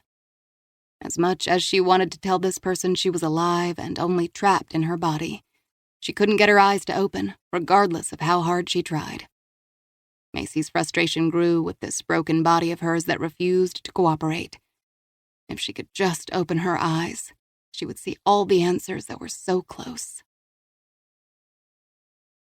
As Faith returned to her office after visiting Macy, she pulled the rubber band from her hair and rubbed her scalp. She drew in a breath and rolled her shoulders, trying to chase away the tension. With a solid identification in hand, she called Detective Lana Franklin in Austin's homicide unit. Franklin picked up on the second ring. "Franklin!" "Dr. McIntyre at the medical examiner's office. We have a positive identification on the third victim. It's Kathy Saunders." Franklin shoved out a sigh. "Good. We at least have a confirmation." "I'd like to talk to the family. What was the contact information for Saunders?" Papers rustled in the background. "After we met, I tried to update the info on family members. As luck would have it, Kathy's sister is still in Austin. Her name is Diane Saunders, and she lives in the Hyde Park neighborhood." Faith jotted down the address. "This is perfect, thank you. I'll let you know when we have more on the other two victims." "After all these years, the girls are finally going home," Faith said. "Thanks, Doc." Faith hung up, changed, and within 15 minutes was driving to a neighborhood that had been originally built in the 1890s. The homes were modest, but the area's proximity to the university made it desirable, and many of the older homes were being purchased at a premium and renovated. Diane Saunders' address was a bungalow tucked back on a wooded lot. She parked and got out of her car, noting the modest red car in the driveway. She hurried to the front door and knocked. Inside, she heard violin music and a small barking dog. The music turned down as a woman shushed the dog. The woman who appeared had gray hair pulled up into a loose bun. She wore glasses, and the deep lines around her mouth and eyes suggested she either laughed or worried a lot. Maybe both. "Diane Saunders?" Faith pulled out her medical examiner's badge. "That's right." "I'm Dr. Faith McIntyre, medical examiner. I'm here about your sister, Kathy Saunders." "Kathy has been gone for almost 30 years. "I know." A car drove behind her, and she hated that she was having this conversation on the porch. "Do you mind if I come inside?" Those lines around her eyes and mouth deepened. "It can't be good if the medical examiner is here." "It's not good news." An old dog wobbled up to Diane, stared up at Faith, and then barked. Diane snatched the dog up. "I'm sorry she's protective." "It's okay." Diane and her dog stepped aside, allowing Faith inside a house that couldn't have been more than 1,000 square feet. There was a main living room with an overstuffed couch, a flat panel screen mounted on the wall, and several bookcases that hugged every spare square inch of wall space. "I teach history at the University of Texas," Diane said. "I'm a bit addicted to books. They're impressive. I don't get as much time to read for pleasure as I'd like. You must stay busy if you're a medical examiner." Diane held her hands together so tightly her knuckles were white. Sometimes the small talk helped families brace for the news they knew was coming. "It does keep me on the go, but I love the work most of the time." Diane drew in a breath and motioned for Faith to sit. Faith settled on the sagging cushion while Diane pulled up a wicker chair, cradling her dog in her lap. "But this is one of those times that you don't enjoy your job?" Diane asked. Faith nodded. "There was a ranch outside of Austin," she said. "We found several sets of remains. We know that one set belonged to your sister Kathy, because of the metal plate in her leg. The hit-and-run settlement was supposed to help her through college." She rubbed the dog between the ears until it settled on her lap. "She was 15 when it happened. She wasn't at fault. The company that employed the driver settled, and the money was more than enough to repair her leg and cover college. Unfortunately, my divorced mother met a new beau, who in turn convinced her to take the money and run. I was a senior in college and barely scraping by. I tried to help Kathy, but she was strong-willed. She wasn't interested in college and told me she had a new boyfriend who was going to take care of her. I was heartbroken." "What happened?" "She vanished. One day she was working, and the next she was gone." She rubbed the dog's delicate ears. "How did she die?" she said, her voice barely above a whisper. "We don't know for certain yet, but we'll keep you updated." The dog seemed to sense Diane's pain and climbed up on old, rickety hind legs to lick her face. Do you have any pictures of the boyfriend? Any clue as to who she was hanging out with around the time she vanished? I have a few pictures taken toward the end. I always held on to them because I didn't want to give up hope. She rose and, carrying the dog, went to a desk piled high with papers and opened a small drawer. She retrieved a thin collection of pictures and sat on the couch next to Faith. Diane settled the dog in her lap and handed Faith the first picture. I only have 4 pictures. I wish I had more. This one was taken right before the accident. Faith lowered her gaze to the smiling girl who was standing with another young woman who looked so much like her. This is you? I was in school, and she came to visit for the day. You two look a lot alike. As she studied Kathy's features, she had an odd sense of déjà vu, but could not place why she felt like she knew this girl. In the next picture, Kathy had coiled her hair up into a fashionable twist that she must have thought made her look older and more sophisticated. She wore a slinky black dress and high heels. When was this taken? December of 1989. She vanished 4 days later. Marissa had been born in May of 1989, so she couldn't have been Kathy's child. Diane handed Faith the next picture. Kathy sent me this picture, and the next because she wanted me to see she was doing so well. It featured Kathy standing with a young Danny Garnett, who actually looked dashing in a tux. The bastard was like a damn cancer. He was everywhere. But the last picture was most telling. Kathy was dressed in a waitress uniform, and she appeared to be working at a country club. Faith recognized the club. It had been her father's club. In the background, there was a banner that read, "Happy Birthday, Peter." Peter Slater, her father's law partner. In 1989, he'd have just turned 40. Before she could fully process, Faith's phone rang. It was Dr. Bramley at the hospital. It went directly to voicemail. Diane, I'm going to have to return this call, but can I snap pictures of these photos? Sure. Do you have any idea who took Kathy? We do, but it's going to take more evidence to fill in the entire picture. She snapped each photo and then fished out her business card. I'm going to be in touch. I've waited 30 years. Don't make me wait much longer. I won't. I promise. Diane rose and from her desk picked up her card. This has all my contact information. Whatever you need, just call me. Faith stood. I promise to get back to you soon. She called the hospital and asked for the nurses' station on the neuroscience floor. This is Dr. McIntyre returning your call. Yes, doctor, I have good news. Macy Crow is awake. Faith closed her eyes, almost fearful to ask. Is she coherent? How is she doing? She's responding to basic questions and she seems alert. I'll be there in 15 minutes, Faith said. She was so focused on getting to the hospital that she barely remembered the drive. She parked in the spot closest to the entrance and raced across the parking lot and up the elevator to the second floor. She tossed a quick wave to the nurses and dashed down the hallway. When Faith entered Macy's room, Dr. Bramley was standing by Macy's bed checking her pupils with a small light. Faith couldn't see Macy from this vantage point, and as much as she wanted to insist the doctor get out of her way, she held back, waiting for him to finish his exam. The doctor had said Macy was awake, but with a brain injury, she could be facing a whole host of problems that affected her memory, cognitive skills, emotions, and even her ability to walk and move. The doctor glanced over his shoulder and then stepped back. Dr. McIntyre, I understand you and Ms. Crow have not met. As Faith gripped the strap of her purse and came forward, Macy's eyes were not only open, but also alert. The instant Macy saw Faith, she blinked and looked to the doctor, back to Faith, and then nodded as if she remembered. She's real, Dr. Bramley said. Her name is Faith McIntyre. She's visited you every day. We believe you two might be related. Faith set her purse in a chair and stepped forward. Hi, Macy. We've not formally met, but Dr. Bramley is right. We might be sisters. Telling her about Marissa would come later. For now, it was about the two of them. Macy shrank back a fraction before she nodded. She tried to speak, but the words came out garbled.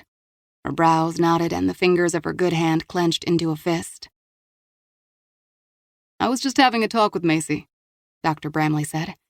She's come out of her coma better than we'd hoped, and she's responding to questions, light and small pinpricks. Finding the right words may be a challenge initially. She has a lot to recover from, but I'm very hopeful. Macy tried to find words, but the sounds she made were unintelligible. Faith took Macy's hand. You're doing great. It's just going to take time for the speech to return. As Macy looked at Faith, her grip tightened. We know about Garnet at Second Chances, and we found the house and the country and the graves. A clear presentation of facts calmed Macy. Faith understood that Macy had comprehended every bit of what she had just explained to her. She would want her case solved. She's going to fatigue very quickly, Dr. Bramley warned. It won't take much to tire her out. Macy shot an annoyed glance at the doctor. Faith couldn't help but smile. Can I talk to her? If she knows what's going on, she'll be more likely to rest. Keep your visit short, he said. I understand. Thank you. When the doctor left them alone, Macy looked closely at Faith. She moved her lips and then, drawing in a breath, said in a hoarse voice, Paige. We haven't found her yet, but the Rangers are digging through all of Garnet's records hoping to. We think she was at the country ranch house you found, but Garnet moved her. Macy closed her eyes, and Faith thought for a moment it was all too much. It's a lot to take in. Macy opened her eyes and shook her head. Do you remember who hit you? Faith asked. Yes. I don't know him. Garnet was murdered, Faith said. He was tortured like Jack. Someone was looking for something. Macy shook her head. Jack. A package. Where did he send it? She asked. Arlington. Her voice was barely a whisper now, and no doubt force of will had enabled her to speak this much. Mailbox. Do you know what was in it? Guessing. Evidence against Garnet. Satisfaction mingled with excitement. We'll send someone from the FBI to open it, Faith said.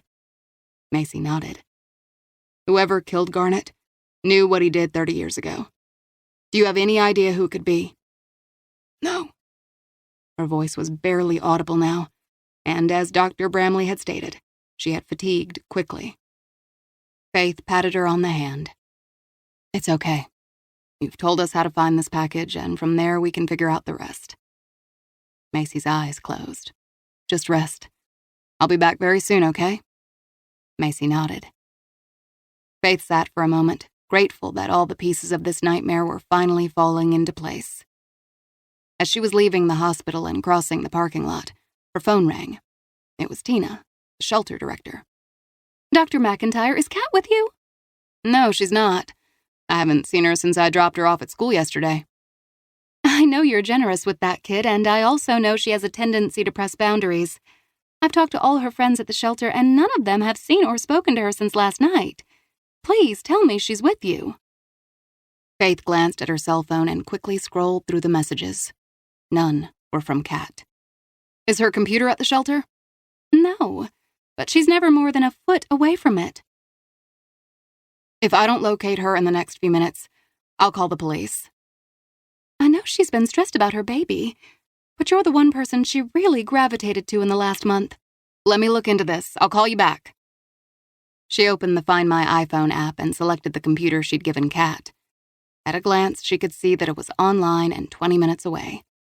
Rising, she grabbed her purse. Kat, what are you up to? I held you in my arms today. You have golden blonde hair and the cutest little frown. You gave me a start when I heard you'd been born early. No one expected you to be this soon. But here you are. Not a boy, but a perfect little baby girl. Love, Daddy. Chapter 26. Friday, June 29th, 3:15 p.m. As Faith followed the map on her phone and got closer to the Travis County residential neighborhood, her sense of unease grew. Why would Kat come to an area like this? The girl talked often about how she hated the burbs and that she'd never end up in a one-story ranch.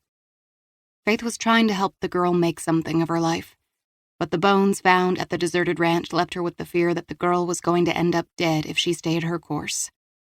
As she spotted the entrance to the neighborhood, she dialed Hayden's number. The call went to voicemail and she almost hung up, believing she was overreacting. But when his recorded voice told the caller to leave a message, she heard herself saying, "Hayden, this is Faith. Kat is missing and I've activated the Find My iPhone app. Maybe I'm being paranoid, but something is not adding up. I'm going to continue to the location, but like I said, it doesn't feel right." When Hayden saw Faith's message hit his voicemail, he hit redial, knowing she wasn't the type to call and chat. Faith answered with a breathless and agitated, "Hayden, thank God." The agitation in her voice set his nerves on edge. "Explain to me what happened again." "I received a call from the shelter. Kat is missing. I'm at the house where her laptop is supposed to be." "When was the last time she was seen?" "Yesterday, I dropped her off at school. I spoke with her at lunch, but not since." He heard the tension in her voice. "She always has her laptop with her, correct?" "Yes, that's why I came here. But none of this looks right. I know Garnet is dead, but after seeing the bones of the 3 girls, I'm afraid Kat is going to make more bad decisions and end up like them." The barely whispered words sounded as if she were afraid she'd break down. "We'll find her. Text me the location of the laptop and I'll meet you there." "Hayden, I think Garnet was working with Peter Slater." Her voice was a raspy whisper filled with dread. "Why do you say that?" She was silent for a moment, and he knew she was focusing on fact patterns and logic. "I visited the sister of victim number 3, Diane Saunders. She had a picture of Kathy waitressing at Peter's birthday party at the club. It was another link to the girls and the law firm." "We don't have the results of PJ's DNA yet. Once it's cross-checked against yours, we'll know for certain." She expelled a deep breath, as if she was struggling to deal with an unraveling world. Peter used to say how much he loved children. He said if he could have, he'd have had a house full of them. Did he love children so much he'd have someone like Garnet make them for him? Why would he stop after making 3 babies? He could have kept on for a long time. You're right. There could be more. But Margaret said once she was proud she'd given her husband a son. A man needs a son, she used to say. Maybe he was waiting for a son, and once he had his boy, he didn't feel the need to keep going. Pain and sorrow laced around the words. Maybe. Or there are more dead girls and stolen babies to be found. God, she prayed that wasn't true. But she had no guarantees there weren't more. Margaret would have done anything for Peter. She loved him so much. If she couldn't give him a son, she'd have accepted his son from another woman to make him happy. She'd have also been content to let him keep doing whatever he wanted to girls like Josie. Another sigh leaked over the line. If the last girl gave Peter his son, then there'd be no more need to keep taking girls. He had PJ. Once I receive your text, you need to stand down.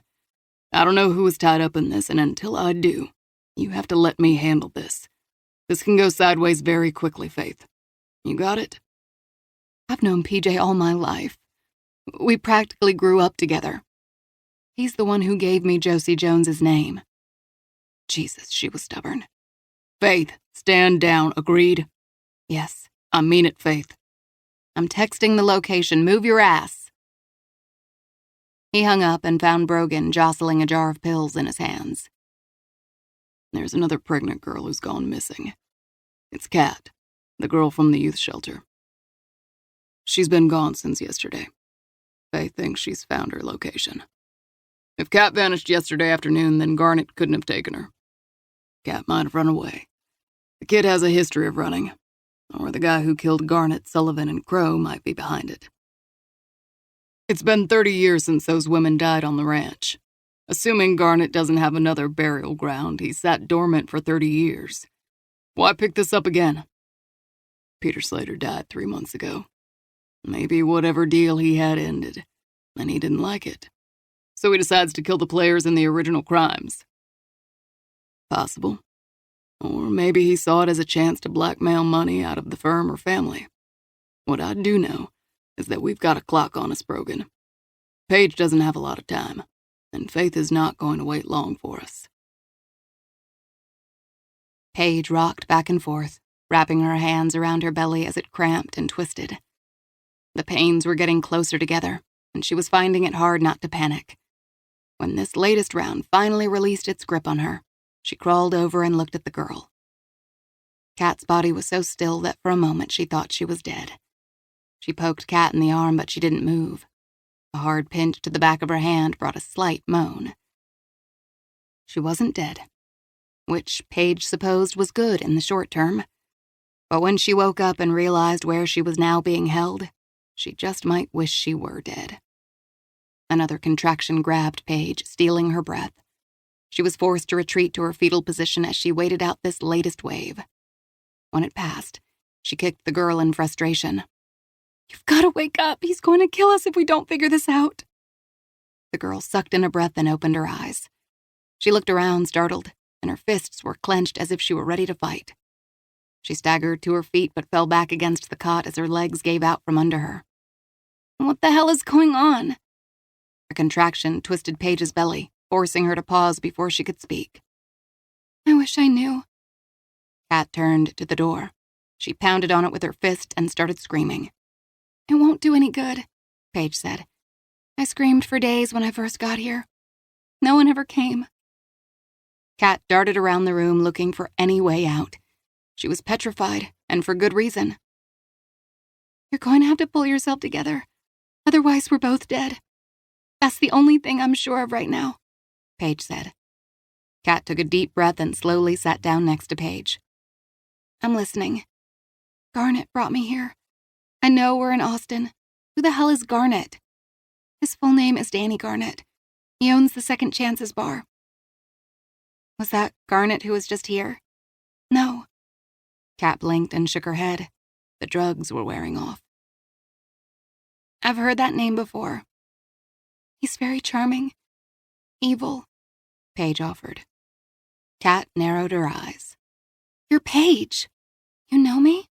I saw your picture. Everybody thought you ran away." Tears welled in her eyes. "I thought I had all the answers. I was so stupid." Just that moment, the door slowly swung open. Neither girl had heard footsteps or voices. It was just open. The one prayer Paige had been asking for was answered. Paige felt another contraction and closed her eyes, breathing in and out as she'd seen on a television show once. Finally, when she could take a deep breath, she said, "I can't leave. Get help." Kat stood, and after looking at Paige and ticking through her options, she pushed through the door and vanished into the hallway. Faith saw the flicker of movement in front of the large glass window and realized it was Kat. She shut off her car and got out, locking it behind her. A part of her was annoyed with the kid for giving her such a scare. What the hell was she doing out here? When the front door opened, Faith was halfway up the walkway. She saw immediately that something was wrong as the girl wobbled and dropped to her knees. Faith raced up and knelt beside her, immediately searching for injuries. "Kat!" "There's a girl." Kat gripped Faith's arm. "She's in the basement. Her baby is coming right now." Satisfied Kat wasn't bleeding or injured, Faith helped her to her feet. Relief and fear collided as Faith struggled to keep her voice steady. "Can you make it to my car? It's parked across the street." "I think so." "Sit in the car and lock the doors." "What's going on?" Kat asked. "This is so messed up." Faith heard the girl's screams coming from the basement. She pressed her keys into Kat's hands and pushed her out the front door. "No questions. Don't come back into the house." Kat nodded and then took a couple of halting steps forward, gripping the keys as she staggered toward Faith's car. Faith followed the sounds of the screams through the house into a kitchen and down a flight of stairs. It took a moment for her eyes to adjust to the darkness. She followed the hallway toward the light that streamed out of the door. Faith ran to the open door and found Paige Sheldon lying on her back. She was drenched in sweat and gripping her belly, Panic radiated from her eyes. Faith ran to her side. She then spotted the chain. Jesus. Hayden couldn't get here fast enough. Paige, it's going to be all right. The girl was silent as a contraction racked her body. When it finally eased, she was panting and pale. Faith hurried to the small sink and washed her hands quickly before returning to the girl and lifting her knees, pushing up the folds of her loose skirt and removing her panties.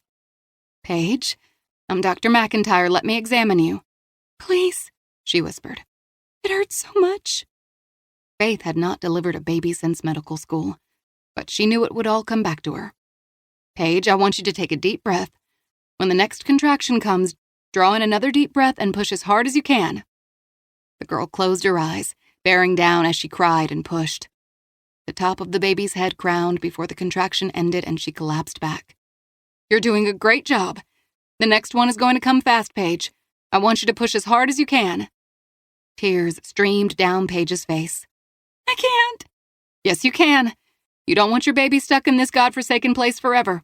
We need to get the baby born and get you two out of here. As Faith expected, the next contraction came even faster, and again the girl pushed and screamed.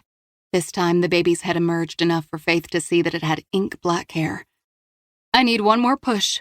Your baby's almost here. Paige screamed as Faith firmly tugged on the small head enough for it to slip out until the face was fully exposed. She quickly swiped the baby's mouth and opened its airway. One more push and your baby will be born. Paige's face was drawn with fatigue and pain. I can't. I'm so tired. You can and you will. Now get ready. Let's do this together. The girl gritted her teeth and pushed. This time the infant's head, neck, and shoulders slid out enough for Faith to get a grip and pull the child the rest of the way. Your baby girl is here, Paige. You did a great job. Paige collapsed back against her pillows as Faith focused on the baby girl. She placed her on her side and rubbed her tiny back with her knuckles. The child's mouth opened and let out a cry. Is she all right? Paige asked. She looks good. Faith turned the baby over. Your daughter is beautiful, Paige. Faith laid the baby, still attached to her umbilical cord, on Paige's belly and shifted to delivering the afterbirth, which appeared to come out whole. Later, doctors could confirm this and deal with the minor tearing Paige had suffered. The girl was incredibly lucky, considering the conditions and lack of prenatal care. Paige continued to lie against the pillows, exhausted, making no move to hold the child. Faith didn't have clean scissors to cut the umbilical cord, and accepted she'd have to wrap the afterbirth with the baby and have the separation done by the paramedics. As the baby cried, she found a clean bath towel and wrapped her in it. Paige, I've got to get you out of here, Faith said. Holding the baby, she fished her phone from her back pocket and dialed Hayden. He should have been here by now, she thought. Paige looked up, glancing toward the door. She cried out and she shrank back. Faith felt the presence behind her, and bracing, turned and saw a shadow of a man hovering at the threshold. He had a tight grip on Kat's arm and was pointing a gun at her belly. Let's go, Faith, he said.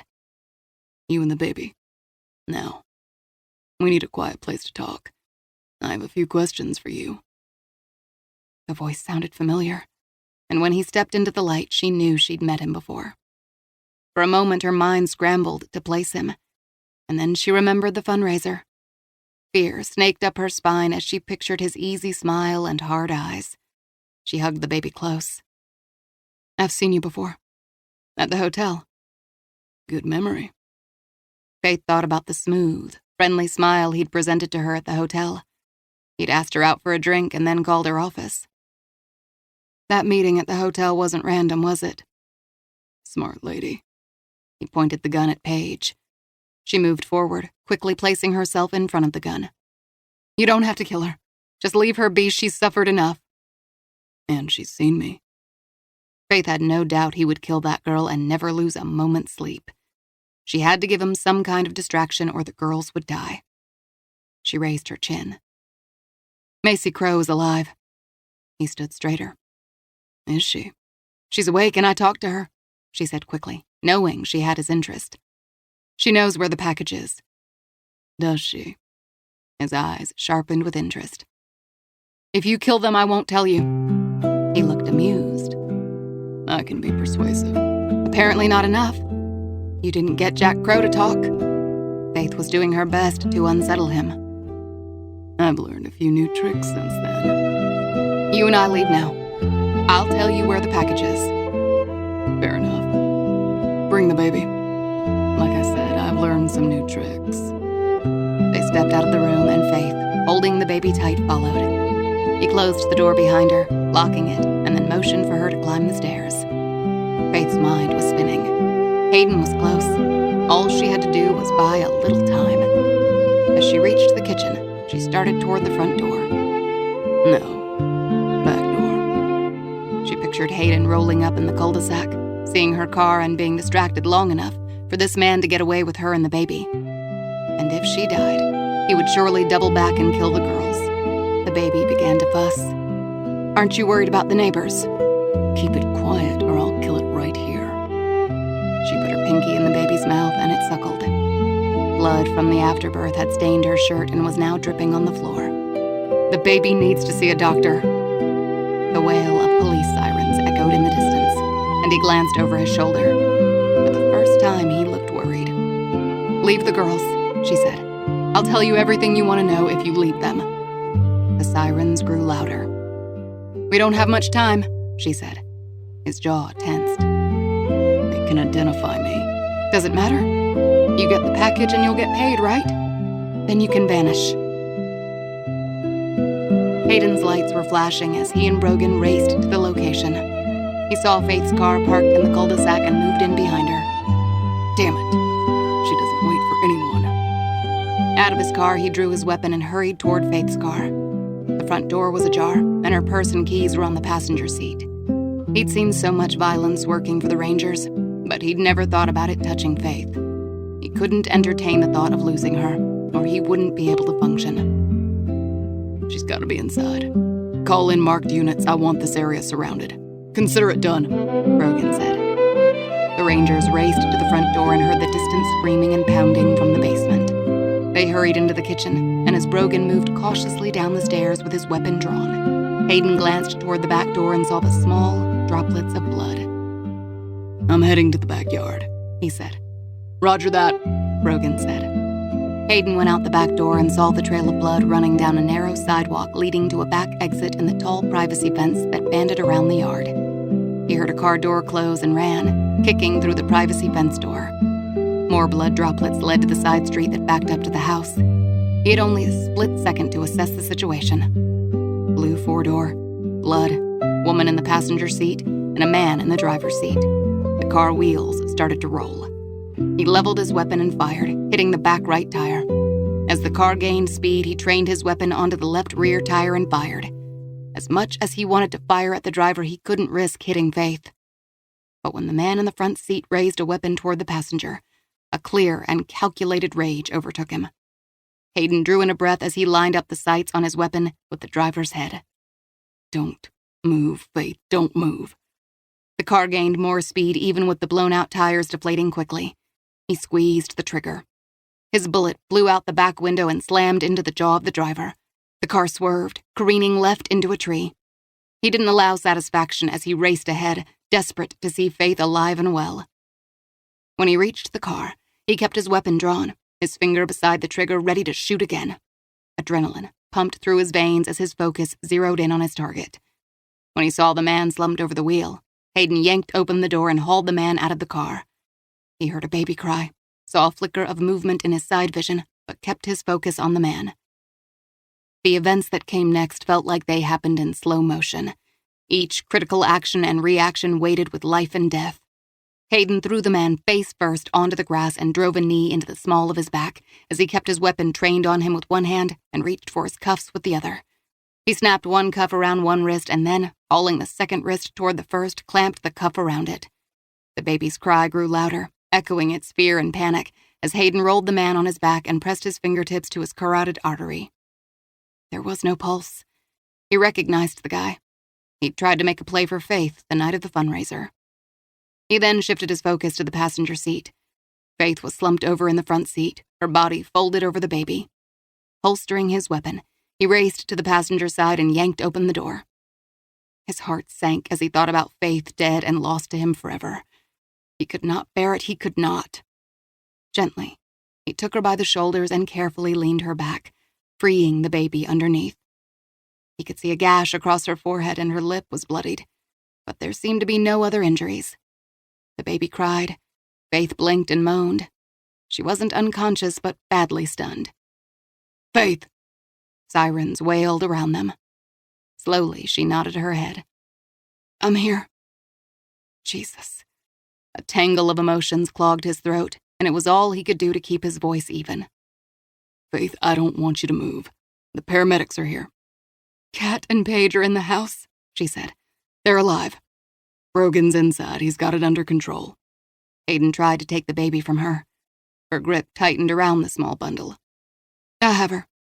You're unsteady. Let me have her. She pushed back the towel and stared at the squalling infant, and then handed the little girl to him. He cradled her like a football. She looked over at the man lying on the ground. His name is Kevin. I've met him before. He didn't want Cat, Paige, or the baby, but used them to lure me to him.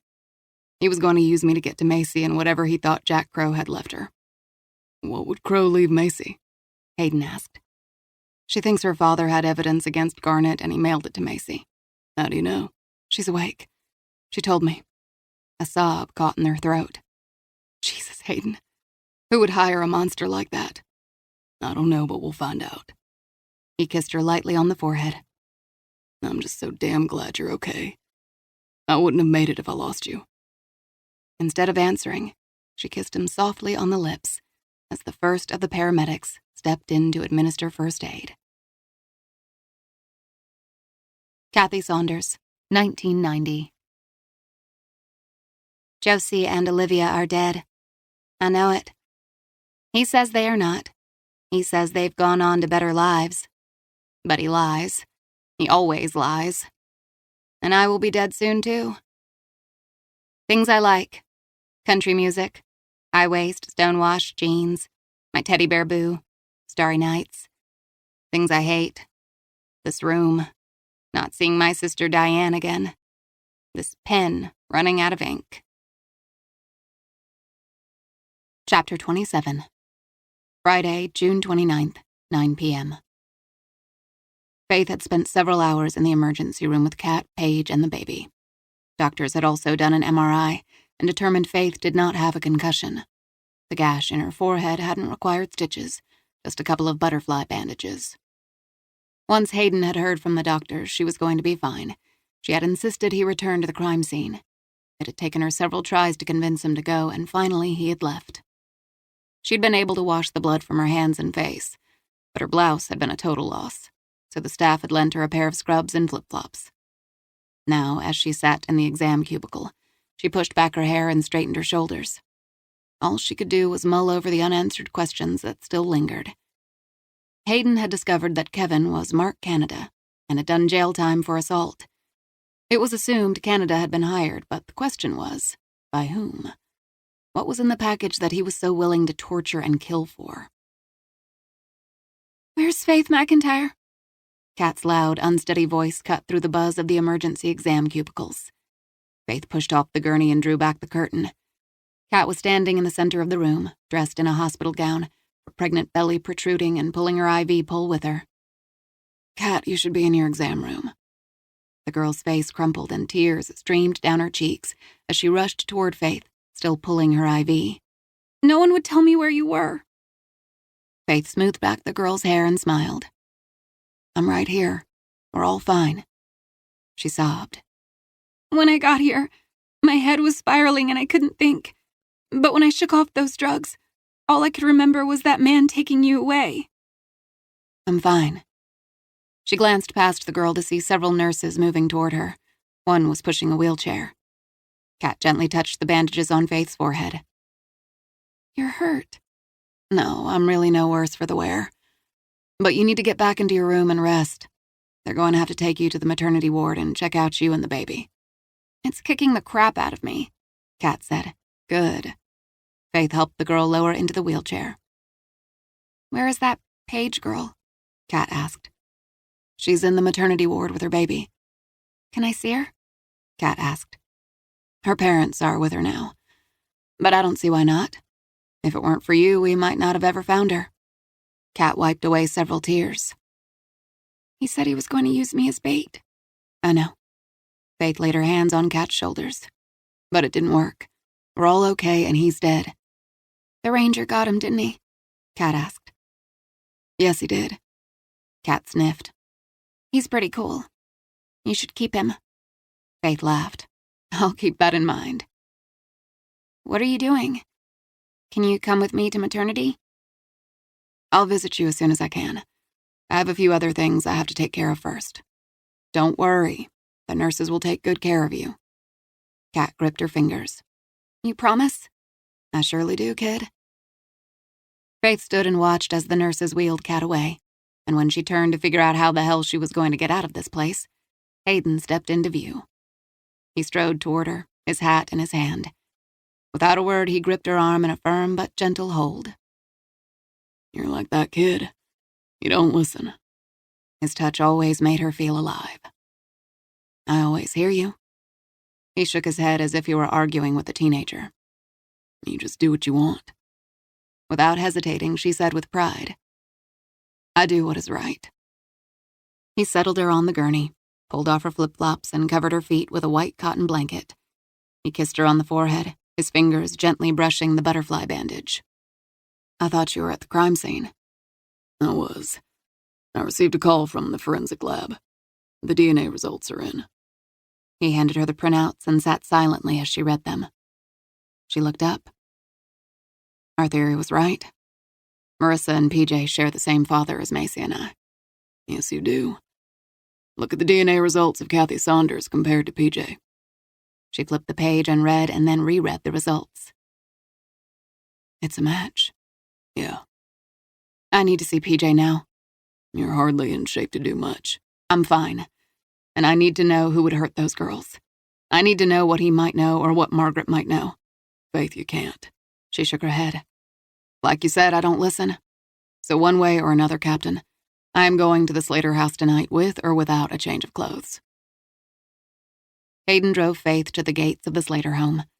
He was not happy about this scenario, or the fact that she had insisted on going inside alone. I'm giving you 20 minutes, and if you're not out, I'm coming in. She touched the small wire that ran up her shirt to a tiny microphone. I can handle PJ and Margaret. As far as we know, they both might not know the entire truth. You don't know who you're dealing with. That's why I'm here. He kissed her on the lips, got out of the car and moved to Brogan's SUV, which was parked behind them.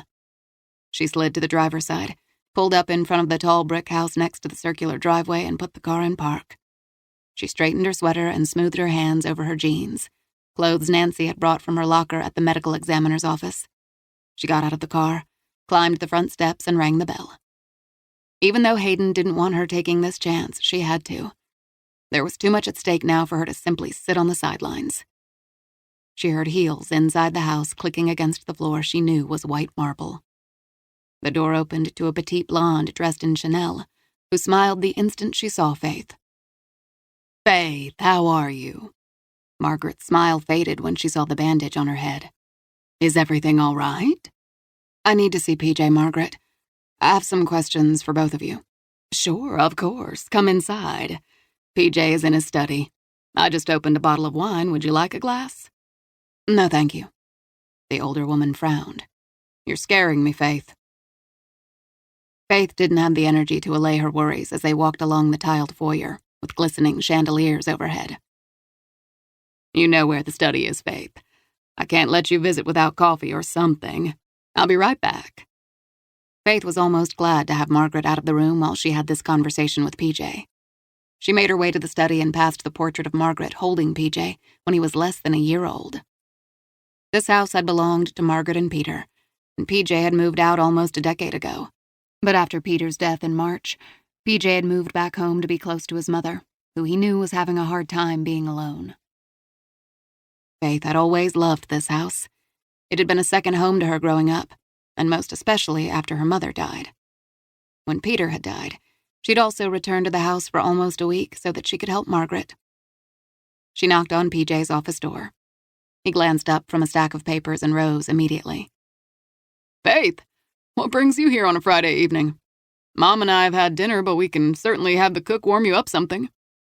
She hugged him, savoring the familiar scent of tobacco she remembered on his father. "You found your father's cigars." "Guilty. I inherited his taste for Cubans. Mother is not thrilled, but she turns a blind eye." Genetics was a powerful thing. She closed his study door. "There's something I need to talk to you about." His grin faded. "Sounds serious." "It is." He offered her a seat on the leather settee, and when she sat, he took the chair adjacent to it. "What is going on?" She shook her head, trying to make sense of it all. "Did you hear about that FBI agent who was killed?" "Was she killed? Mother heard at the hospital that she might have survived." Hayden had said keeping a lid on Macy's status wouldn't last forever. Faith moved closer to the edge of the settee. "She's alive."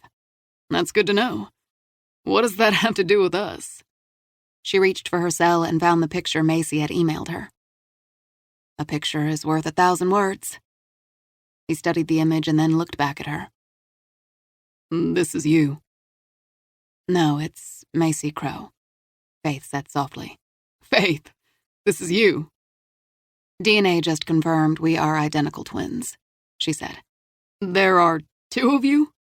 PJ pressed his fingers to his temple, rubbing them as his father had done when faced with a dilemma. "I'm as blown away as you are." She watched him closely, searching for any tells that would hint to lies. He was so much like his father, and she knew behind the easy smiles was a cunning, keen mind. "Have you found anything regarding my adoption?" "Nothing more than the entries in your father's date book. What did you say the FBI agent's name was?" "Macy Crow." "Crow." "Do you know the name?" she asked. "Captain Hayden asked me about Jack Crow. I had Human Resources look through the old personnel records, and we did use Crow for a few odd jobs in the mid-'80s. He was referred to us by Danny Garnett." "Do you know what kind of cases Crow was working?" "Divorce cases, mostly. He did surveillance and took pictures that we could use in court. He quit after 6 months. According to his exit interview, he said it wasn't the kind of work he wanted to be doing." "Have you seen Crow in recent years?" Faith asked. "I wouldn't know the man if he walked in the room and shook my hand. And I'm still not sure how all this relates to me." As tempted as she was to tell him about the graves in the country, she hesitated. "Slater and McIntyre, specifically your father, represented 3 women between 1987 and 1990. Their crimes were petty, and soon after they were dismissed, they vanished." "I can't help you. I wasn't born." "But you could pull their client records, couldn't you?" "As I told the Rangers, I can, but I won't. Attorney-client privilege."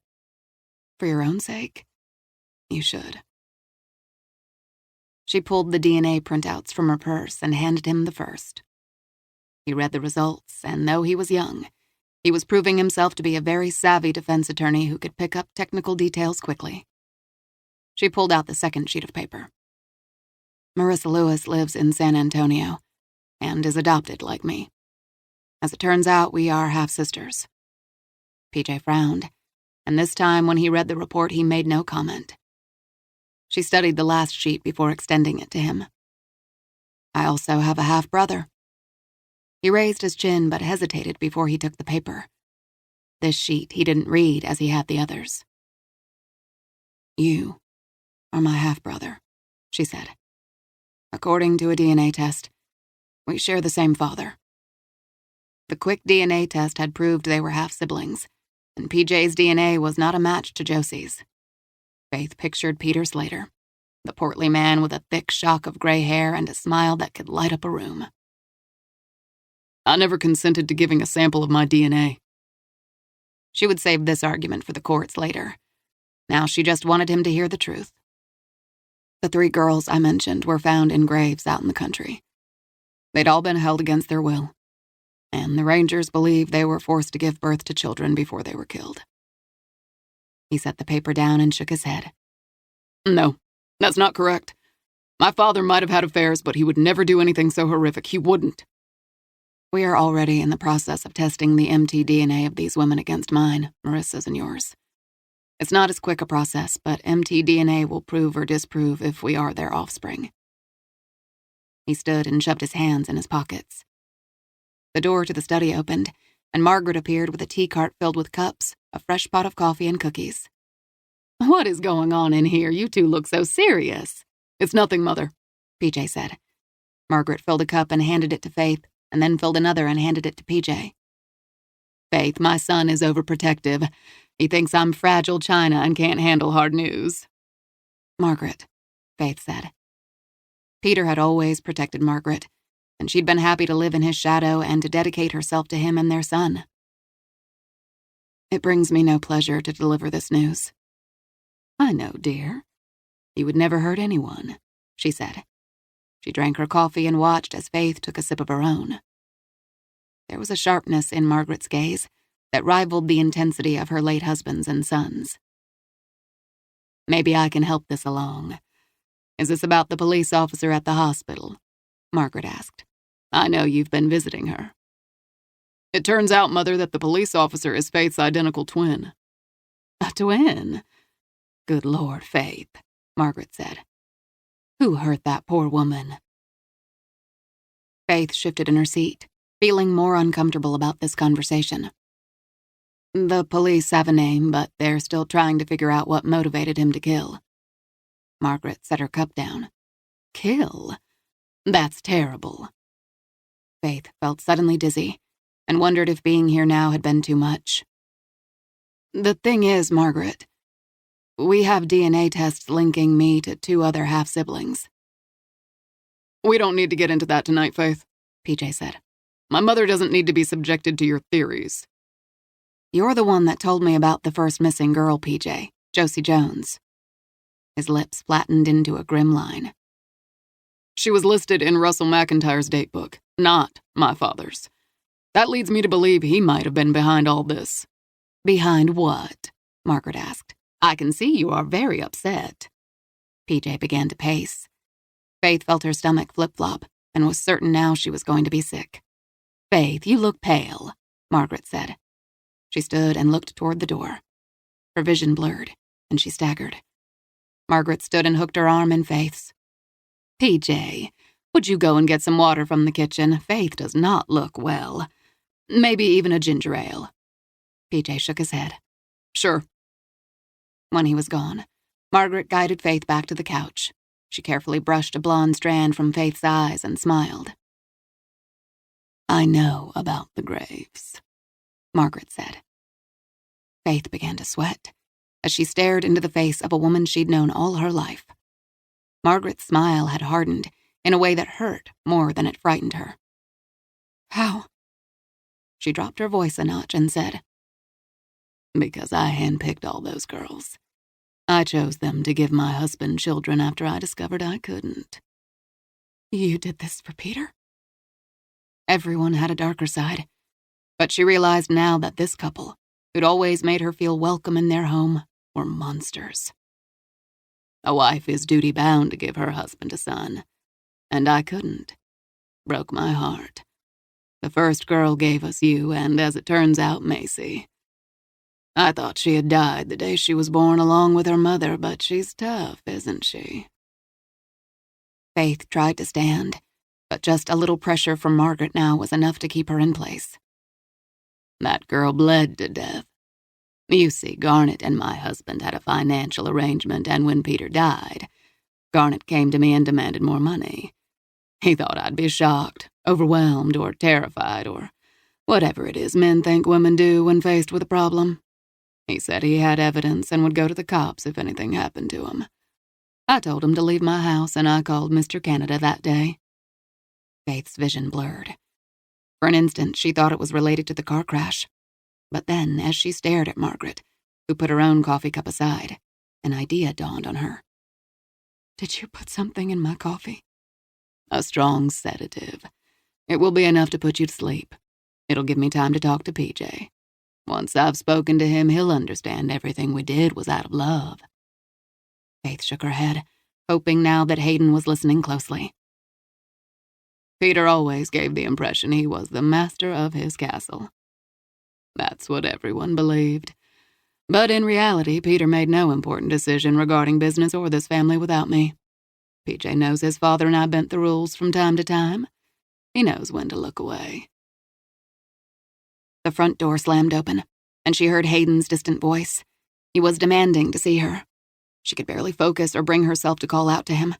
She tried to stagger to her feet, but couldn't. She collapsed back against the couch as he stormed into the study. Hayden called out her name, and when she didn't respond, he called for a paramedic. Faith's vision cleared enough for her to see Margaret's face tighten with concern and worry. Thank God you're here, Captain Hayden. Faith is not doing well. Hayden took Margaret by the arm and pulled her away from Faith. She wanted to tell him that Margaret had poisoned or drugged her. She wanted to shout and scream for him to be careful, but the words wouldn't form. Her eyes wanted to close, but she struggled to keep them open. The distant sound of wailing sirens grew louder. Hayden's voice was sharp and cutting as he read Margaret her rights. Margaret was calm when she demanded to see her son, and when that request was denied, she insisted on a call to her attorney. Faith felt a mix of satisfaction and sadness as she watched Brogan lead her away. She still couldn't reconcile the woman she'd loved as a second mother with this monster.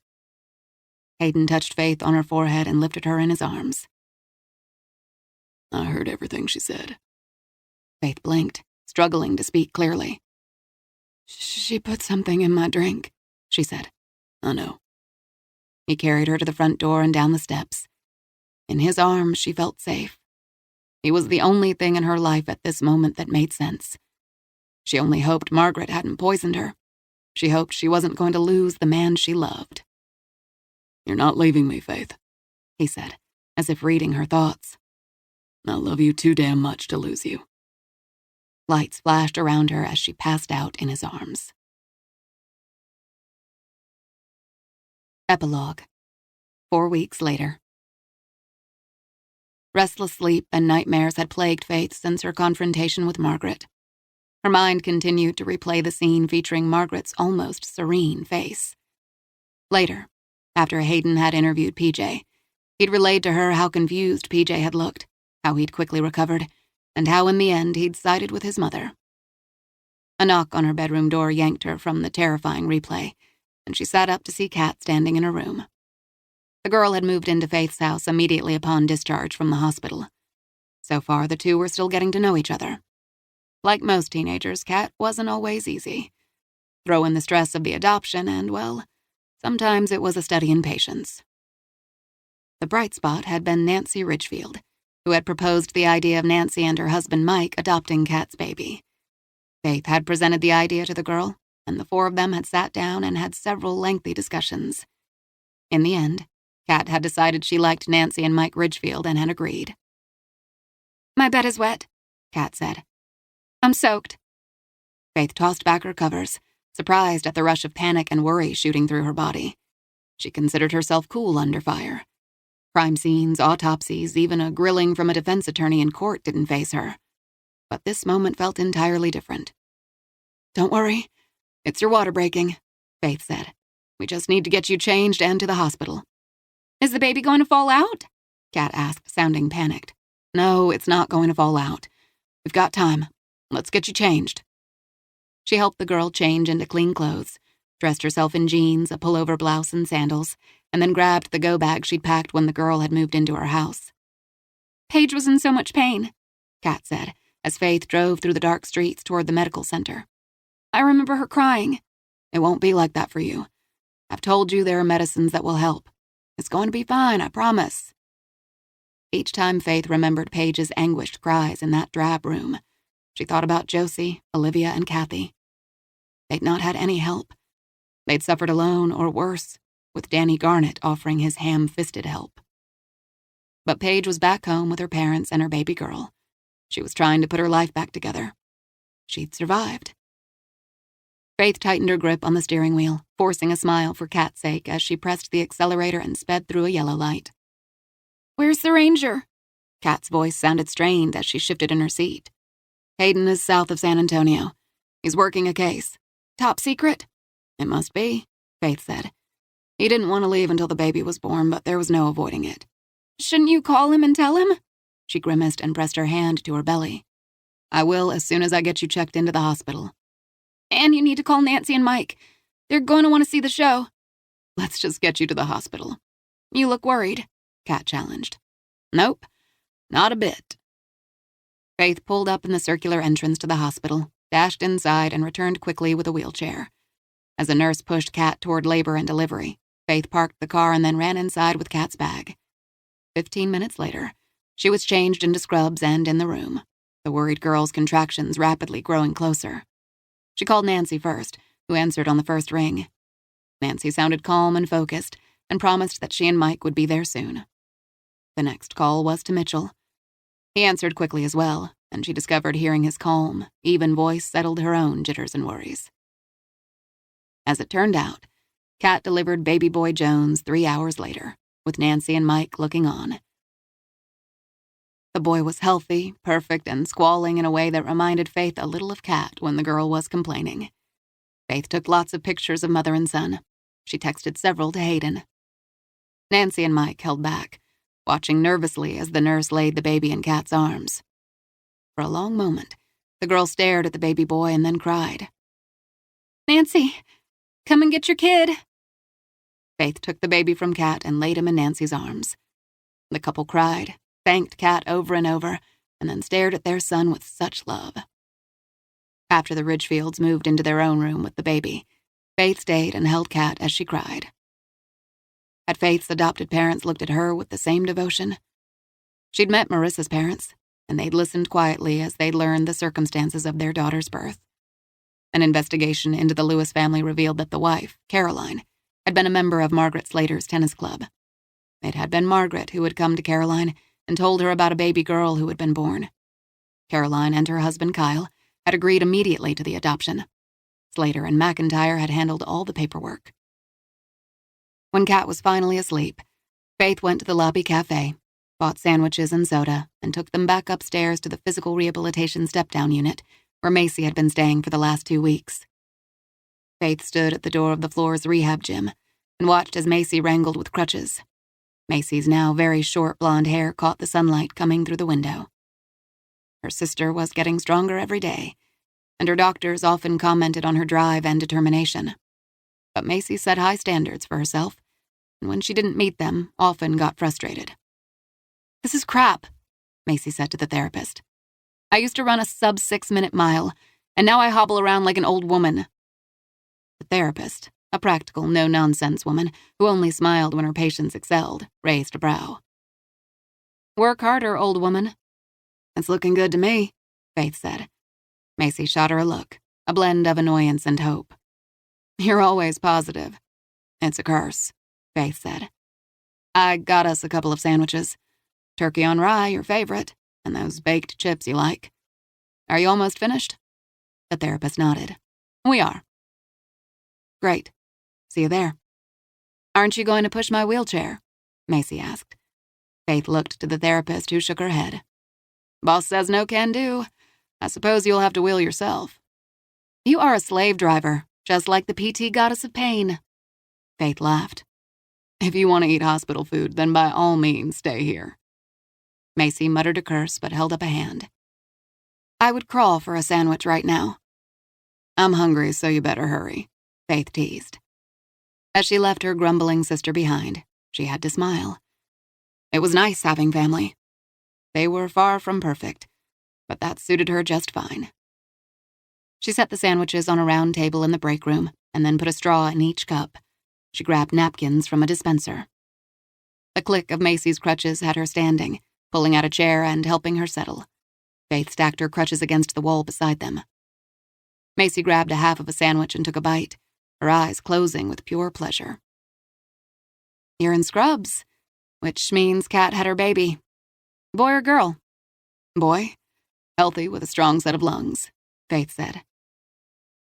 Faith was pleased by her sister's speech and cognitive recognition. Like Faith, Macy was having trouble sleeping. She also suffered from headaches, but her memory and recall were now almost perfect. Macy picked up a napkin and wiped her fingers. And Nancy and Mike now have the baby as planned? They do. It was bittersweet.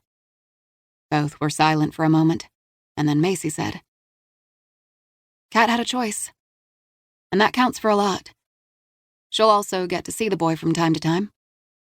Yes, she'll be a big part of his life. Are Nancy and Mike still calling the kid Alexander? I suppose we didn't get that far today. Macy and Faith fell into silence as each ate her sandwich. The fate of Josie, Olivia, and Kathy was never far from their minds, the story of their deaths becoming clear as the details unfolded. Forensic examination of the bones had revealed that Olivia and Kathy both had broken hyoid bones. The horseshoe-shaped bone was found in the neck, and its fracturing generally indicated strangulation. Special Agent Kate Hayden, using Macy's key, had retrieved Jack Crow's package from her mailbox. She'd returned it to Austin and, with Hayden, Brogan, Faith, and Macy in attendance, had opened it. Inside the padded envelope, they'd found the second burner phone, as well as several cassette tapes and pictures taken of a very pregnant Josie, Olivia, and Kathy, all chained in the ranch's basement room. On the burner phone had been a video made by Jack Crow for Macy. They all had watched the phone's video image as it captured Crow's recliner, and then his off-screen cussing as he appeared to wrangle with the phone and turn on the selfie mode. Jesus, I never thought I'd be glad to see this ugly mug. He sniffed and sat straighter in his brown recliner. Macy, if you're watching this and we haven't had a chance to talk about what you're about to hear, then it means I'm dead. Either the cancer has gotten me or my past sins have finally caught up to me. He laughed. Bet on the past sins. My doctor looks like he's fresh out of middle school, but he seems smart. He told me he had all kinds of things he wanted to try, but I told him to save his voodoo treatments. I'm not dying in a damned hospital hooked up to machines. He reached for the bourbon on the end table and took a healthy slug. You should have found the Coronas in the refrigerator. I don't know how you drink that shit, but I know you like it. Hopefully you finished your first beer and are working on your second. The first time through this video, Macy had cried. Faith had wrapped her arm around her as Hayden and Brogan stood by silently. There had been questions for Macy about Crow and his most recent conversation with her. She'd wiped away her tears and answered the questions as the professional she was. Macy had explained that once she'd joined the FBI, Jack had called her less and less. He loved her, he had said, but it was best each stayed on their side of the fence. She'd always known the salvage business wasn't his primary occupation. She had known he patched up gunshot wounds, broken bones, and overdoses. But she'd not thought his sins went much beyond that. Sadness, loss, and too many unsaid words had sat with her as she watched the recording. And you better not be crying for me, kiddo. Don't shed one damn tear. I lived large and I crammed a lot into 60-plus years. In the image, Jack reached for a hand-rolled joint and the lighter Macy's mother had given him for Christmas 25 years earlier and flicked the flint until it sparked. He held the flame to the joint's tapered tip. He puffed several times, drawing in a deep breath and holding it before releasing it slowly. I can almost hear you grousing at me now, Macy. You were right about the butts. They're what did me in. He puffed again. But this, he said, studying the joint. This is medicinal. Doctor's orders. He laughed and took another hit. And I'm not turning in any of my sobriety chips. I'm going to cut to the chase, Jack said. Your mother never wanted to tell you, but of course you found out when you were 8. Another long hit on the joint and a more serious tone. The next time Faith and Macy had watched the video together, they'd been alone. Macy had then truly let her guard down. Faith had snuck in a couple of Coronas to her hospital room. Neither had seemed to care if one of the nurses caught them as they had pried off the tops and drunk. Air had whooshed past Macy's lips as she'd stared at the image of her pop's face and then had pressed the cold beer to her flushed cheeks. I'm not sure if I'm pissed or relieved to hear him talk about my adoption. If your mother weren't dead, I'd probably not have told you. But it doesn't seem right to let the secret die with an old man. You were always a smart kid, and I think on some level you knew. I know you stopped asking your mom about why you were so different. You were sensitive enough to know the questions upset her. As far as we were concerned, you were ours. And I know I'm not Mr. Rogers, but I always wanted to do right by you. The details aren't pretty, kiddo. It has never been my style to confess. But it's now or never, right? He drained his bourbon glass. I had a buddy from the Army, Danny Garnett. He was a wily kid that I kind of took pity on and looked out for when we were locked up. We both got out, moved on, I thought, and then one night he called me.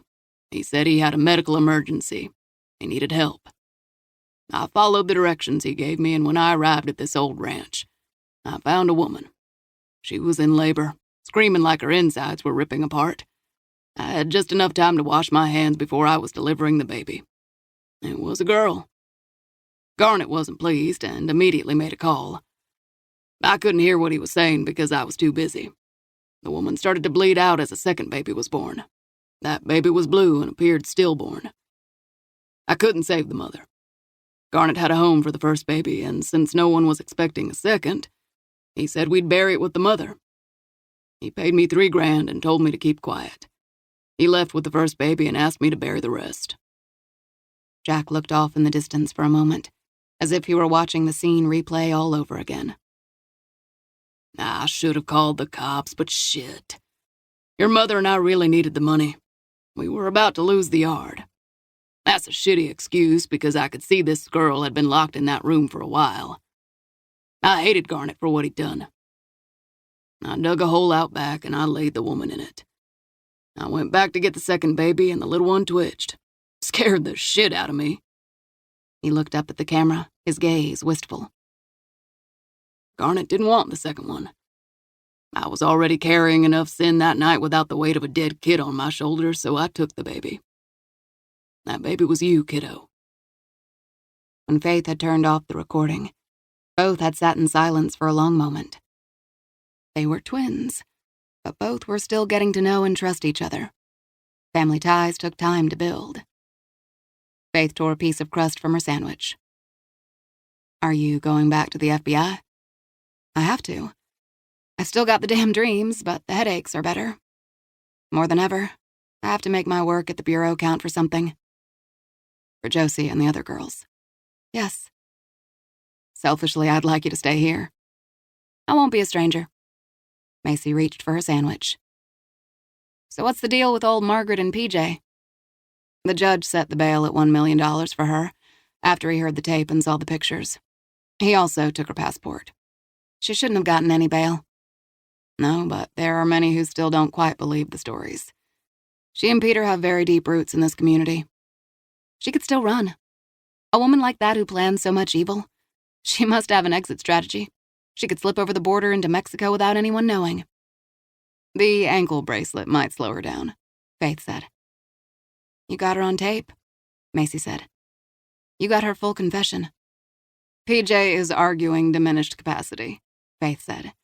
He's saying his mother is confused and that she doesn't have any idea what she's saying. I've seen her kind drag out litigation in court for years. And she's got the money and resources. She'll fight this so long old age will get her before she sees prison time. I know. Has he accepted his DNA as a match to Kathy Saunders? No. And he's arguing the DNA sample was unlawfully obtained. Faith still grappled with the two faces of Margaret Slater. What perplexed her was that Margaret truly had been kind to her over the years. Margaret believed bringing Faith, Macy, Marissa, and PJ into the world had been just and right. If not for Margaret's evil act, Faith and Macy would not be here now. That bitch killed those girls and would have killed you if not for Hayden. Macy's voice faltered. I'd be talking about your funeral as well as Josie's with Maggie Stapleton. Since Faith had visited Maggie, she'd kept her updated on Josie's case. Maggie had visited Macy at the hospital and spent hours talking to them about Josie. Faith and Maggie had attended the funerals of Kathy Saunders and Olivia Martin, and Maggie had delayed Josie's funeral until Macy could attend. Macy lifted her chin. Canada killed my dad and brother to keep her secret. An investigation into Mark Canada had found that he had worked for Slater and McIntyre for 5 years. He had done private investigative work at first, but quickly had become known as a man who made problems go away. He had come from very humble roots and had sold his soul to reach his station at the law firm. He had no prison or arrest record, but interviewing neighbors and an ex-girlfriend had revealed a love of poker and womanizing. Mitchell is working closely with the prosecutor, Faith said. Margaret might have a great legal team and money, but he's like a dog on a bone. He isn't letting go until she's in jail. That prompted a satisfied smile. I'm liking that guy more and more. Speaking of which, does he know about Kat's baby? I texted him updates and pictures, and he texted back, Roger, which she does when he's working. He's in San Antonio. A knock on the door had them turning, and Hayden strode into the room, his white Stetson in hand. Macy, you're looking sharp. Kicking ass and taking names, Macy said. I'll be running a 6-minute mile by end of summer. I have no doubt. Hayden leaned over and kissed Faith. It had been a week since they'd seen each other, and she could feel a hunger rumbling under the kiss. How are you? I'm well. Been a crazy night. I checked in on Kat when I arrived, and she's sleeping, he said. And the boy looks like he's going to give Nancy and Mike a run for their money. The hard part is yet to come for Kat, but I'll help her figure it out, Faith said. And me too, Macy said. The docs say I get sprung in 2 days and can move in with you, Faith, if the offer still stands. She reached for the bag of chips, set them in her lap, and released the brake on her wheelchair. Which means if you two want some alone time at Faith's place, you better get cracking. It's going to be a full house pretty damn soon. We can stay longer, Faith said. Get out, Macy said, smiling. Are you sure? Hayden asked. Yes, Macy said. See you two lovebirds another day. Faith rose and kissed her sister on the head. You don't have to tell me twice. They followed Macy out into the hallway. When she vanished into her room, Faith said, I'm ready to be done with this place. It would be nice to get to know my sister in a normal setting. How about I drive you home? He asked. She kissed him. I'm parked out front. I'll bring you back in a few hours. He took her hand and they walked to the elevators. They stepped into the car, and when the doors closed behind him, she wrapped her arms around his neck and kissed him, not caring about any security cameras that were watching. Have I told you that I love you? She asked. Her policy of non-commitment felt worn and outdated. All the pieces of her life had fallen into place, and he was the cornerstone. His expression softened in a way that telegraphed his feelings for her more than words. He traced his thumb over her moist lips. You have not. He had told her he loved her, but she hadn't said the words back to him. Well, I do. I love you. He kissed her on the lips with an intensity that took her breath away. I never thought I'd feel love again, Faith. I'd accepted that. And then you proved to me how very wrong I was. You saved me. She smiled. I will save you any time. We hope you have enjoyed our presentation of Cut and Run by Mary Burton, performed by Brittany Presley. Performance copyright 2018 by Brilliance Publishing, Inc., all rights reserved. For further information concerning this program or other Brilliance audio titles, please call the following toll-free number, 1-800-222-3225, or visit our website at www.brillianceaudio.com. No part of this recording may be played for an audience or reproduced in any form. It may not be streamed, downloaded, broadcast, or copied without written permission. Address all inquiries to Brilliance Audio, P.O. Box 887,